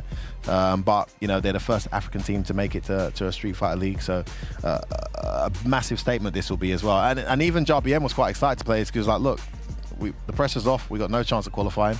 We're just playing for ourselves now. We're playing to make a statement. So, hopefully that impacts the way they play. You see Joker Jokes just taking his time there, long 2,000 frame blink and deep breath, getting ready for a game against another formidable Capcom Cup qualifier again in Juicy Joe. And here we're going to have it, guys. He showed some great matchup knowledge throughout the season, Joker Jokes, particularly against, was it Garnett? I mean, such matchup-specific momentum and conversions. We'll see if we can do the same here against Juicy Joe. But just going back to what you mentioned before, just their biggest issue has just been closing out each and every game. That's probably why they haven't still got a win on the board, but they can still do something here. And Juicy Joe going to walk it up, utilize that stand medium punch. I know if you win, Cammy can catch that stand heavy kick, but Juicy Joe spacing with that button, it's really good. Stand heavy. Very patient start here from Joker Jokes. Finally jumps in, Juicy Joe not ready, too late with the crouch heavy. Nice follow through there. Thought the string was over, but it wasn't. Oh! That was early on that he went for the hooligan, by the way. I'm not really questioning the amnesia, it's the hooligan. That was the early hooligan too, but every guess is working out right now for Joker Jokes.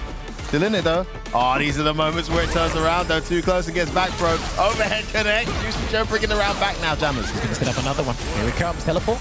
Not yet. What's it going to be? It just goes for a gauge. Block this. Got to get it right.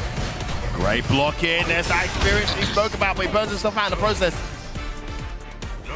That's probably what Joey anticipated the whole time, actually. He might want to burn him out, pretty much get the clean hit. But 1 or 2. Got to be careful. No, bad jump timing. Oh, he's got to react now. There's a drive impact away from dying. Safe jump. Oh, he's chipped. He's going to build a level 1 as well. Oh, he got hit. I'm not sure that would have chipped, Jammers. If he just blocked it out. He had also, he would have recovered his gauge probably by the time he got there. No, good point. Good point. He was building Super Art 1, so I don't know if he wanted to risk that. But no, you're right. The gauge should have been a bit more patient there for Jokers. Joker should have, but great play from Juicy Joe to bring that back. And that's what we spoke about, closing it out. Massive jump in. Hooligan again. Lovely meaty guy. Nice that. He's himself out here. Going to go to level 3. Man, he's had another great start to the round, but what an expensive one, Jammers. Well, try and burn him out back. He can be overzealous to go for it, or he can respect that level 1 on wake up. And he respects the level 1 on wake up. He gets the burnout though. Even playing field. Nice trade from Juicy Joe. He's done so well to just absorb pressure, lose health and ground, but take his time and turn it around. Can he do it again like he did last round? Almost got his gauge now. Oh, not close enough. And great backdash to reset. Ah, press the button at the wrong time though. No, Joker Jokes, these are the closeouts we're talking about. And again, he's got a hit, but he didn't know. No level 2 needed here from Juicy Joe just yet. Gets the back he's going to get back thrown. Not yet. Oh my goodness. Not yet. Is this going to cost him? He just needs 1 hit. Oh, one more throw. Meaty the spike, meaty the spike. He's not going to do it. Respect the level 1. Jump back here. Almost burnt out here. Joker, he's almost got the burnout. Oh, perfect parry. He cannot. He has the break. He's going to get burned out, yeah? He's going to do the go for reset? Yeah, he's going to burn him out. Not quite. Oh, no. That's going to mess up his combo. Oh, wait. The reset. He's going to get level 1. He gets level 1. Oh, my goodness. Both rounds. going so well at the start for Joker Jokes. He drops yet another combo. Bro. And Juicy Joe showing absolutely zero mercy. No? No, it feels amazing. Playing great, but just It's just comebacks now. The only thing that I say is that it seems that he's also scared to throw loop you. What? It seems that he doesn't want to throw loop you. Yeah. Because of the fear of amnesia. So You don't need to be afraid to throw. that's the only thing. Other than that, keep doing the same. And even then, you have to remember, Cammy's throw mid screen is not really threatening, you know? Yeah. Yes. So you don't really need to do much. Just take it and reset to neutral. And yeah, that's all. I think you're playing good, despite the comebacks. Yeah, but you're playing good. Yeah, it's comebacks. But try to keep it a bit better. I think you had enough data now. Yeah. I know what to do.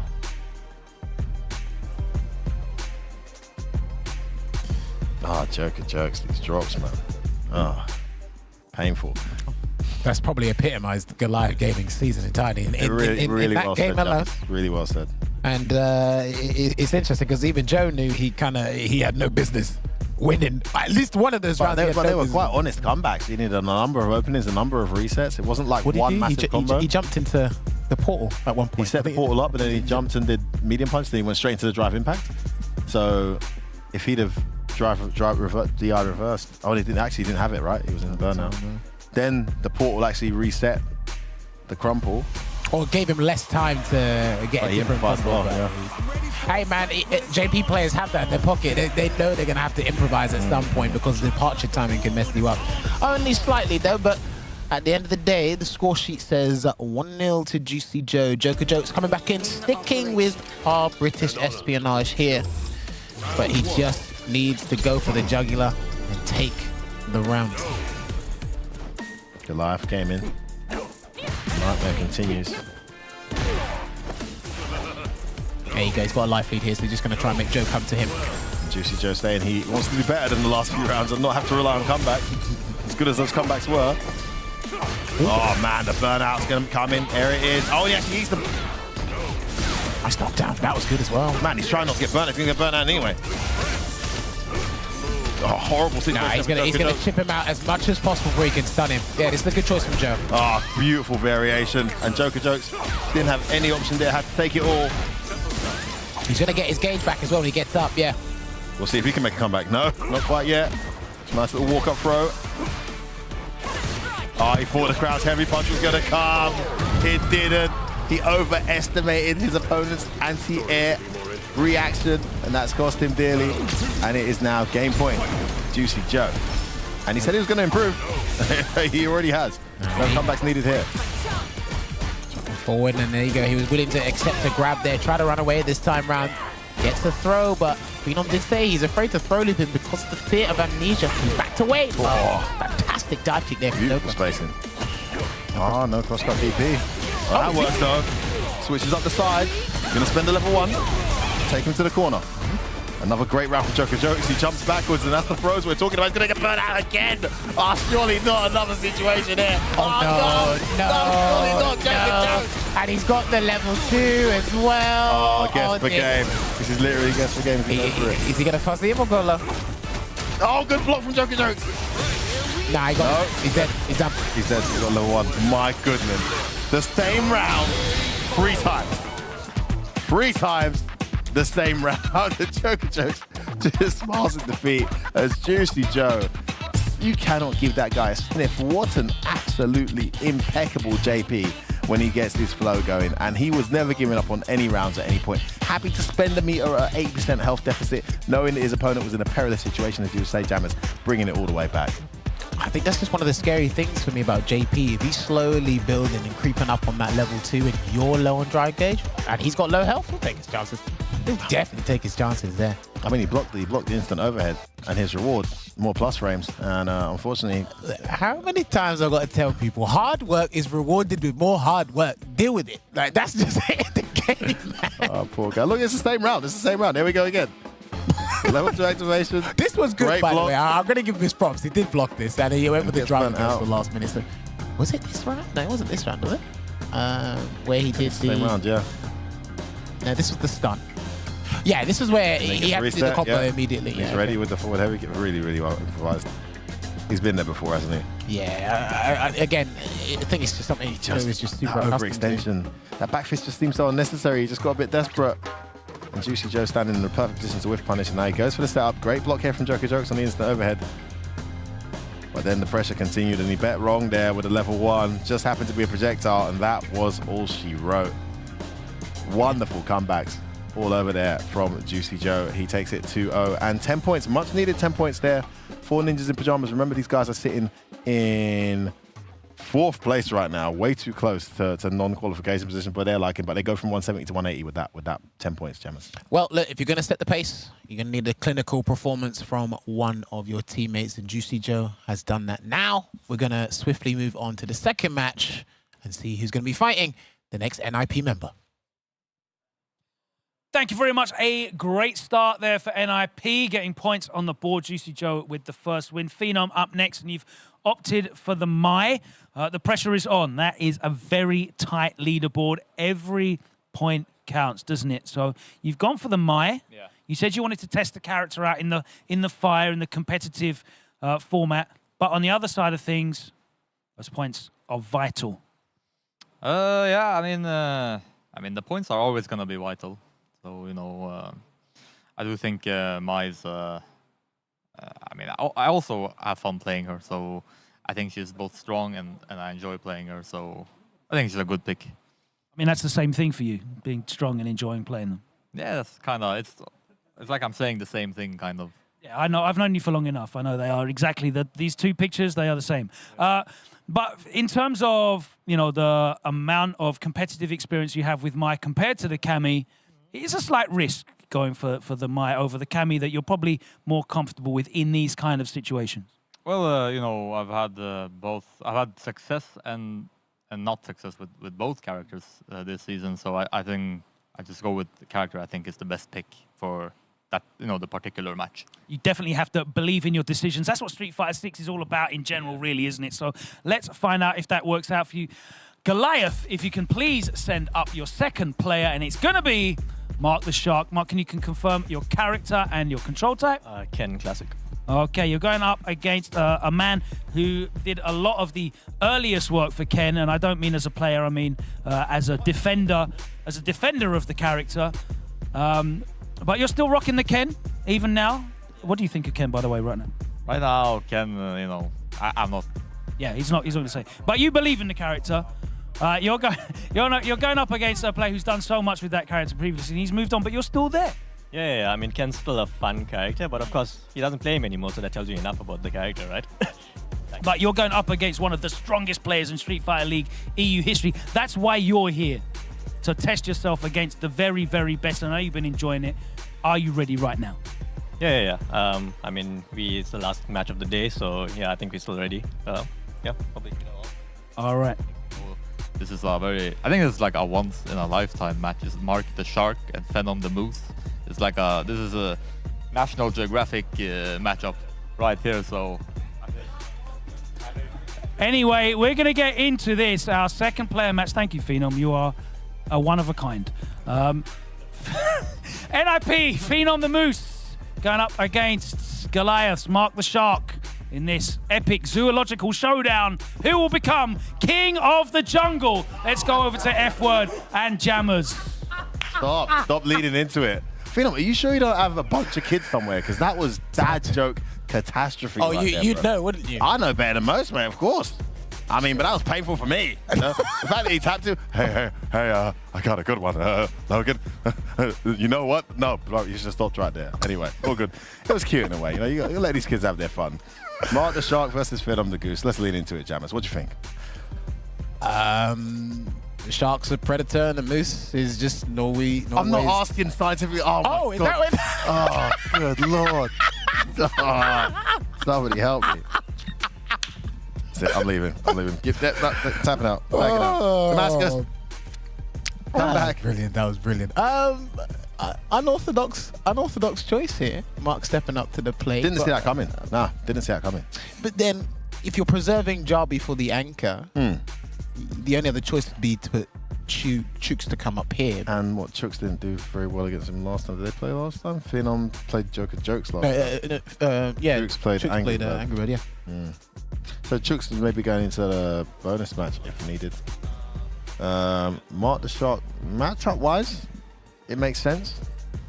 You know, Ken has some really decent answers against Mark and make it quite uncomfortable. I mean, we saw a double perfect. We witnessed the only double perfect of the season with Takamura and Senor Bauer. So it's definitely doable. This is it. I mean, it's not like Ken wins the matchup. I'm just saying, like he's got some tools that she needs to be aware of. Yeah, I mean, let's see. Mark the Shark, when he's it's sounding, I feel like a broken record. I was gonna say the same thing that I just said about Joker Jokes, just naturally, but I'm gonna say it because you have to say it. He's had these moments where he's had this momentum and he's had a significant life lead, or he's carrying his opponent to the corner, and then something happens and the momentum changes. Just goes pear-shaped. Just goes pear-shaped. And these are the really crucial things when these guys watch this stuff back that they need to work on as individuals and as a team to just iron that out. And now's a great opportunity for him to do that, you know. And tomorrow, there's still more games to play. I mean, I think you can attest to this as well. There's actually no other way to practice how to close out rounds other than to play the game and be in the situation. It's not something, I don't think it's something you can like premeditate. You can't set it up. You just have to be in that scenario. And it actually will be playing on your mind. It's, oh, I'm going up against Phenom. Can I close out against Phenom? And you drop your combo and Phenom somehow lands a throw. I'm just using this as an example. And it just kind of spirals and snowballs out of control here. And then it's like, hold on a minute, how the hell did you squander that one? But it's difficult. But as you said, these guys they've picked up invaluable experience here. I feel Goliath Gaming have done. So when they go back home into their respective competitions, and even when JBM is preparing for Capcom Cup, like he would have had a significant amount of learning experiences here going into that event. 100%, this is invaluable exposure for them both. Matchup, experience-wise, level-wise, and of course pressure. And here we are, Mark the Shark. Oh, starts off with an execution error. How unfortunate. Didn't take too much damage for it though, just a jab. That wonderful roundhouse, only -3 on block, connecting. All right, already disrespecting with that low forward into the drive rush. Going to end with the Ryu engine, but I think it's just Mark the Shark's got to be very careful with his normal space. Doesn't want to get punish countered too much by Phenom, because again, he was a pioneer of the character in the early days. There, very well, Ken's looking for that whip medium, going to get clipped and punished big time. Bust out the reversal DDP. Good tech throw from Mark the Shark here. He can take advantage of the string, but he has to be careful. Phenom still has the level 1. Oh, good defense from Phenom. Open up a bit there. Zero, yeah, takes the trade. Zero again. Just do it. Leave it, yeah, just leave it. No Tatsu. Remember, that's the mix-up for the Ken players. Oh, tries to press a button there. He's bringing this round back here, Mark the Shark. Nice and meaty, heavy punch, nothing out of it. Oh! Phenom going for the kill here. Good patient blocking there from Mark the Shark. Nice perfect parry drive rush in. Still being disciplined on defense, not taking a grab here. He has a couple of supers on deck as well. Can't throw a fireball. Phenom's got super level 2. I was going to say, if he wants, he can spend it. Oh, twice. Burns himself out. He's now triple. Gets the throw. It gets the game head damage. And it's going to be an ODDP. What a bet. Not even the level 3 or 2 to get a guaranteed chip. Just went for the ODDP. And Mark did not make the right read. I don't know if he wanted to dash and then jump, but he didn't have enough. I don't think he had enough frames to do that. Yeah. In that scenario. Oh, nothing. Conversion there. Another throw tech from Phenom. He's got to pay attention to that. Hopefully the team are clocking onto where Phenom is throw teching. He's going to get a conversion here. Great little short there. It's the elbow. Anticipated a getaway attempt, and then again, Phenom walks back into that stampede punch range. Going to fan up here. Jammers. Throw. There's one. Could shimmy in a minute. Oh, he's throw looping him. There it is. Oh, no, where are you going? Cannot interrupt, and that is a dead Ken. Going to spend the level 1. And Phenom with the first game, taking us 2 battles there over Mark the Shark. The moose is loose. Yeah, I thought that. Let's go. Yeah. Seems to be enjoying it. I feel like you're too afraid to throw for some reason. Wait. You being sarcastic? Can you talk now? Yeah, I feel like you're too afraid to throw. Yeah, I know. You still have this problem with why? Like when you're playing casually, you'd like to throw, but when I see you play here. Today he threw me, you know how many times? 6 times. It's your safest option. What are you scared of? Yeah, you could backdash my throw, but And then mid-screen, I mean. Oh, yeah, you're right. Like, I threw in the corner at the end there, but I feel like you should do more throws mid-screen. Yeah. When you can sense it. Yeah, you're right.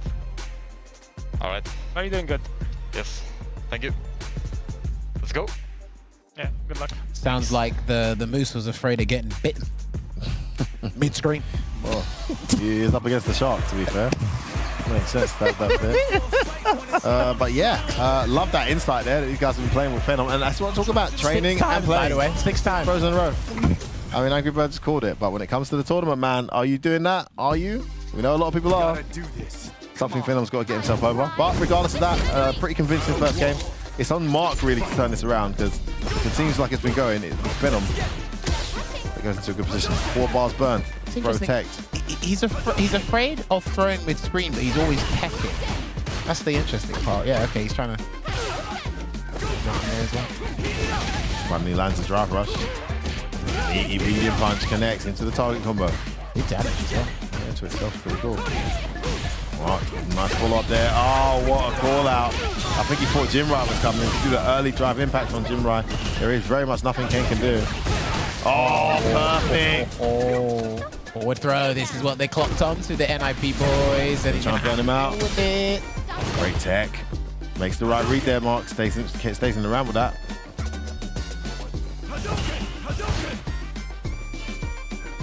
Chucking the plasma back to neutral we go. Lovely spacing for that trade. For Phenom. Takes the drive rush, goes in now. It's a throw. It's going to be enough.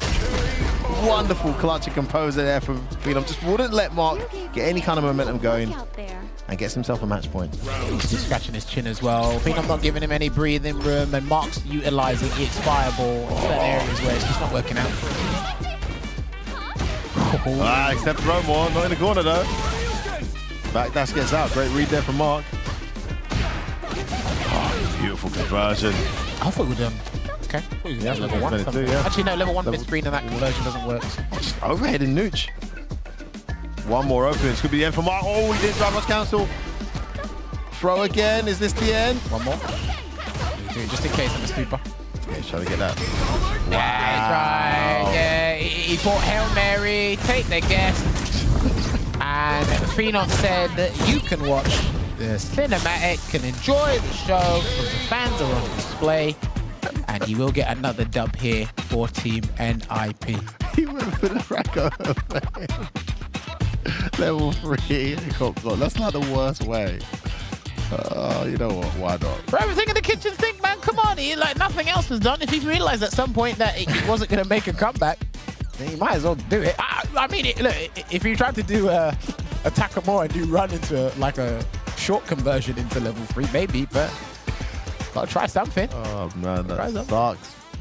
Phenom very relaxed there, not necessarily getting out of second gear, able to get that win over a very strong. We've played Mark the Shark, we've seen him. He's very good on his day. It's just this particular setting, the guys have been a bit too experienced, too comfortable in the team setting of pressure. Phenom's been doing this for years. I think he's another one that was with us at the Gfinity series as well. So he's been doing team tournaments for close to a decade. And here he is getting those 10 points for his team. Now, guys, table implication-wise, that's another 10 points on the board for Ninjas in Pajamas. So they should be moving from 4th place, and they should be leapfrogging Wolves with 190 points. Wolves now on 180 points. So really good run here. So far, so good for Nip, climbing back up that table, Jammers. Yes, but the job is only half done, as you could see with the score sheet there. But there is one last match here.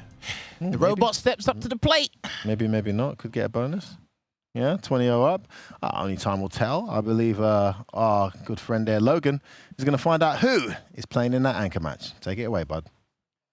Thank you very much. Things are going smoothly for NIP. This is much more familiar to us and much more familiar to them. Angry Bird in the anchor role is very familiar to me as well. We saw you do so well last year in these best-of-5 sets. But this year, of course, you're trying out a variety of different characters. You're not as unbeatable this year. Do you think that's due to the experimentation with some of these different characters?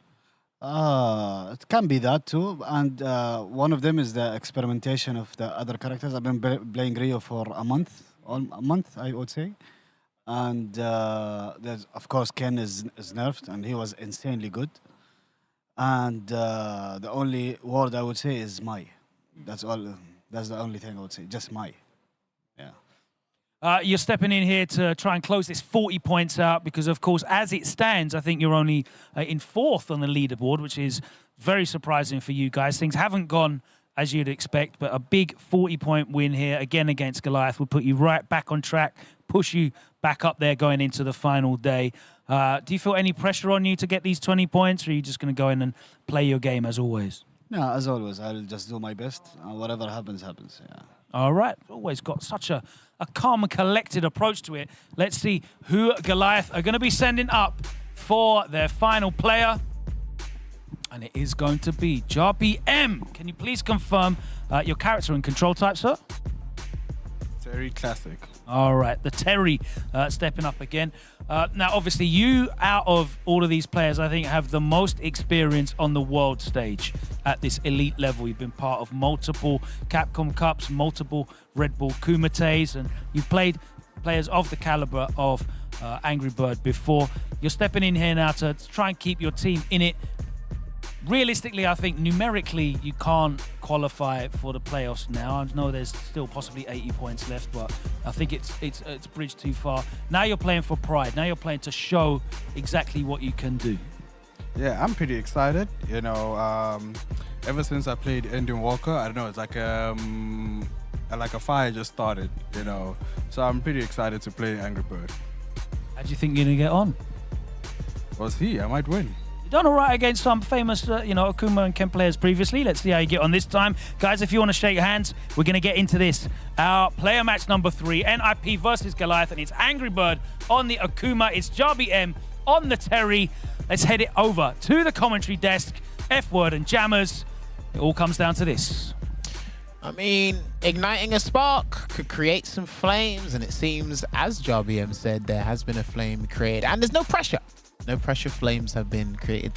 But Angry Bird's in a position where, look, when I need to be efficient and I need to be on job, that is when you really see what this guy is about. And he's been talking about experimentation with the Ryu, the flexibility, but the Akuma, still as stoic as ever. One of my favorites to watch thus far this year, mostly because obviously we know predominantly for the Ken.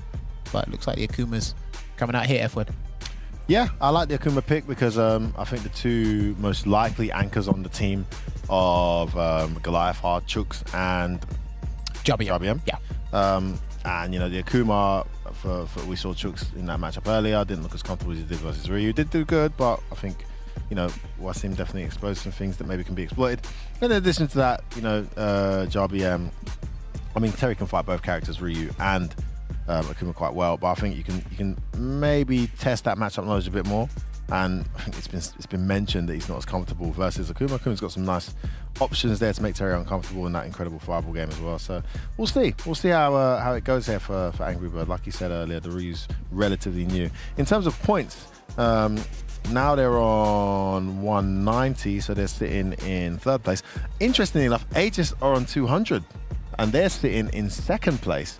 Mouse, of course, running away, 60 points clear at the top in 1st place, because even when they lost, Jammers, they lost and they still took 20 points, so they still climb up the table versus others. Now, if Angry Bird can win this, his team will end on 210 points, actually leapfrogging Aegis, and they'll be going all the way from 4th straight up to 2nd in one set with 140-0. That's a big drop. Big jump. Sorry. Yeah, exactly. And they go into that coveted 2nd place is quite good as well, because some people actually have said in debates with the Street Fighter League format, the 2nd place is maybe better than the 1st place because you actually get a bit of a warm-up match. You're not waiting as long to play. I mean, we saw Mr. Crimson's team make it all the way to 1st place in the first year of Street Fighter League EU. Felt a bit cold as Mouse came in, and what happened? Mouse reset and was able to win it in the end. So maybe 1st place, a blessing and a curse. We'll see. All right, he's going in. The Buster Wolf going up against the robot here. Now, if there's one thing I've noticed about Jarby M throughout the last couple of days is his utilization of EX Power Wave. Does rely on it to get in a fair bit. Very expensive. It's his medium one that I like to use. Yeah, he uses a footsie tool. He has said that to me in the past. But sometimes he needs to force his way to get in and use it as a hyper-aggressive tool. It does work. Sometimes it doesn't. Just got to be careful against Akuma. Nice confirm on that target combo. And goes in. rotation. Walk back there from JRBM. Already learned drive things. Well, I've noticed that about Goliath Gaming as well. These guys have frequently burnt themselves out or near burnout a lot, but collectively as a team. Attacking that cage, though. Wolf punished, though. Oh, he tried to approach the sky, gets struggled out, burns himself out there. Oh, what's the thing? I don't know. I'm not sure if he needed to... wow. I'm not sure if he needed to jump or try and jump that EX tribal. I know he just didn't want to deal with the pressure that was coming to follow it, but... It's such legitimate pressure, though. You just got to hold it. Yeah. Oh, almost got... I think he was looking for that button specifically. Almost got the whiff punish. You can see him backing away, looking for that forward heavy punch there. When... Yeah, he does that really well. Now he goes back to the fireball game. And actually getting the fireball onto the screen. There's that OD that you mentioned. Nice little delay there before the button. Yeah, he fell for the trap. All right. Oh, bust out the reversal straight away. There's Angry Bird. I was standing and crouching to get hit by that overhead. He's got level 3 as well. He's about to get it. He presses one button and converts to level 3. This game's over. Is that used to that footsie again? Oh, we tried to perfect the short. Gauge quite low, but not going to get burnt out here. Spends another one. Oh, actually catches the recovery with a fireball. Level 2. You got level 3? Level 2? Yeah, level 2. Level 2. Yeah, okay, just get the burn out. Okay. Oh! Careful. He's got to respect this. And he gets it, and he's taken the bar. Raging Demon. What's it? Angry Bird work on Raging Demon. Look, his bar's gone. He had 3 bars. He worked on Raging Demon. Oh my god. I think he thought he was going to either sit there or backdash and try and... Yeah, exactly. A delay, because it will catch something he doesn't do anything. Too smart for his own good there. Level 3 would have worked. Great check.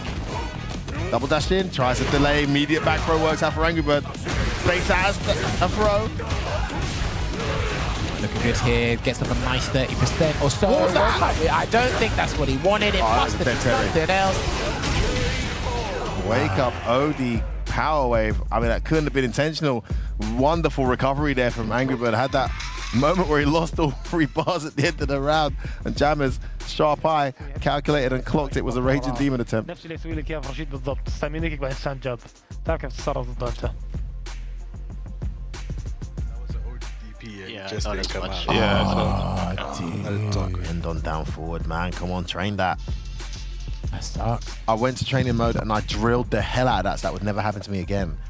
You always end your stick on the down forward, not on the forward, because with the shortcut systems now, fireball can come out. Good point. Or, worst yet, super might come out. Would have preferred the super to come out there as well, actually. All right, going into the next game here. I think Big Bird mentioned something about utilizing probably more medium, maybe a light, but there's a whip punish there into the power charge. Whip punish. Oh yeah, catches him trying to run away. Confirmed. Lovely stuff. Back throw there. He's going to build on some momentum here. Is Angry Bird goes into the EX Adamant Flame, and he's going to chase him down. This health bar is depleting rapidly. Yeah, man, one bad guess. Look at this pressure now. Yeah, it's so good. You think the string's over, it never is when it's Akuma. Beautiful staggered pressure there from Angry Bird. Just catches JRBM flinching. Gets himself another round here in this vital anchor match, Jammers. And Big Bird has spoken highly of Angry Bird's EX Fireball usage. Whether Ryu or Akuma, he's always able to get the conversion at the correct spacing. Done it again. Go forward, running knuckle. There it comes. Nice delay as well, actually. Big damage. Yeah, you get more corner count that way. It's going to hurt big time against Akuma. Oh, he drops it. Maybe he was a bit too far from the corner, but nice jump back jab. Catches about to get out of the air. No juggle. It's not what he wanted. Man, he's jumping all over the place. Oh, what's he doing? Burn out. Oh my gosh, all that chaos there from Angry Bird. Look, he got the jab. He made the drive and trust check, and he's going to get level 2 and burnt out here. Jammers in the corner. Ooh, I'm not sure what this is. Take it front. The ambiguity of that demon flip into the meaty stand median kick. Jeepers. He done the Kawano, man. He got the back throw, drive rush, got the adamant flame. If people flinch, it's supposed to test your reaction and catch you. And Angry Bird executed that perfectly. After back throw, he's doing forward heavy punch, so he's getting OK on. Yeah, after back throw, he's doing forward heavy punch to get OK on that, so don't press. I think you got hit twice so far when he did that. Yeah, also he's going for like a lot of frame traps, so maybe just take more throws. Yeah.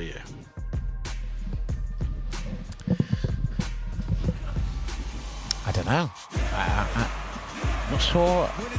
I mean, you saw the abuse of the skies from Angry Bird, and that was not necessarily a Terry-specific strategy. That was very much a get in my opponent's head strategy, and we saw maybe 3 or 4 anti-airs in a row from JRBM, yet Angry Bird stuck to that strategy, eventually got himself going on the ground, got it getting in because he had JRBM focused on the air.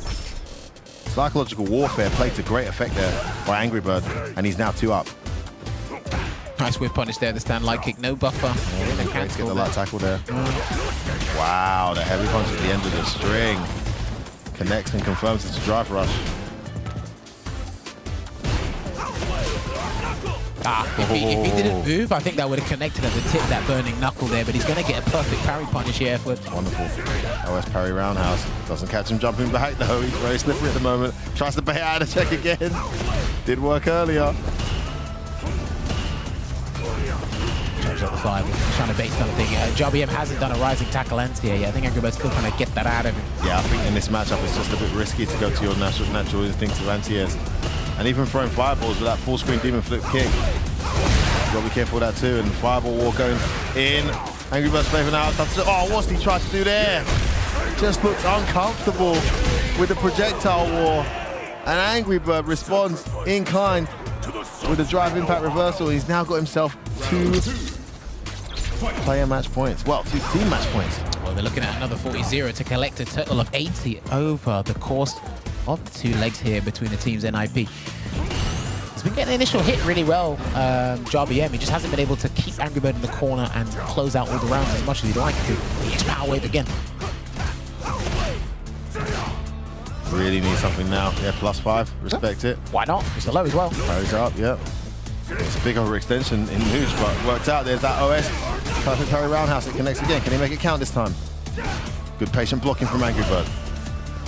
He's fought from the corner so well. It's meant very little when JRBM's got him here. Can he make it count this time? Yeah, it's that fireball game again. Yeah, ready with that. DP. Face out stand for at last. Massive. Is he going to spend the level 3 though? That's the big question here. But he's going to do the Buster Wolf instead. Going to get some frame advantage here as well. Oh, big bait there on the reversal. Finally going to get himself around. Great play there from JRBM. Not over yet, Jammers. Not over yet. Still in this. Oh, I like that. And he actually is very good at utilizing Buster Wolf mid-screen or in the corner as well. He's one of the beat level 1s, as I say. Okay, he got checked once. And he done it again this time into overhead. He's like, I know you're not looking for it this time. Careful of the rising tackle. Big call. That's going to hurt. That's going to be it. I think it is. Just don't drop this combo. Wow. Angry Badua doing what he does best here. Taking out JRBM. 3-0. And Ninjas in Pajamas go from 4th to 2nd. With that final game of the day in dominant fashion, 40-0. And that has really turned their season around. I think they had 2 40-0 losses. I don't know if it was back-to-back, but that really started spiraling out of control.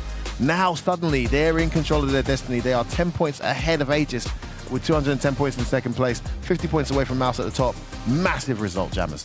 They had to put on the suits and they had to stand on business and collect the 40-0 here to make sure they are competitive and stay in the pack, because again, you don't want to start in the quarterfinals potentially on the away side. You want to have the most beneficial position in the playoffs regardless of what you do there. Clinical performance, that's all I can really say from all 3 of them. Juicy Joe, Phenom, and Angry Bird here. Again, hopeful starts, pretty good starts in each and every round for JRBM. And again, we did see the he lost the meter when he tried to do Wake Up Raging Demon there. I think it was maybe he was walking into too many normals, wanted to drop combos. His EX Power Wave came out when he didn't want that. He wanted the DP. And then again, any mistake you're making against a guy of Angry Bird's caliber, well, he's using the Kuma. Oh, there it was. Dishes out double the damage. It works as well. Yeah, there you go. It's not looking too good. Oh, yeah, so clever. Sensational. That was punishing the reactions there. I think it was, most of the important, that was a crazy setup as well, by the way, from the Demon Flip. Most of the important interactions, like Angry Bird actually won them and capitalized all of them. That was, I don't mind that drive impact there, but obviously I think it was just a little bit too late because of the frame advantage, and Angry Bird saw it coming. Why not? Well, is it preemptively going to punish a fireball or maybe a roundhouse? I'm not sure. Maybe. Because you get a hurtbox extension on your fireballs, so maybe he just wanted to capture the drive impact from that distance. So. Just felt it was getting more and more uphill, needed something out of the box, try and catch Angry Bird out. Didn't happen, and a wonderful performance there. 3 victories in a row. And is there no game? No, wow, 2-0, 2-0, and 3-0. I mean, statement made from Ninjas in Pajamas. Listen, Goliath Gaming, still 2 more games to play tomorrow. Need to try and register as much points as they can and make history and get a first win here in one of the team matches. But for Ninjas in Pajamas, it is absolute elation as they fly back up towards the top of the table and should be firmly placed in second place now, Jammers. Well, I mean, Logan's joined them on the winning table for an interview. Let's hear from them now. Thank you very much, guys. Look, at the start of this match, NIP were in 4th place on the leaderboard. The 40 points that they just picked up pushes them straight back into 2nd. A fantastic performance from the whole team. Let's speak first off to Angry Bird. They're in the anchor role. Very, very solid from you. You're looking very confident again. I wouldn't say that. I lost a couple of times, so I wouldn't say that, yeah. But now, you feel like you're looking confident now? Some good confidence, yes. Excellent stuff. I mean, this is what you need going into the finals as well. Finals is a different thing. Finals is a different thing. You will come to the finals with fully prepared for like everyone who's there. You don't feel like momentum is important going into the finals?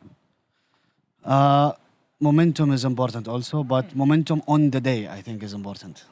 Because it's the first time, possibly, because there are still a lot of points to play for, that you might not have to go straight to the grand finals and play in semi-finals before. So the momentum, I think, is very important. And for you, you seem like a player that plays on feeling very much. Yes, I'm a feeling player.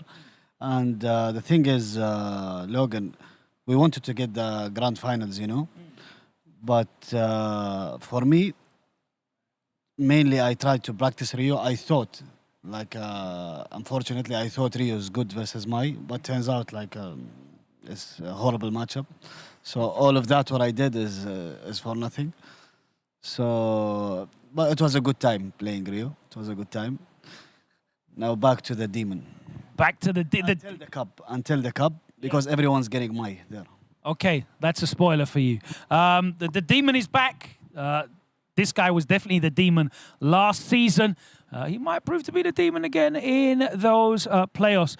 That was great for you guys. Phenom, yes. A positive result as well? I mean, yeah, it's a very positive result. 40-0 is, the most you can get. So. And personally for you, I mean? Oh, yeah, like winning the National Geographic matchup, you mean? Yes, absolutely. Oh, yes, that was a good win for the Moose. King of the Swingers, Jungle VIP. That was a good win for the Moose. No, plural, not Meese, but Moose. Not Mooses. Nah, Moose. and yeah, so that's nice. And I think and the points is kind of contentious right now. And there are definitely some that are a little bit above others, so we don't know really what it's going to end up in the end. But I mean, we've seen teams, including my own team 2 years ago in the first season, win from 3rd seed and 1st seed. And there's playoff day is always, a different type of day, So it could go either very bad or very good. We don't know. Depends on the day, right? It's only one day. Well, that's why I like to say momentum's quite important. It's good to have that kind of swing behind you, but obviously nothing's guaranteed. Yeah, exactly. But like momentum goes both ways. Like you can end up in 1st seed and then you play very cold in the grand final, and then the team that just won a match or two has the momentum from the 2nd or 3rd or 4th seed. So we don't really know historically like what seeding is actually the best. Look, I'm not having that argument. Number 1 seed is the best. I mean, if you look at the winners of SF League in the past, I don't know how many years. So, like you last year, right? But the year before that, I was 3rd seed, and we won. Maybe you're just that good. I mean, apparently, this season it doesn't look like that, but I mean, we'll see. Hopefully we can pull through. We will. Joe, another great performance from you as well. Congratulations. Quietly just getting the job done. Addition to the squad. You've been a very valuable addition to the team, haven't you? Yeah, I hope so. Scoring the points. Feels good. You've just been, sitting here, minding your own business, just putting points up, JP, doing your thing. I feel like kind of almost like your character, you maybe are overlooked a little bit as one of the danger men on the team when people might be looking at some of the bigger names here. But you've achieved a great deal in the last couple of years personally, and you're proving what a dangerous player you are right here at Street Fighter League Europe again. Are you feeling real confident yourself? Yeah, I'm getting more confident every day. SFL is a different thing to play with the team and everything. So, yeah, I think it's getting better each day for me. It looks like it's getting better as well as the points rack up. And, of course, Big Bird, you didn't get called on to play today in this match, but always ready to go. Having 4 strong players here in the squad, do you feel even stronger than last year? No, me personally, I feel weaker than last year. My character is not as strong as it used to be last year as well. I think all of our characters are not as strong as they used to be last year, except for Joe, obviously. Yeah, they nerfed all our characters. So, take over. But yeah, I feel like in terms of confidence and everything, I think it's still there. I can play whenever I need to. I just felt this time, I felt that Joe would be better suited as his character is really, really strong, and it's very useful in a way, especially looking at their characters. There's no really much hard counter to JP. Unless it was like Aegis, for example, then it's going to be hard to use JP there because, you know, Akuma, Dalsim, a bit awkward for them. But whenever we can use JP and he doesn't have hard counters, we definitely would use him. Definitely 4 very strong players performing and coming together today, putting up big points for NIP to push them back into the leaderboard position. Second, let's take a look at that leaderboard right now at the end of day 4. And you can see that Mouse still in a commanding lead, 50 points clear at the top of the leaderboard. They are definitely guaranteed at least a top 2 spacing, but NIP and Aegis are hot on their heels. There's 80 points to play for tomorrow.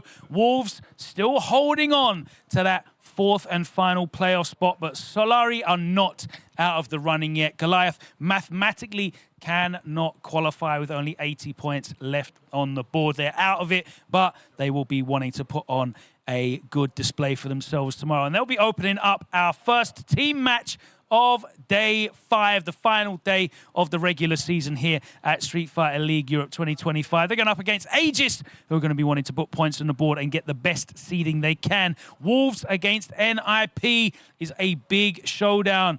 8 incredible world-class players will be going at it again to try and book that seeding. And then we have Solari and Mouse at opposite ends of the playoff picture. Solari trying to desperately keep up and Mouse trying to pull away at their head. Wolves will be in our team match number 4, going up against Goliath, who are going to be wanting to put on a good show for themselves.